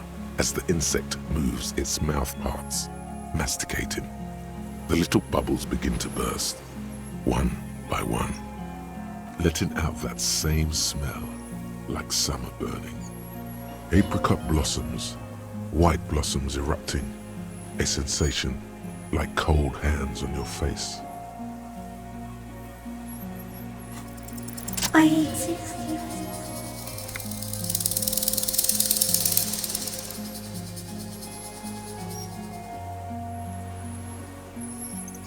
Tell me what it's like for you.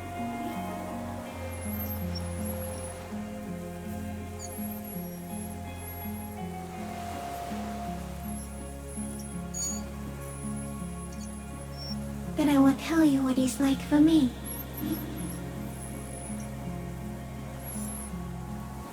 Fire? Where?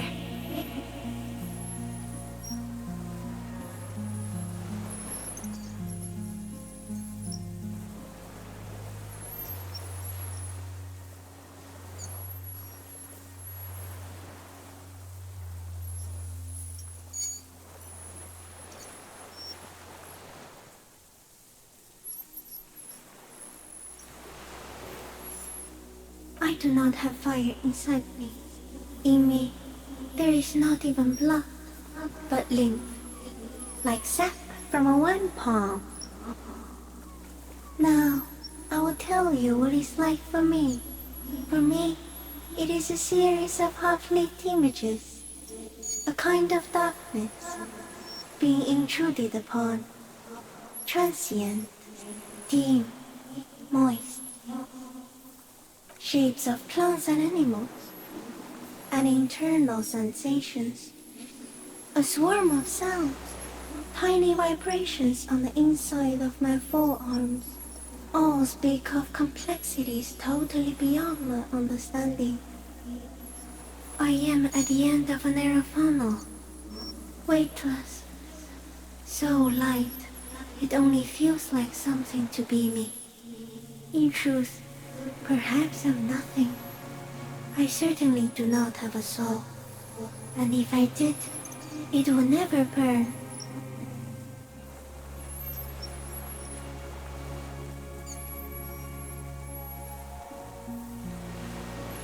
Are you sure? Sometimes, when molting, I will grow a lost limb. One time something went wrong, and a small leg replaced a missing antenna.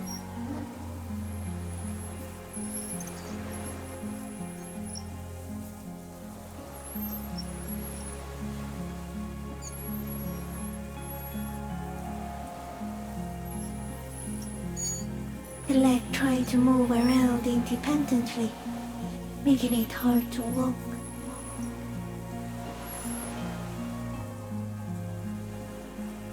Yes, thankfully someone ate it. The next time I molded, I grew an antenna again.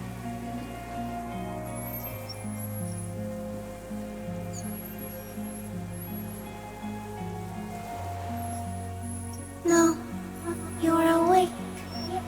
I am real. Light is forming me. This is real. I am an unknown species of the order Phantasmadia, endemic to the Insulandian Insula. For the last 350 years, I have hidden in plain sight, masquerading as the reeds, molting, cloning myself, unfolding at night to play with trash cans and boys. It may have unknown, dangerous biochemical characteristics that help it maintain its camouflage. No one unnoticed by the first settlers and the land surveyors of the suzerain. Also, by the soldiers of the revolution and the officials of the occupation. Even the Semenese islanders who came here first, but did not stay, have not seen me.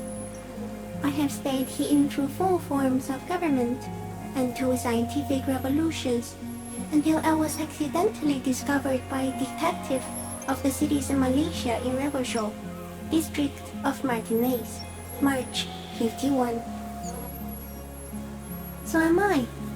I was born to detect sucrose rewards and semiochemicals. What were you born to detect? Yes, no one detected me for such a long time.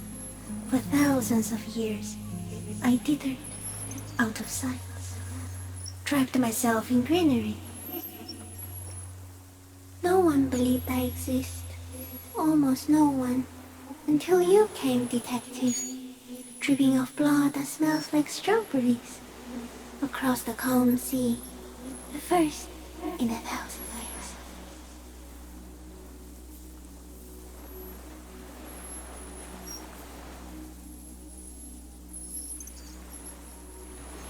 No, you are. The moral of our encounter is, I am a relatively medium life form, while it is you who are a total extreme madness. A volatile simian nerve system ominously new to the planet. The Pale too came with you. No one remembers it before you. The Nidarians do not. The radially symmetrics do not. There is an almost unanimous agreement between the birds and the plants that you are going to destroy us all. It is a nervous shadow cast into the world by you, eating away at reality. A great, unnatural territory. Its advent coincides with the arrival of the human mind. You are a violent and irrepressible miracle. The vacuum of cosmos and the stars burning in it are afraid of you. Give me enough time, you will wipe us all out and replace us with nothing. Just by accident.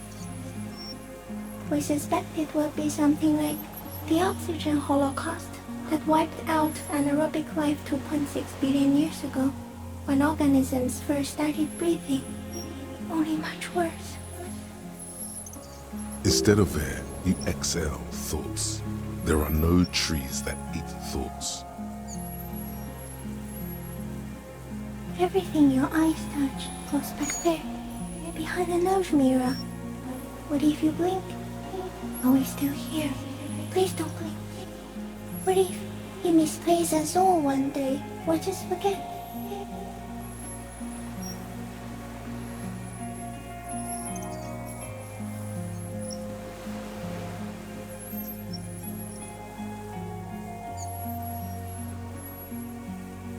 No, you're only thinking it now. This is a revelation.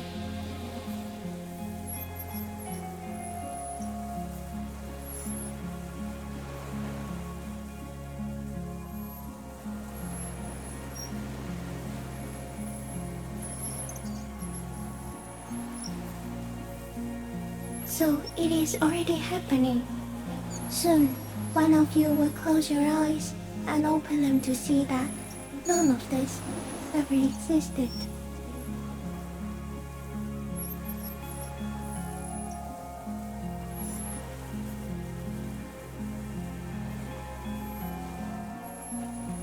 Not even the birds know that. Not even the water lily.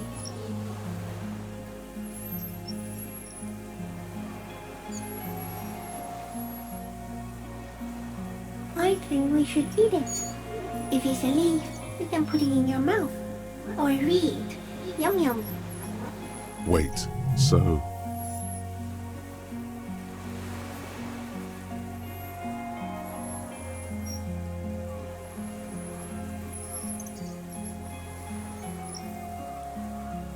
Yes, of course. The 3 meters tall stick insect would be offended. Yes, I do not have a starter display, so I use a neurodegenerative element to aid in camouflage. Do not worry. It is only destructive over long periods of time. The deserter. He's been here for a long time.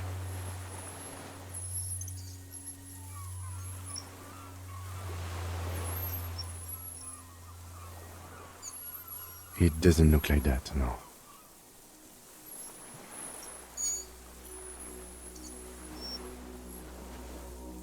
You're just staring at it.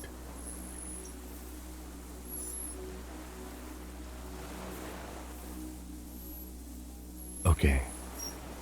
Is it somehow related to the case?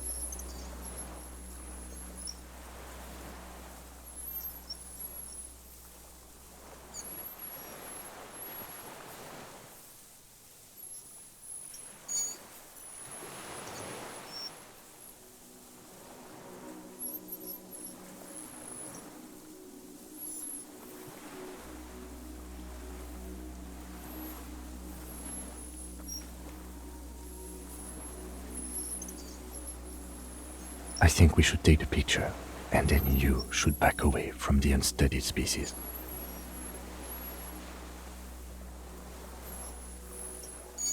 No, there is one more.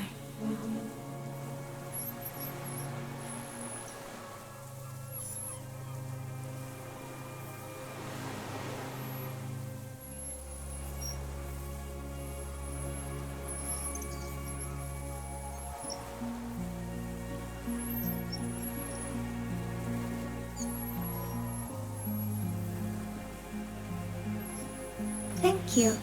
I also have one more thing to say to you before you go. That woman, turn from the ruin. Turn and go forward. For all mankind.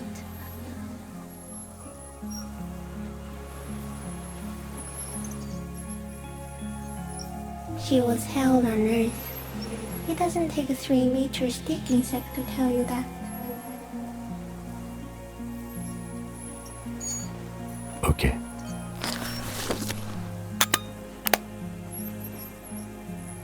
There is no change in the insect's motion while it's being aimed by the camera. It remains fixated on you. In 3. If it moves, you jump back. I'll shoot. Here we go. 3, 2, 1. The shrill flash of the camera cuts the air like the blade of a sword. The phasmid freezes in its bright light. Head turned toward the lieutenant, hypnotized by the flash. It stands frozen before you. The sweat on your arms feels cold as ice, as if you're frozen as well, in the shadow of this great statue of chitinous marble. I got it.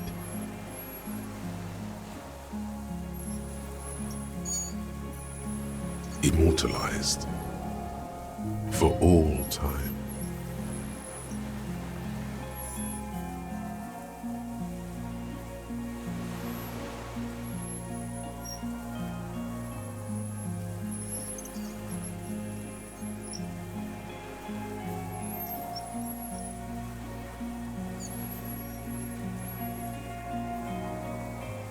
The limb before you is incredibly light, like eggshell.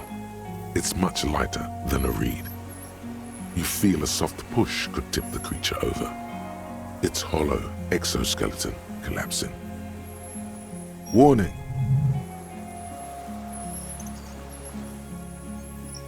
A sudden shiver passes the limb. Looks like the creature is awakening, wave by wave from its stupor. Some sort of countdown process is happening. That's all you have time to think.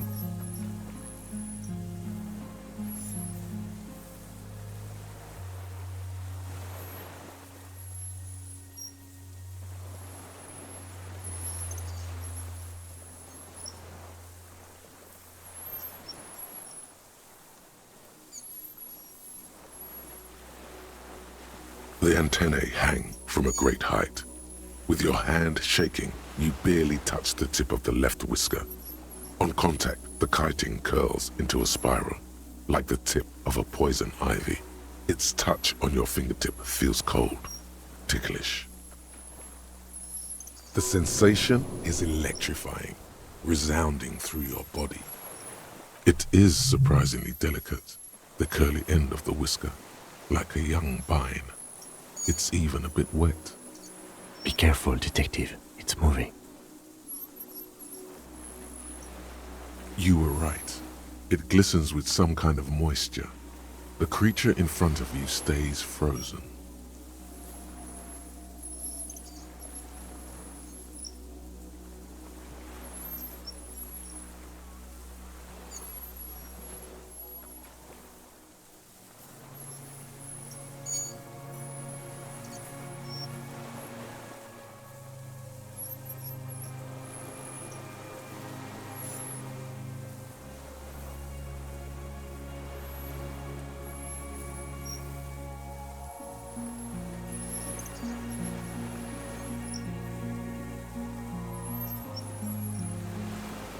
It tastes like sugar, very faint.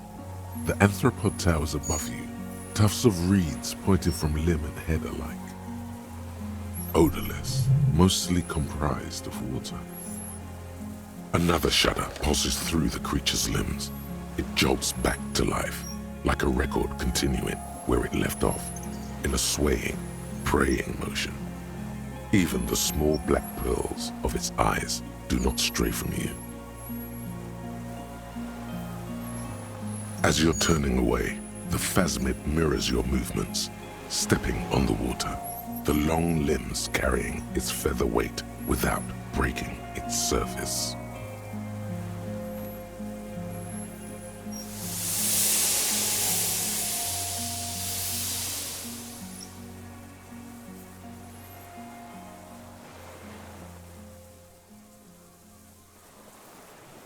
And just like that, it's gone, skating away across the sea's calm mirror like a skipping stone, leaving nothing but circles on the water.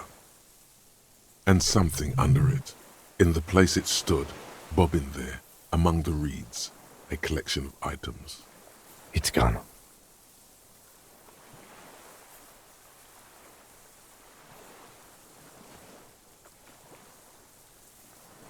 Apparently, yes, like a water strider. Only, I've never seen anything like that in my life. Looks like a nest of some sort. We should have a look. What now? In some kind of strange, semi-catatonic state. Our suspect is not looking so good. We need to check on him.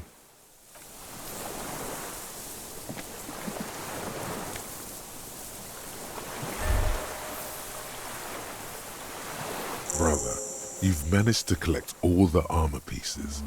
Too bad it's too late for the big showdown.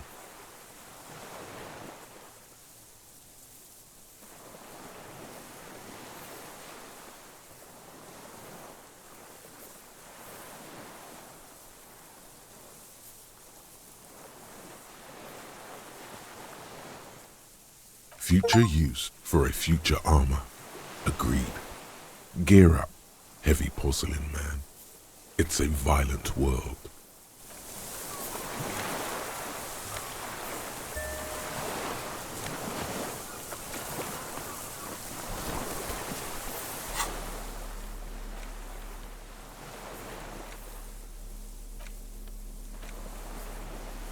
This passport, issued by the Sovereign Republic of Oranje, is issued to a black-haired woman called Katarzyna Alazie. Classia's hidden documents from the empty boy. She said it would be for Anouk Meyer-Smith. Anouk Meyer-Smith. Katarzyna Alazie was supposed to be her real name, where Klasia comes from. Remember? God damn it.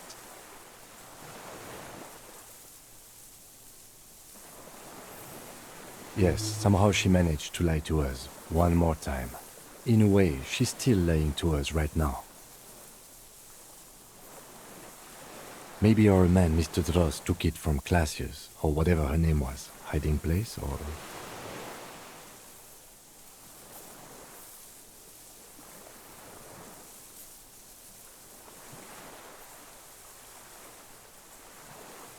Like a magpie? What a coincidence. Then it would also have collected the other objects, which would be highly unusual. By now, the lieutenant has accepted your unusual methods. I can see how the helmet could wash up on the island, and the scope. Maybe Mr. Dross lost it, but to seek this out would be very unusual behavior for an arthropod. Would it? Maybe it was simply curious. A curious octopus would do something similar, or even a cuttlefish. An octopus belongs to a very different class. It's not even an insect, it's a mollusk. But yes, I see your point. It's Klasia, with short black hair and glasses. She looks boyish, younger somehow. An old photo, before life came and did what it does.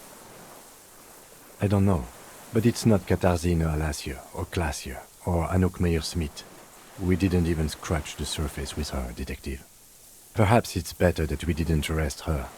Who knows what hell she'd be raising in my district by now. The winds are silent. The streets are empty of her. She is no longer in the city of Revachol.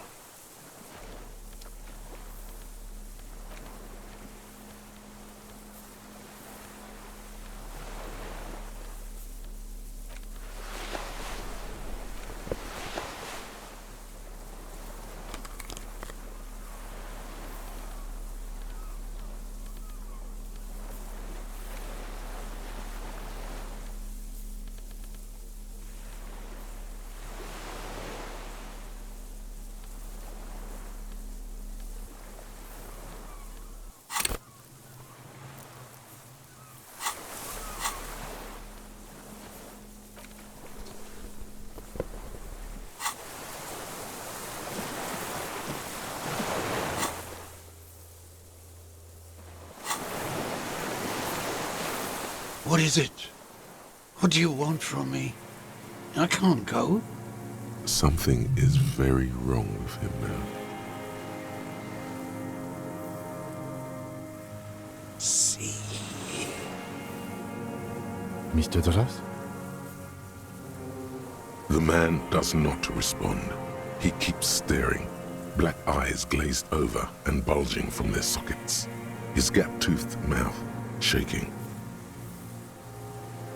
With fear and longing, like an addict of some terrible substance.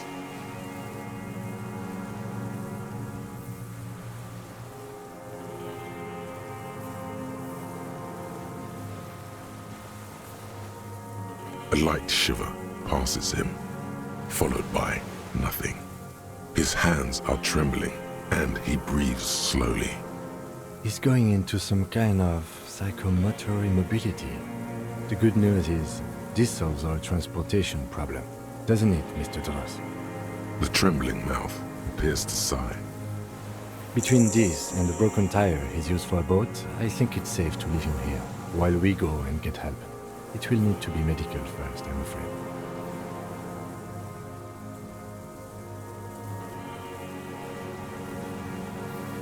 Old age and shock.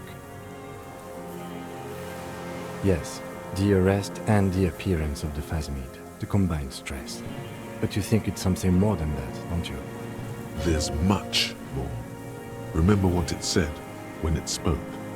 Quite a few things about that health check you did on him make sense now.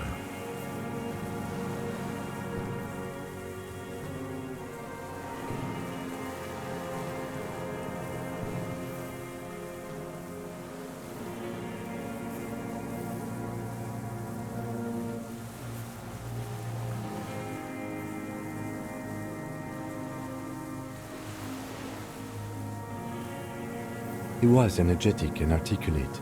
After all these years alone, with little hygiene or medication, I would expect worse. It does not seem to be animated now it's left. Honestly, I'm ready to believe anything at this point. Maybe it is psychoactive. I mean, why not? It's 3 meters tall.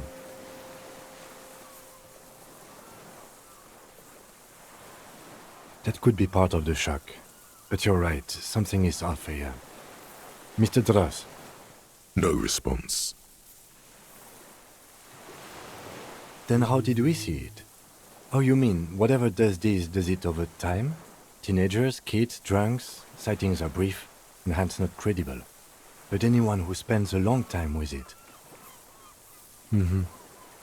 Mr. Dross, have you ever seen a stick insect pretending to be the reeds?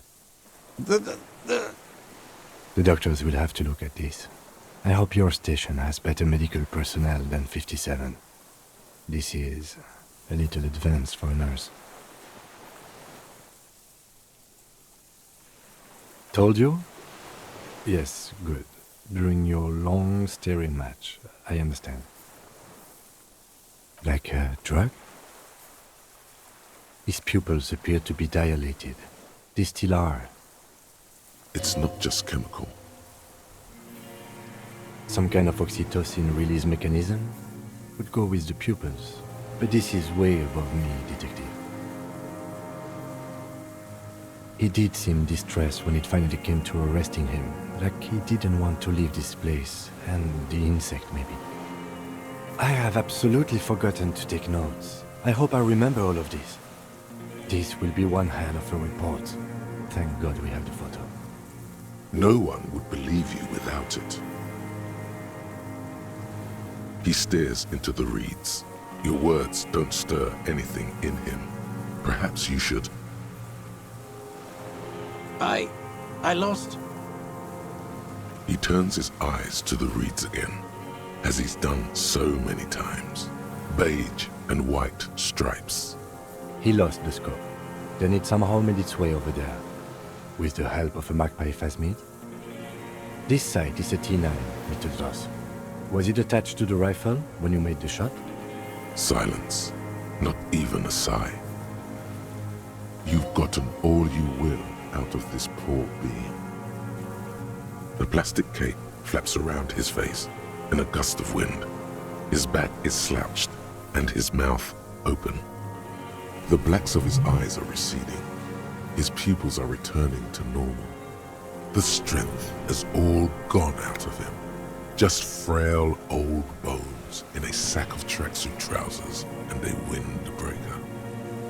We should think about getting back to the mainland. To get help. He'll be safe here, if we don't take too long.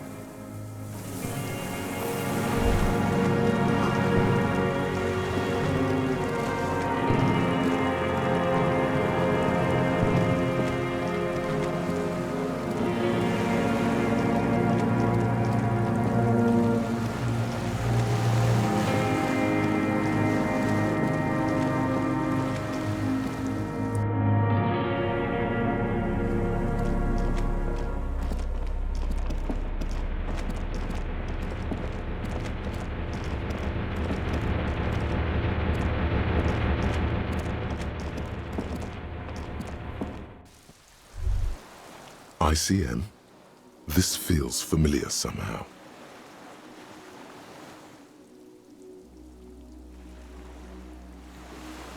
It does. The RCM may descend from the ICM. It's impossible to say. It was chaos after the war. The name was good for getting people to join us. Revachol West was mostly workers and criminals. Nice political thoughts rush through your neocortex. A mediocre athlete would pant from dragging around his body on a busted crutch. But not you. You're thinking about politics with blood dripping down your thigh.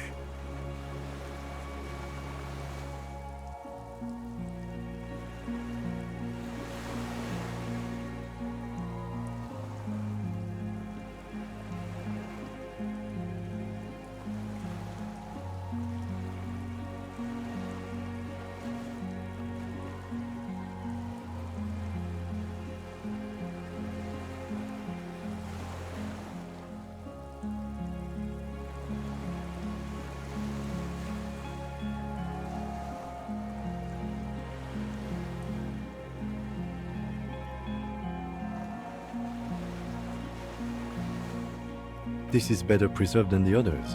You can still read the sign. No, an upside-down star. With its horns in the sky, the symbol of the commune. No, that's the uninhabited archipelago. A DeLorean-era symbol of Insulinda, known as the face in the sea. After 44 years? That's not nearly enough to hide what happened here, Lieutenant Freighter. One of these barrels was still leaking fuel, as you saw. The city is full of things like this. Old bullets, guns, fuel.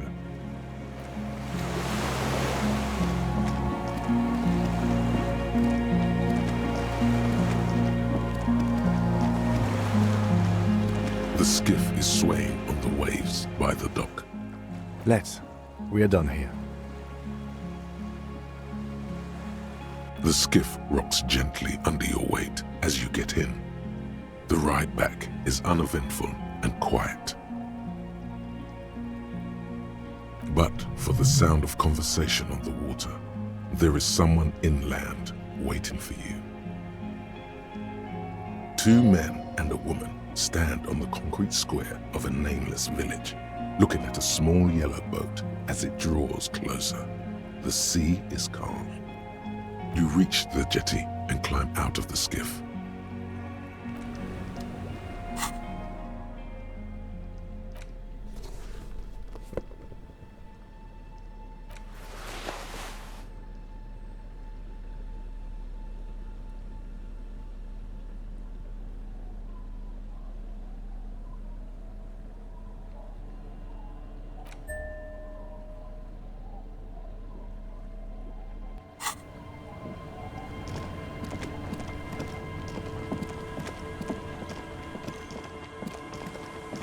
Look what the tide brought in.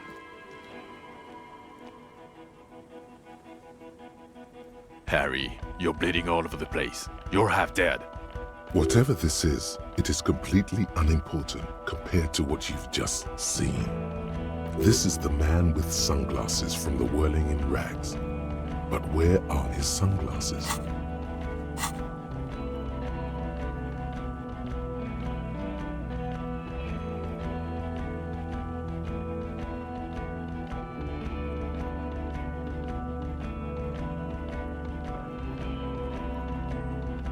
We're not forgetting about anything. Look at you. That's right. And you're bleeding. Bothered by it. Harry, you look like you need a fucking organ transplant. Oh, fuck it. Let's not get into that. Hello, I'm Trent Heilerstein. I believe we've met on several occasions. I'm your goddamn partner, Jean Vicomar. And this is your special task force. Or what's left of it. Special Consultant Trond Heidelstam, Patrol Officer Judith Minot. Hi. We've come to scrape what's left of you off the pavement. Lieutenant Kim Kisuragi, Prison 57. We've just come from the island, where our investigation led us. The scene is making even him feel as though he has to justify your actions. We might need your help with something later. As if he recalled that he's in fact a decorated police lieutenant and not a naughty boy. But this is clearly a departmental matter, so I'm going to leave you to discuss it among yourselves.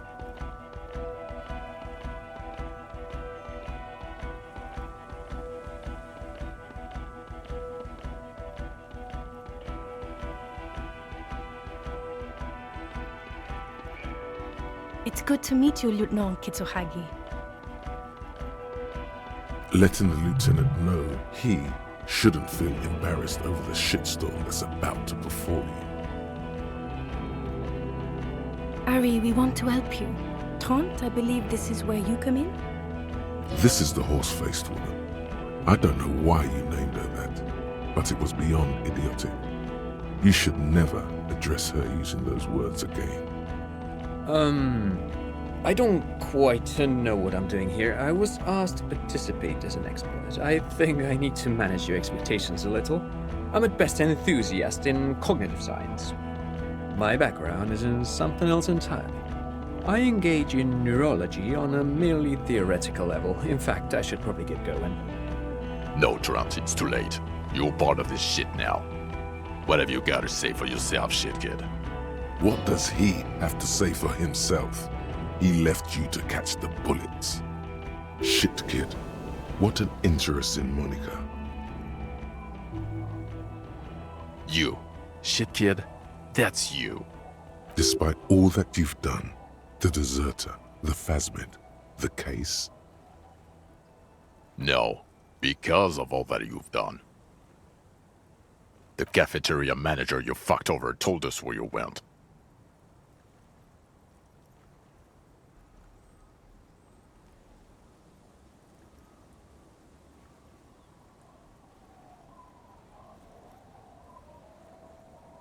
Strange. He didn't mention that. In fact, the establishment didn't look saved at all. There was a giant aerograffito in front of the building. It was on fire. I knew it. Didn't I tell you, Trant? I told you it was our shit, kid. The line is from Lou Giaton's Mirova 82, isn't it? About girl-child communism, the titular returning character to ghost the apparition of... Good choice, Harry. He is correct. It was the Seraillese poet Lou Giaton who, in the 50s of the last century, composed her. Don't encourage him, Trant. Okay. Guilty as charged. I heard you'd lost your mind and your memory. I wanted to see if it was true. And it was. Good work, Harry. You're insane now. There's one less person for me and everyone else to rely on. He was too sarcastic for you to realize who he was.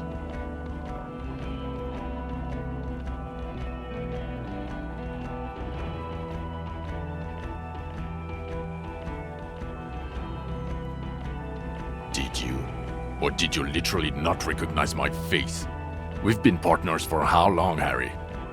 Don't answer that. You don't remember. Absolutely no idea. 100 years? Judging by the familiarity you feel toward him. 2 years minimum? Or maybe a short but close stint on the task force. He's right. Don't start guessing. Now's not a good time. It's okay. I didn't come here to gloat or to fool you. Neither did he, actually. We're just worried. That's right. Worried. I'm always worried about you. Every time you don't show up to work, or when you do about stink. You're a worry fest. She's worried about you. I'm worried about you. Even Special Consultant Backpedal is worried about you. Everyone worries, instead of working. He's got a very, very solid case there. Actually, I've been trying to find a good moment to tell you. Yes, you often sound like a brutal idiot.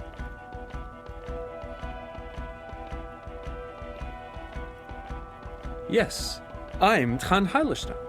I never said I wasn't Tran Heilerstein.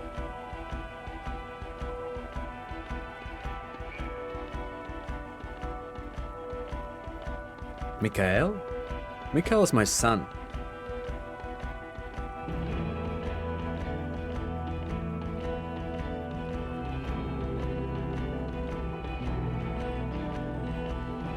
No, I was just interested in the Feld building and the Martinez beachhead. And Mikhail wanted to see Martinez. It was a coincidence. Him being there with his son, it was not a coincidence. It's difficult to see, but he was worried about you. And also interested in the Feld building. What indeed? I was asked to share my take on some of the more obscure theories developed in Königstein in the 30s. Like partial psychotraumatic amnesia, group personality theory. He's here to see if you're insane. He is smart. Let's move on. Yeah, Major Crimes Unit, under Lieutenant Dubois and Vicomar. Ring any bells?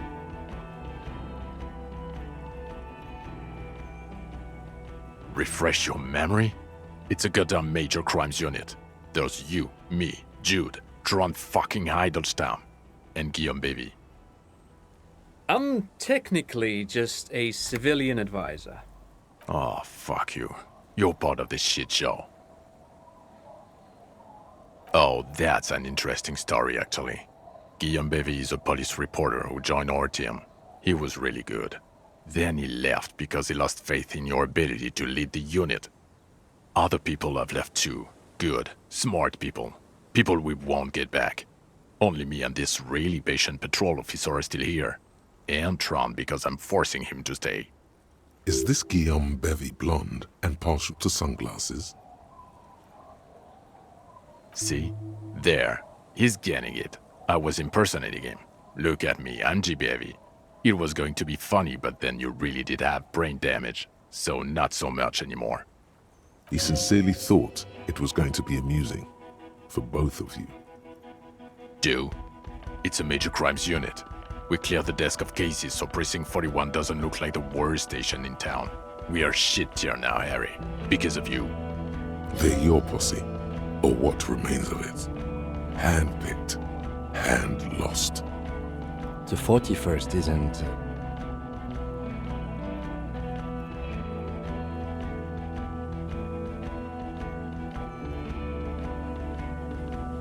Duped? Hey, here's a brilliant idea. Don't be a morbid drunk and you won't be duped so easily.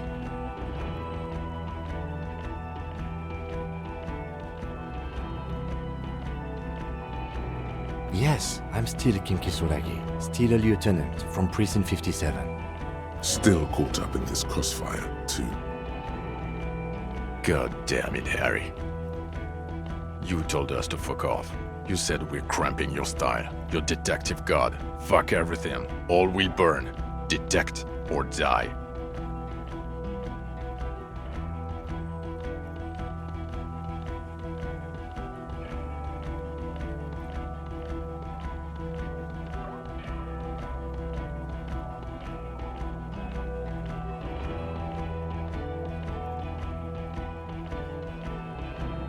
It wasn't like that. Fuck you, Harry. We didn't know there was gonna be a tribunal, did we?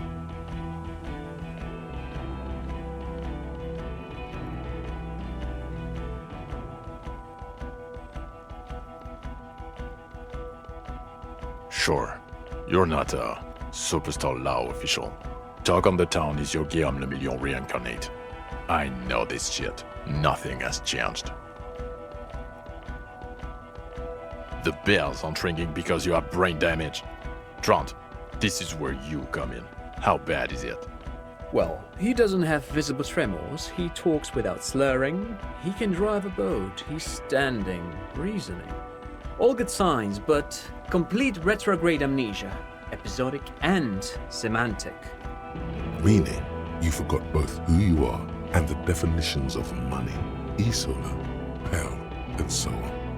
As displayed in the station call, our interactions with him, and I don't want to be a snitch, but also mine with him before when Harry did not seem to know who I was. It's all very interesting. Interesting?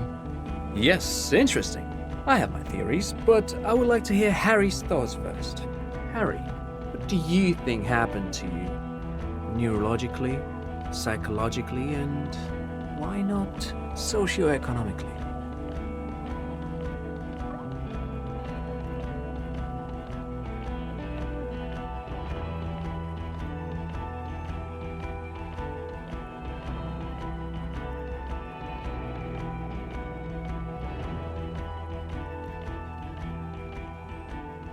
Corresponding to the 20-centimeter hole in your brain. Sure. This theory has great symmetry. I see how it folds into itself neatly. Precisely, Satellite Officer Vic Mayer. It's Martinez.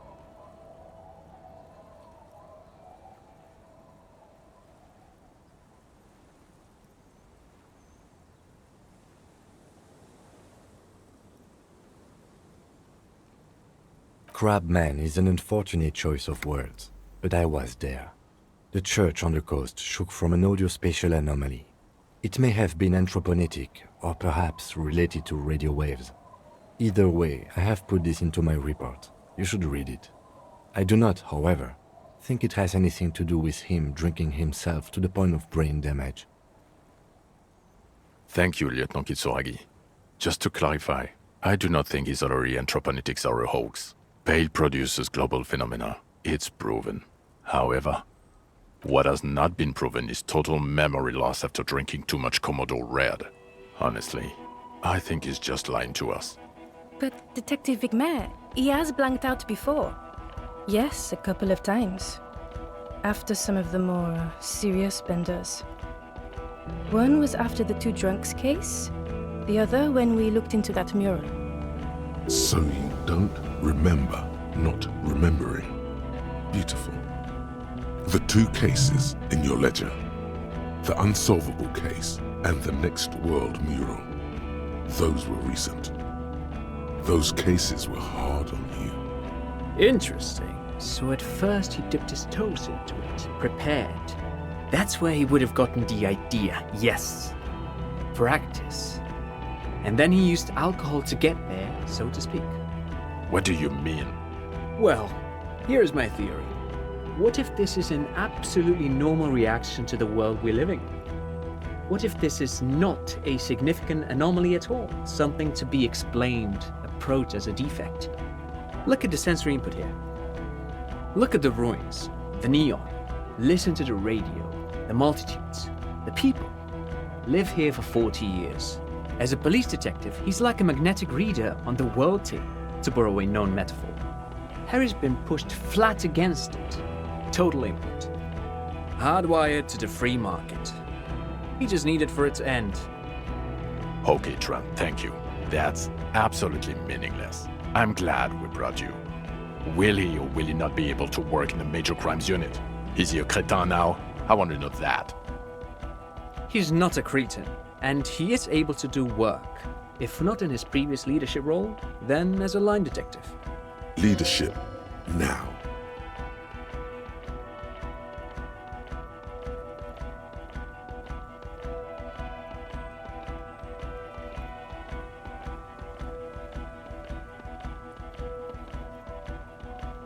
No one even mentioned that. I misphrased my question.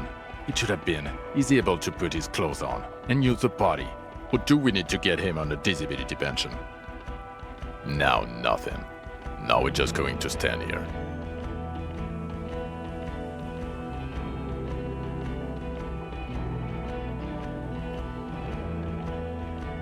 Yeah, just stand there. It's cool. No, now we discuss that. What the fuck did you do to a motor carriage? Why is it there, Harry?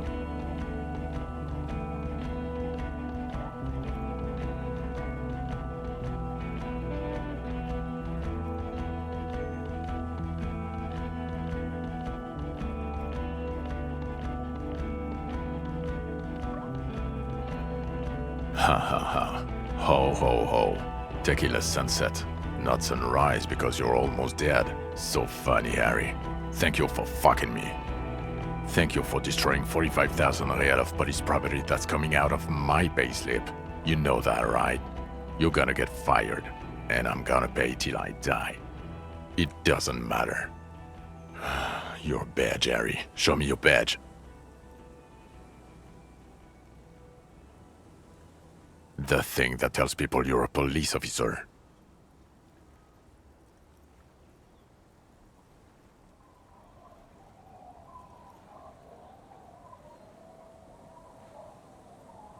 In a rush to demonstrate your badge, your eager fingers can't sustain a grip on the smooth plastic, and the badge slips out of your hand.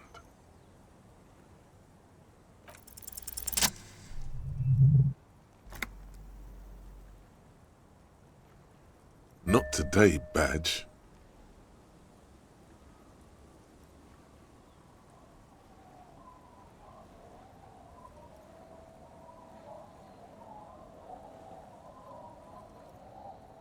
And your gun?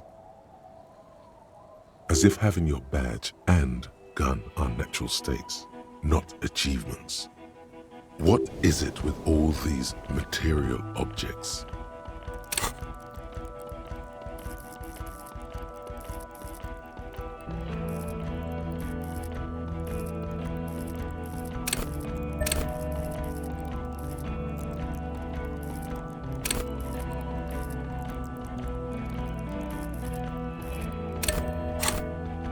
Here we go again. Lost gun, trying to terrorize you.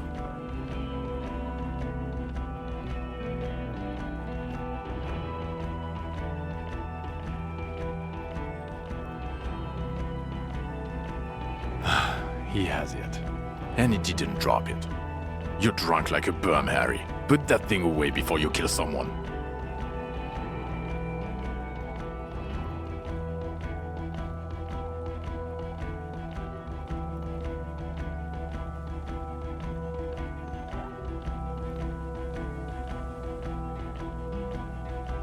I don't buy it.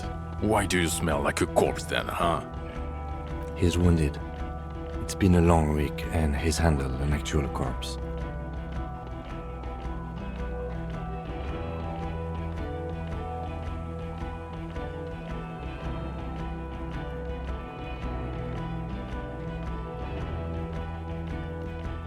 What you've discovered? You let the suspect escape, a certain Glacier, because you were too drunk to assess a flight risk. We've read the report, Sari. Lieutenant Kitsuhagi's. We know.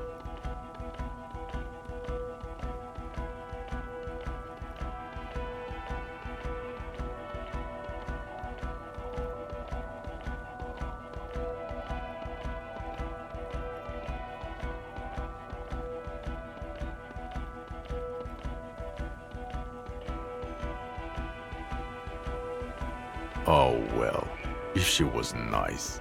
I'm not even gonna get into the other suspect, who also escaped. Yeah, Ruby something? Or the fact that you're Everclear's little peony now, doing I don't know what for him. That's small-time stuff. That's nothing. That's a humorous anecdote. Compared to the 6 people who were gunned down, the streets are literally red with blood, Harry. It was fucking mass murder. He did everything he could. We did everything we could. The company hired and vetted mercenaries. Lieutenant Dubois got between them and the locals. Here comes the cavalry. He did so at considerable risk to his person. Remember, he was shot. We stopped an execution, not a negotiation. The loss of life was minimal compared to what it could have been.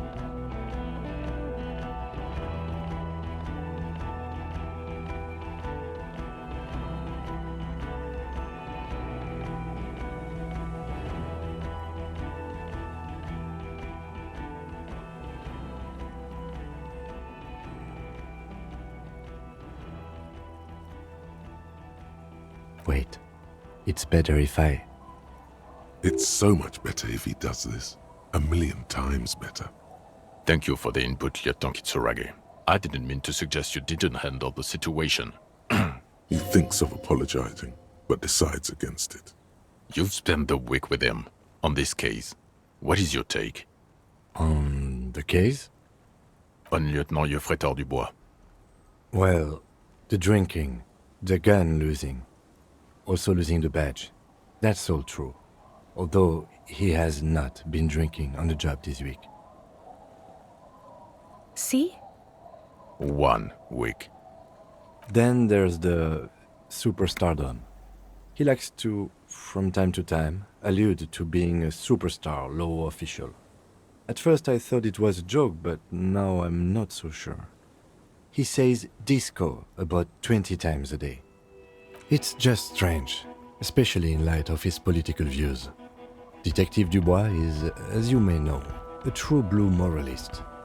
He recently attempted to contact a coalition warship in order to assign la responsabilité, which is commendable, but also at odds with his own behavior.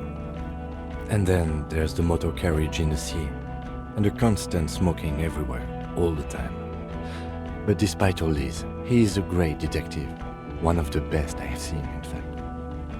He can talk human beings into telling him everything, and he doesn't stop. In all the time I've spent with him, he has not once stopped pursuing leads, however far-fetched and tangential. He is tireless, madly driven. Well, except that one time when he stopped to sing karaoke, which, by the way, I have to disagree with you, Mr. Vicmar, was a valiant effort. He really sang his heart out. Okay, he did something. Other than that one time, he has tirelessly worked on the case, and he solved it.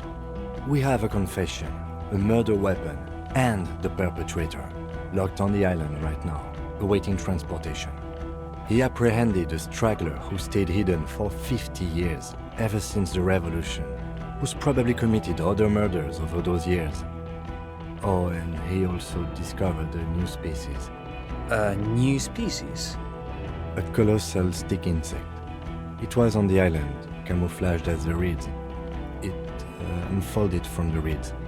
I think we may be dealing with the Insulindian phasmid. He takes out the photo of the phasmid and shows it to the officers across the yard.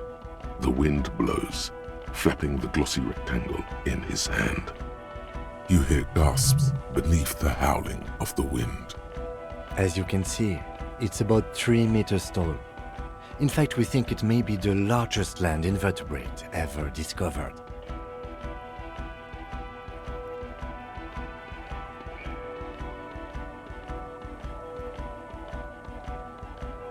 fucking hell is that? Is this somehow connected to the case? Detective?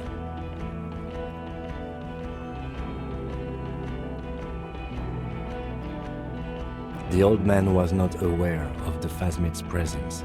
Exhibiting a strange, atypical dementia, he fell into a stupor after its appearance. He became near catatonic. So it is connected. I must say, this is absolutely extraordinary. I don't even have words for it. Yes, it really does make it hard to fire the drunk. This is a very, very sad man who has just seen something that's made him forget his sadness. Now you make your case. Now is the time. Now or never.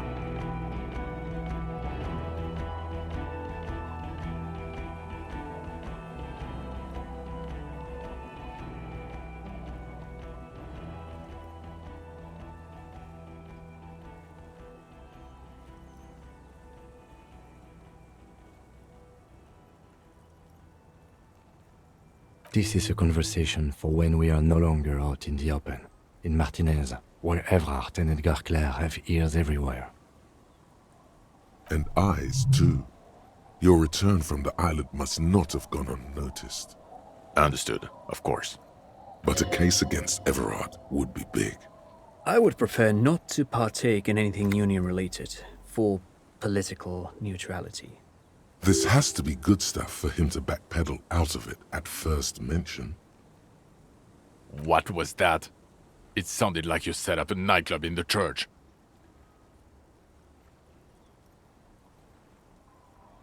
Get a grip. No one cares about your anthroponetic adventures right now. 4 kids were living in a tent on the ice. They were going to drown when it melted. It's not optimal, but the building was abandoned, so he put them in there. It's okay. It's not that okay. Get off this subject now. Female? What makes you think so? You had to see it. It had the subdued colors of a female. And the nesting behavior too, I think. Incredible. Were there eggs in the nest? Not as far as I could see. There were other things there, though. It's interesting time. Forget about the rest. Actually, you know, this would indicate it was a male. This is far from anything in my field, but I think such nests are called bowers. They are for attracting mates. Bowers are built by males of the species who can't afford colorful mating displays physically. This one was plain colored.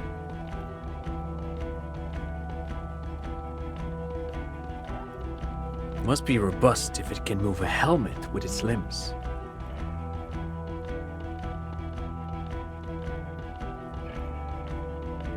As in cloning itself? What makes you think so? Then it wouldn't matter if it's male or female. The bower would just be rudimentary behavior from before the parthenogenetic mutation. That makes sense, yes. Very interesting. Such organisms are extremely vulnerable to disease. A single strain of bacteria could wipe out the whole species. We're probably looking at conservation efforts here. In his mind, he's already planning a nature reserve and knows a good guy for that.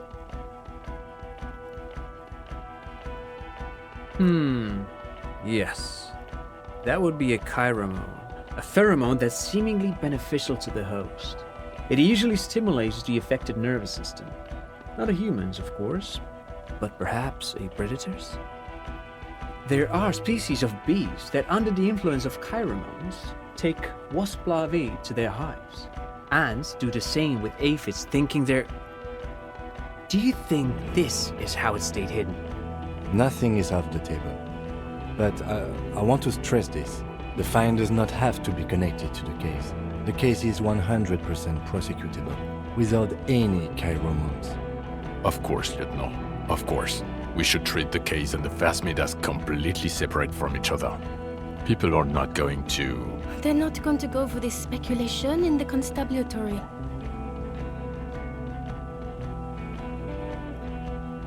Yes, but also reed-colored, beige and brown, a little green on the outside.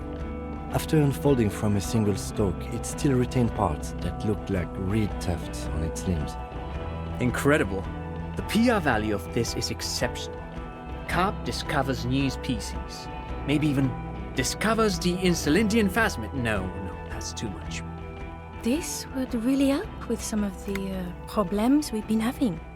Absolutely, this is great. This does not say vigilante murderers to me at all. This says science, news, human interest. You know, it's a really good thing you have that photo. Without it... You're doing good here. Perhaps only for a moment, but still. Quit while you're ahead? Or no?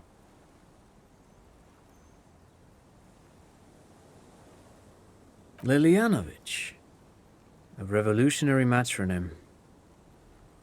The custom started in Grad, where they have patronyms. Krasovich, Lasovich, etc. The revolutionaries saw this as a chauvinist atavism, so they used matronyms, derived from the mother's name instead. This man's mother was Lilian. His Lilian's son, Lilianovich. The custom was overturned after the revolution failed, but not before it made it to Revachol. So, it is what a soldier of the ICM would be called. Thank you, Trant. Thank you for that piece of cultural theory. You said you have a motive? Of course, excuse me, I just thought it was noteworthy. He wasn't quite sure about the straggler before he heard this detail. It must have convinced him.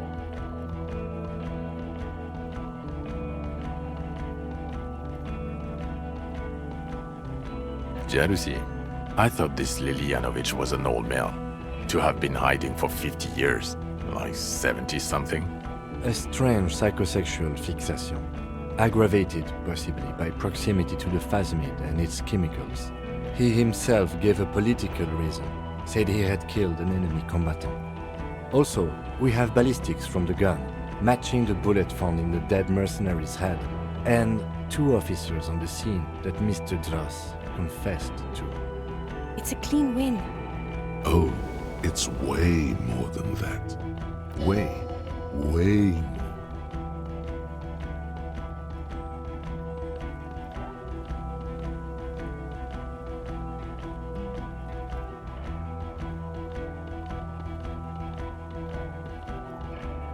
Masterpiece. Get over yourself, Harry. I can still smell the booze on the wind. God damn it. Doesn't it ever leave? It is there, like in your bones or something. It will pass in time. Yes. Fallen through a gap in a boardwalk. Drunk. The body was transported to Precinct 41, our morgue. I had Tilbrook and Mullins take care of funeral arrangements and family stuff. You're not the only cop in the world, Harry. This all comes back to us. Still, good work with the missing person, Detective. It's still a point for you. No denying it. I don't know what a doomed commercial area is.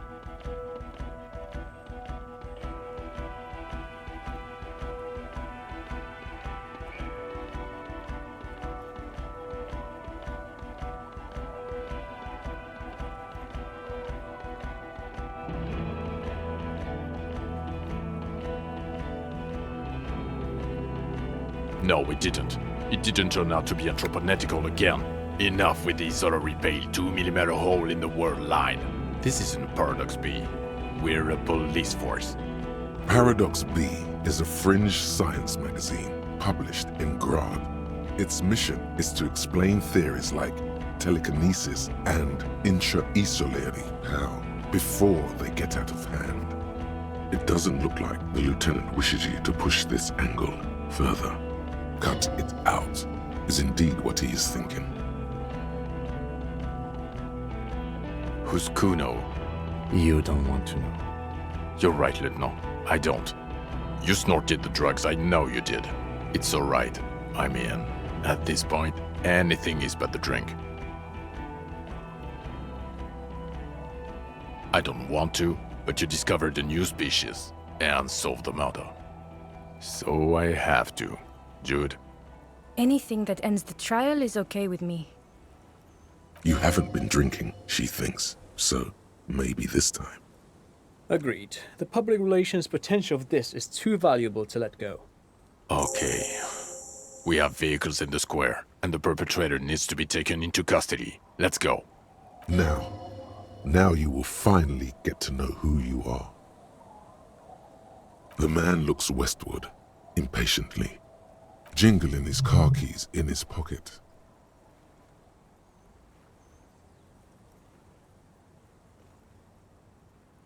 No. You're too unstable to work for a mob boss. You're suicidal, Harry.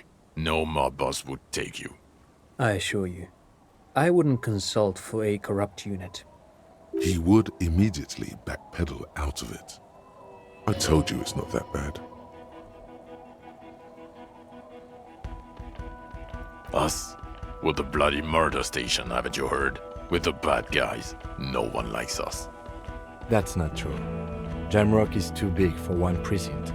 You are just understaffed, and everyone respects the 41st. You have Captain Price. Thank you, Lieutenant. You're being kind. It is an understaffed station and the district is too big, which is why we need to... Get back to it. We left Torsen and McLean to run the Sea Wing. It's not good. Mac the Torso Torsen and Chester McLean. They're not fit to run a wing. Believe me. Things are shaky as it is. They are damn iconic though, Torsen and McLean. Yeah, not like us. Two clinically depressed old men. Where's the contrast here? We are garbage. God. There are 4 wings, Harry. A, B, C, and D. We're in C. It's made of losers and clock punchers. You and I reconceptualized it as a task force. It was a mistake. There's also a lot of outside help involved, not only me. Other losers too. He's anything but a loser, although he would like to be seen as one. It's cooler that way. Ptolemy Price? He's the son of the old Price, one of the founders of the RCM. He's one of the most highly regarded men in the force. You're lucky. Somewhere under the curved roof of a former silk factory shaped like a ladybird with 2 chimneys, Police Captain Ptolemy Price sits behind a heavy wooden desk. Resident medic Nix Gottlieb pours him coffee. It's silent in the captain's office. They speak of change, the city, the tension on the streets. They speak of the events of April and the blood on the streets in May.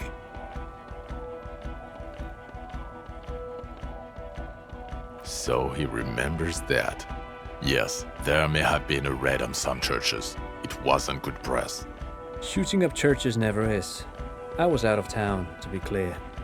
Our enemies were hiding in a church, to the best of our information.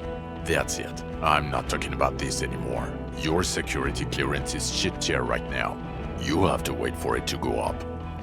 He means it. The RCM and its enemies will not be discussed on this coast. Your clearance will not go up while you're within earshot of the Union headquarters. Okay, it's not the bloody murder station. It's an old converted silk mill with green desk lamps and a coffee corner. A lot of good people work there, hard, every day. Jamrock is the largest ghetto in Rivershoal. Faubourg, technically, but it's divided into 11 districts. Jamrock only has us. The press will blow over. Jamrock is lucky to have you, and it's often considered to be the greatest of the districts. You're lucky to have it. Thank you again, Lieutenant. Who are you? You're a gym teacher, Harry. Well, obviously you're not a gym teacher anymore, but...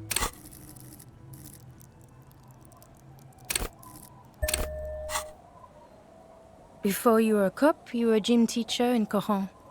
It's getting really cold outside. Should we maybe... Harry, it explains everything.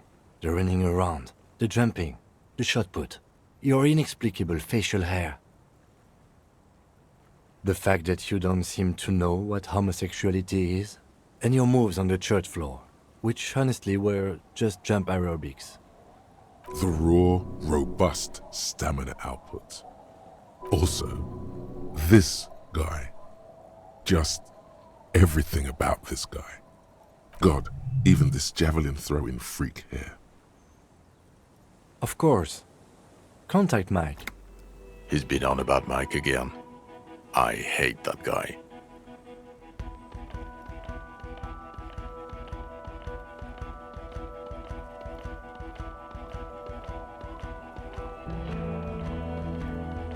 Oh, you don't say.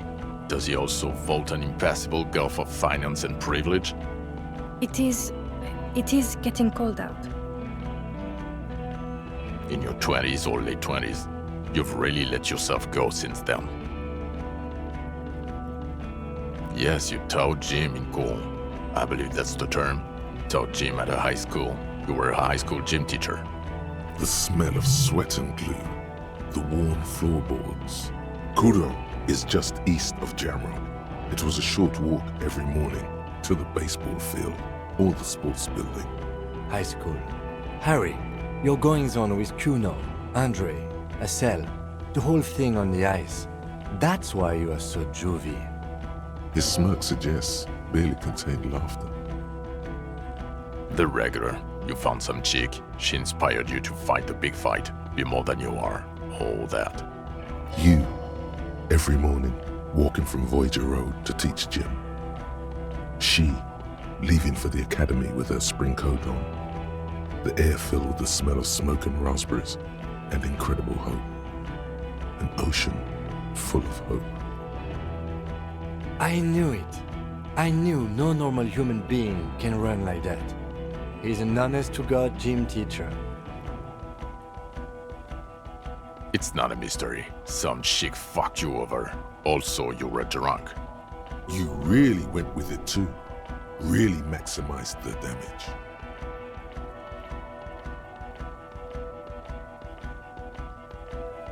Dubois? It was Dora Engelund, I think. You've said her name, but you weren't married. You were engaged.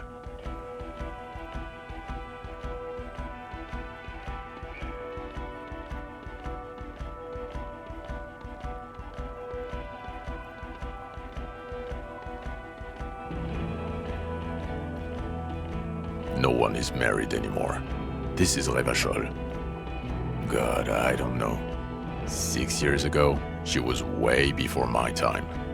6 years and you haven't gotten over it? What the hell is wrong with you?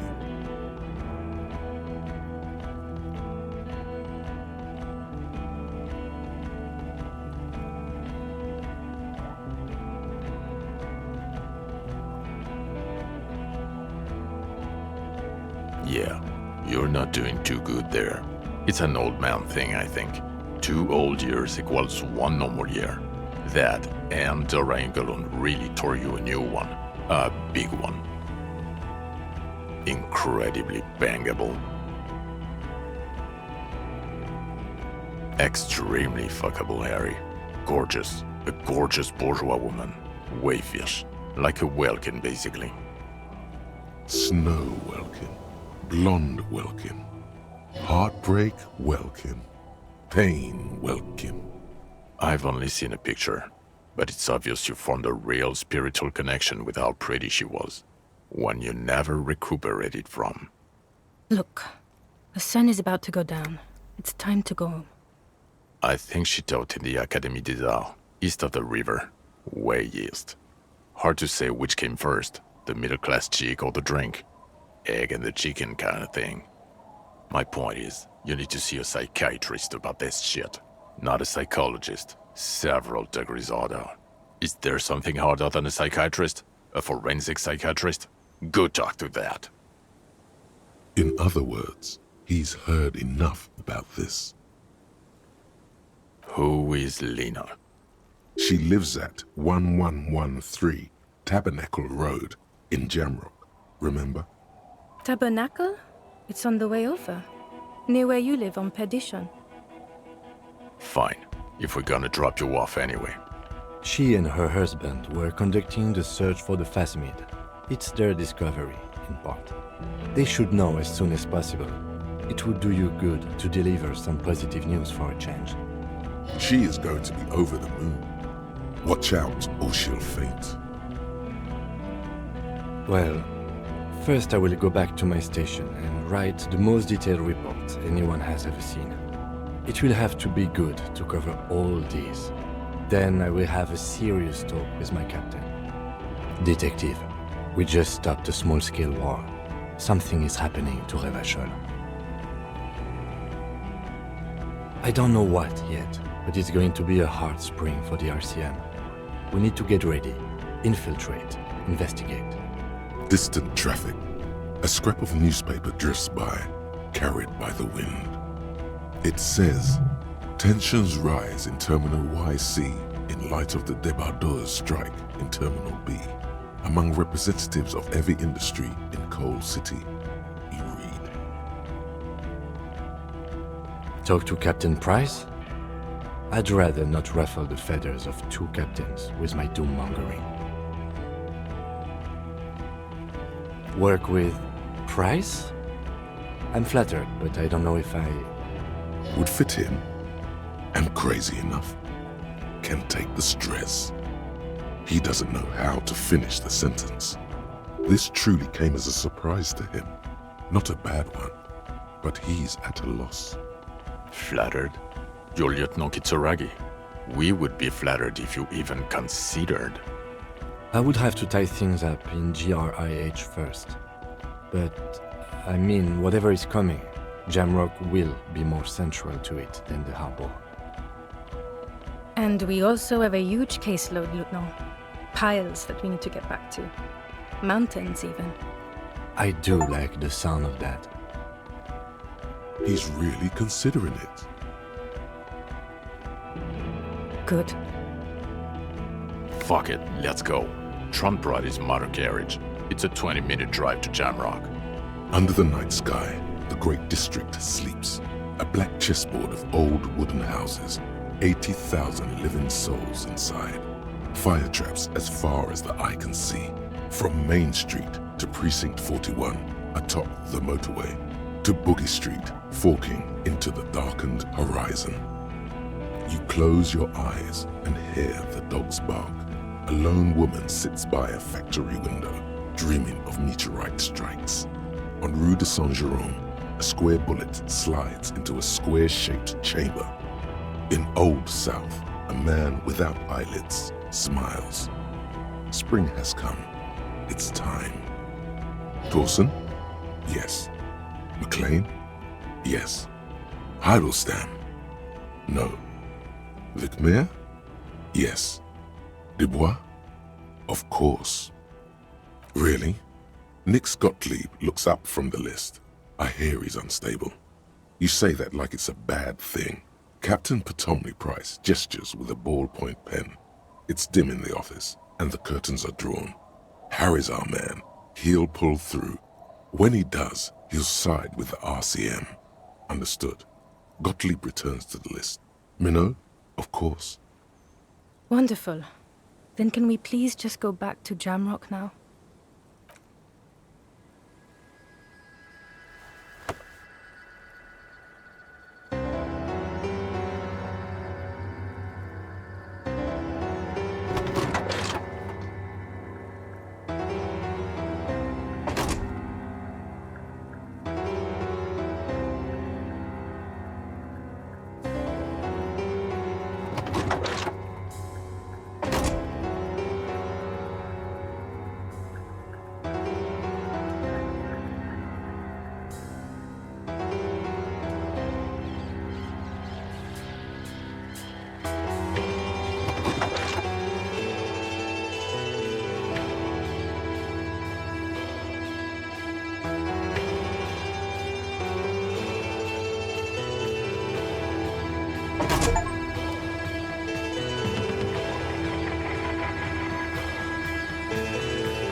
you.